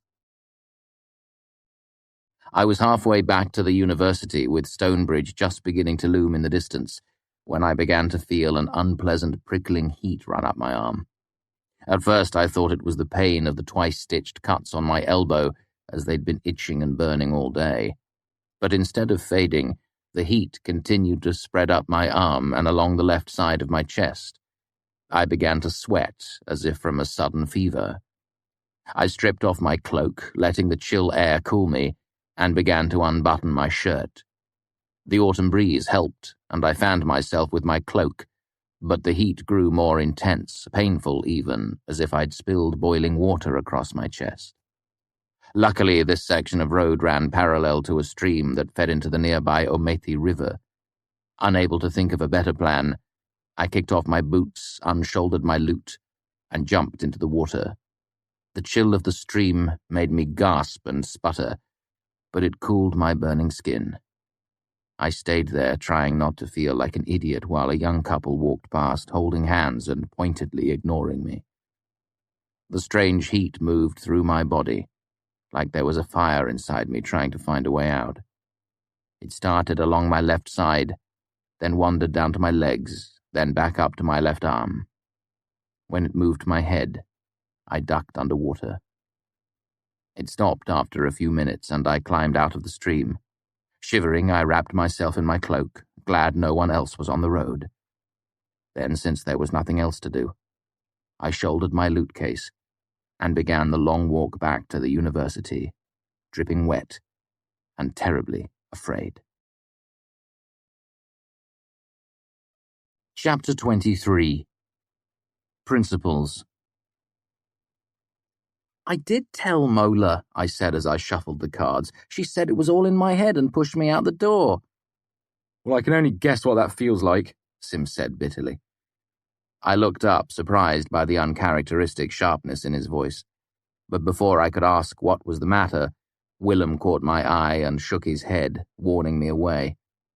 Knowing Sim's history, I guessed it was another quick, painful end to another quick, painful relationship. I kept my mouth shut and dealt another hand of breath. The three of us were killing time, waiting for the room to fill up before I started playing for my typical felling night crowd at Anchors. What do you think is the matter? Willem asked. I hesitated, worried that if I spoke my fears aloud it might somehow make them true. I might have exposed myself to something dangerous in the fishery. Will looked at me. Such as? Some of the compounds we use, I said. They'll go straight through your skin and kill you in 18 slow ways. I thought back to the day my Tenton glass had cracked in the fishery. Of the single drop of transporting agent that had landed on my shirt, it was only a tiny drop, barely larger than the head of a nail. I was so certain it hadn't touched my skin. I hope that's not it, but I don't know what else it might be. It could be a lingering effect from the plumb bob, Sim said grimly. Ambrose isn't much of an alchemist, and from what I understand, one of the main ingredients is lead. If he factored it himself, some latent principles could be affecting your system. Did you eat or drink anything different today? I thought about it. I had a fair bit of metheglin at the Aeolian, I admitted. That stuff will make anyone ill, Will said darkly. I like it, Sim said, but it's practically a nostrum by itself. There's a lot of different tincturing going on in there. Nothing alchemical, but you've got nutmeg, thyme, clove, all manner of spices. Could be that one of them triggered some of the free principles lurking in your system. Wonderful, I grumbled. And how do I go about fixing that exactly? Sim spread his hands helplessly. That's what I thought, I said. Still, it sounds better than metal poisoning. Simon proceeded to take 4 tricks in a row with a clever card force, and by the end of the hand he was smiling again. Sim was never really given to extended brooding. Will squared his cards away, and I pushed my chair back from the table. Play the one about the drunk cow and the butter churn, Sim said. I couldn't help but crack a smile. Maybe later, I said as I picked up my increasingly shabby loot case and made my way to the hearth amid the sound of scattered familiar applause. It took me a long moment to open the case, untwisting the copper wire I was still using in place of a buckle. For the next 2 hours, I played. I sang Copper Bottom Pot, Lilac Bough, and Aunt Emmy's Tub. The audience laughed and clapped and cheered. As I fingered my way through the songs, I felt my worries slough away. My music has always been the best remedy for my dark moods. As I sang, even my bruises seemed to pain me less. Then I felt a chill, as if a strong winter wind was blowing down the chimney behind me. I fought off a shiver and finished the last verse of Applejack, which I'd finally played to keep Sim happy. When I struck the last chord, the crowd applauded and conversation slowly welled up to fill the room again. I looked behind me at the fireplace, but the fire was burning cheerfully with no sign of a draught. I stepped down off the hearth, hoping a little walk would chase my chill away, but as soon as I took a few steps I realized that wasn't the case. The cold settled straight into my bones. I turned back to the fireplace, spreading my hands to warm them. Will and Sim appeared at my side. What's going on? Sim asked. You look like you're going to be sick. Something like that, I said, clenching my teeth to keep them from chattering. Go and tell Anchor I'm feeling ill and have to cut it short tonight. Then light a candle off this fire and bring it up to my room. I looked up at their serious faces. Will, can you help me get out of here? I don't want to make a scene. Willem nodded and gave me his arm. I leaned on him and concentrated on keeping my body from shaking as we made our way to the stairs. No one paid us much attention. I probably looked more drunk than anything. My hands were numb and heavy, my lips felt icy cold. After the first flight of stairs, I couldn't keep my shaking under control any longer. I could still walk, but the thick muscles in my legs twitched with every step. Will stopped. We should go the medico. While he didn't sound different, his Celtish accent was thicker, and he was starting to drop words, a sign he was genuinely worried. I shook my head firmly and leaned forward, knowing he'd have to help me up the stairs or let me fall. Willem put an arm around me and half-steadied, half-carried me the rest of the way. Once in my tiny room, I staggered onto the bed. Will wrapped a blanket around my shoulders. There were footsteps in the hallway and Sim peered nervously around the door. He held a stub of candle, sheltering the flame with his other hand as he walked. I've got it. What do you want it for anyway? There. I pointed to the table beside the bed. You lit it off the fire. Sim's eyes were frightened. Your lips, he said. They're not a good colour. I pried a splinter from the rough wood of the bedside table and jabbed it hard into the back of my hand. Blood welled up and I rolled the long splinter around in it, getting it wet. Close the door, I said. You are not doing what I think you're doing. Sim said firmly.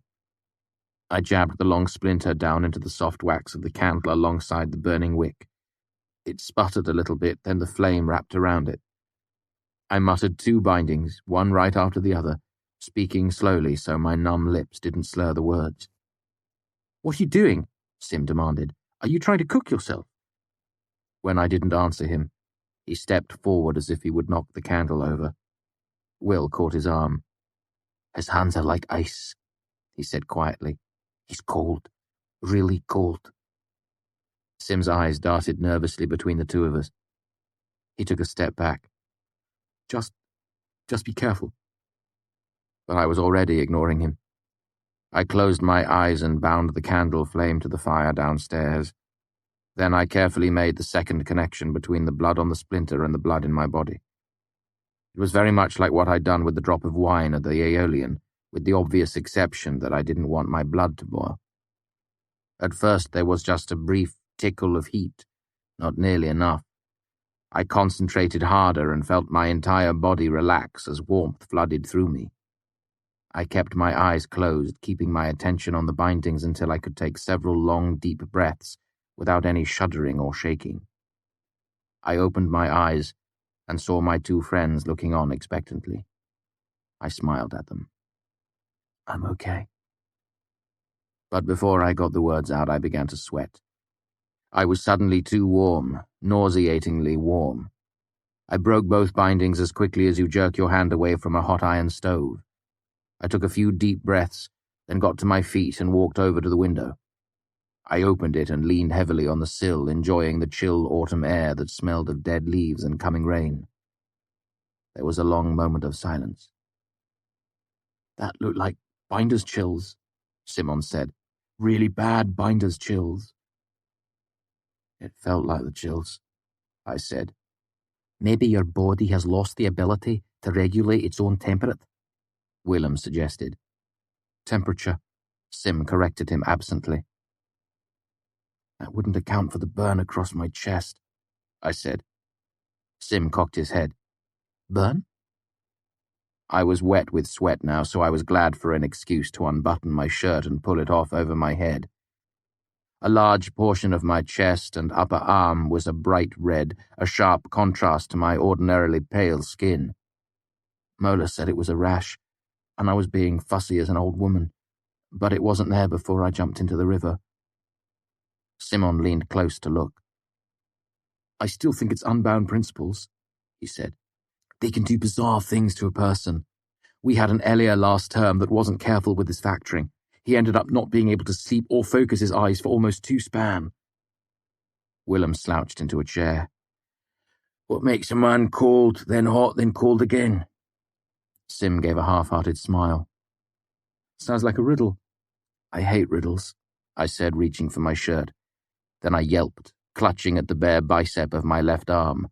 Blood welled out between my fingers. Sim bolted to his feet, looking around frantically, obviously at a loss for what to do. It felt like I'd been stabbed by an invisible knife. "God blackened gum!" I gritted out between my clenched teeth. I pulled my hand away and saw the small, round wound in my arm that had come from nowhere. Simon's expression was horrified, his eyes wide, his hands covering his mouth. He said something, but I was too busy concentrating to listen.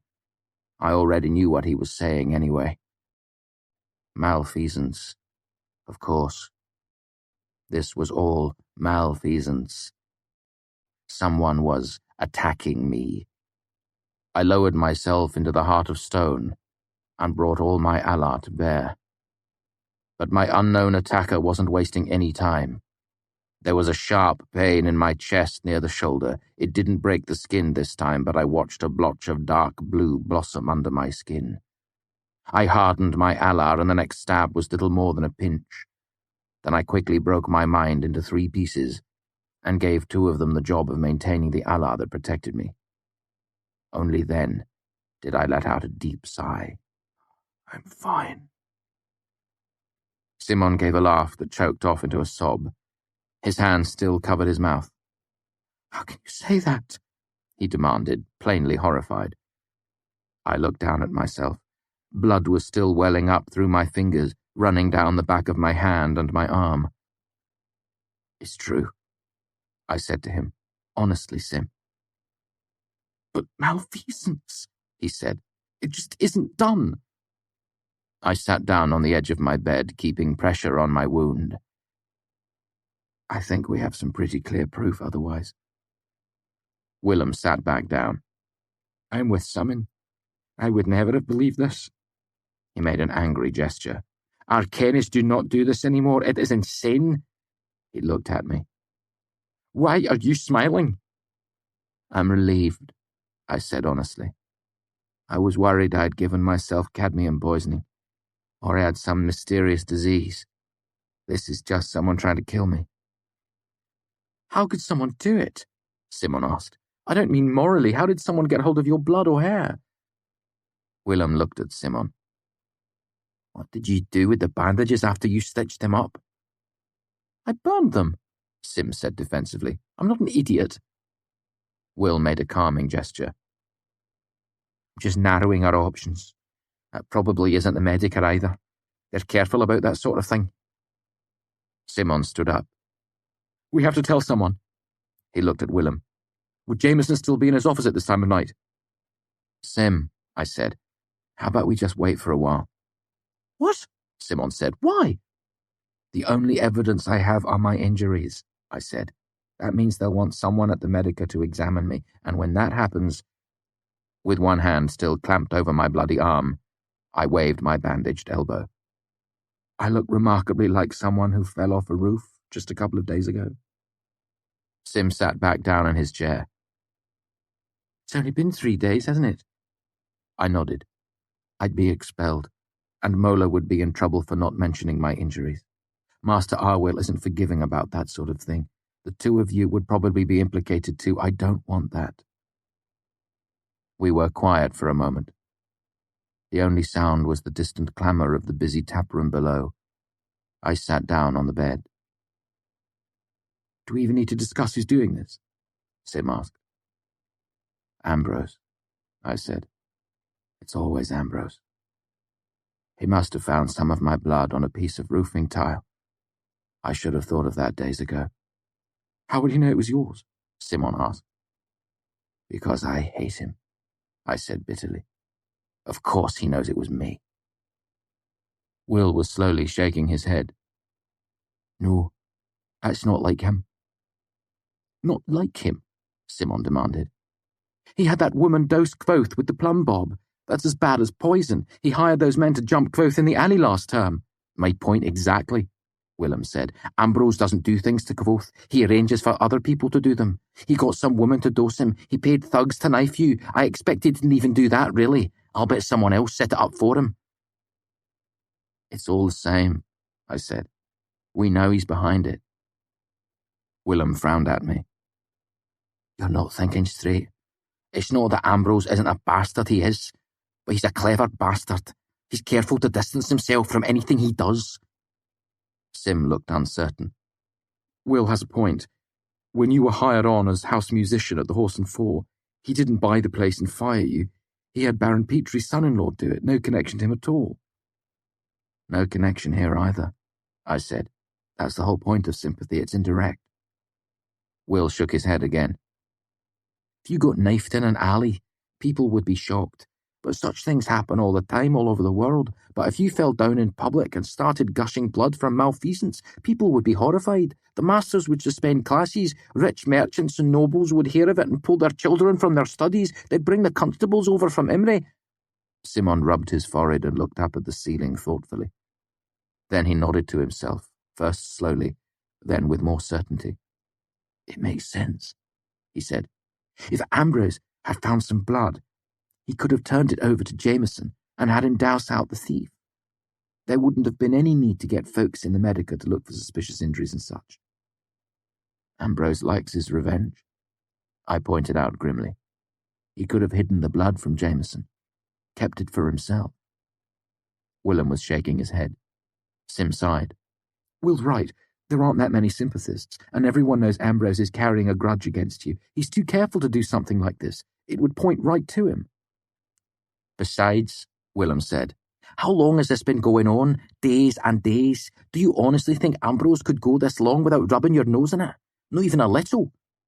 You have a point, I admitted reluctantly. That's not like him. I knew it had to be Ambrose. I could feel it deep in my gut. In a strange way, I almost wanted it to be him. It would make things so much simpler. But wanting something doesn't make it so. I took a deep breath and forced myself to think about it rationally. It would be reckless of him, I admitted at last, and he isn't the sort to get his hands dirty. I sighed. Fine, wonderful. As if one person trying to ruin my life wasn't enough. Who could it be? Simon asked. Your average person can't do this sort of thing with hair, am I right? Dahl could, I said. Or Kilvin. It is probably safe to assume, Willem said dryly, that none of the masters are trying to kill you.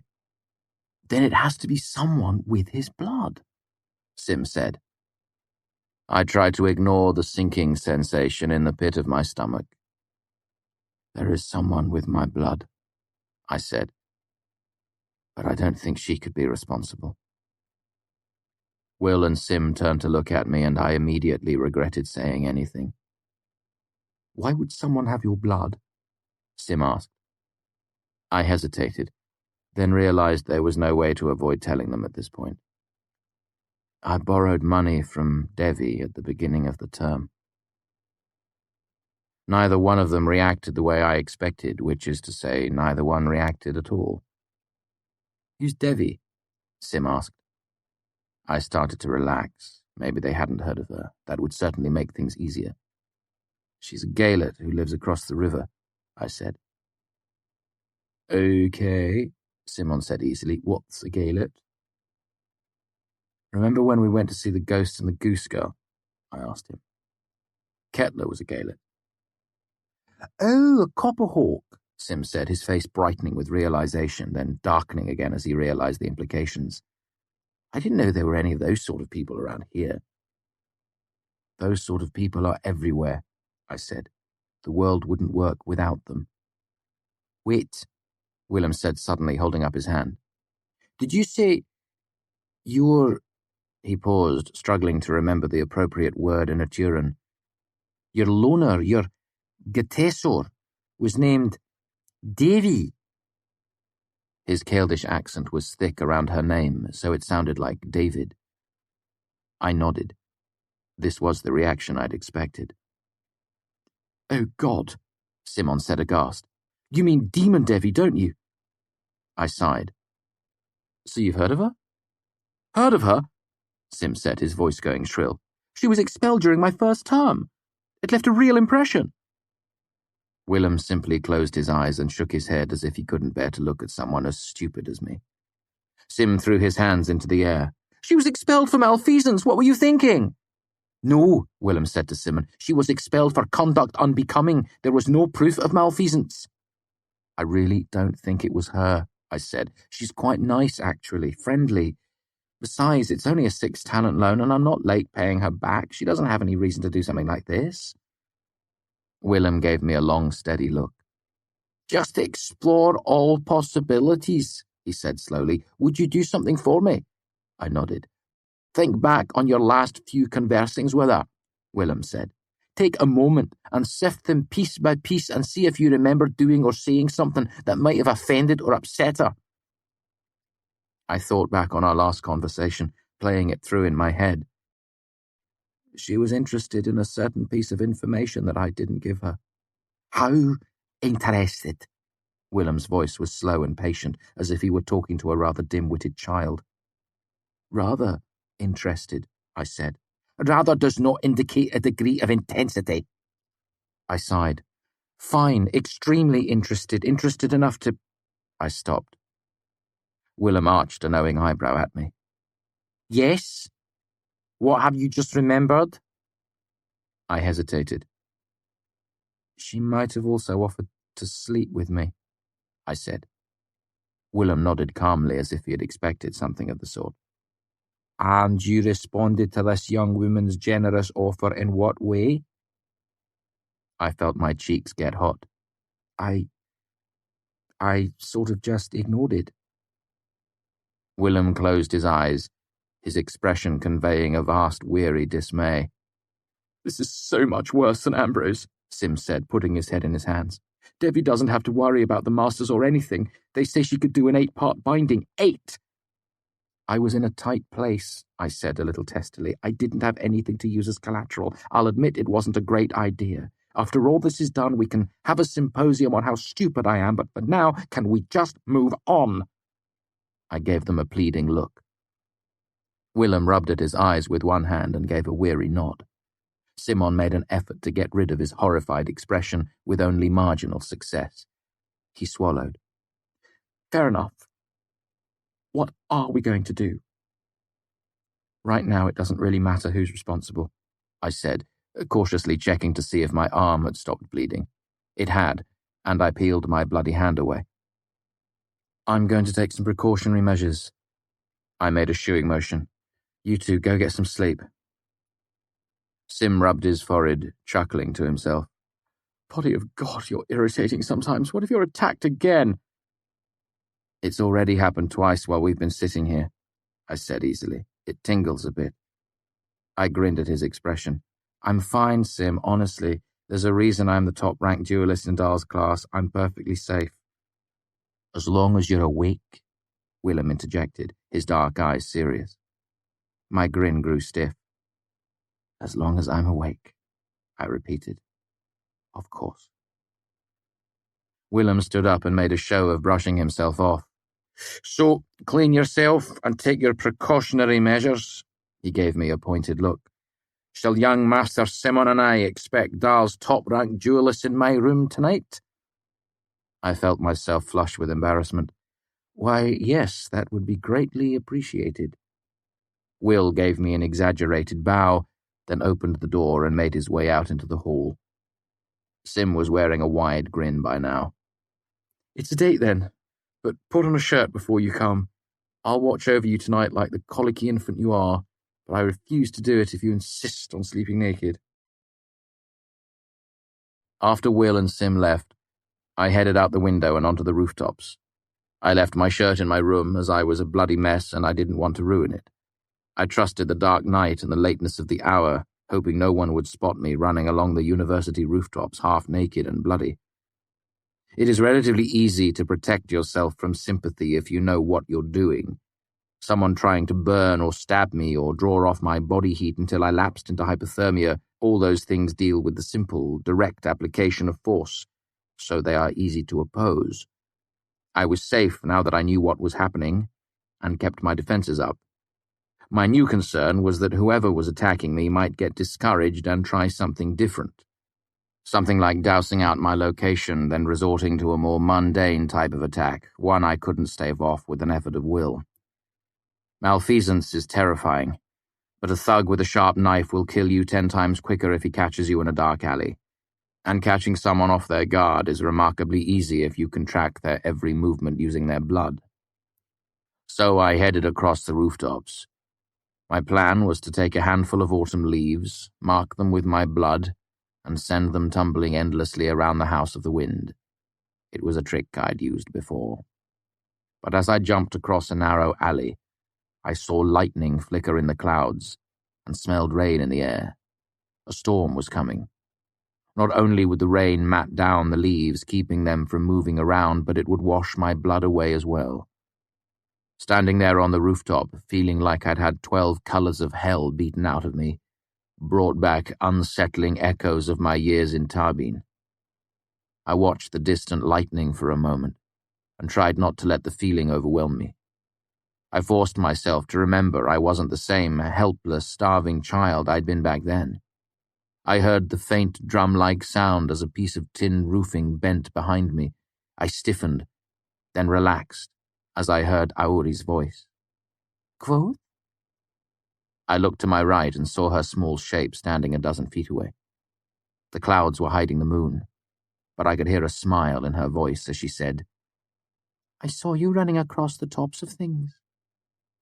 I turned the rest of the way around to face her, glad there wasn't much light. I didn't like to think how Auri might react to the sight of me half naked and covered in blood. "Hello, Auri," I said, There's a storm coming. You shouldn't be up on the tops of things tonight. She tilted her head. You are, she said simply. I sighed. I am, but only... A great spider of lightning crawled across the sky, illuminating everything for the space of a long second. Then it was gone, leaving me flash-blind. Haori? I called, worried the sight of me had scared her off. There was another flicker of lightning, and I saw her standing closer. She pointed at me, grinning delightedly. You look like an Amir, she said. Kvothe is one of the Kiridae. I looked down at myself, and with the next lightning flicker I saw what she meant. I had dried blood running down the back of my hands from when I'd been trying to staunch my wounds. It looked like the old tattoos the Amir had used to mark their highest-ranking members. I was so surprised by her reference that I forgot the first thing I'd learned about Auri. I forgot to be careful, and asked her a question. Auri, how do you know about the Kiridae? There was no response. The next flicker of lightning showed me nothing but an empty rooftop and an unforgiving sky. Chapter 24. Clinks. I stood on the rooftops with the storm flickering overhead, my heart heavy in my chest. I wanted to follow Auri and apologize, but I knew it was hopeless. The wrong sort of questions made her run, and when Auri bolted, she was like a rabbit down a hole. There were 1,000 places she could hide in the underthing. I didn't have a chance of finding her. Besides, I had vital matters to attend to. Even now, someone could be dousing out my location. I simply didn't have the time. It took me the better part of an hour to make my way across the rooftops. The flickering light of the storm made things harder rather than easier, blinding me for long moments after every flash. Still, I eventually made my limping way to the roof of Main's, where I typically met Auri. Stiffly, I climbed down the apple tree to the enclosed courtyard. I was about to call down through the heavy metal grating that led to the underthing when I saw a flicker of movement in the shadow of the nearby bushes. I peered into the dark, unable to see anything but a vague shape. Auri? I asked gently. I don't like Delen, she said softly, her voice thick with tears. Of all the awful things I'd been part of these last couple of days, this was unquestionably the worst of it. I'm so sorry, Auri, I said. I won't ask again, I promise. There was a tiny sob from the shadows that froze my heart solid and broke off a piece of it. What were you doing out on the top of things tonight? I asked. I knew this was a safe question. I'd asked it many times before. I was looking at the light then, she said, sniffling. Then, I saw one that looked like a tree. What was in the lightning? I asked softly. Galvanic ionization, she said. Then after a pause she added, And river ice, and the sway a cattail makes. I wish I'd seen that one, I said. What were you doing on top of things? She paused and gave a tiny hiccuping laugh. All crazy and mostly naked. My heart began to thaw a bit. I was looking for a place to put my blood, I said. Most people keep that inside, she said. It's easier. I want to keep the rest of it inside, I explained, but I'm worried someone might be looking for me. Oh, she said, as if she understood perfectly. I saw the slightly darker shadow of her move in the darkness, standing up. You should come with me to Clink's. I don't think I've seen Clink's, I said. Have you taken me there before? There was a motion that might have been the shaking of a head. I heard a metallic noise, then a rustle. Then I saw a blue-green light well up from the open grate. I climbed down and met her in the tunnel underneath. The light in her hand showed smudges across her face, probably from where she'd been rubbing away her tears. It was the first time I'd ever seen Auri dirty. Her eyes were darker than normal, and her nose was red. Auri sniffed and rubbed her blotchy face. You, she said gravely, are a dreadful mess. I looked down at my bloody hands and chest. I am, I agreed. Then she gave a tiny, brave smile. I didn't run so far this time, she said, tilting her chin proudly. I'm glad, I said, and I'm sorry. No. She gave her head a tiny, firm shake. You are my Kiridai, and thus above reproach. She reached out to touch the center of my bloody chest with a finger. Ivare enim euge.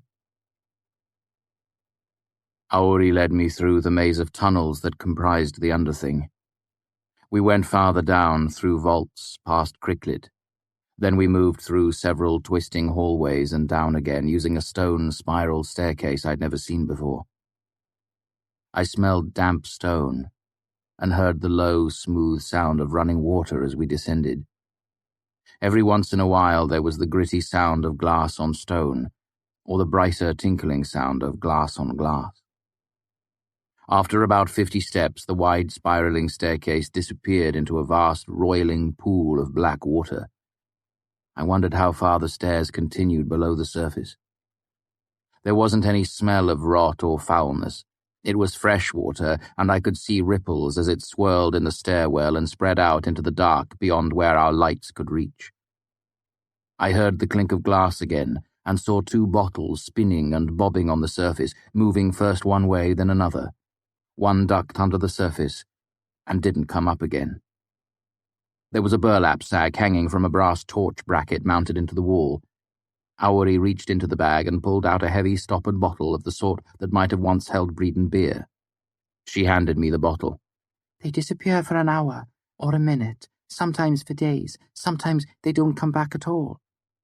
She brought another bottle out of the sack.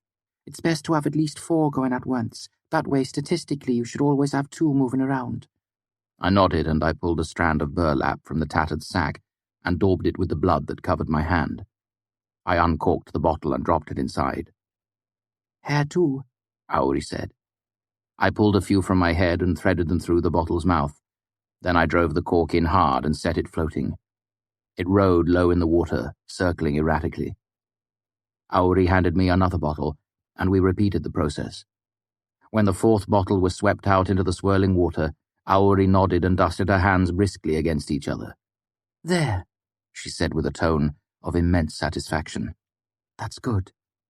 We're safe.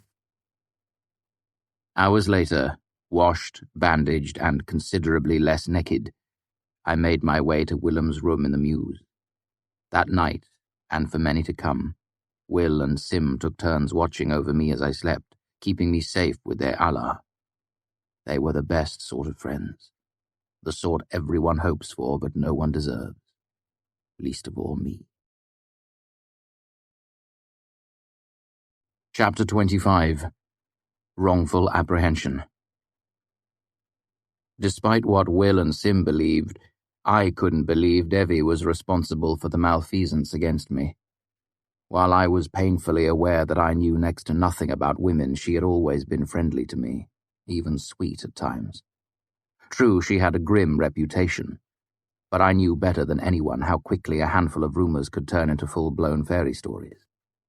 I thought it much more likely that my unknown assailant was simply a bitter student who resented my advancement in the Arcanum. Most students studied for years before they reached Raylar, and I had managed it in less than 3 terms. It could even be someone who simply hated the Ademaru. It wouldn't be the first time that had earned me a beating. In some ways, it really didn't matter who was responsible for the attacks. What I needed was a way to stop them. I couldn't expect Will and Sim to watch over me for the rest of my life. I needed a more permanent solution. I needed a gram. A gram is a clever piece of artificery designed for just this sort of problem. It is a sort of sympathetic armor that prevents anyone from making a binding against your body. I didn't know how they worked, but I knew they existed, and I knew where to find out how to make one. Kilvin looked up as I approached his office. I was relieved to see his glasswork was cold and dark. "I trust you're well, Name of Kvothe?" he asked without getting up from the work table. He was holding a large hemisphere of glass in one hand and a diamond stylus in the other. I am, Master Kilvin, I lied. Have you been thinking about your next project? He asked. Have you been dreaming clever dreams? I was actually looking for a schema for a gram, Master Kilvin, but I can't find it in any of the bolt holes or reference books. Kilvin looked at me curiously. And why would you be needing a gram, Raylar Kvothe? Such a desire does not reflect good faith in your fellow arcanists. Unsure as to whether he was joking or not, I decided to play it straight. We've been learning about slippage in adept sympathy. I was thinking that if a gram works to deny outside affinities... Kilvin gave a low chuckle. Dahl has been throwing fear into you. Good. And you are correct. A gram would help protect against slippage. His dark, Kaeldish eyes gave me a serious look. To a degree. However, it seems a clever student would simply learn his lessons and avoid slippage through proper care and caution. I intend to, Master Kilvin, I said. Still, a gram strikes me as a useful thing to have. There is truth to that, Kilvin admitted, nodding his shaggy head. However, with repairs and the filling of our autumn orders, we are understaffed. He waved a hand toward the window that looked out into the workshop.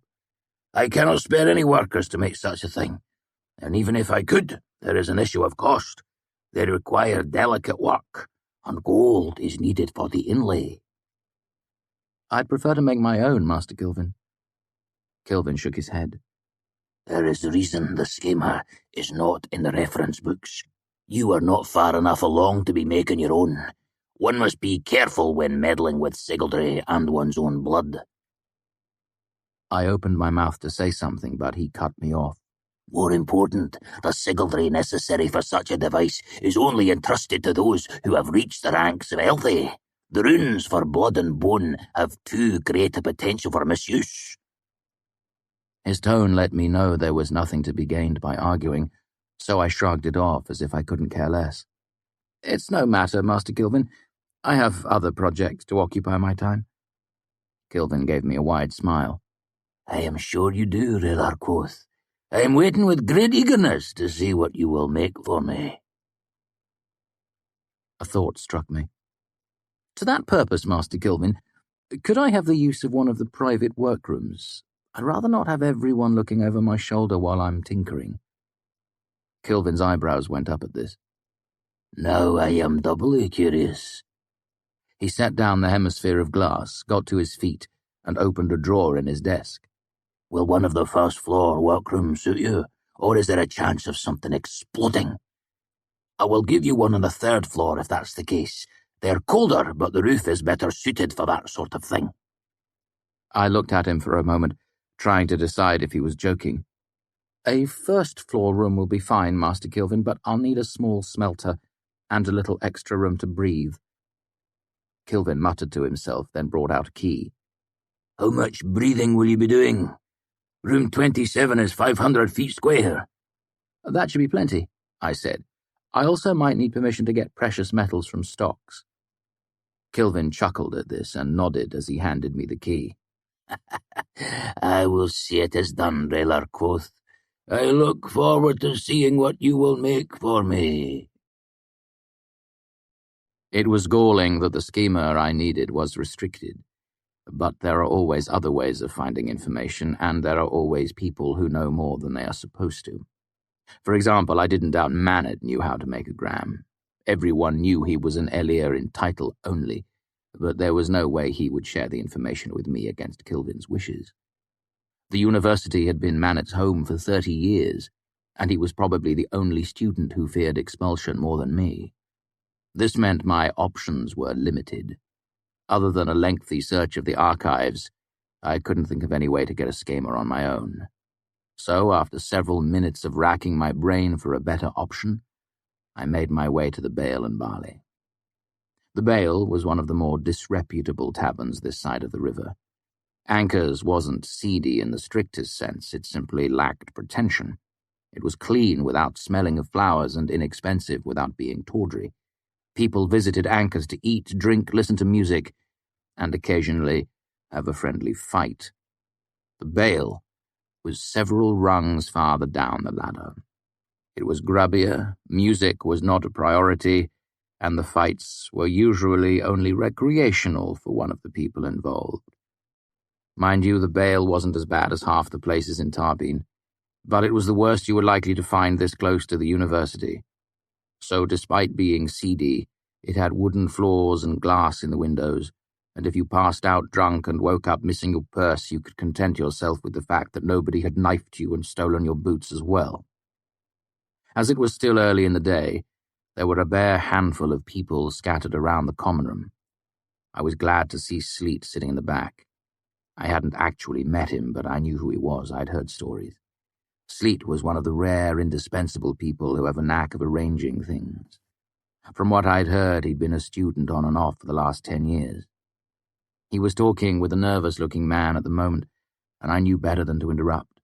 So I bought 2 mugs of short beer and made a pretense of drinking one while I waited. Sleet was handsome, dark-haired and dark-eyed. Though he didn't have the characteristic beard I expected, he was at least half Caledish. His body language screamed authority. He moved as if he were in control of everything around him. Which wouldn't have surprised me, actually. He could own the bail for all I knew. People like Sleet are no strangers to money. Sleet and the anxious young man finally came to some sort of agreement. Sleet smiled warmly as they shook hands and clapped the man on the shoulder as he walked away. I waited for a moment, then made my way over to his table. As I came closer, I noticed there was a stretch of open floor between his table and the others in the common room. It wasn't much, just enough so eavesdropping would be difficult. Sleet looked up as I approached. "I was wondering if we could talk," I said. He made an expansive gesture to the empty chair. "This is a bit of a surprise," he said. "Why's that?" "I don't get a lot of clever folks paying me visits. I get desperate folks." He looked at the mugs. "Are those both for you?" "You can have either or both." I nodded at the one on the right, but I've already had my mouth on that one. He looked at the mugs warily for a fraction of a second, then gave a wide, white smile and took the drink on the left. "From what I've heard, you're not the sort to poison a man." "You seem to know a lot about me," I said. His shrug was so casual I guessed he'd practiced it. "I know a lot about everyone," he said. "But I know more about you." "Why's that?" Sleet slouched forward, leaning on the table and speaking in a confidential tone. "Do you have any idea how boring your average student is? Half of them are rich tourists who don't care half a damn for their classes." He rolled his eyes and gestured as if throwing something over his shoulder. "The other half are bookish tits who've dreamed of this place so long they can hardly breathe once they're here. They walk on eggshells, meek as priests, scared lest the masters cast a disapproving eye in their direction." He sniffed disdainfully and leaned back in his seat. "Suffice to say, you're a breath of fresh air. Everyone says—" He stopped and gave his practiced shrug again. "Well, you know." "Actually, I don't," I admitted.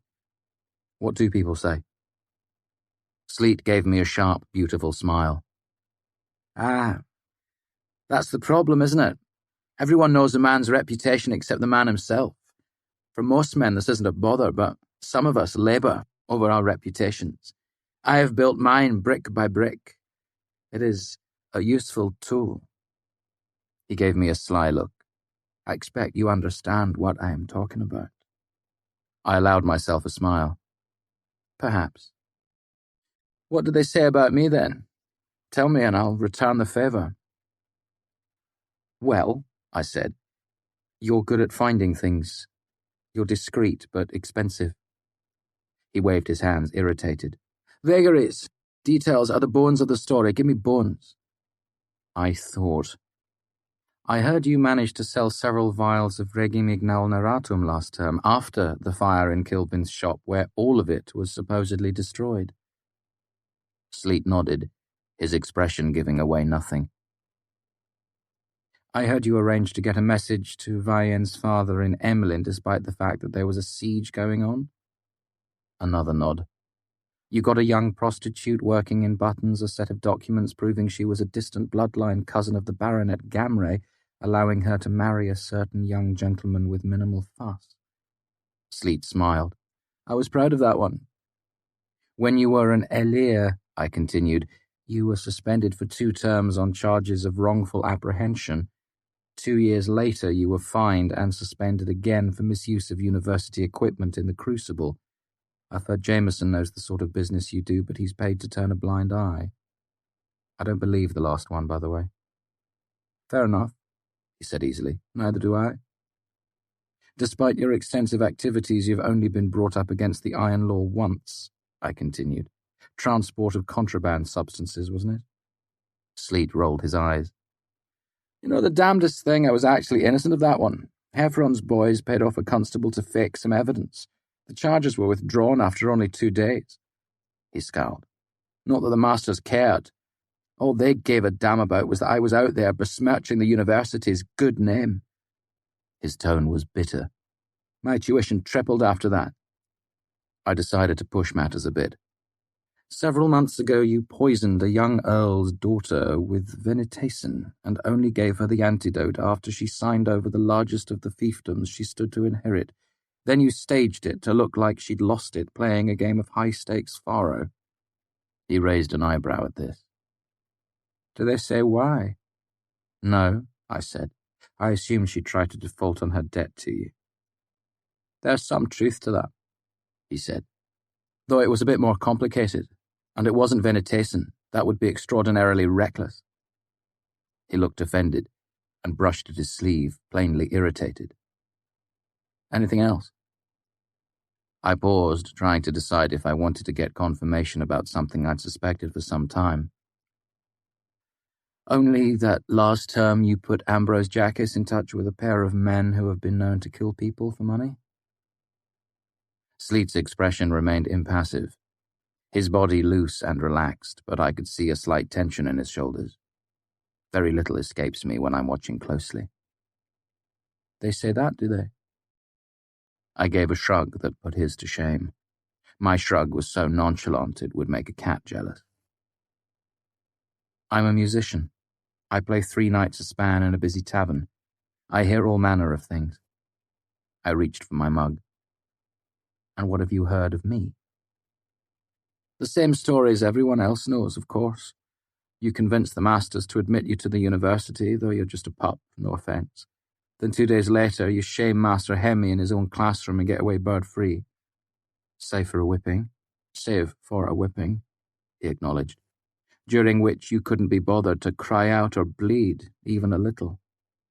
I wouldn't believe that if there weren't several hundred witnesses. We drew a decent crowd, I said. It was good weather for a whipping. I've heard some overly dramatic folk call you Kvothe the Bloodless because of it, he said, though I'm guessing part of it comes from the fact that you're a Demaru, which means you're about as far from a blooded noble as a person can be. I smiled. A bit of both, I expect. He looked thoughtful. I've heard you and Master Elodine fought in Haven. Vast and terrible magics were unleashed, and in the end he won by throwing you through a stone wall, then off the roof of the building. Do they say what we fought over? I asked. All manner of things, he said dismissively. An insult, a misunderstanding. You tried to steal his magic, he tried to steal your woman, typical nonsense. Sleet rubbed at his face. Let me see. You play the lute, passing well, and are proud as a kicked cat. You're unmannerly, sharp-tongued, and show no respect for your betters, which is practically everyone given your lowly ravelled birth. I felt a flush of anger start in my face and sweep, hot and prickling down the entire length of my body. I am the best musician you will ever meet or see from a distance, I said with forced calm. And I am a Demaru to my bones. That means my blood is red. It means I breathe the free air and walk where my feet take me. I do not cringe and fawn like a dog at a man's title. That looks like pride to people who have spent their lives cultivating supple spines. Sleet gave a lazy smile, and I realized he'd been baiting me. You also have a temper, so I've heard. And there's a whole boatload of other assorted nonsense floating around you as well. You only sleep an hour each night. You have demon blood. You can talk to the dead. I leaned forward, curious. That wasn't one of the rumors I'd started. Really?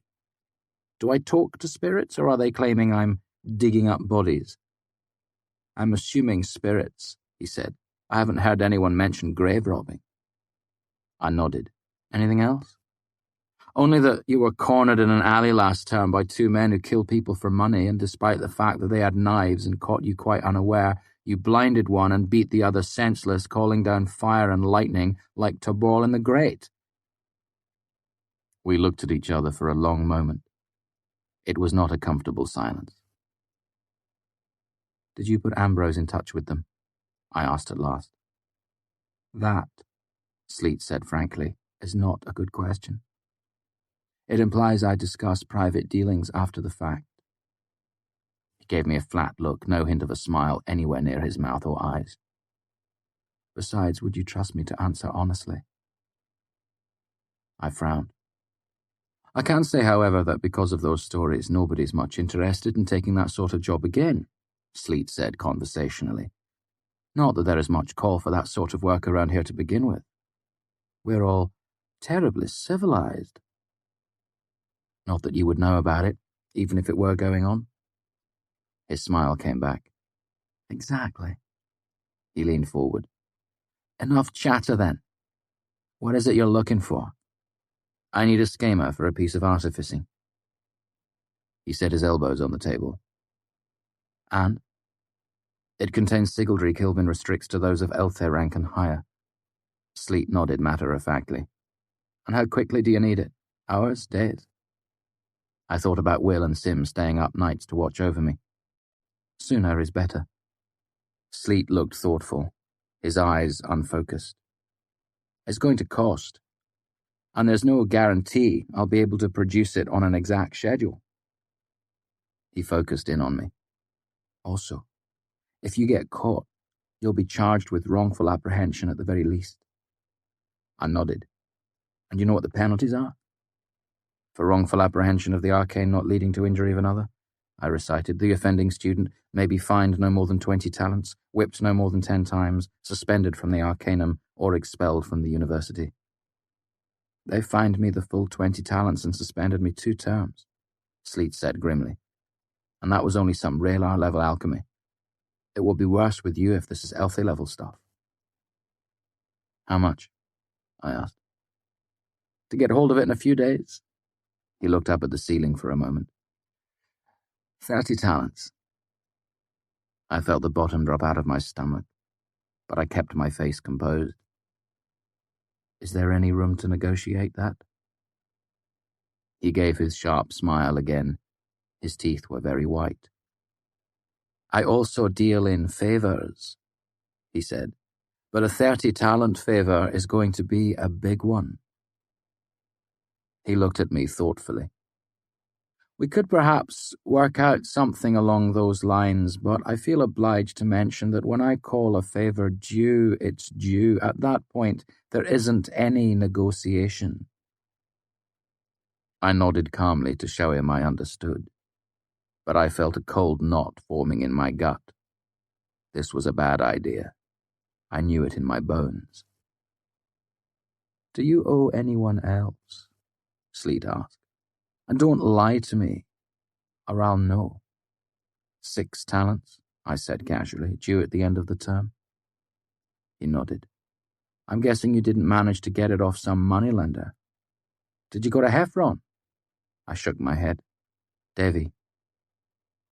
For the first time in our conversation, Sleet lost his composure. His charming smile fell away entirely. Devi. He pulled himself up in his chair, his body suddenly tense. No, I don't think we can come to an arrangement. If you had cash, it would be one thing. He shook his head. But no, if Devi already owns a piece of you... His reaction chilled me. Then I realized he was just angling for more money. What if I were to borrow money from you so I could settle my debt with her? Sleet shook his head, regaining a piece of his shattered nonchalance. That is the very definition of poaching, he said. Devi has an ongoing interest in you in investment. He took a drink and cleared his throat meaningfully. She does not look kindly on other folk interfering where she staked her claim. I raised an eyebrow. I guess I was taken in by your reputation, I said. Silly of me, really. His face creased into a frown. What do you mean by that? I waved my hands dismissively. Please give me credit for being at least half as clever as you've heard, I said. If you can't get what I want, just admit it. Don't waste my time by pricing things out of my reach or coming up with elaborate excuses. Sleet seemed unsure if he should be offended. What part of this seems elaborate to you? Come now, I said. You're willing to run against the laws of the university, risk the wrath of the masters, the constables, and the iron law of Artor, but a little slip of a girl makes your knees quivery. I sniffed and mimicked the gesture he'd made before, pretending to ball something up and throw it away over my shoulder. He looked at me for a moment, then burst out laughing. Yes, that's exactly the case, he said, wiping tears of genuine amusement from his eyes. Apparently, I was fooled by your reputation too. If you think Devi is a little slip of a girl, you aren't nearly as clever as I thought. Looking over my shoulder, Sleet nodded at someone I couldn't see and waved his hand dismissively. Go on with you, he said. I have business to do with rational people who know the true shape of the world. You're wasting my time. I felt myself prickling with irritation, but forced myself to keep it off my face. I also need a crossbow, I said. He shook his head. Oh, I've already told you, no loans or favours. I can offer goods in exchange. He looked at me skeptically. What sort of crossbow? Any sort, I said. It needn't be fancy, it just needs to work. 8 talents, he said. I gave him a hard look. Don't insult me. This is mundane contraband. I'll bet 10 to a penny you can have one in 2 hours. If you try to gouge me, I'll just go over the river and get one from Heffron.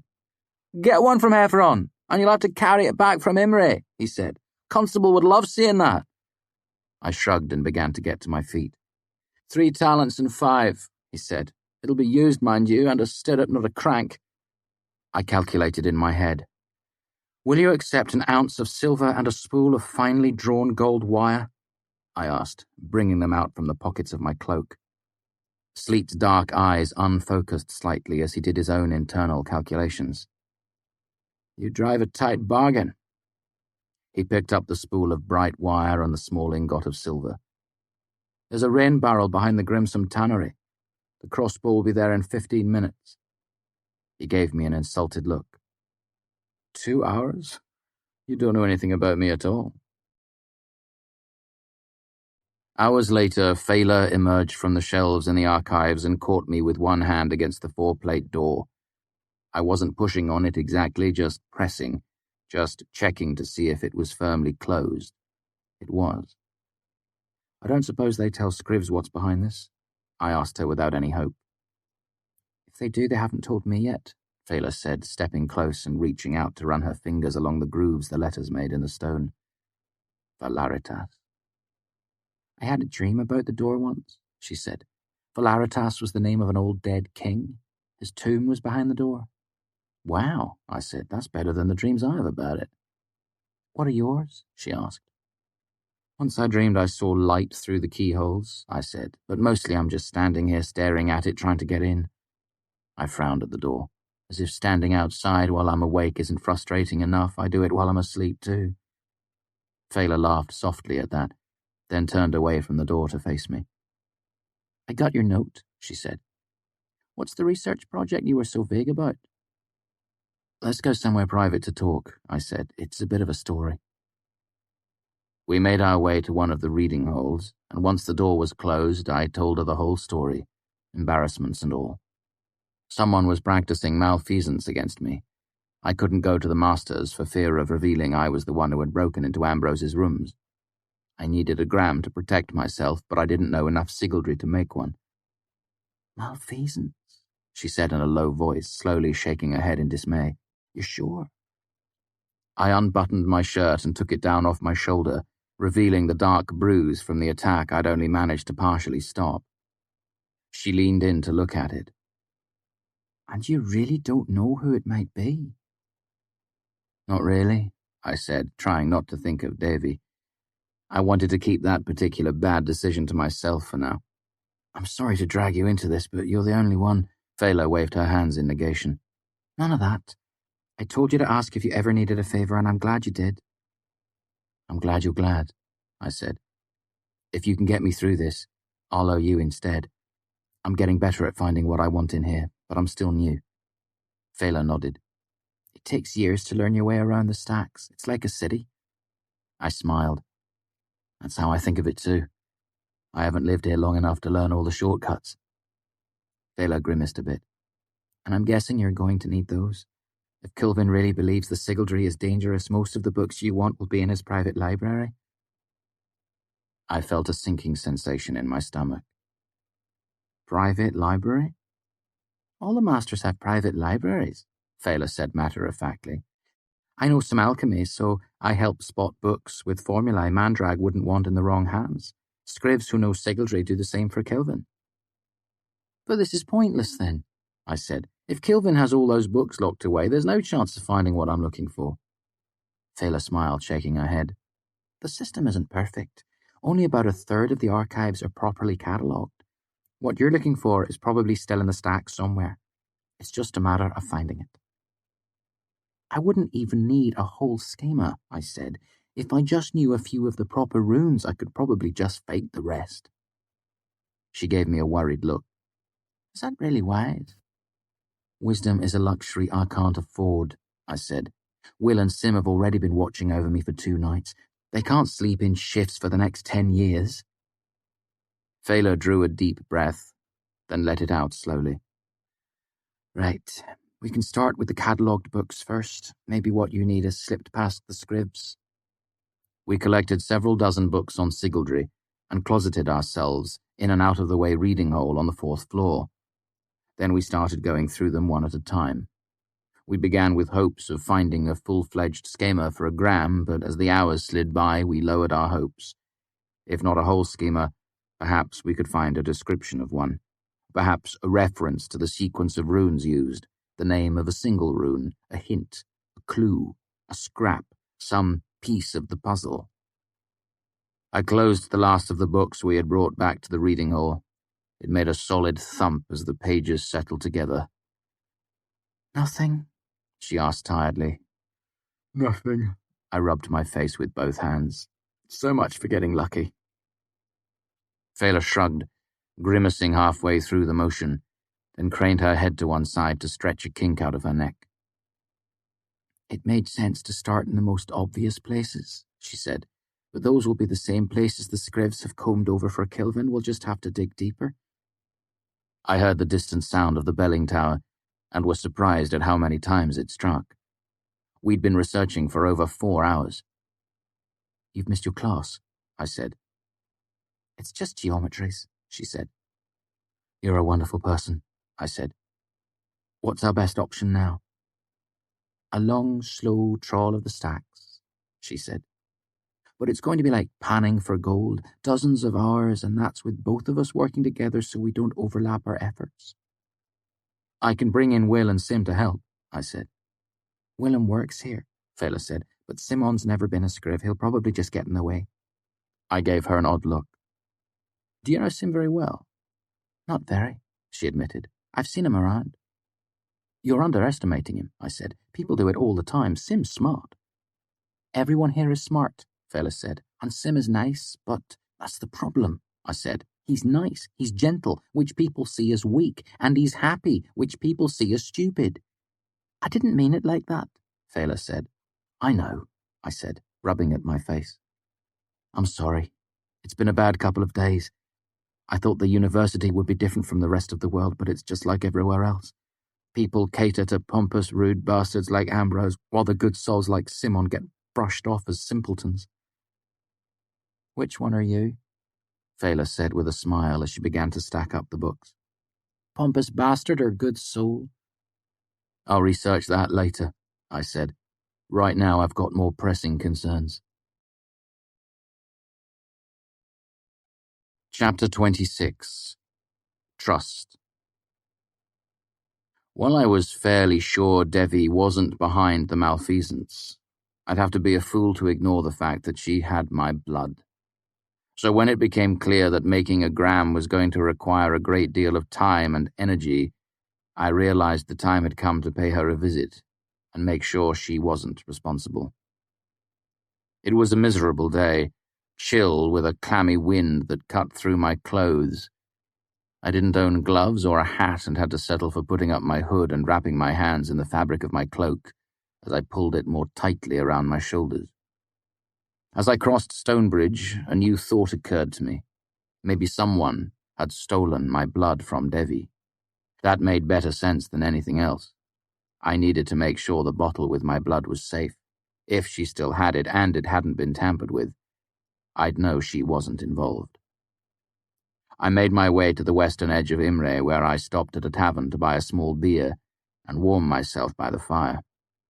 Then I walked through the now familiar alley and up the narrow staircase behind the butcher's shop. Despite the chill and recent rain, the smell of rancid fat still hung in the air. I took a deep breath and knocked on the door. It opened after a minute, then Devi's face peered through a narrow crack in the door. "Well, hello," she said. "Are you here for business or pleasure?" "Business mostly," I admitted. "Pity." She opened the door wider. As I came into the room, I tripped on the threshold, stumbling clumsily into her and resting one hand briefly on her shoulder as I steadied myself. "Sorry," I said, embarrassed. "You look like hell," she said as she bolted the door. "I hope you're not looking for more money. I don't lend to folks who look like they're coming off a 3-day drunk." I settled wearily into a chair. "Oh, I brought back your book," I said, bringing it out from under my cloak and laying it on her desk. She nodded at it, smiling a bit. "What did you think of good old Malkath?" "Dry, wordy, boring. There weren't any pictures either," she said dryly, "but that's beside the point." "His theories about perception as an active force were interesting," I admitted, "but he writes like he's afraid someone might actually understand him." Devi nodded, her mouth pursed. "That's about what I thought too." She reached across the desk and slid the book closer to herself. "What did you think about the chapter on proprioception?" "He seemed to be arguing from a deep well of ignorance," I said. "I've met people in the Medica with amputated limbs. I don't think Malkath ever has." I watched her for some sign of guilt, some indication she'd been practicing malfeasance against me, but there was nothing. She seemed perfectly normal, cheery and sharp-tongued as ever. But I had grown up among actors. I know how many ways there are to hide your true feelings. Devi made an exaggerated frown. "You look so serious over there. What are you thinking?" "I had a couple of questions," I said evasively. I wasn't looking forward to this. "Not about Malkath." "I'm so tired of being appreciated for my intellect." She leaned back and stretched her arms over her head. "When will I be able to find a nice boy who just wants me for my body?" She gave a luxurious stretch, but stopped halfway through, giving me a puzzled look. "I'm waiting for a quip here. You're usually quicker than this." I gave her a weak smile. "I've got a lot on my mind. I don't think I can match wits with you today." "I never suspected you could match wits with me," she said, "but I do like a little banter now and then." She leaned forward and folded her hands on the top of the desk. "What sort of questions?" "Did you do much sigildry in the university?" "Personal questions?" She raised an eyebrow. "No, I didn't care for it. Too much fiddling around for my taste." "You don't seem to be the sort of woman who'd mind a little fiddling around," I said, managing a weak smile. "That's more like it," she said with approval. "I knew you had it in you." "I don't suppose you have any books on advanced sigildry?" I asked. "The sort of things they don't allow a Raylar access to." Devi shook her head. "No, I've got some nice alchemical texts, though, stuff you'd never find in your precious archives." Bitterness was thick in her voice when she said the last word. That's when it all came together in my head. Devi wouldn't ever be so careless as to let someone steal my blood. She wouldn't sell it to turn a quick profit. She didn't need the money. She didn't have a grudge against me. But Devi would sell her eye teeth to get into the archives. It's funny you should mention alchemy, I said as calmly as possible. Have you ever heard of something called a plumb bob? I've heard of it, she said easily. Nasty little thing. I think I have the formula. She turned in her seat a little, facing toward the shelf. You interested in seeing it? Her face didn't betray her, but with enough practice anyone could control their face. Her body language didn't give her away either. There was only the slightest tension in her shoulders, only a hint of hesitation. It was her eyes. When I mentioned the plumb bob, I saw a flicker there, not just recognition. Guilt. Of course. She'd sold the formula to Ambrose. And why wouldn't she? Ambrose was a high-ranking scriv. He could sneak her into the archives. Hell, with the resources at his disposal, he might not even have to do that. Everyone knew Lauren occasionally granted non-arcanum scholars access to the archives, especially if their patrons were willing to pave the way with a generous donation. Ambrose had once bought an entire inn just to spite me. How much more would he be willing to pay to get hold of my blood? No. Will and Sim had been right about that. Ambrose wasn't the sort to get his hands dirty if he could avoid it. Much simpler for him to hire Devi to do his dirty work for him. She'd already been expelled. She had nothing to lose and all the secrets of the archives to gain. No thanks, I said. I don't do much alchemy. I took a deep breath and decided to jump right to the point. But I do need to see my blood. Devi's cheery expression froze on her face. Her mouth still smiled, but her eyes were cold. I beg your pardon? It wasn't really a question. I need to see the blood I left here with you, I said. I need to know it's safe. I'm afraid that's not possible. Her smile fell completely away and her mouth made a thin, flat line. That's not how I do business. Besides, do you think I'd be stupid enough to keep that sort of thing here? I felt a sinking sensation in my gut, still not wanting to believe it. We can go to wherever you keep it, I said calmly. Someone has been conducting malfeasance against me. I need to make sure it hasn't been tampered with, that's all. As if I would just show you where I keep that sort of thing, Devi said with scathing sarcasm. Have you been struck in the head or something? I'm afraid I must insist. Go ahead and be afraid, Devi said with a glare. Go ahead and insist. It won't make any difference. It was her. There was no other reason for her to keep it from me. If you refuse to show me, I continued, trying to keep my voice level and calm, I must assume you've sold my blood or made your own mommet of me for some reason. Devi leaned back in her chair and crossed her arms with deliberate nonchalance. You can assume whatever stupid thing pleases you. You'll see your blood when you settle your debt with me, and not one moment sooner.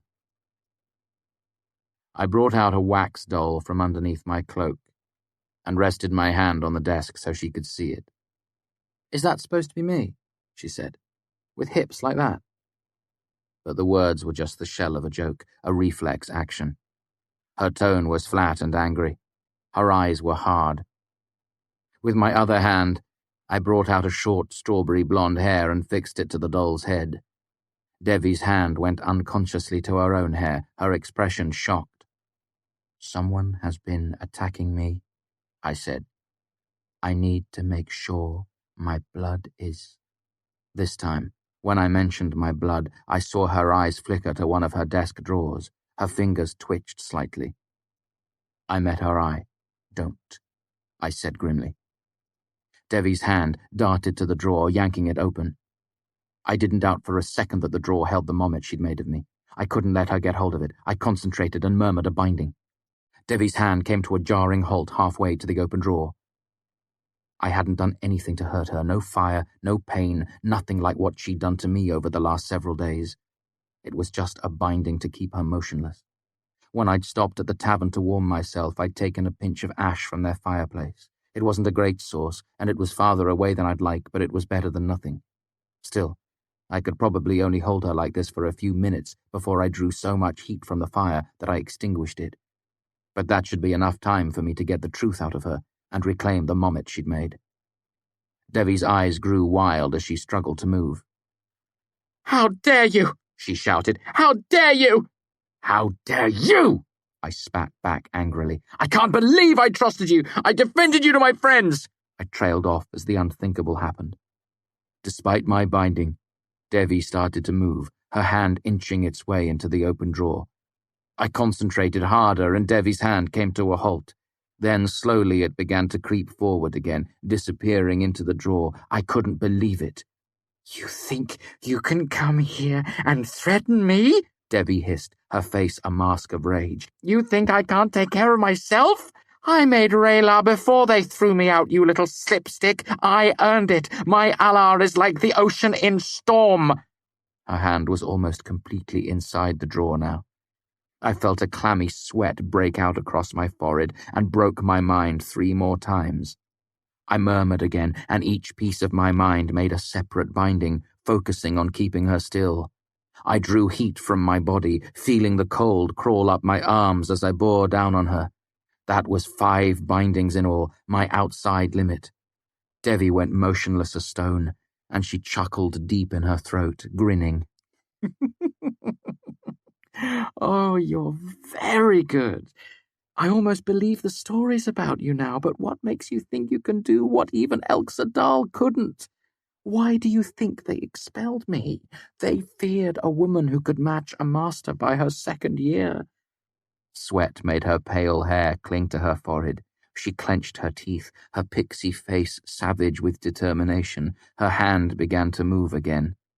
Then, with a sudden burst of motion, she yanked her hand out of the drawer, as if pulling it free from thick mud. She slammed something round and metallic down on the top of the desk, making the lamp's flame leap and stutter. It wasn't a mommet. It wasn't a bottle of my blood. "You bastard," she said, almost chanting the words. "You think I'm not ready for this sort of thing? You think you're the first to try and take advantage of me?" She twisted the top of the grey metal sphere. It gave a distinct click, and she drew her hand slowly away. Despite my best efforts, I couldn't keep her still. That's when I recognized the device she'd brought out of the drawer. I'd studied them with Manet last term. Kilvin referred to them as self-contained exothermic accelerators, but everyone else called them pocket warmers, or poor boys. They held kerosene, or naphtha, or sugar. Once activated, a poor boy burned the fuel inside, pouring out as much heat as a forge fire for about 5 minutes. Then it needed to be dismantled, cleaned, and refilled. They were messy and dangerous and tended to break easily because of the rapid heating and cooling, but for a short time they gave a sympathist a bonfire's worth of energy. I lowered myself into the heart of stone and splintered off another piece of my mind, murmuring the binding. Then I tried for a 7th and failed. I was tired and I hurt.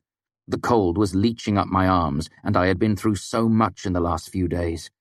But I clenched my teeth and forced myself to murmur the words under my breath. Devi didn't even seem to notice the 6th binding. Moving as slowly as the hand of a clock, she pulled a loose thread free from her sleeve. The poor boy made a groaning metallic creak, and heat began to roll off it in shimmering waves.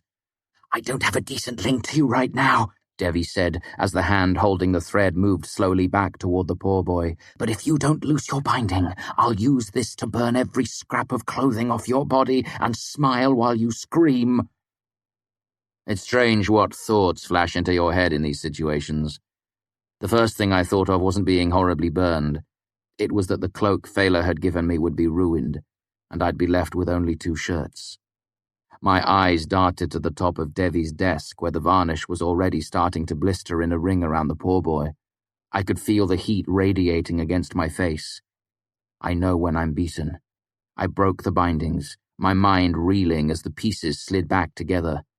Devi rolled her shoulders. "Let go of it," she said. I opened my hand, and the wax doll toppled drunkenly onto the desk. I sat with my hands in my lap and remained very still, not wanting to startle or threaten her in any way. Devi stood up and leaned across the desk. She reached out and ran a hand through my hair, then made a fist, tearing some away. I yelped, despite myself. Sitting back down, Devi picked up the doll and replaced her hair with several of my own. She muttered a binding. Devi, you don't understand, I said. I just needed to. When I had bound Devi, I had focused on her arms and legs. It's the most efficient way to restrain someone.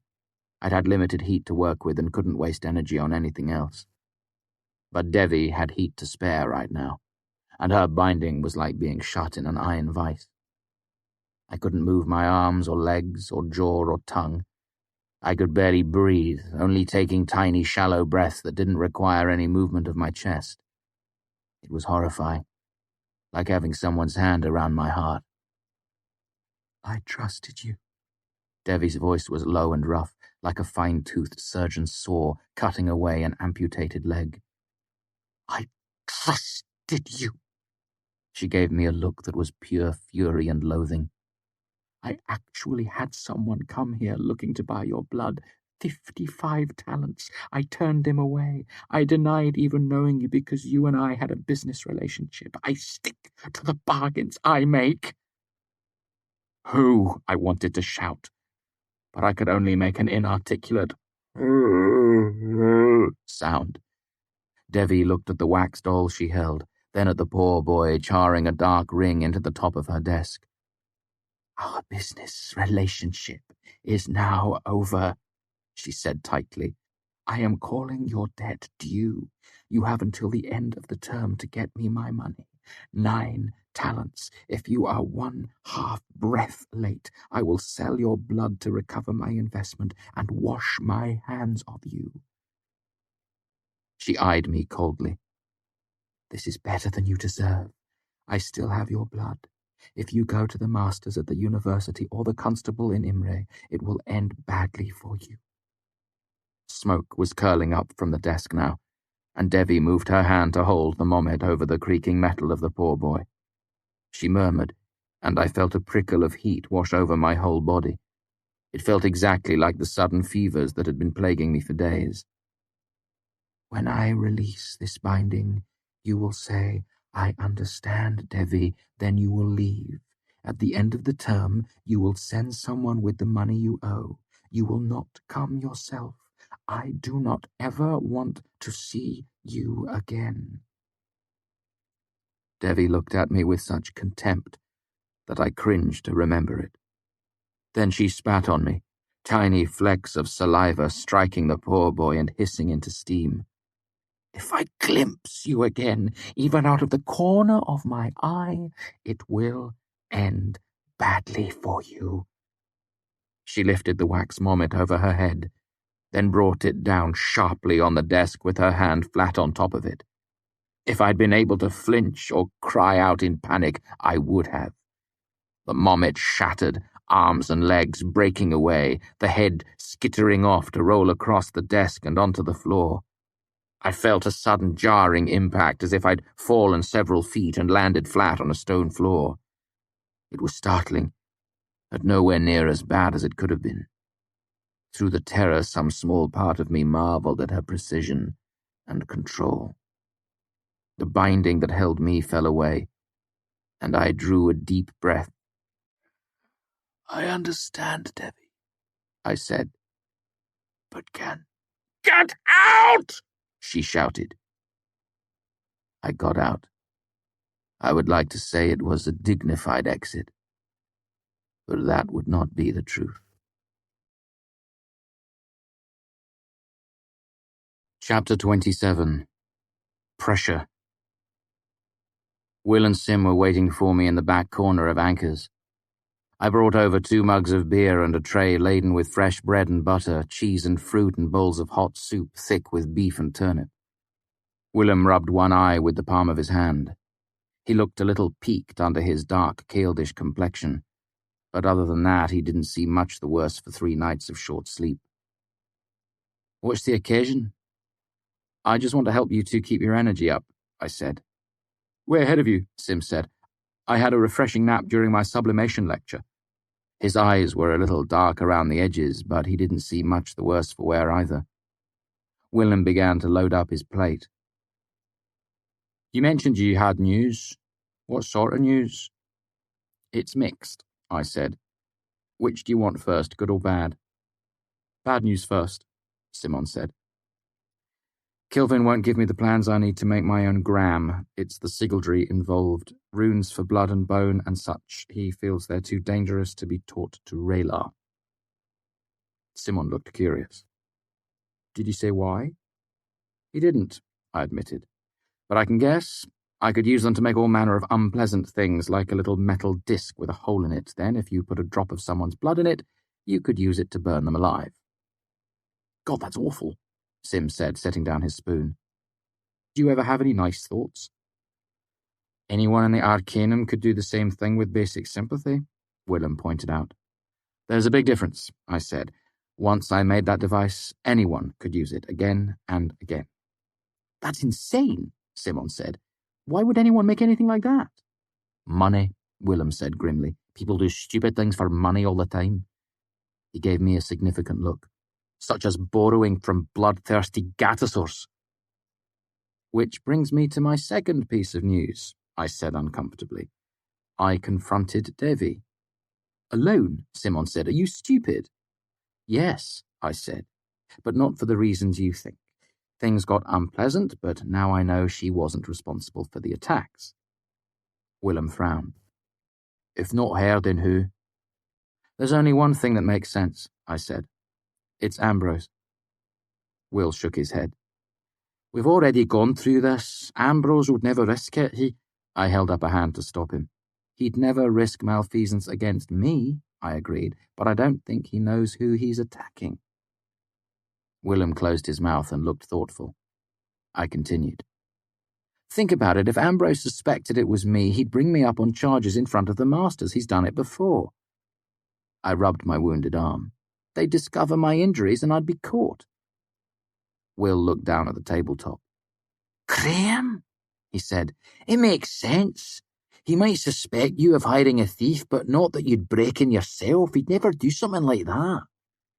I nodded. He's probably trying to find the person who broke into his rooms, or just get a little easy revenge. That explains why the attacks have been getting stronger. He probably thinks the thief ran off to Imre or Tarbine. We've got to go to the masters with this, Simon said. They can search his rooms tonight. He'll be expelled for this and whipped. A wide, vicious grin spread over his face. God, I'd pay 10 talents if I got to hold the lash. I chuckled at his bloodthirsty tone.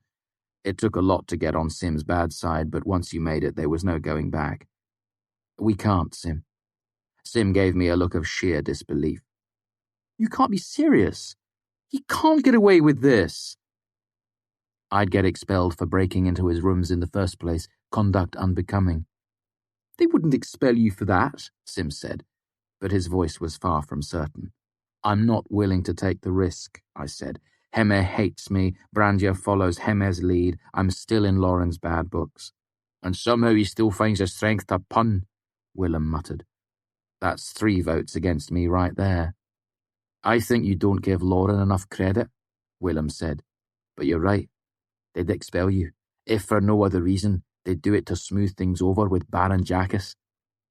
Sim looked at Willem. You really think so? Will nodded. It's possible they wouldn't even expel Ambrose, he said grimly. He's Heme's favourite, and the masters know the trouble his father could make for the university. Will snorted. Think of the trouble Ambrose could make when he inherits. Willem lowered his eyes and shook his head. I'm with Kvothe on this one, Sim. Simon gave a great weary sigh. Ah, wonderful, he said. Then he looked up at me with narrow eyes. I told you, he said. I told you to leave Ambrose alone from the very beginning. Getting into a fight with him is like stepping into a bear trap. A bear trap? I said thoughtfully. He nodded firmly. Your foot goes in easy enough, but you're never getting it out again. A bear trap, I repeated. That's exactly what I need. Willem chuckled darkly. I'm serious, I said. Where can I get a bear trap? Will and Sim looked at me strangely, and I decided not to push my luck. Just a joke, I lied, not wanting to complicate things any further. I could find one on my own. We need to be sure it's Ambrose, Willem said. I nodded. If he's locked away in his rooms the next few times I'm attacked, that should be evidence enough. The conversation lapsed a bit, and for a couple of minutes we ate quietly, each of us tangled in our own thoughts. Okay, Simon said, seeming to have reached some conclusion. Nothing's really changed. You still need a gram, right? He looked at Will, who nodded, then back to me. Now hurry up with the good news before I kill myself. I smiled. Thaler has agreed to help me search the archives for the schema. I gestured toward the two of them. If the two of you care to join us, it will mean long, grueling hours in close contact with the most beautiful woman this side of the Omethi River. I might be able to spare some time, Willem said casually. Simon grinned. Thus began our search of the archives. Surprisingly, it was fun at first, almost like a game. The four of us would scatter to different sections of the archives, then return and comb through the books as a group. We spent hours chatting and joking, enjoying the challenge and one another's company. But as hours turned into days of fruitless searching, the excitement burned away, leaving only a grim determination. Will and Sim continued to watch over me at night, protecting me with their Allah. Night after night they lost sleep, making them sullen and irritable. I cut my sleep down to 5 hours a night to make things easier for them.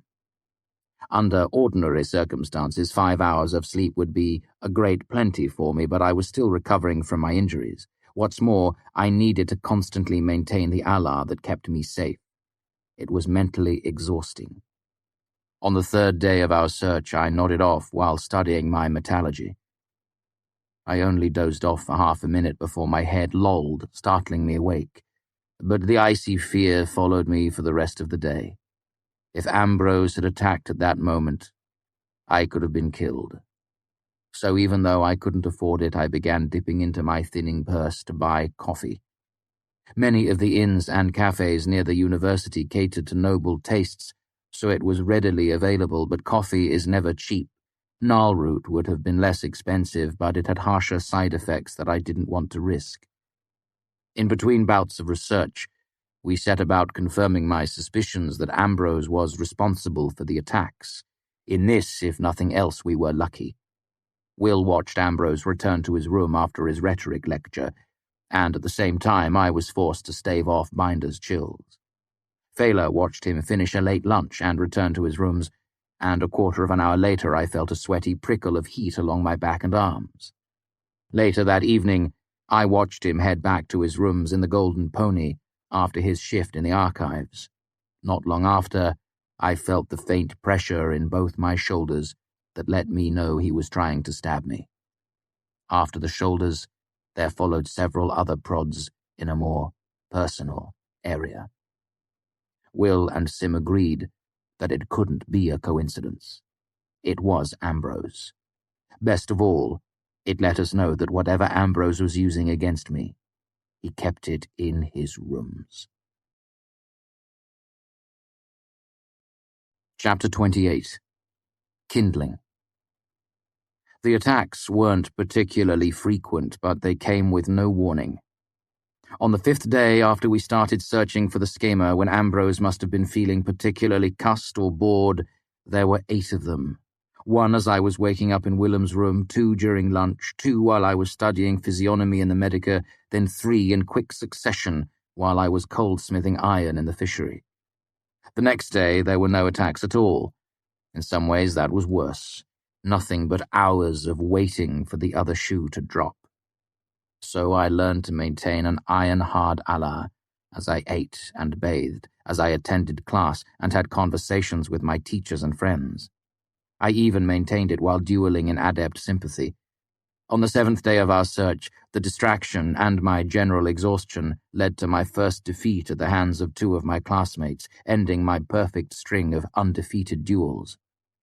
I could say that I was too weary to care, but that wouldn't be entirely true. On the 9th day of our search, Willem, Simon, and I were combing through books in our reading hole when the door opened and Fela slipped inside. She was carrying a single book instead of her usual armload. She was breathing heavily. "I've got it," she said, her eyes bright, her face so excited it was almost fierce. "I found a copy." She thrust the book out at us so we could read the gold leaf on the thick leather spine. Faci moen ve scrivani. We had learned about the scrivani early in our search. It was an extensive collection of schemata by a long-dead artificer named Sorthur, 12 thick volumes of detailed diagrams and descriptions. When we found the index, we had thought our search was nearly finished, as it listed diagrams detailing the construction of a marvelous 5-gram, proven most efficacious in the preventing of maleficent sympathy. Location, Volume 9, page 82.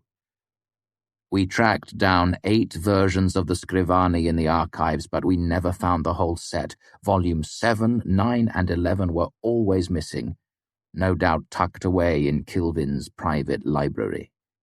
We'd spent 2 entire days searching before finally giving up on the Scrivani. But now Fela had found it, not just a piece to the puzzle, but the whole thing. "Is this the right one?" Simon asked, his voice a mixture of excitement and disbelief.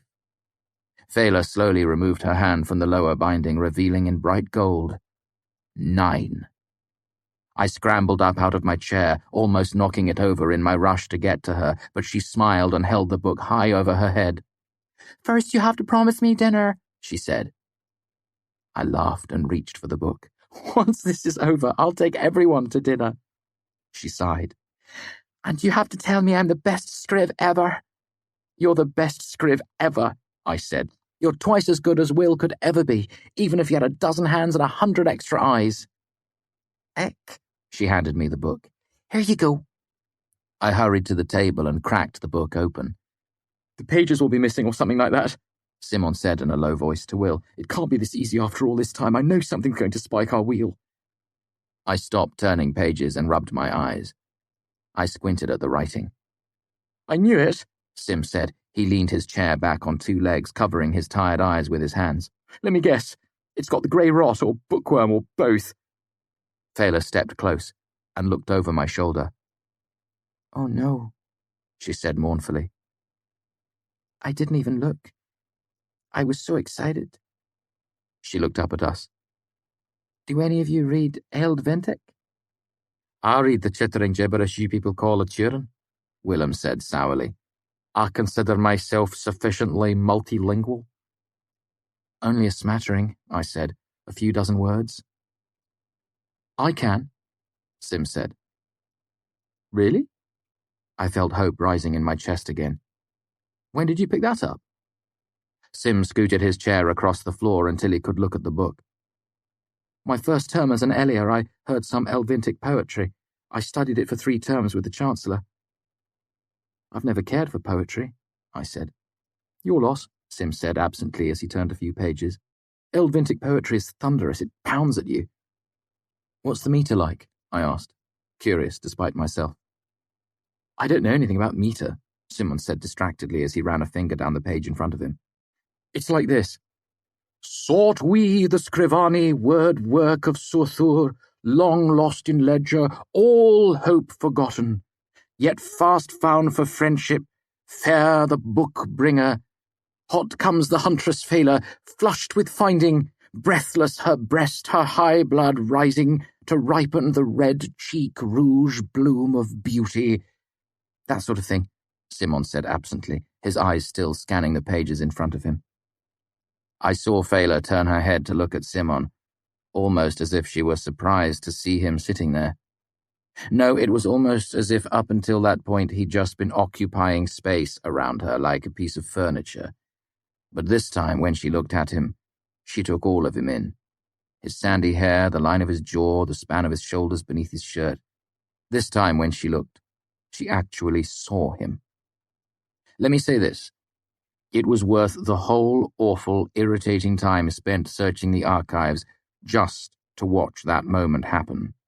It was worth blood and the fear of death to see her fall in love with him.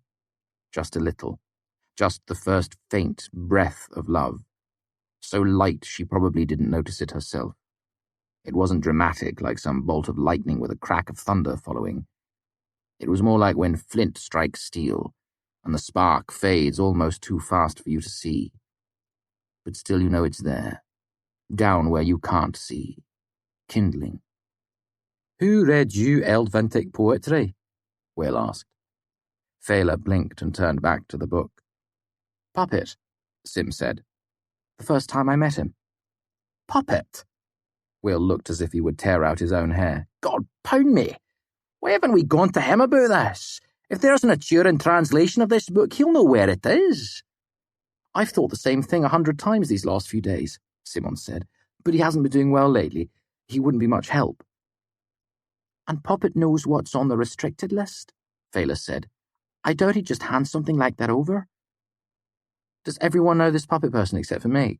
I asked. Scribs do, Willem said.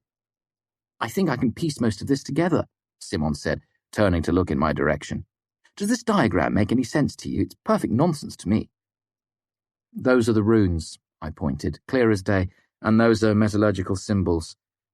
I looked closer. The rest, I don't know, maybe abbreviations? We can probably work them out as we go along. I smiled and turned to Fela. Congratulations. You're still the best scriv ever. With Simon's help, it took me 2 days to decipher the diagrams in the scrivani. Rather, it took us 1 day to decipher and 1 day to double and triple check our work. Once I knew how to construct my gram, I began to play a strange sort of hide-and-seek with Ambrose. I needed the entirety of my concentration free while I worked on the sigildry for the gram. That meant letting my guard down, so I could only work on the gram when I was certain Ambrose was otherwise occupied. The gram was delicate work, small engraving with no margin for error, and it didn't help that I was forced to steal the time in bits and pieces, half an hour while Ambrose was drinking coffee with a young woman in a public cafe, 40 minutes when he was attending a symbolic logic lecture, a full hour and a half while he was working at the front desk in the archives. When I couldn't work on my gram, I labored on my pet project. In some ways, I was fortunate Kilvin had charged me with making something worthy of a Raylar. It gave me the perfect excuse for all the time I spent in the fishery. The rest of the time I spent lounging in the common room of the Golden Pony. I needed to establish myself as a regular customer there. Things would seem less suspicious that way. Chapter 29. Stolen. Every night I retired to my tiny garret room in Anchors. Then I would lock the door, climb out of the window, and slip into either Will or Sim's room depending on who was keeping first watch over me that night. Bad as things were, I knew they would become infinitely worse if Ambrose realized I was the one who had broken into his rooms. While my injuries were healing, they were still more than enough to incriminate me, so I worked hard to keep up the appearance of normality. Thus it was that late one night I trudged into Anchors with all the nimble vigor of a shambleman. I made a weak attempt at small talk with Anchor's new serving girl, then grabbed half a loaf of bread before disappearing up the stairs. A minute later I was back in the tap room. I was covered in a panicked sweat. My heart was thundering in my ears. The girl looked up. You changed your mind about that drink, then? She smiled. I shook my head so quickly my hair whipped around my face. Did I leave my loot down here last night after I finished playing? I asked frantically. She shook her head. You carried it off, same as always. Remember I asked if you needed a bit of string to hold the case together? I darted back up the steps quick as a fish, then was back again in less than a minute. Are you sure? I asked, breathing hard. Could you look behind the bar, just to be sure? She looked, but the loot wasn't there. It wasn't in the pantry either, or the kitchen. I climbed the stairs and opened the door to my tiny room. There weren't many places a loot case could fit in a room that size. It wasn't under the bed. It wasn't leaning on the wall next to my small desk. It wasn't behind the door. The loot case was too large to fit in the old trunk by the foot of the bed, but I looked anyway. It wasn't in the trunk. I looked under the bed again, just to be sure. It wasn't under the bed.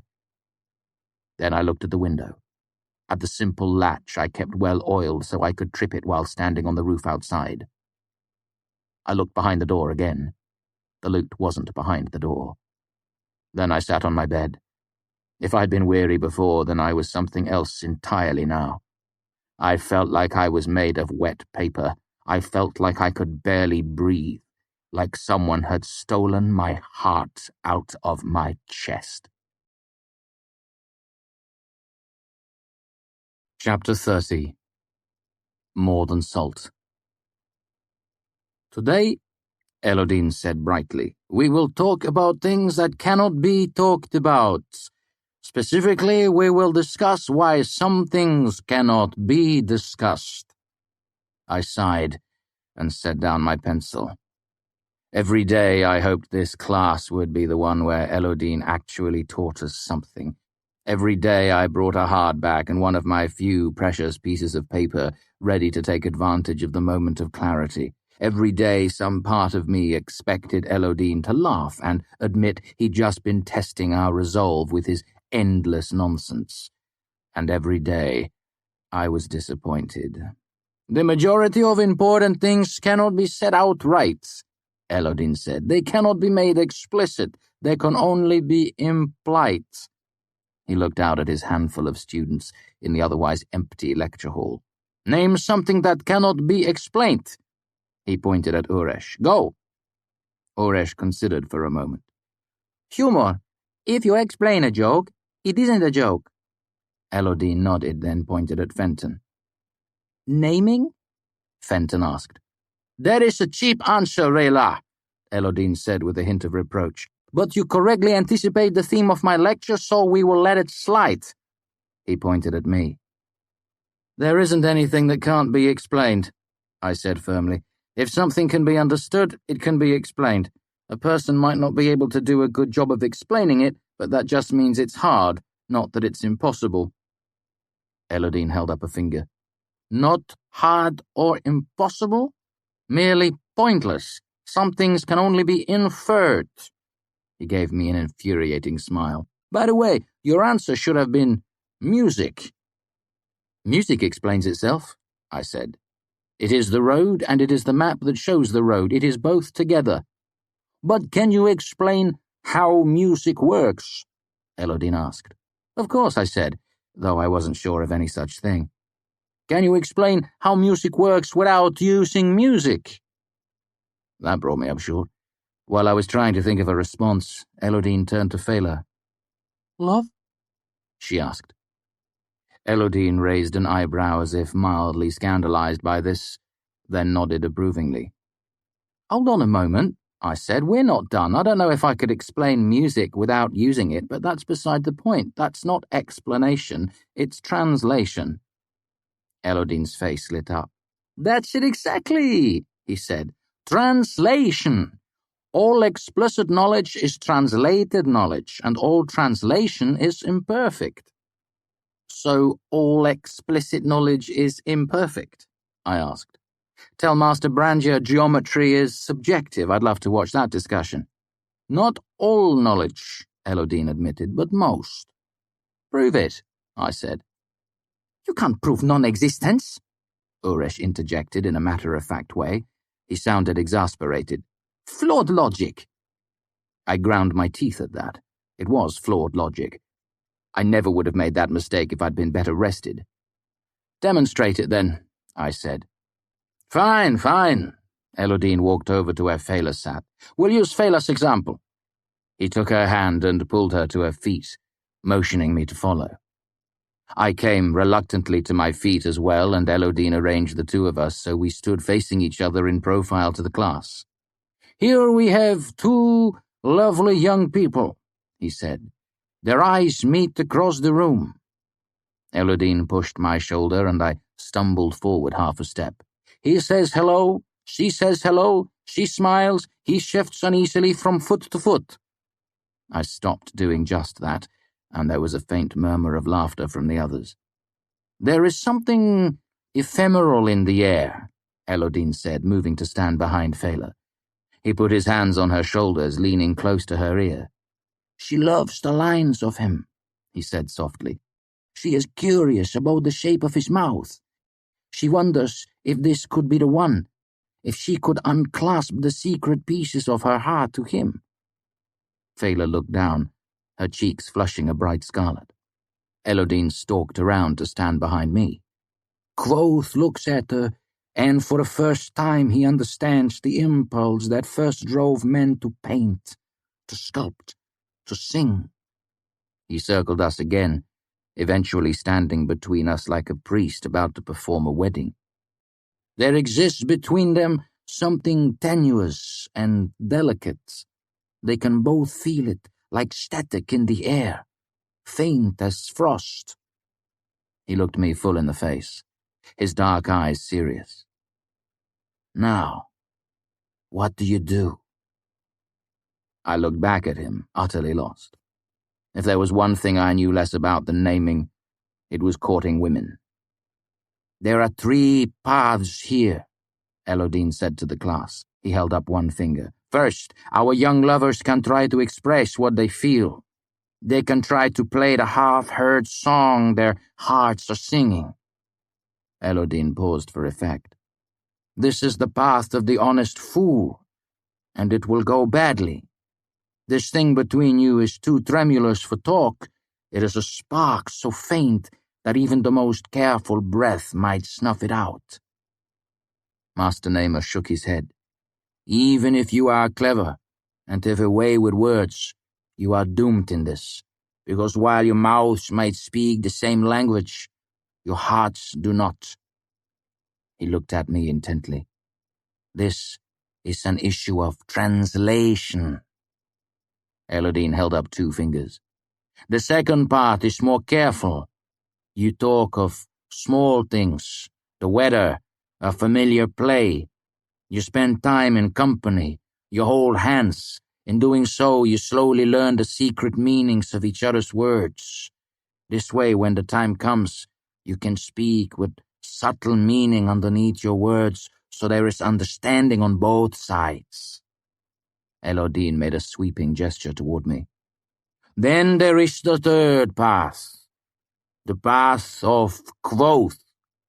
He strode to stand shoulder to shoulder with me, facing Fela. You sense something between you, something wonderful and delicate.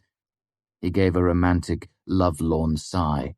Oh, and because you desire certainty in all things, you decide to force the issue. You take the shortest route, simplest is best, you think. Elodine extended his own hands and made wild, grasping motions in Fela's direction. So you reach out and you grab this young woman's breasts. There was a burst of startled laughter from everyone, except Fela and myself. I scowled. She crossed her arms in front of her chest, and her flush spread down her neck until it was hidden by her shirt. Elodine turned his back to her and looked me in the eye. Rela Kvothe, he said seriously. I'm trying to wake your sleeping mind to the subtle language the world is whispering. I'm trying to seduce you into understanding. I'm trying to teach you. He leaned forward until his face was almost touching mine. Quit grabbing at my tits. I left Elodine's class in a foul mood. Though, to be honest, my mood of the last few days had been nothing but different variations of foul. I tried to hide it from my friends, but I was starting to crack under the weight of it all. It was the loss of my loot that had done it. Everything else I'd been able to take in my stride, the stinging burn across my chest, the constant ache in my knees, the lack of sleep, the persistent fear that I might let my Allah slip at the wrong moment and suddenly start vomiting blood. I'd been coping with it all, my desperate poverty, my frustration with Elodine's class, even the new undertow of anxiety that came from knowing Devi was waiting on the other side of the river with a heart full of rage, 3 drops of my blood, and an Allah like the ocean in a storm. But the loss of my loot was too much. It wasn't just that I needed it to earn my room and board at Anchor's. It wasn't just that my loot was the linchpin of my ability to make a living if I was forced out of the university. No. The simple fact was that with my music, I could cope with the rest.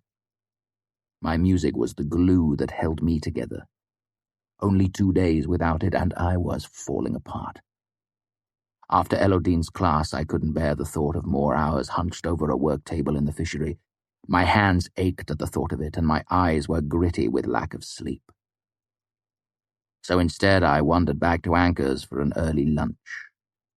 I must have looked fairly pitiful because he brought me out a double rasher of bacon with my soup and a short beer besides. How did your dinner go, if you don't mind me asking? Anchor asked, leaning against the bar. I looked up at him. Beg your pardon? With your young lady, he said. I'm not one to pry, but a runner just dropped it off. I had to read it to see who it was for. I gave Anchor my blankest look. Anchor gave me a puzzled look, then frowned. Didn't Laurel give you your note?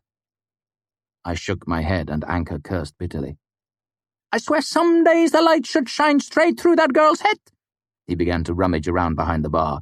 Runner dropped off a note for you day before yesterday. I told her to give it to you when you got in. Here it is. He held up a damp and rather bedraggled piece of paper and handed it to me. It read, Kvothe, I am back in town and would greatly enjoy the company of a charming gentleman at dinner tonight. Sadly, there are none available. Would you care to join me at the split stave? Expectantly yours, D. My spirits rose a little. Notes from Denner were a rare treat, and she'd never invited me to dinner before. While I was angry that I'd missed her, knowing she was back in town and eager to see me lifted my spirits considerably. I wolfed down my lunch and decided to skip my Siaru lecture in favor of a trip to Imre. I hadn't seen Denner in more than a span, and spending time with her was the only thing I could think of that might improve my mood. My enthusiasm dampened a bit as I made my way over the river. It was a long walk, and my knees started to ache even before I'd made it to Stonebridge. The sun was piercingly bright, but not warm enough to fight the chill of the early winter wind. The dust off the road gusted into my eyes and made me choke. Denner wasn't at any of the inns where she occasionally stayed. She wasn't listening to music at the taps or goat in the door. Neither Deok nor Stanchion had seen her. I worried she might have left town entirely while I was occupied. She could be gone for months. She could be gone forever. Then I turned a corner and saw her sitting in a small public garden under a tree. She had a letter in one hand and a half-eaten pear in the other. Where had she come by a pear so late in the season? I was halfway across the garden before I realized she was crying. I stopped where I stood, at a loss for what to do. I wanted to help, but I didn't want to intrude. Maybe it would be best. Kvothe? Denner tossed away the remains of the pear, hopped to her feet and ran across the lawn toward me. She was smiling, but her eyes were rimmed with red. She wiped at her cheeks with one hand. Are you all right? I asked. Her eyes welled up with new tears, but before they could fall, she screwed her eyes shut and shook her head sharply. No, she said, not entirely. Can I help? I asked. Denner blotted her eyes with her shirt sleeve. You help just by being here. She folded the letter into a small square and forced it into her pocket. Then she smiled again. It wasn't a forced smile, the sort you wear like a mask.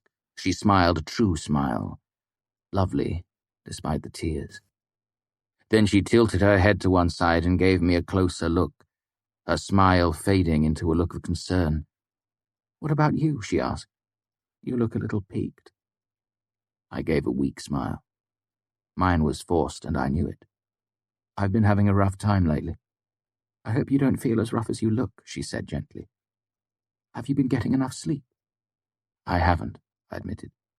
Denner drew a breath to speak, then paused and bit her lip. Is it anything you'd like to talk about? She asked. I don't know if I could do anything to help, but... She shrugged and shifted her weight slightly from one foot to another. I don't sleep well myself. I know what it's like. Her offer of help caught me unprepared.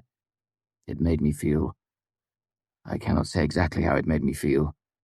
It doesn't fit easily into words.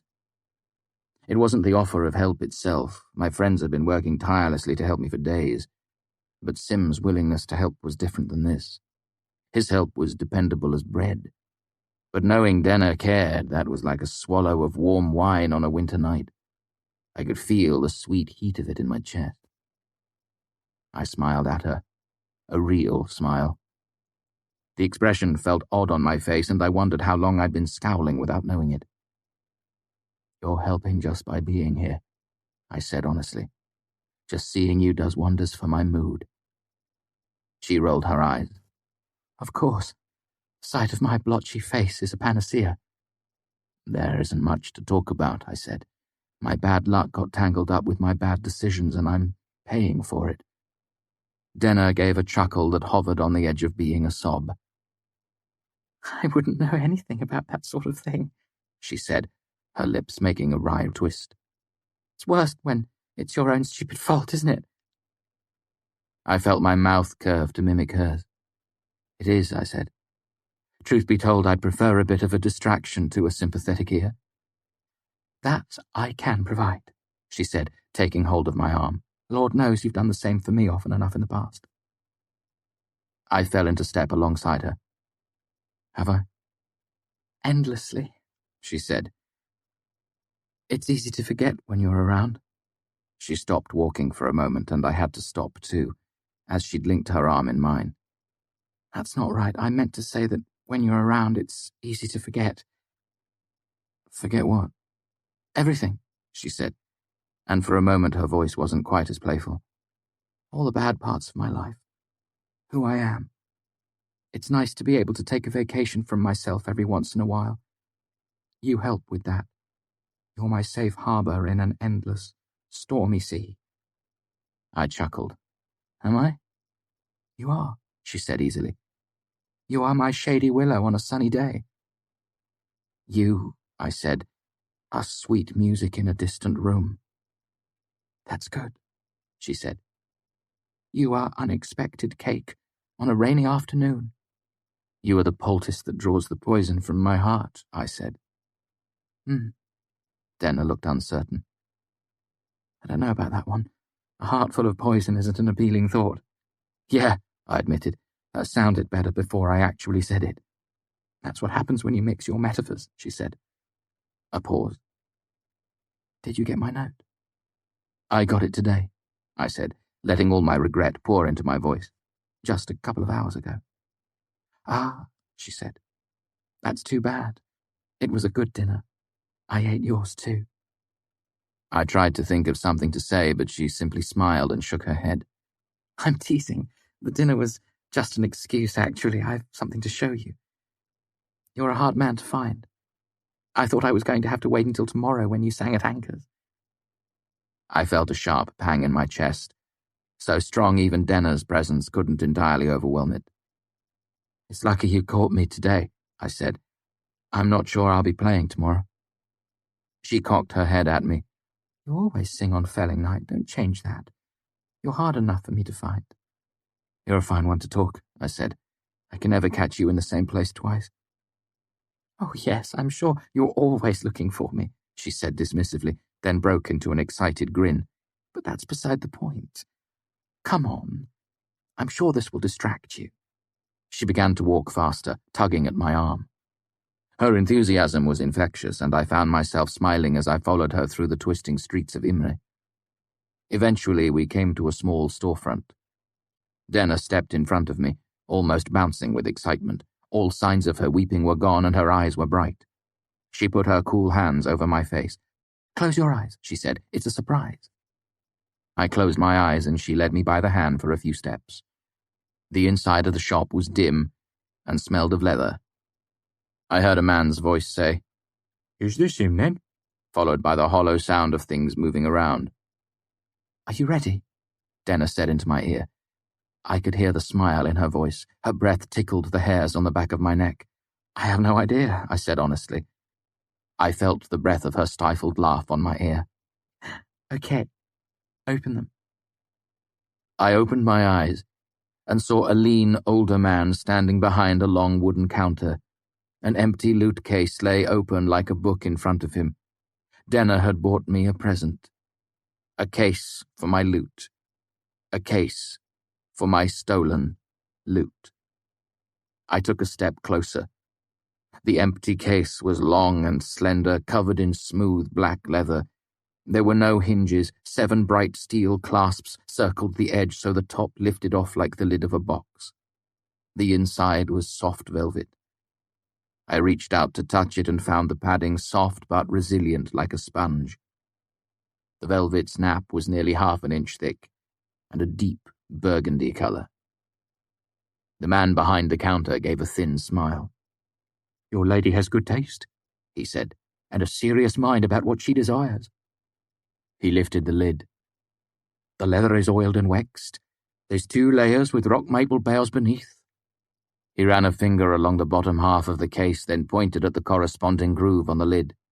"It fits snugly enough that no air can get in or out, so you need not worry moving from a warm, wet room into an icy night."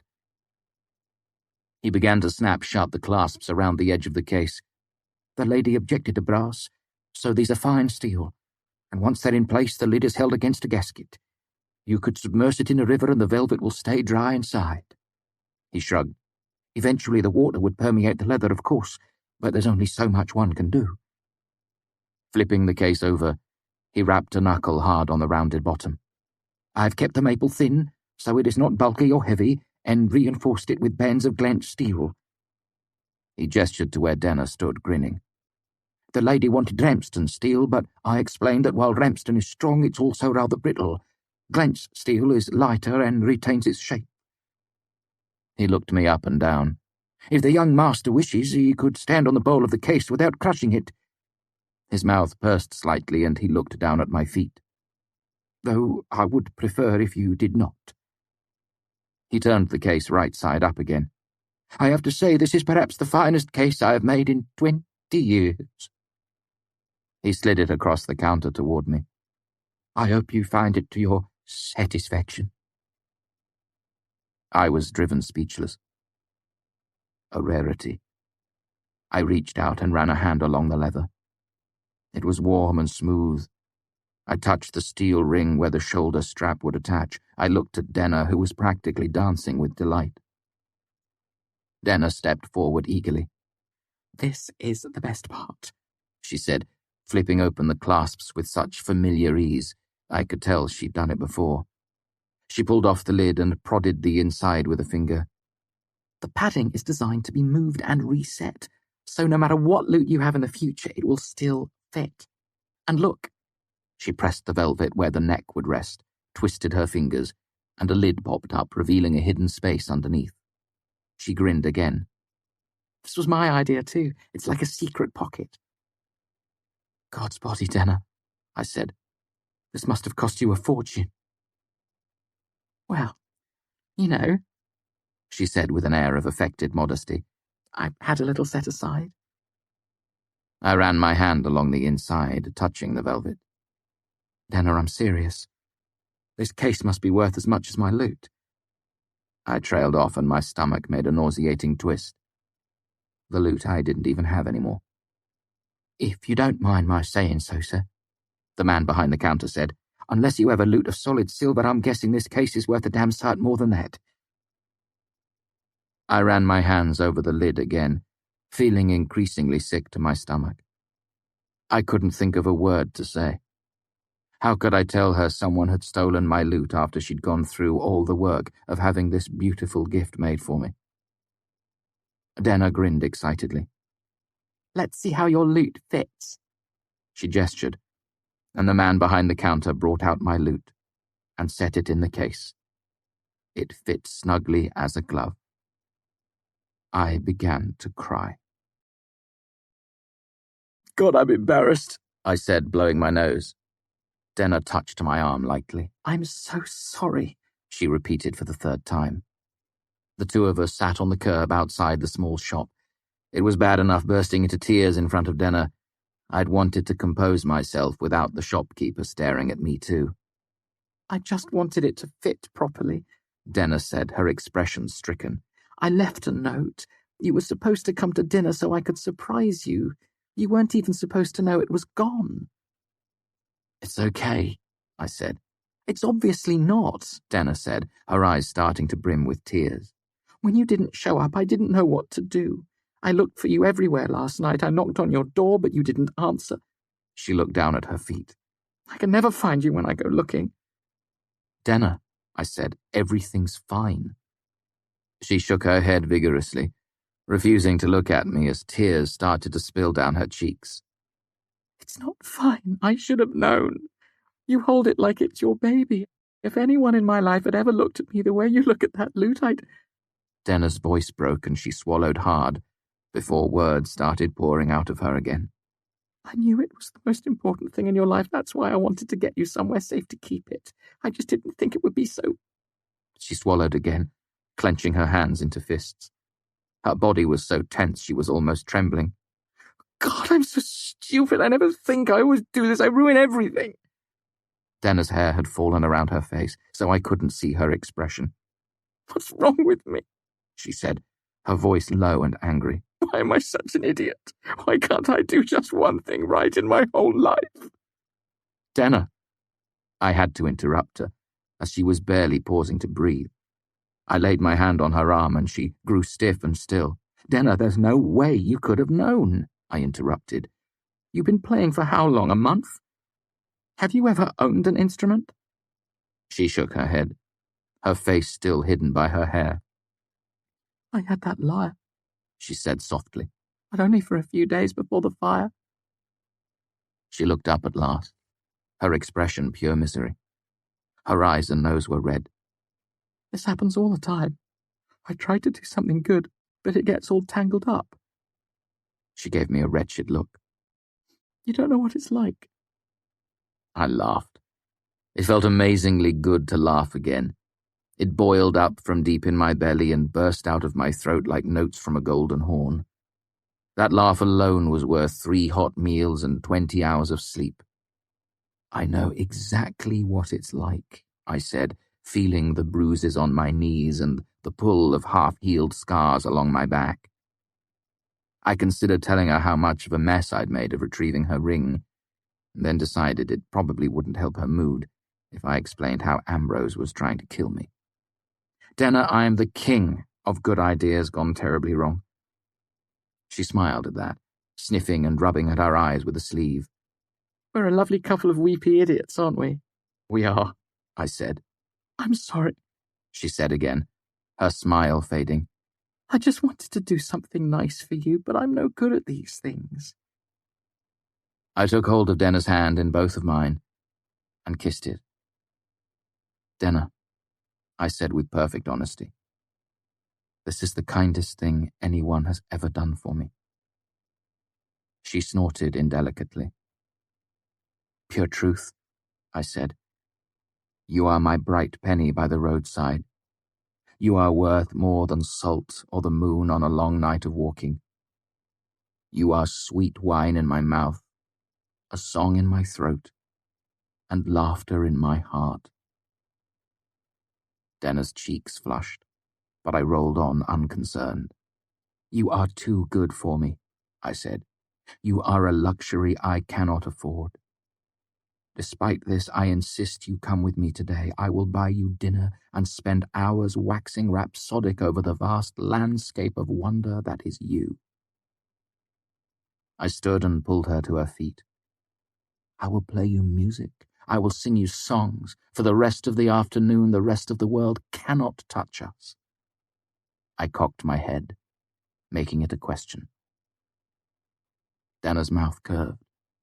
That sounds nice, she said. I'd like to get away from the world for the space of an afternoon. Hours later, I walked back to the university with a spring in my step. I whistled. I sang. My lute on my shoulder was as light as a kiss. The sun was warm and soothing. The breeze was cool. My luck was beginning to change. Chapter 31. The Crucible. With my lute back in my hands, the rest of my life slid easily back into balance. My work in the fishery was easier, my classes breezed by. Elodine even seemed to make more sense. It was with a light heart that I visited Simon in the alchemy complex. He opened the door to my knocking and gestured me inside. "It worked," he said excitedly. I eased the door shut and he led me to a table where a series of bottles, tubes, and coal gas burners were arranged. Sim smiled proudly and held up a short, shallow jar of the sort you use to store face paint or rouge. "Can you show me?" I asked. Sim lit a small coal gas burner and the flame fanned against the bottom of a shallow iron pan. We stood quietly for a moment, listening to it hiss. "I got new boots," Sim said conversationally, lifting up a foot so I could see. "They're nice," I said automatically, then paused and looked closer. "Are those hobnails?" I asked incredulously. He grinned viciously. I laughed. The iron pan grew hot, and Sim unscrewed the jar, pressing the pad of his index finger into the translucent substance inside. Then, with a little flourish, he raised his hand and pressed the tip of his finger onto the surface of the hot iron pan. I winced. Sim smiled smugly and stood there for the space of a long breath before pulling his finger away. "Incredible," I said. "You guys do some crazy things over here. A heat shield." "No," Sim said seriously. "That's absolutely the wrong way to think about it. It's not a shield. It's not an insulator. It's like an extra layer of skin that burns away before your real skin gets hot." "Like having water on your hands," I said. Sim shook his head again. "No, water conducts heat. This doesn't." "So it is an insulator." "Okay," Sim said, exasperated. "You need to shut up and listen. This is alchemy. You know nothing about alchemy." I made a placating gesture. I know. Say it then. Say, I know nothing about alchemy." I glowered at him. "Alchemy isn't just chemistry with some extra bits," he said.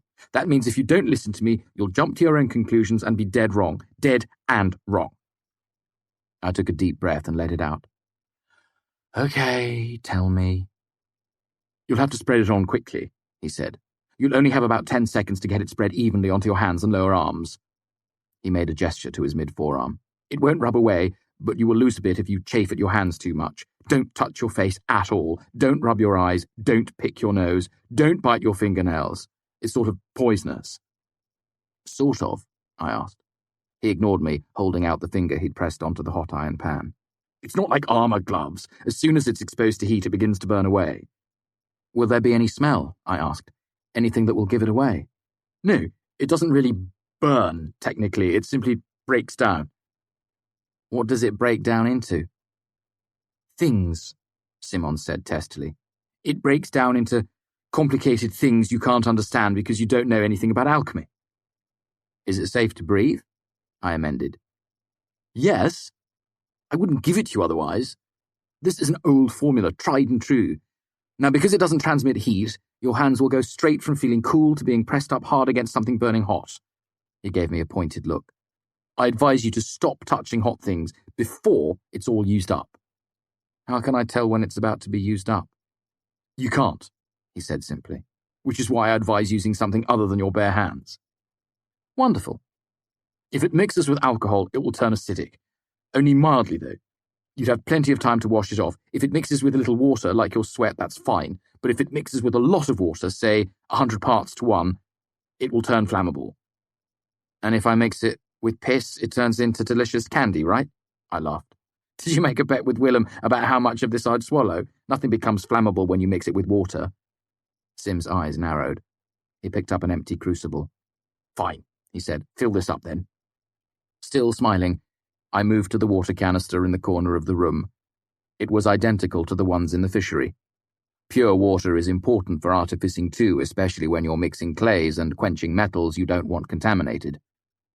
I splashed some water into the crucible and brought it back to Sim. He dipped the tip of his finger into it, swirled it around, and poured it into the hot iron pan. Thick orange flame roared up, burning 3 feet high until it flickered and died.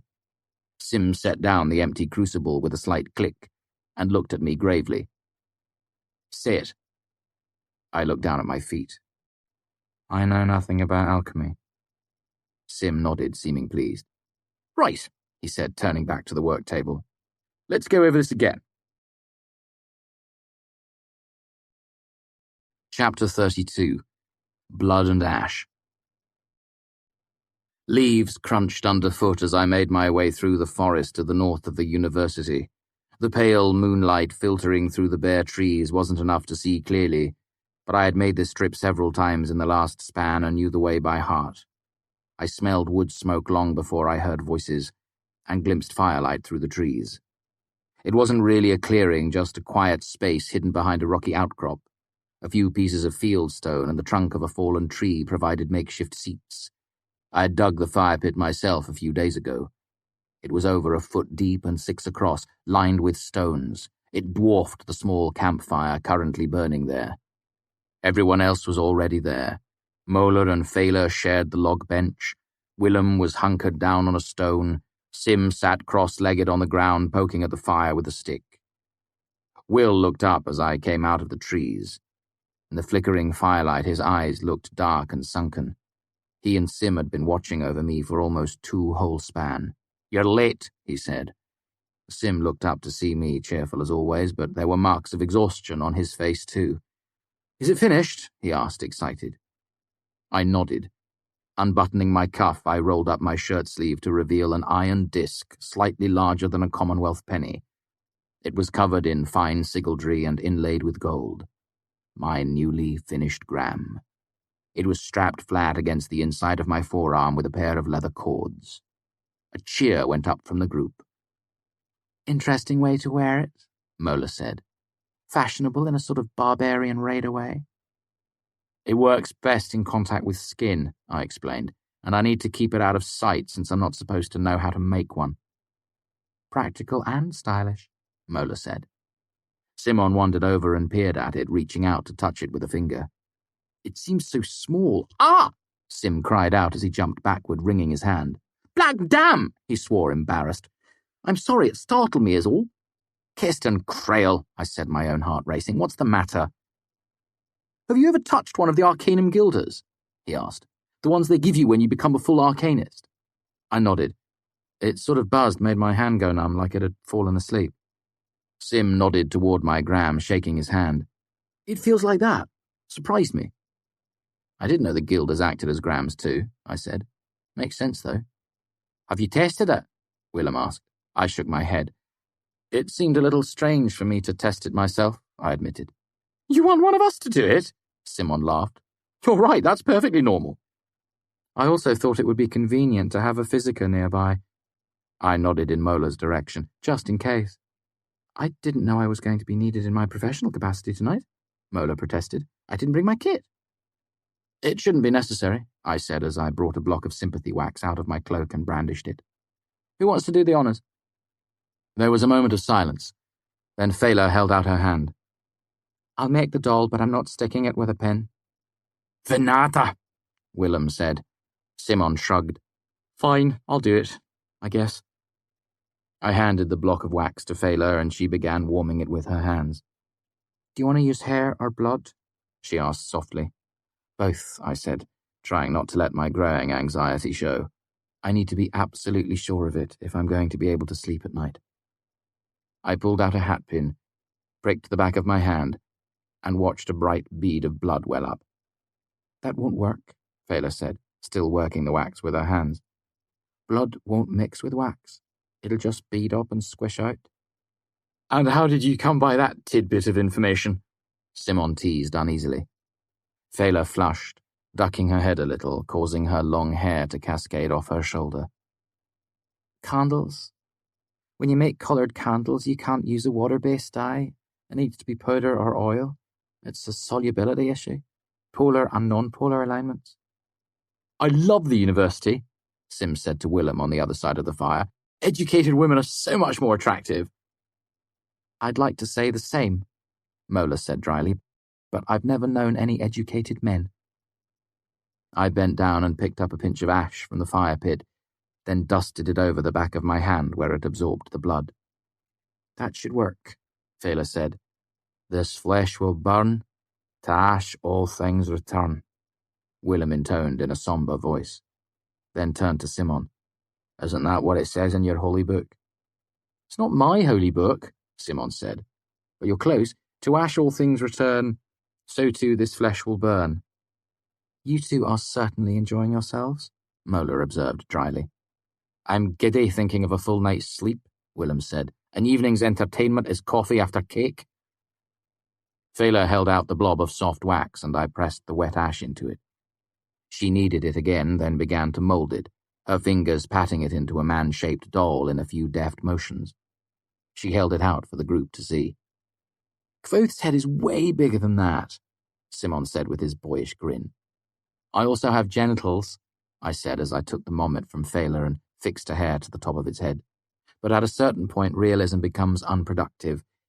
I walked over to Sim and handed him both the simulacra and the long hatpin. He took one in each hand, looking uneasily back and forth between them. "You're sure about this?" I nodded. "Fair enough." Sim drew a deep breath and squared his shoulders, his forehead furrowed in concentration, as he stared at the doll. I doubled over, shrieking and clutching at my leg. Fela gasped. Willem leapt to his feet. Simon went wide-eyed with panic, holding the doll and pin, stiff-armed, away from each other. He looked around wildly at everyone. I didn't." I straightened up, brushing at my shirt. "Just practicing," I said. "Was the scream too girly?" Simon went limp with relief. "Oh, damn you," he said weakly, laughing. "That's not funny, you bastard."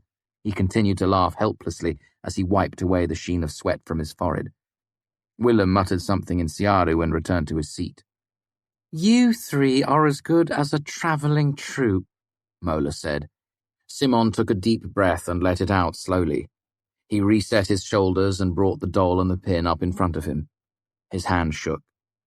"Tail you anyway," he said. "You scared the hell out of me. I can't do this now." "For the love of God!"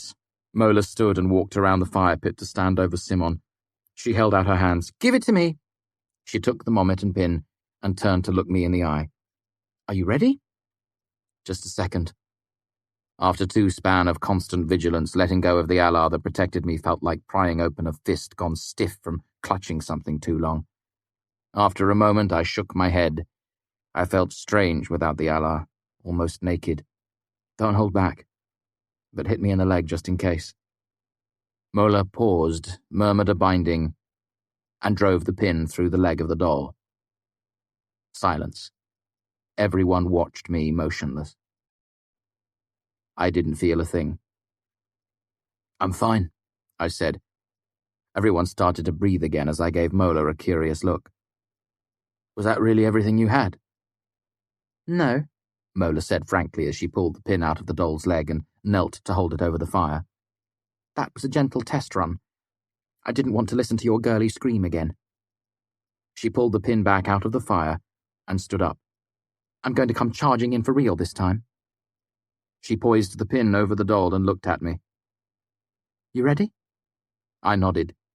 She closed her eyes for a moment, then murmured a binding, and stabbed the hot pin through the mommet's leg. The metal of the gram went cool against the inside of my arm, and I felt a brief pressure against my calf muscle as if someone had prodded me with a finger.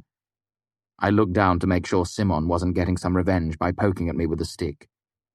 Because I wasn't watching, I missed what Mola did next, but I felt 3 more dull prods, one in each arm and the other in the thick muscle just above my knee. The gram grew colder. I heard Fela gasp and looked up in time to see Mola, grim-faced and resolute, toss the mommet into the heart of the campfire, murmuring another binding. As the wax doll arced through the air, Simon let out a startled yelp. Willem came to his feet again, almost lunging at Mola, but too late to stop her. The mommet landed among the red coals with an explosion of sparks. My gram went almost painfully cold against my arm, and I laughed crazily. Everyone turned to look at me, their expressions in various stages of horror and disbelief. "I'm fine," I said. "This feels really weird, though. It's flickery, like standing in a warm, thick wind." The gram grew icy against my arm. Then the odd sensation faded as the doll melted, destroying the sympathetic link. The fire leaped up as the wax began to burn. "Did it hurt?" Simon asked anxiously. "Not a bit," I said. "And that was everything I had," Mola said. "To do any more, I would have had to have a forge fire at my disposal." "And she's Eltha," Simon said smugly.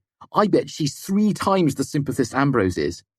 "At least 3 times," I said. "But if anyone was going to go out of their way to find a forge fire, it would be Ambrose.